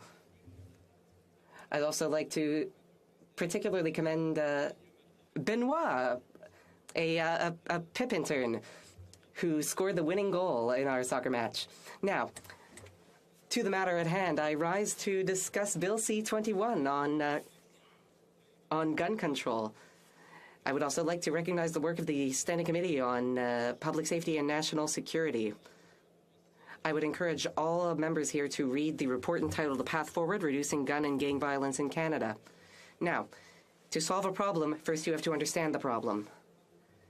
This is the approach I follow in my files, including the file related to abuse in sport. Lots of people are concerned about sports these days, and the Bloc Québécois calls on the government to use a holistic approach, including a public inquiry, so we can understand the systemic issues which have kept a culture of silence and toxicity in sports. Now, I am not at all surprised by the results achieved by my colleague from Avignon, Lamitis, Matapédia. I thank her because the positive outcomes we've seen tonight are no doubt thanks to her. I played soccer earlier, so I might be coughing a little bit. I'm a little bit out of breath still. Anyhow, to draft an effective public safety bill, theory is not enough. You also need to listen to people, and you need to have an in-depth understanding of the issues adjacent to gun violence. This requires a broad approach, as well as a detailed understanding of the factors which have fed into current realities. Parliamentarians know this. Parliamentarians recognize that you cannot draft a good bill working in silos. It is essential to understand the perspectives of groups such as public safety experts, rights advocacy groups, law enforcement, and civic society. An inclusive approach would let us understand all sorts of viewpoints. That's what the Bloc Québécois believes in. We need to raise people's voices. And when you listen to people from communities affected by gun violence, it is possible to obtain precious information on local realities, local needs, potential solutions. And this lets us develop a general strategy which respects both regional issues and national issues. We believe in raising the voices of and giving voices to people who are affected by gun violence and ineffective public safety policies. Well, now we have finally moved forward. Airsoft associations in my riding and in Quebec and Canada will no doubt be pleased by a unanimous decision to get rid of the proposed ban on airsoft weapons. This withdrawal was successful, which means that airsoft associations will continue to be able to practice their sport without dealing with additional restrictions. They will no doubt be very happy about this. They will be able to continue doing what they do without falling afoul of new regulations. And welcome to the Speaker's chair, Mr. Speaker. Hey, it's a good thing to thank the pages. You get bonuses from that. Thanks a bunch. I really should have let them win. Nah, that's not what I do. Anyhow, I had some questions I was wondering about regarding biathletes. My understanding is that the use of guns in a sporting context is normally dealt with a distinct set of regulations and protocols. So the acquisition, possession, and use of guns in a biathlon context would be dealt with separately from the overall framework on guns. Now, I am here to speak about the people of my region, and hunters from my region have described severe concerns following the government's rushed announcement of amendments back in 2022. Thanks to the Bloc Québécois, certain problematic issues were removed from the bill, like the infamous list, which led to so much confusion. That list had guns classified as assault weapons, and it led to great concern among hunters. Now the list is gone, so a major source of concern for hunters has vanished. The mention of the ambiguous term fusil de chasse in the definition of assault weapons is also gone. This phrase could have led to unjustified confusions and restrictions for hunters. Hunters use fusil de chasse or hunting rifles for hunting. Thanks to the Bloc, this phrase is gone. And that should please hunters. The Fédération québécoise des chasseurs et pêcheurs says they are satisfied by the government's amendments as sub-amended by the Bloc. The amendments have allowed us to close loopholes and resolve ambiguities. Hunters will now be able to carry out their activities without falling afoul of new regulations or dealing with unjustified restrictions. Now, over to red and yellow flags.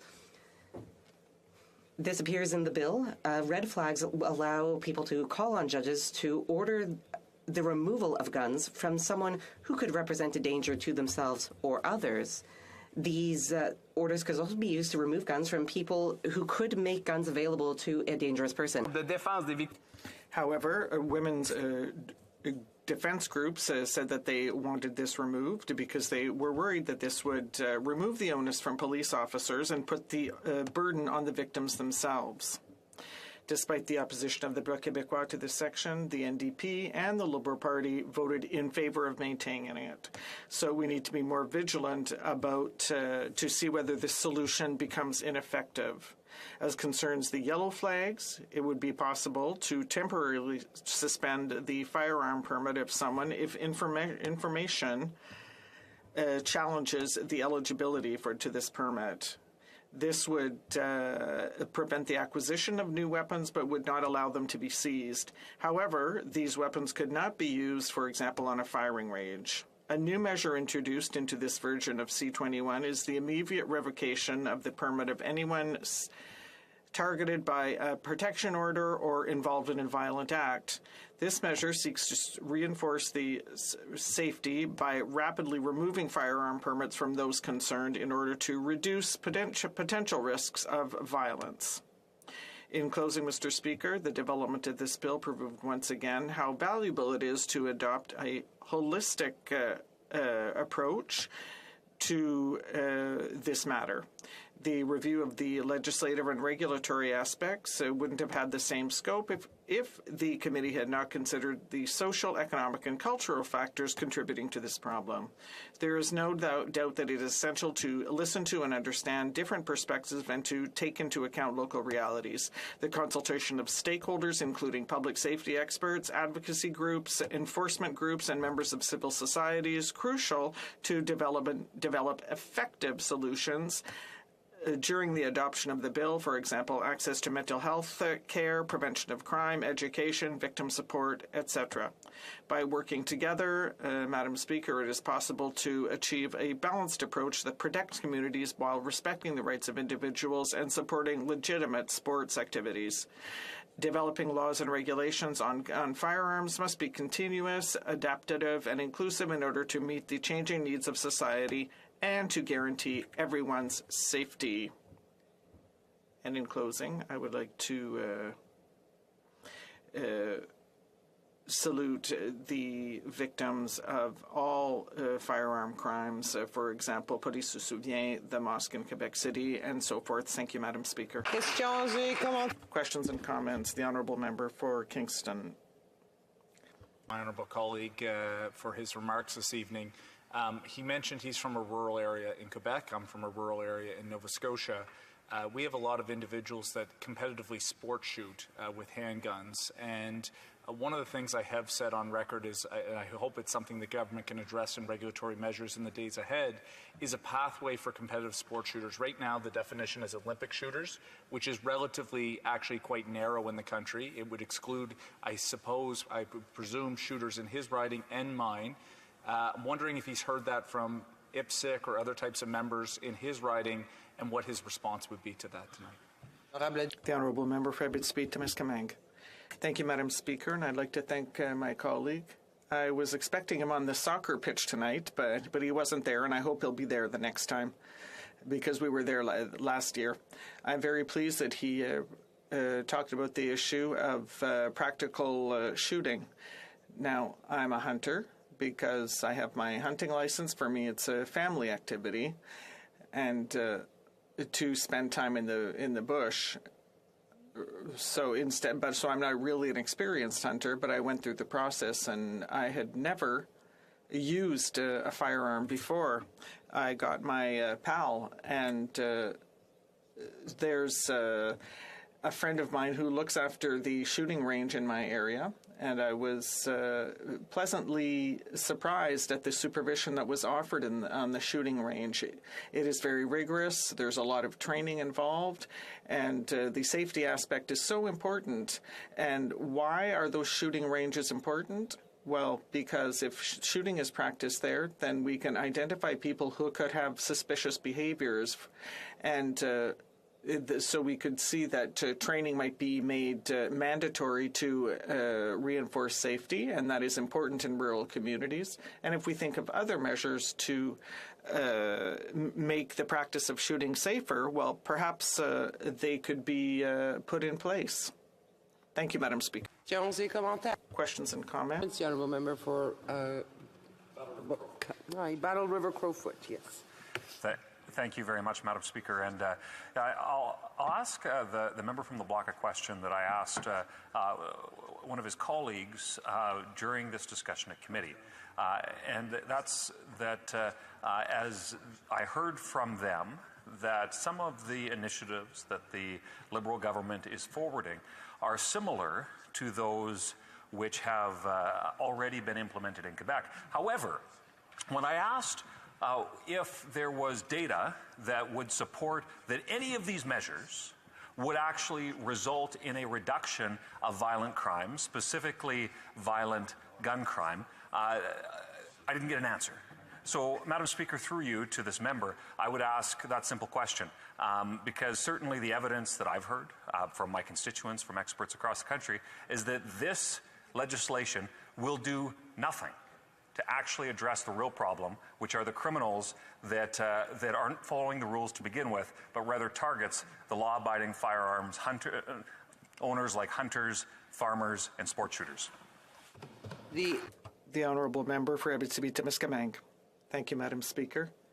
If we say that the Parti Québécois is the party of the regions, that's because of this issue. We ensure that the party of hunters and just the name of the party. It's not the Parti Québécois. I think it's that sits in this house. You said Parti Québécois, and it doesn't sit in this house as far as I know. Just to like to point that out to the honourable colleague. Thank you, Madam Speaker.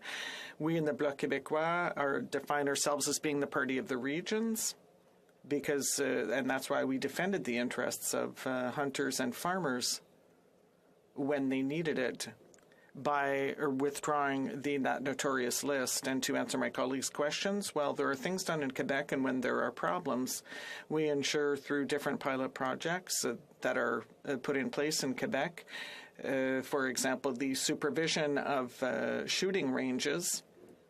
And this is the type of thing to ensure that hunters understand how important safety is, and that they should use their firearms correctly. And that should be actually part of the licensing process. But if that person has been found guilty of crimes or wrongdoing, well, then there is supervision that is provided to ensure that that individual does not commit further crimes and understands how important safety is. The honourable member for Kings Heads. Bonsoir, Madame la Présidente. Good evening, Madam Speaker. As usual, it is a great privilege to rise here in this House this evening to debate Bill C-21 and the proposals to protect public safety, but also the rights and privileges of hunters, farmers, and law-abiding gun owners. And I would like to begin by recognizing that I am a member who represents a rural riding in Nova Scotia. the counties of Kings and Hants. And there are many hunters, many people who have handguns or firearms in my riding. Part of our way of life, Madam Speaker, every one of us who occupies this House does so bringing the voice of their constituents and bringing their lived experience, and I would say the experience of those in the communities that they have the privilege of representing. So I want to start by saying that I do represent a rural riding. I have 20 minutes tonight, which is good. It's a privilege to be able to get to speak to this for that length of time. And I want to start by just a little bit of a story, because my father taught me how to shoot a rifle and a shotgun. I would say it's almost a rites of passage in rural. I know maybe a little bit less so than it used to be, but guns are part of kind of culture in Canada, but certainly culture in rural communities as well. I don't actively shoot today. I've certainly had lessons and the courses, but I don't actively hunt and I don't actively shoot. But I certainly respect those that do. And I can appreciate any time that we have the conversation around public safety, gun control, legal gun owners, there can be a lot of tension. This is a challenging subject. It brings forward emotion. I've seen that at the committee. I don't sit as a permanent member, but I did have the opportunity to sit in for a couple hours last week. And I have seen the debate here in the House in terms of how this is framed. I hope to be able to give my perspective on the bill writ large and maybe even just broader how we can tackle some of the challenges that we're seeing across the country. So, you know, I want to start again by saying the issue of public safety is an important one in the country. We are seeing challenges with gun violence from Newfoundland and Labrador to British Columbia and everywhere in between. I have a statistic here, Madam Speaker. 81% of an increase in violence from gun crime since 2009. 2009 in terms of gun violence. And it's not unlike other challenges, Madam Speaker. You can't point to one single factor as to why there might be that certain outcome. But it is certainly an issue that we have to tackle with a nuanced approach, with a lot of different mechanisms moving forward. And I look forward to talking about C21, but also some of the work that the government is doing to try to tackle what I think is a challenging problem. And we are not the United States, and I don't say that loosely. We are not seeing mass shootings every single day in the news. I just got back from Washington, Madam Speaker, and I have to say, you know, you turn on the news, you look down to the United States, sadly, that is becoming a norm almost every single day that we're seeing. We shouldn't make our policy in Canada on the basis of what's happening in the United States, but we should also not be naive to the fact that traditionally this country has been influenced on what happens in the continent. And when we talk about border policy, when we talk about gun control, part of that is about trying to actually stem the tide of illegal guns that come across the border.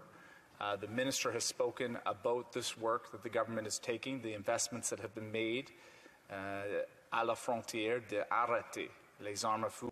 The border to stop the crossing of illegal firearms that are causing harm in our communities and in our provinces across Canada. I think in terms of what we have to focus on, we have to try to strike a balance between infringement on individual privileges, Madam Speaker, that exist in this country versus the understanding that we cannot completely stop every single act that may happen in the country. There are people, for a variety of reasons, that may want to cause harm to our neighbors, to our family, to our friends, to our countrymen.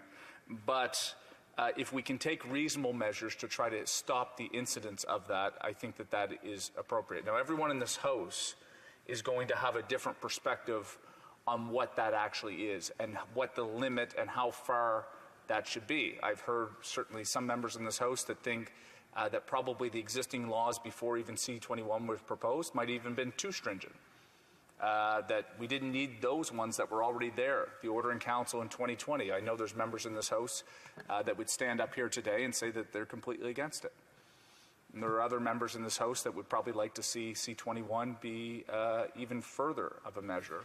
and there's some perhaps that are somewhere in between. So we all bring our perspective to this conversation. I'm of the view that we already have very good, strong gun laws. I support the measures writ large that are in 21. I have certain concerns that I'll address here in my time that I have remaining. But I think we do have good gun laws. We do have good policy. If there's ways that we can tweak it to move the yardstick as we see here in C21, I don't see that as extremely problematic. It's important to note, Madam Speaker, that what's contained in C21, anyone who has been impacted by gun violence should not rest assured that this bill alone is going to solve that. It's going to take a nuanced approach, as I said. We need to invest in the border, which the government is doing and is in the process of trying to tackle that. My statistics that I have here before me show that CBSA has actually stopped more illegal guns than ever before coming across the border because of some of the enhanced measures that are there. We have to invest in social programs. We're seeing some of the violence in our communities, particularly urban centers. Some of this is driven off challenges around mental health. This is driven around addictions. This is driven around social programs for young people to actually have a place and mentorship and an ability to be part of something bigger. And so going and trying to restrict guns alone will not solve that. I think the government has been very clear. Sometimes when you listen in this House, you wouldn't know that there's anything else going on because there's such a focus on this piece of legislation as opposed to the broader work that is happening. So I think I just want to highlight that that is going to be crucial in the days ahead. Those that go back to their community and talk about this legislation need to also talk about everything else that's happening in the context to solve the issue, because putting forward simplistic solutions to very nuanced problems is not going to get you very far. And Madam Speaker, ma circonscription de Kings Hants. My riding of Kings Hants is unfortunately experienced a horrible tragedy, one of the worst mass casualty shootings in our country. I remember the day well, being able to wake up on a Sunday morning, and my wife brought it to my attention that there was a shooter that was on the loose in Nova Scotia. And it ended not too far down the road from me. So of all the members of Parliament in this House, I don't wear it as a badge of honor. I don't wear it proudly, but I have been able to see exactly the way in which gun violence has impacted my communities in the most tragic way. So that brings me to the point of, what does Bill C-21 actually do? A lot of rhetoric, a lot of misinformation, I think, is getting used too much, but there's a lot of, I think, overblown dynamics of what this bill does and doesn't do. So let me lay it out. This bill actually establishes a formal handgun freeze in terms of the fact that you will not be able to import or buy a handgun unless you're an exempted individual under the legislation. It establishes really important red flag laws. So this allows an individual, I've heard, and I want to recognize the member from Oakville North. She has taken quite considerable amount of abuse sitting on the Public Safety Committee. She and I may not agree on exactly everything, but I'm proud of the work that she does. And I told her, and I texted her the other day when this bill made its way through committee, notwithstanding a few of my concerns, I said, this is going to make a difference. And I just want to go on the record and say that. But part of the red flag laws is for intimate partner violence, individuals who, frankly, there's an ability for both the RCMP to be aware of those individuals who can be red flagged, and there can actually be a court process to revocate a gun until such time that we know that it's safe for an individual to actually have one. Yellow flag laws, again, as opposed to a court order, which is a higher threshold, the chief firearms officer already has a lot of discretion, Madam Speaker, in the country. They would have the ability to be able to revocate a license and actually obtain the gun in a situation where it was demonstrably the case that we had to protect an individual both either from themselves or from them harming other people. Those are good things. And in fact, Conservatives voted, I believe, on some of these measures. I haven't heard all the speeches tonight. They don't like to talk a lot about that, but there is some good measures that I think undoubtedly there is a pretty good consensus in this House that we need to move forward. On ghost guns, Madam Speaker, there was no criminal provision for someone that would take disparate parts, be able to build an actual gun that can cause harm. So there's now actual criminal provisions against ghost guns. Again, I think this was something that was approved across party lines, and I certainly commend that. The legislation also walks back, you'll remember, Madam Speaker, the dreaded amendments. And on the amendments that the government sought to table, the intention was right, the application was wrong in terms of what it did. And there was massive confusion. In fact, when I was back home in my riding just recently, I was still getting asked questions on what the government had tabled back actually before Christmas. Thankfully, that process has been simplified. There is going to be a definition of a prohibited firearm, but it's only going to be on models moving forward. Let me repeat that, because we've been listening, I've listened certainly tonight to the Conservatives suggest that certainly guns are going to be banned, certain hunting rifles. That's not the case. Any current model is not going to be touched by this prohibited firearm definition. That is extremely important, and it's not being recognized by the official opposition. I understand they might have grievances and policy differences, but they should not frame this in a way that is not actually what's happening. And I think that that's extremely important. It also requires, Madam Speaker, firearms manufacturers to identify what the gun was actually designed for moving forward. So future models will either have to conform to this definition or will be prohibited in the country. And I think that provides the certainty and clarity that gun manufacturers would like. It puts an onus on them to identify. And again, it's forward-looking. And again, not one single aspect on a current long rifle in the market today. That's something that is not being stated enough here in this House. And, Madam Speaker, it establishes, or I should say re-establishes, the member from Cowichan, Langford, Malahat, rightfully pointed out earlier in the debate that this was a committee that has already been established. It's now being re-established to advise on the existing models on the market and any that perhaps would be deemed ones that should be prohibited. I want to make it very clear, though, Madam Speaker, that this is not just a committee going to put a list together and say, okay, this is what is prohibited. There's still ministerial discretion involved. I think that's important. I think that's important where members of Parliament can actually engage the minister once the committee actually establishes and to be able to identify models moving forward. That was part of the problem with the amendments in the long list, is there were a few hunting rifles that were included. The Prime Minister, the Minister of Public Safety made it very clear that wasn't the intent, but that was how it applied. So I'm glad that the government went back, recalibrated, and is getting this right. Madam Speaker, on my watch, I have about 7 minutes right. Is that about right? 7 minutes? 6 minutes and 20, okay. I thought you might give me an extra 40 seconds tonight, but that's okay. So I want to say one thing on the advisory committee, Madam Speaker. It is a good process. My advice, and I want to make sure that it's on the record, is that that committee has to be comprised of individuals who are independent. And it has to be comprised of individuals who know the technical specifications of firearms in this country. There should not be with all due respect, and I know that there are strong advocates in this country for gun control that have been touched by violence. In my respectful view, that's not the place where these individuals should be. It should also not be the place of special interest groups that want to drive certainly the gun lobby. I would suggest, to the extent that the government is able, it's to try to find individuals who are not actually driven by one ideological preference or another, someone who can actually provide technical advice to the minister and allow the minister to have discretion. That, to me, is absolutely key. There have been challenges with the Firearms Advisory Committee in the past, groups who have resigned because of the contention on the group of putting disparate groups together, and I think this has to be an independent process to the extent. We all come to the table with our certain biases, but again, it is going to be extremely important of who is named to that advisory committee to be able to provide that recommendation back based on policy evidence, not on emotion, on either side of this issue.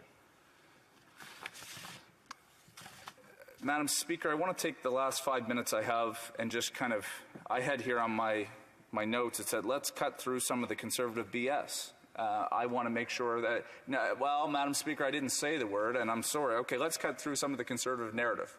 There we go. Hopefully that's okay.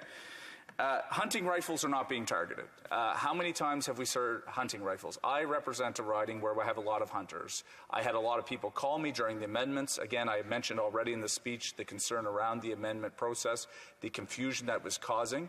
I'll give you an example, Madam Speaker. We were telling people, look, go look on this list and see if your gun is there and see if we're banning it.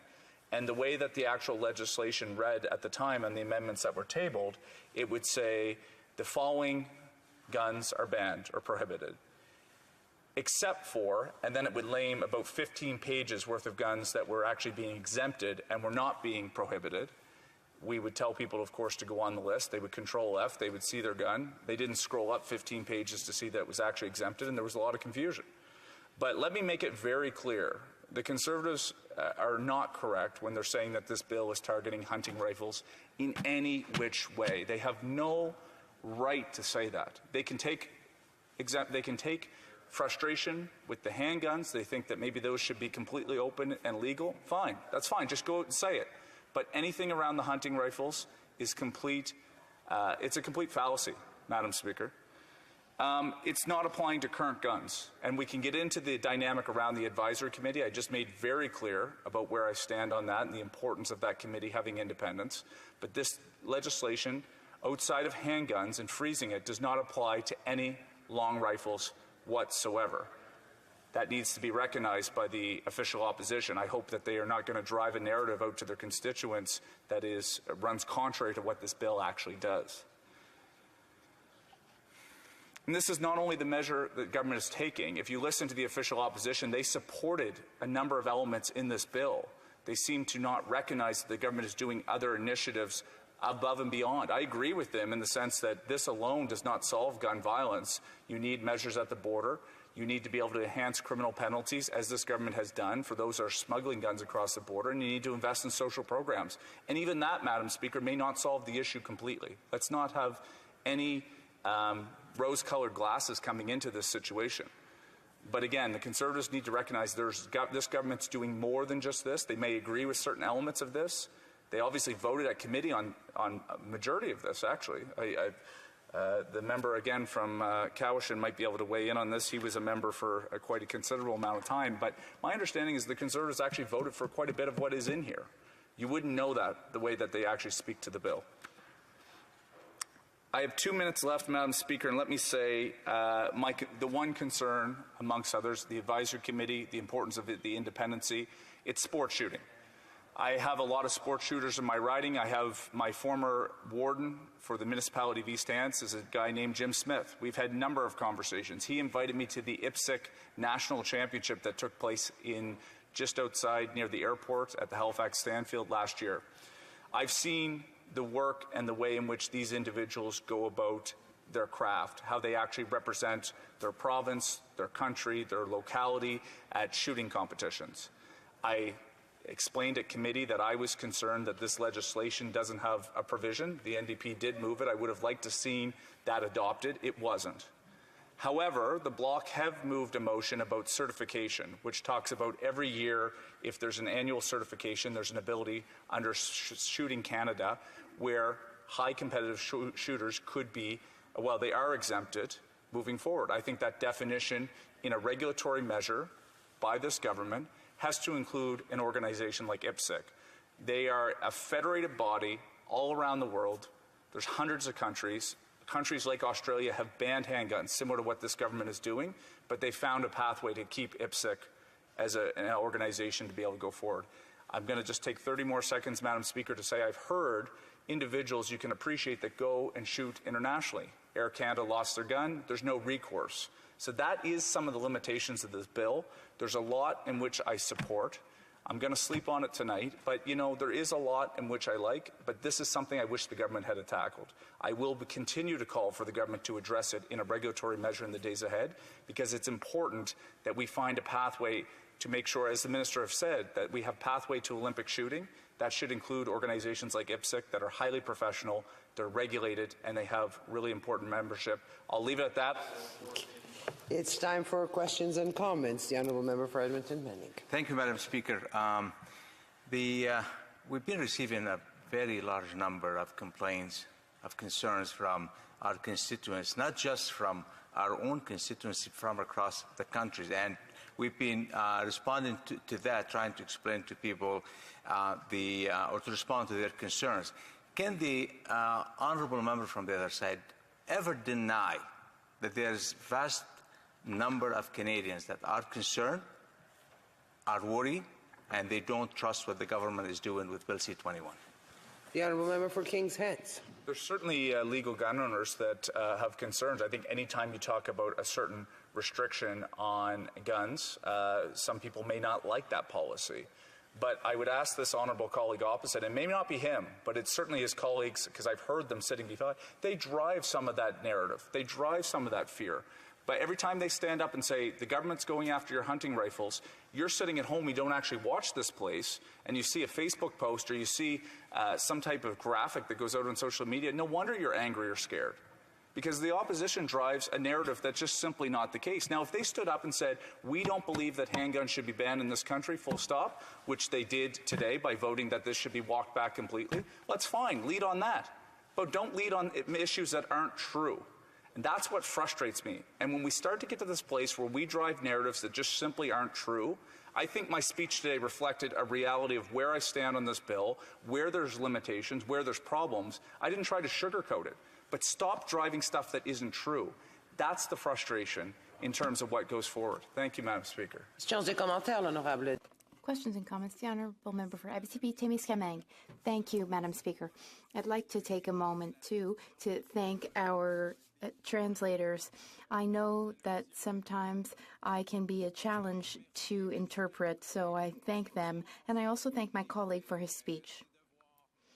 We can tell that he really did his homework, did his research, and has reflected on the bill in a very constructive manner.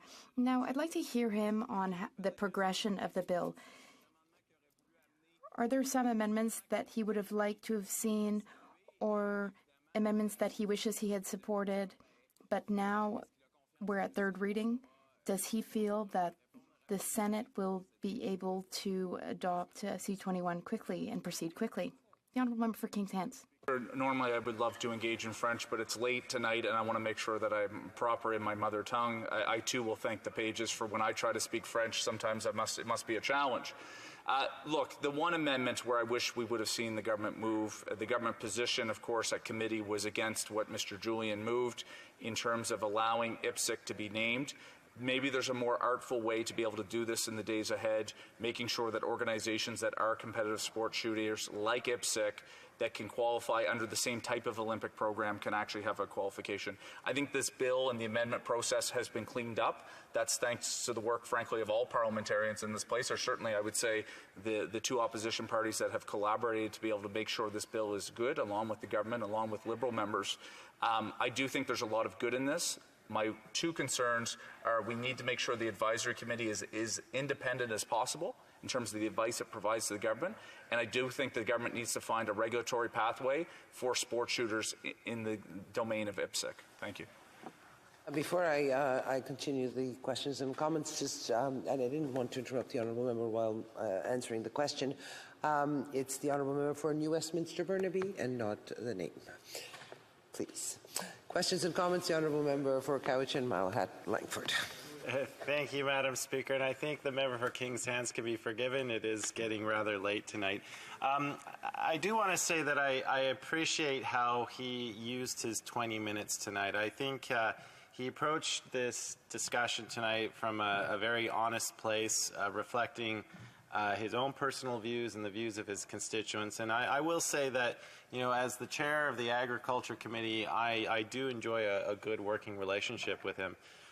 You know, when this bill was going through clause by clause, it was a very real pleasure for me to tune in to see the member for Kings Heads actually voicing vociferous support for our motion, or our amendment to the bill that was going to actually expand it to allow for IPSC, and I congratulate him for taking that stand.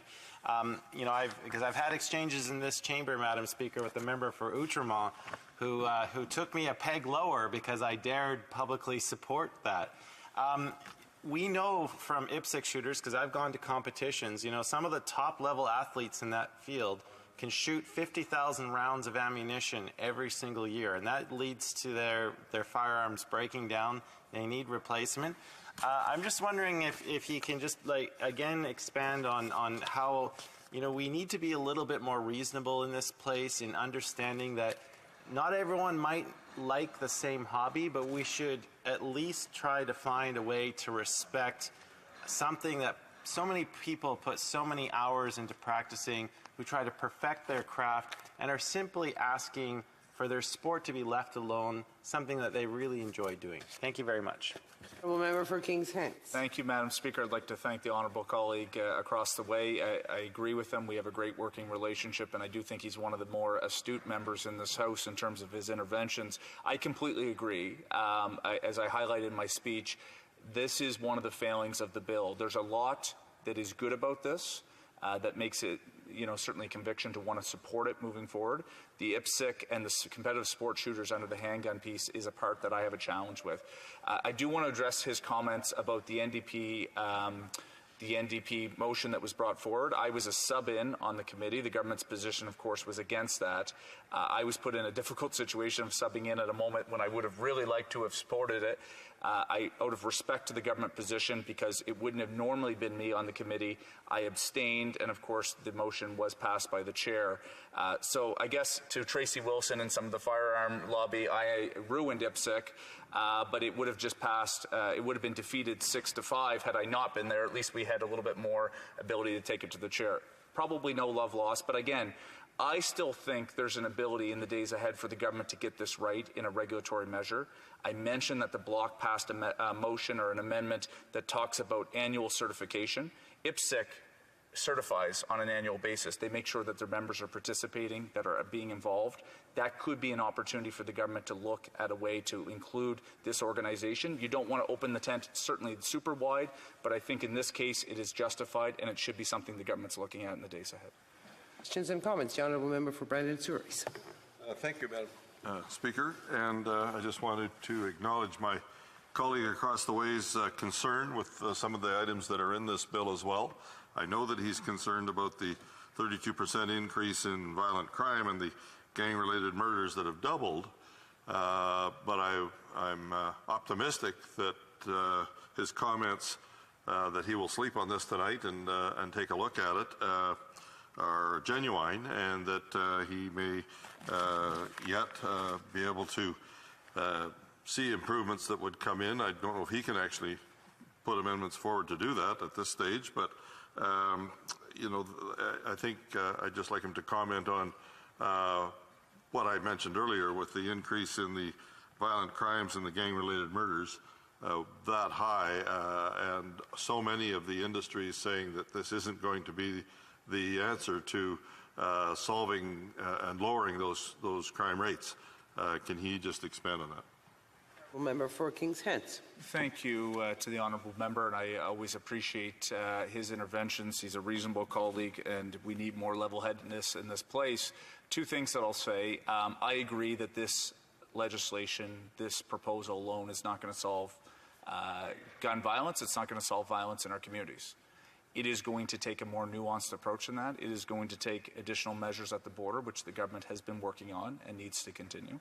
It's going to take investment in mental health. It's going to take investment in communal programs and social initiatives to make sure that individuals who might be lured into a life of crime actually have the opportunity to be engaged. So I would agree with him that this alone does not solve it. I know he may have certain challenges about the actual provisions in the bill. There is some contention. I've wrestled with that tonight. But on the amendments, I do want to register. I never had the chance during my remarks. As I went through each of the amendments today that were brought forward, I was concerned that the Conservative Party actually tried to move an amendment today that would have walked back the exemption on Olympic sport shooters. That was moved by the member from Kildone and St. Paul. Conservatives voted for it. I don't know why they voted for it, because that actually would have taken away the small exemption that does exist for sport shooting now that I actually think should be expanded. So hopefully some of the Conservatives can address that in their comments later this evening. Debate. The Honourable Member for Saskatoon University.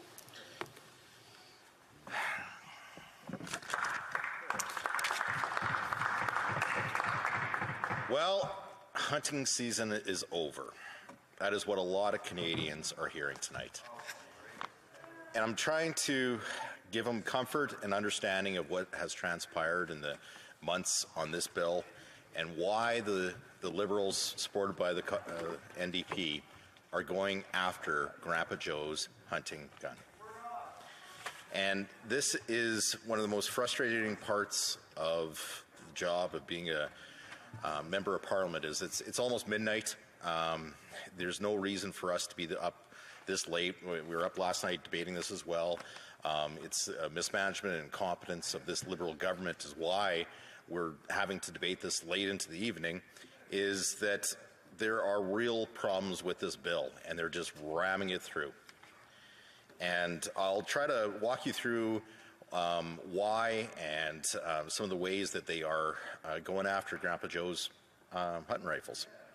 And it's really because, well, 8 years ago, and when this Prime Minister got to Ottawa, he started changing things within our country, changing some of the fundamental principles of our justice system, and the corresponding results is an increase in violent crimes of 32%. And my heart goes out to any family member or families that have lost a loved one due to violence. We know that gang-related murders have doubled under the watch of this Prime Minister. So instead of going after real criminals, he's going after Grandpa Joe. And Grandpa Joe might be in Newfoundland that has enjoyed hunting moose for generations and are fearful of the next generation's inability to carry on a very important part of our heritage and our traditions in this country because of the changes. And I am, the common sense would dictate if you have a problem, you'd ask, where does the problem come from? Once you've identified where it was coming from, that's where you should put your efforts into stopping. And we all want to stop violent criminals, all right? I believe everyone at heart when they say they would like to stop the crime rates keep slowing down or continue to increase. And this bill will do nothing for that, because 90% of all firearms-related crimes were done with an illegal firearm. Criminals do not follow the law. We know this. We know that earlier statistics out of British Columbia earlier this year showed that 40 criminals have been arrested 6,000 times. And it's because of the catch and release bail policies that have been introduced by this government over the last 8 years that is driving this up. You catch and release. You catch and release. Go out, commit a violent crime, get arrested, and get released. That's the policies that have been driven this spike in violent crime, 32% up under this Prime Minister's watch. And where does he decide to spend millions, if not billions of dollars? Going after Grandpa Joe's firearms. It is wrong. Instead of going after illegal gun smugglers and criminals, they're going after the hunting rifles and shotguns of law-abiding farmers, hunters, and Indigenous people. That is where they're going to be spending the money. And I do want to remind everyone, I'm going to be splitting my time with the member from Fundy. But while I have the floor, I just want to walk through some of the common sense understanding of the problem and what we can do to fix it. And the Liberals have, in every way possible, made it easier for these criminals. So there used to be minimum sentences, and that was in C5. They got rid of repealed mandatory minimum sentences for gun crimes. Why would they do that? We know that these people cannot help themselves. These are individuals that need to be behind bars and in programs to straighten out their lives, but instead They are getting lighter sentences because of C5. There's no minimums.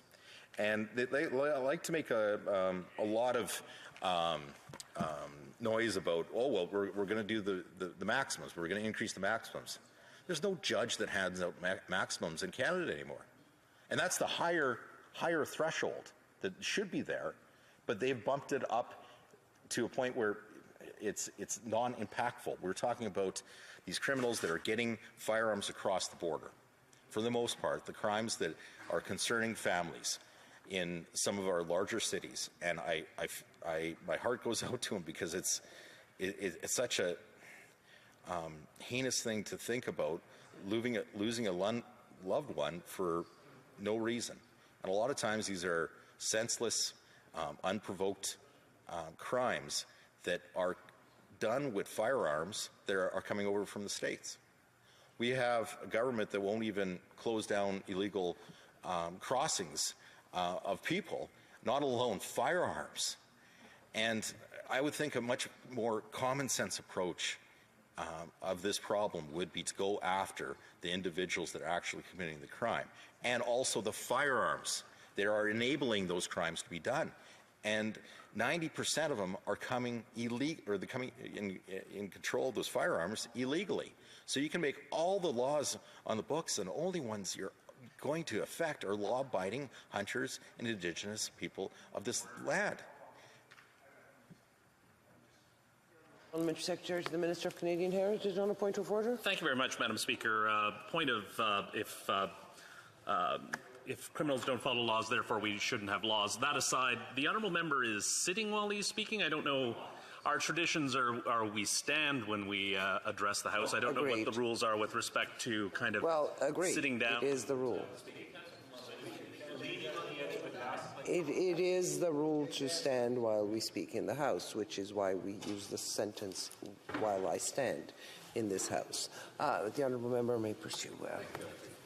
Here, Madam Speaker, and I kind of thank the honourable member to point out how common sense has left this place. We're almost at midnight. I'm leaning on my desk, and the member comes rushing down here to make a point of order that you can't lean on the desk at a quarter to the midnight because it potentially could be sitting. And this is the lack of the common sense that usually comes from this member and from this party. Parliamentary Secretary on a point of order. It's bizarre. The honourable member is talking about following the rules, but he says the rules don't apply in the last 15 minutes while the House is standing. I find that surprising. So. Just wondering. We're getting into debate right now, and we are going to get the honourable member to conclude his speech. The honourable member for Saskatoon University has the floor. I have the floor, and I am standing, and I thank you for, Madam Speaker, and I think that highlights the Liberal philosophy quite well. The common sense is not lacking, but the common people of this country knows what this bill does. This bill goes after hunting rifles that have been used safely across Canada. And this is a frustration of Canadians that I'm sure they're calling your office, if they're calling my office. I'm meeting with people. This is the confiscation, like Conservatives do not support confiscation of other people's properties. And this is what this bill will ultimately do. They have the Liberal Firearms Advisory Panel that will do what they wanted to do with earlier amendments. It is clear, Madam Speaker, that this panel will do the bidding of the Liberal government. We have seen this time after time. They try to do things through the front door. If it doesn't work, they go through the back door. This is how they bring it through. They say, oh, there's no firearms that are going to be banned by this act. But no, it appoints the Liberal Firearms Advisory Panel. Who appoints that, I wonder? Oh, Order in Council. I wonder who they might put on that. Would that be probably a panel of experts that view the world how the Liberals view it? I wonder. There'll be a special rapporteur. We'll figure this out, I'm sure.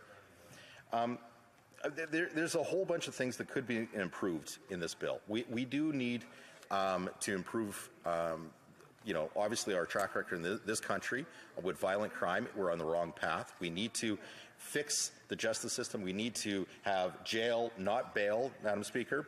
We need to have common sense rules that govern our country And will never have that until we defeat the Liberal NDP coalition and get common sense back in this country, because I'm fearful of the consequences if we continue down this path with individuals that they pretend to have the best interests of the country at heart, but when you bring flawed legislation such as this forward, it really questions if you really want to lower crime, why are you going after Grandpa Joe's hunting rifle?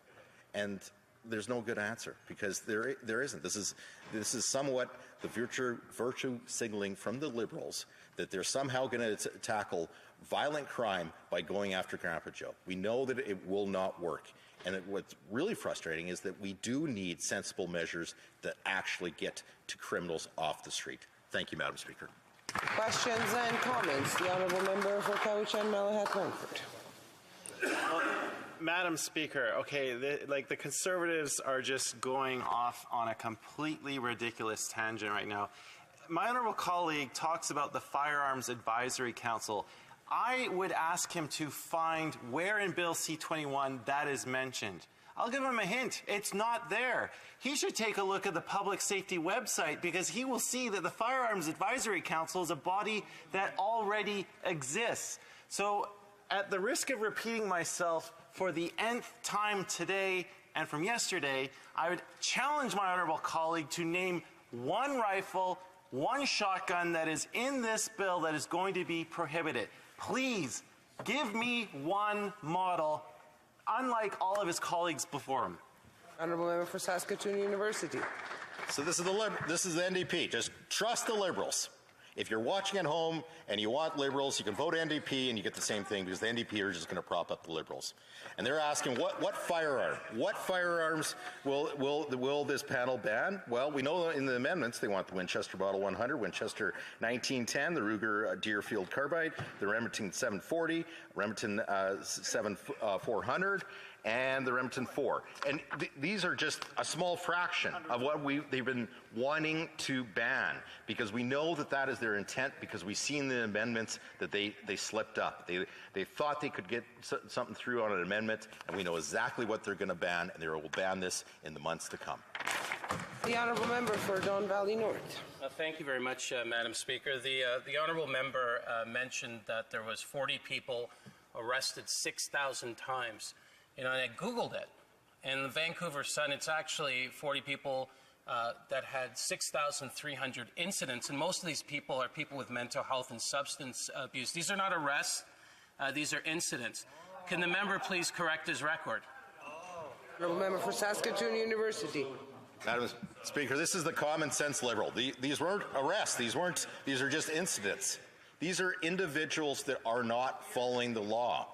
And they will never follow the law until we get the bail and jail system figured out. We need more jail, not bail. And as they are put in jail, they will not be committing crimes. This is the common sense approach that needs to be done. We need to identify who is committing the crimes, and fix the system so that they get the help that they need. And if these individuals are having mental health troubles, I bet you it's addiction related. And guess what? It was in British Columbia. They just legalized hardcore drugs, which lead to addictions, which lead to more criminal activity. Questions and comments. The Honourable Member for Battle River Crowfoot.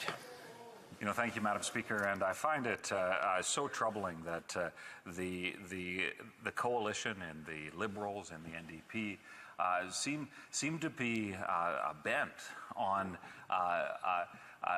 bringing American-style politics into the conversation.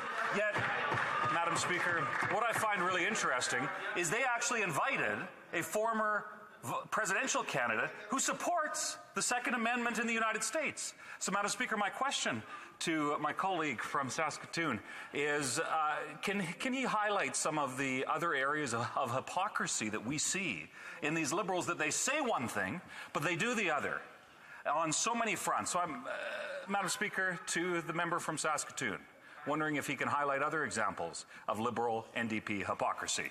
The Honourable Member for Saskatoon University. The list of hypocritical things that I've witnessed since getting out here is too long to mention in one sitting. I could probably do a 20-minute speech with rebuttals of how hypocritical they are. The different, and now they heckle me.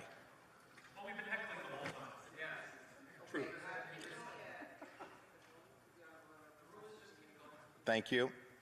Thank you, Madam Speaker. So I think the most hypocritical thing that I've seen with the Liberals is this bill when they target law-abiding firearm owners instead of the criminals that are committing the crimes. So they, on one side, cry for the victims, and we should all cry for families that have faced criminal activities that have robbed them of their loved one, but understand that their efforts are going after the wrong person out there. Grandpa Joe's firearm isn't what's shooting up downtown Vancouver and Toronto.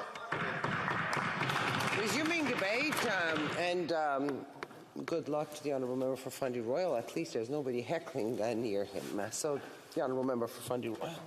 Thank you, Madam Speaker, and it is an honour to close out debate this evening on Bill C-21, and it is an honour, as always, to stand in this House and represent my constituents who elected me from the great riding of Fundy Royal. Many of those constituents who enjoy hunting and are in farming and sport shooting and maybe have inherited a firearm from a relative. Hunting in my riding certainly is something that many people like to partake in and enjoy. And we look at what is the problem we're trying to go after? Gun violence. Madam Speaker, what we know, the facts tell us, is 80% of the firearms used in violent crime. So what are some of the figures? Violent crime is up 32% in Canada in the last 8 years. Gang-related violent crime. This is the stuff that Canadians are talking about, they're seeing in the news, they're hearing about in their local newspaper. Gang-related crime is up almost 100% in the last 8 years. Of those crimes that are committed with firearms, 80% of those firearms used in violent crime are obtained illegally. We have an illegal firearm problem in Canada. What is the solution when you have an illegal firearm problem? You go after the illegal firearms. The last thing we should do is spend valuable resources going after law-abiding, licensed firearms owners in this country. But, you know, we shouldn't be surprised that that is the approach that the government took. You have to remember, this is the same Liberal government that brought in Bill C-68, the long gun registry, that spent, according to the Auditor General, over $1 billion registering the firearms of law-abiding Canadians while having no impact on crime. This is the same government that brought in Bill C-5. What does Bill C-5 do? I mentioned, Madam Speaker, how we have a problem with illegal firearms. Bill C-5, which was introduced under this government and passed, repeals mandatory prison penalties for many firearms offenses. Some of them include robbery with a firearm, extortion with a firearm, weapons trafficking. These are the type of offenses that Canadians would expect someone convicted would be going to jail. Unfortunately, Bill C-5 removed a mandatory jail sentence for those crimes. So we're not going after the illegal guns. We're not going after the criminals. We see, Madam Speaker, in Toronto alone, 1/2 of Toronto, and these figures should get the attention of all members, no matter what side of the aisle you're on. 1/2 of Toronto's murder suspects this year are out on some type of release. 17 of 44 homicides in Toronto last year, the individual was out on bail. We have a major problem in this country when it comes to gang-related violence and firearms violence with the revolving door, the catch and release of our bail system. And this bill, this government had an opportunity with this bill to tackle some of those things. But instead what they did is they went after everyday, law-abiding Canadians, the type of Canadians that I represent in my riding of Fundy Royal. So, Madam Speaker, I see you're telling me I only have a minute left. And with that, I will say that as parliamentarians, we need to take the issues that confront us in this country seriously. This bill does not do that. The government showed its hand when it brought in an amendment that would have banned all kinds of hunting rifles, rifles that have been in families for generations. These are not the problem. Law-abiding Canadians are not the problem. Licensed firearms owners are not the problem. Spending billions of dollars of taxpayers' money to buy back and confiscate firearms from law-abiding citizens are not the problem. So when this bill is fully implemented, Canadians will not be one bit safer until we have the courage to tackle the revolving door, catch and release bail, until we have the courage to say, if you do serious crime, you're going to get a jail sentence. Until we do that, we're going to continue to have those problems in Canada. We need to leave law-abiding people alone and go after the bad guys, and that's what Conservatives will do. It being 11:59, pursuant to order made on Tuesday, May 9th, 2023, it is my duty to interrupt the proceedings and put forthwith every question necessary to dispose of the third reading stage of the bill now before the House. The question is as follows. Mr. Mendicino, appuyé par... Mr. Mendicino, seconded by Ms. Fortier, moved that Bill C-21, an act to make certain amend certain acts and make certain consequential amendments, be now read a third time and do pass. Hawkins, seconded by Mr. Bazan, move the following amendment, that the motion be amended by deleting all the words after the word that and substituting the following. BC21, an act to amend certain acts and to make certain consequential amendments, firearms, be now read a third time, but be referred back to the Standing Committee on Public Safety and National Security for the purpose of reconsidering clauses 0.1, 1.1, and 17, with the view to ensure that the government cannot take away hunting rifles from law-abiding farmers, hunters, and Indigenous peoples. If a member of a recognized party present in the House wishes that the amendment be carried or carried on division, or wishes to request a recorded division, I would invite them to rise and indicate it to the chair. The Honourable Parliamentary Secretary for the Minister of Canadian Heritage. We request a recorded division. Pursuant to order made on Thursday, June 23rd, 2022, the division stands deferred until Thursday, May 18, 2023, at the expiry of the time provided for oral questions. It being midnight 1, this House stands adjourned until later this day at 10 a.m. pursuant to Standing Order 24-1.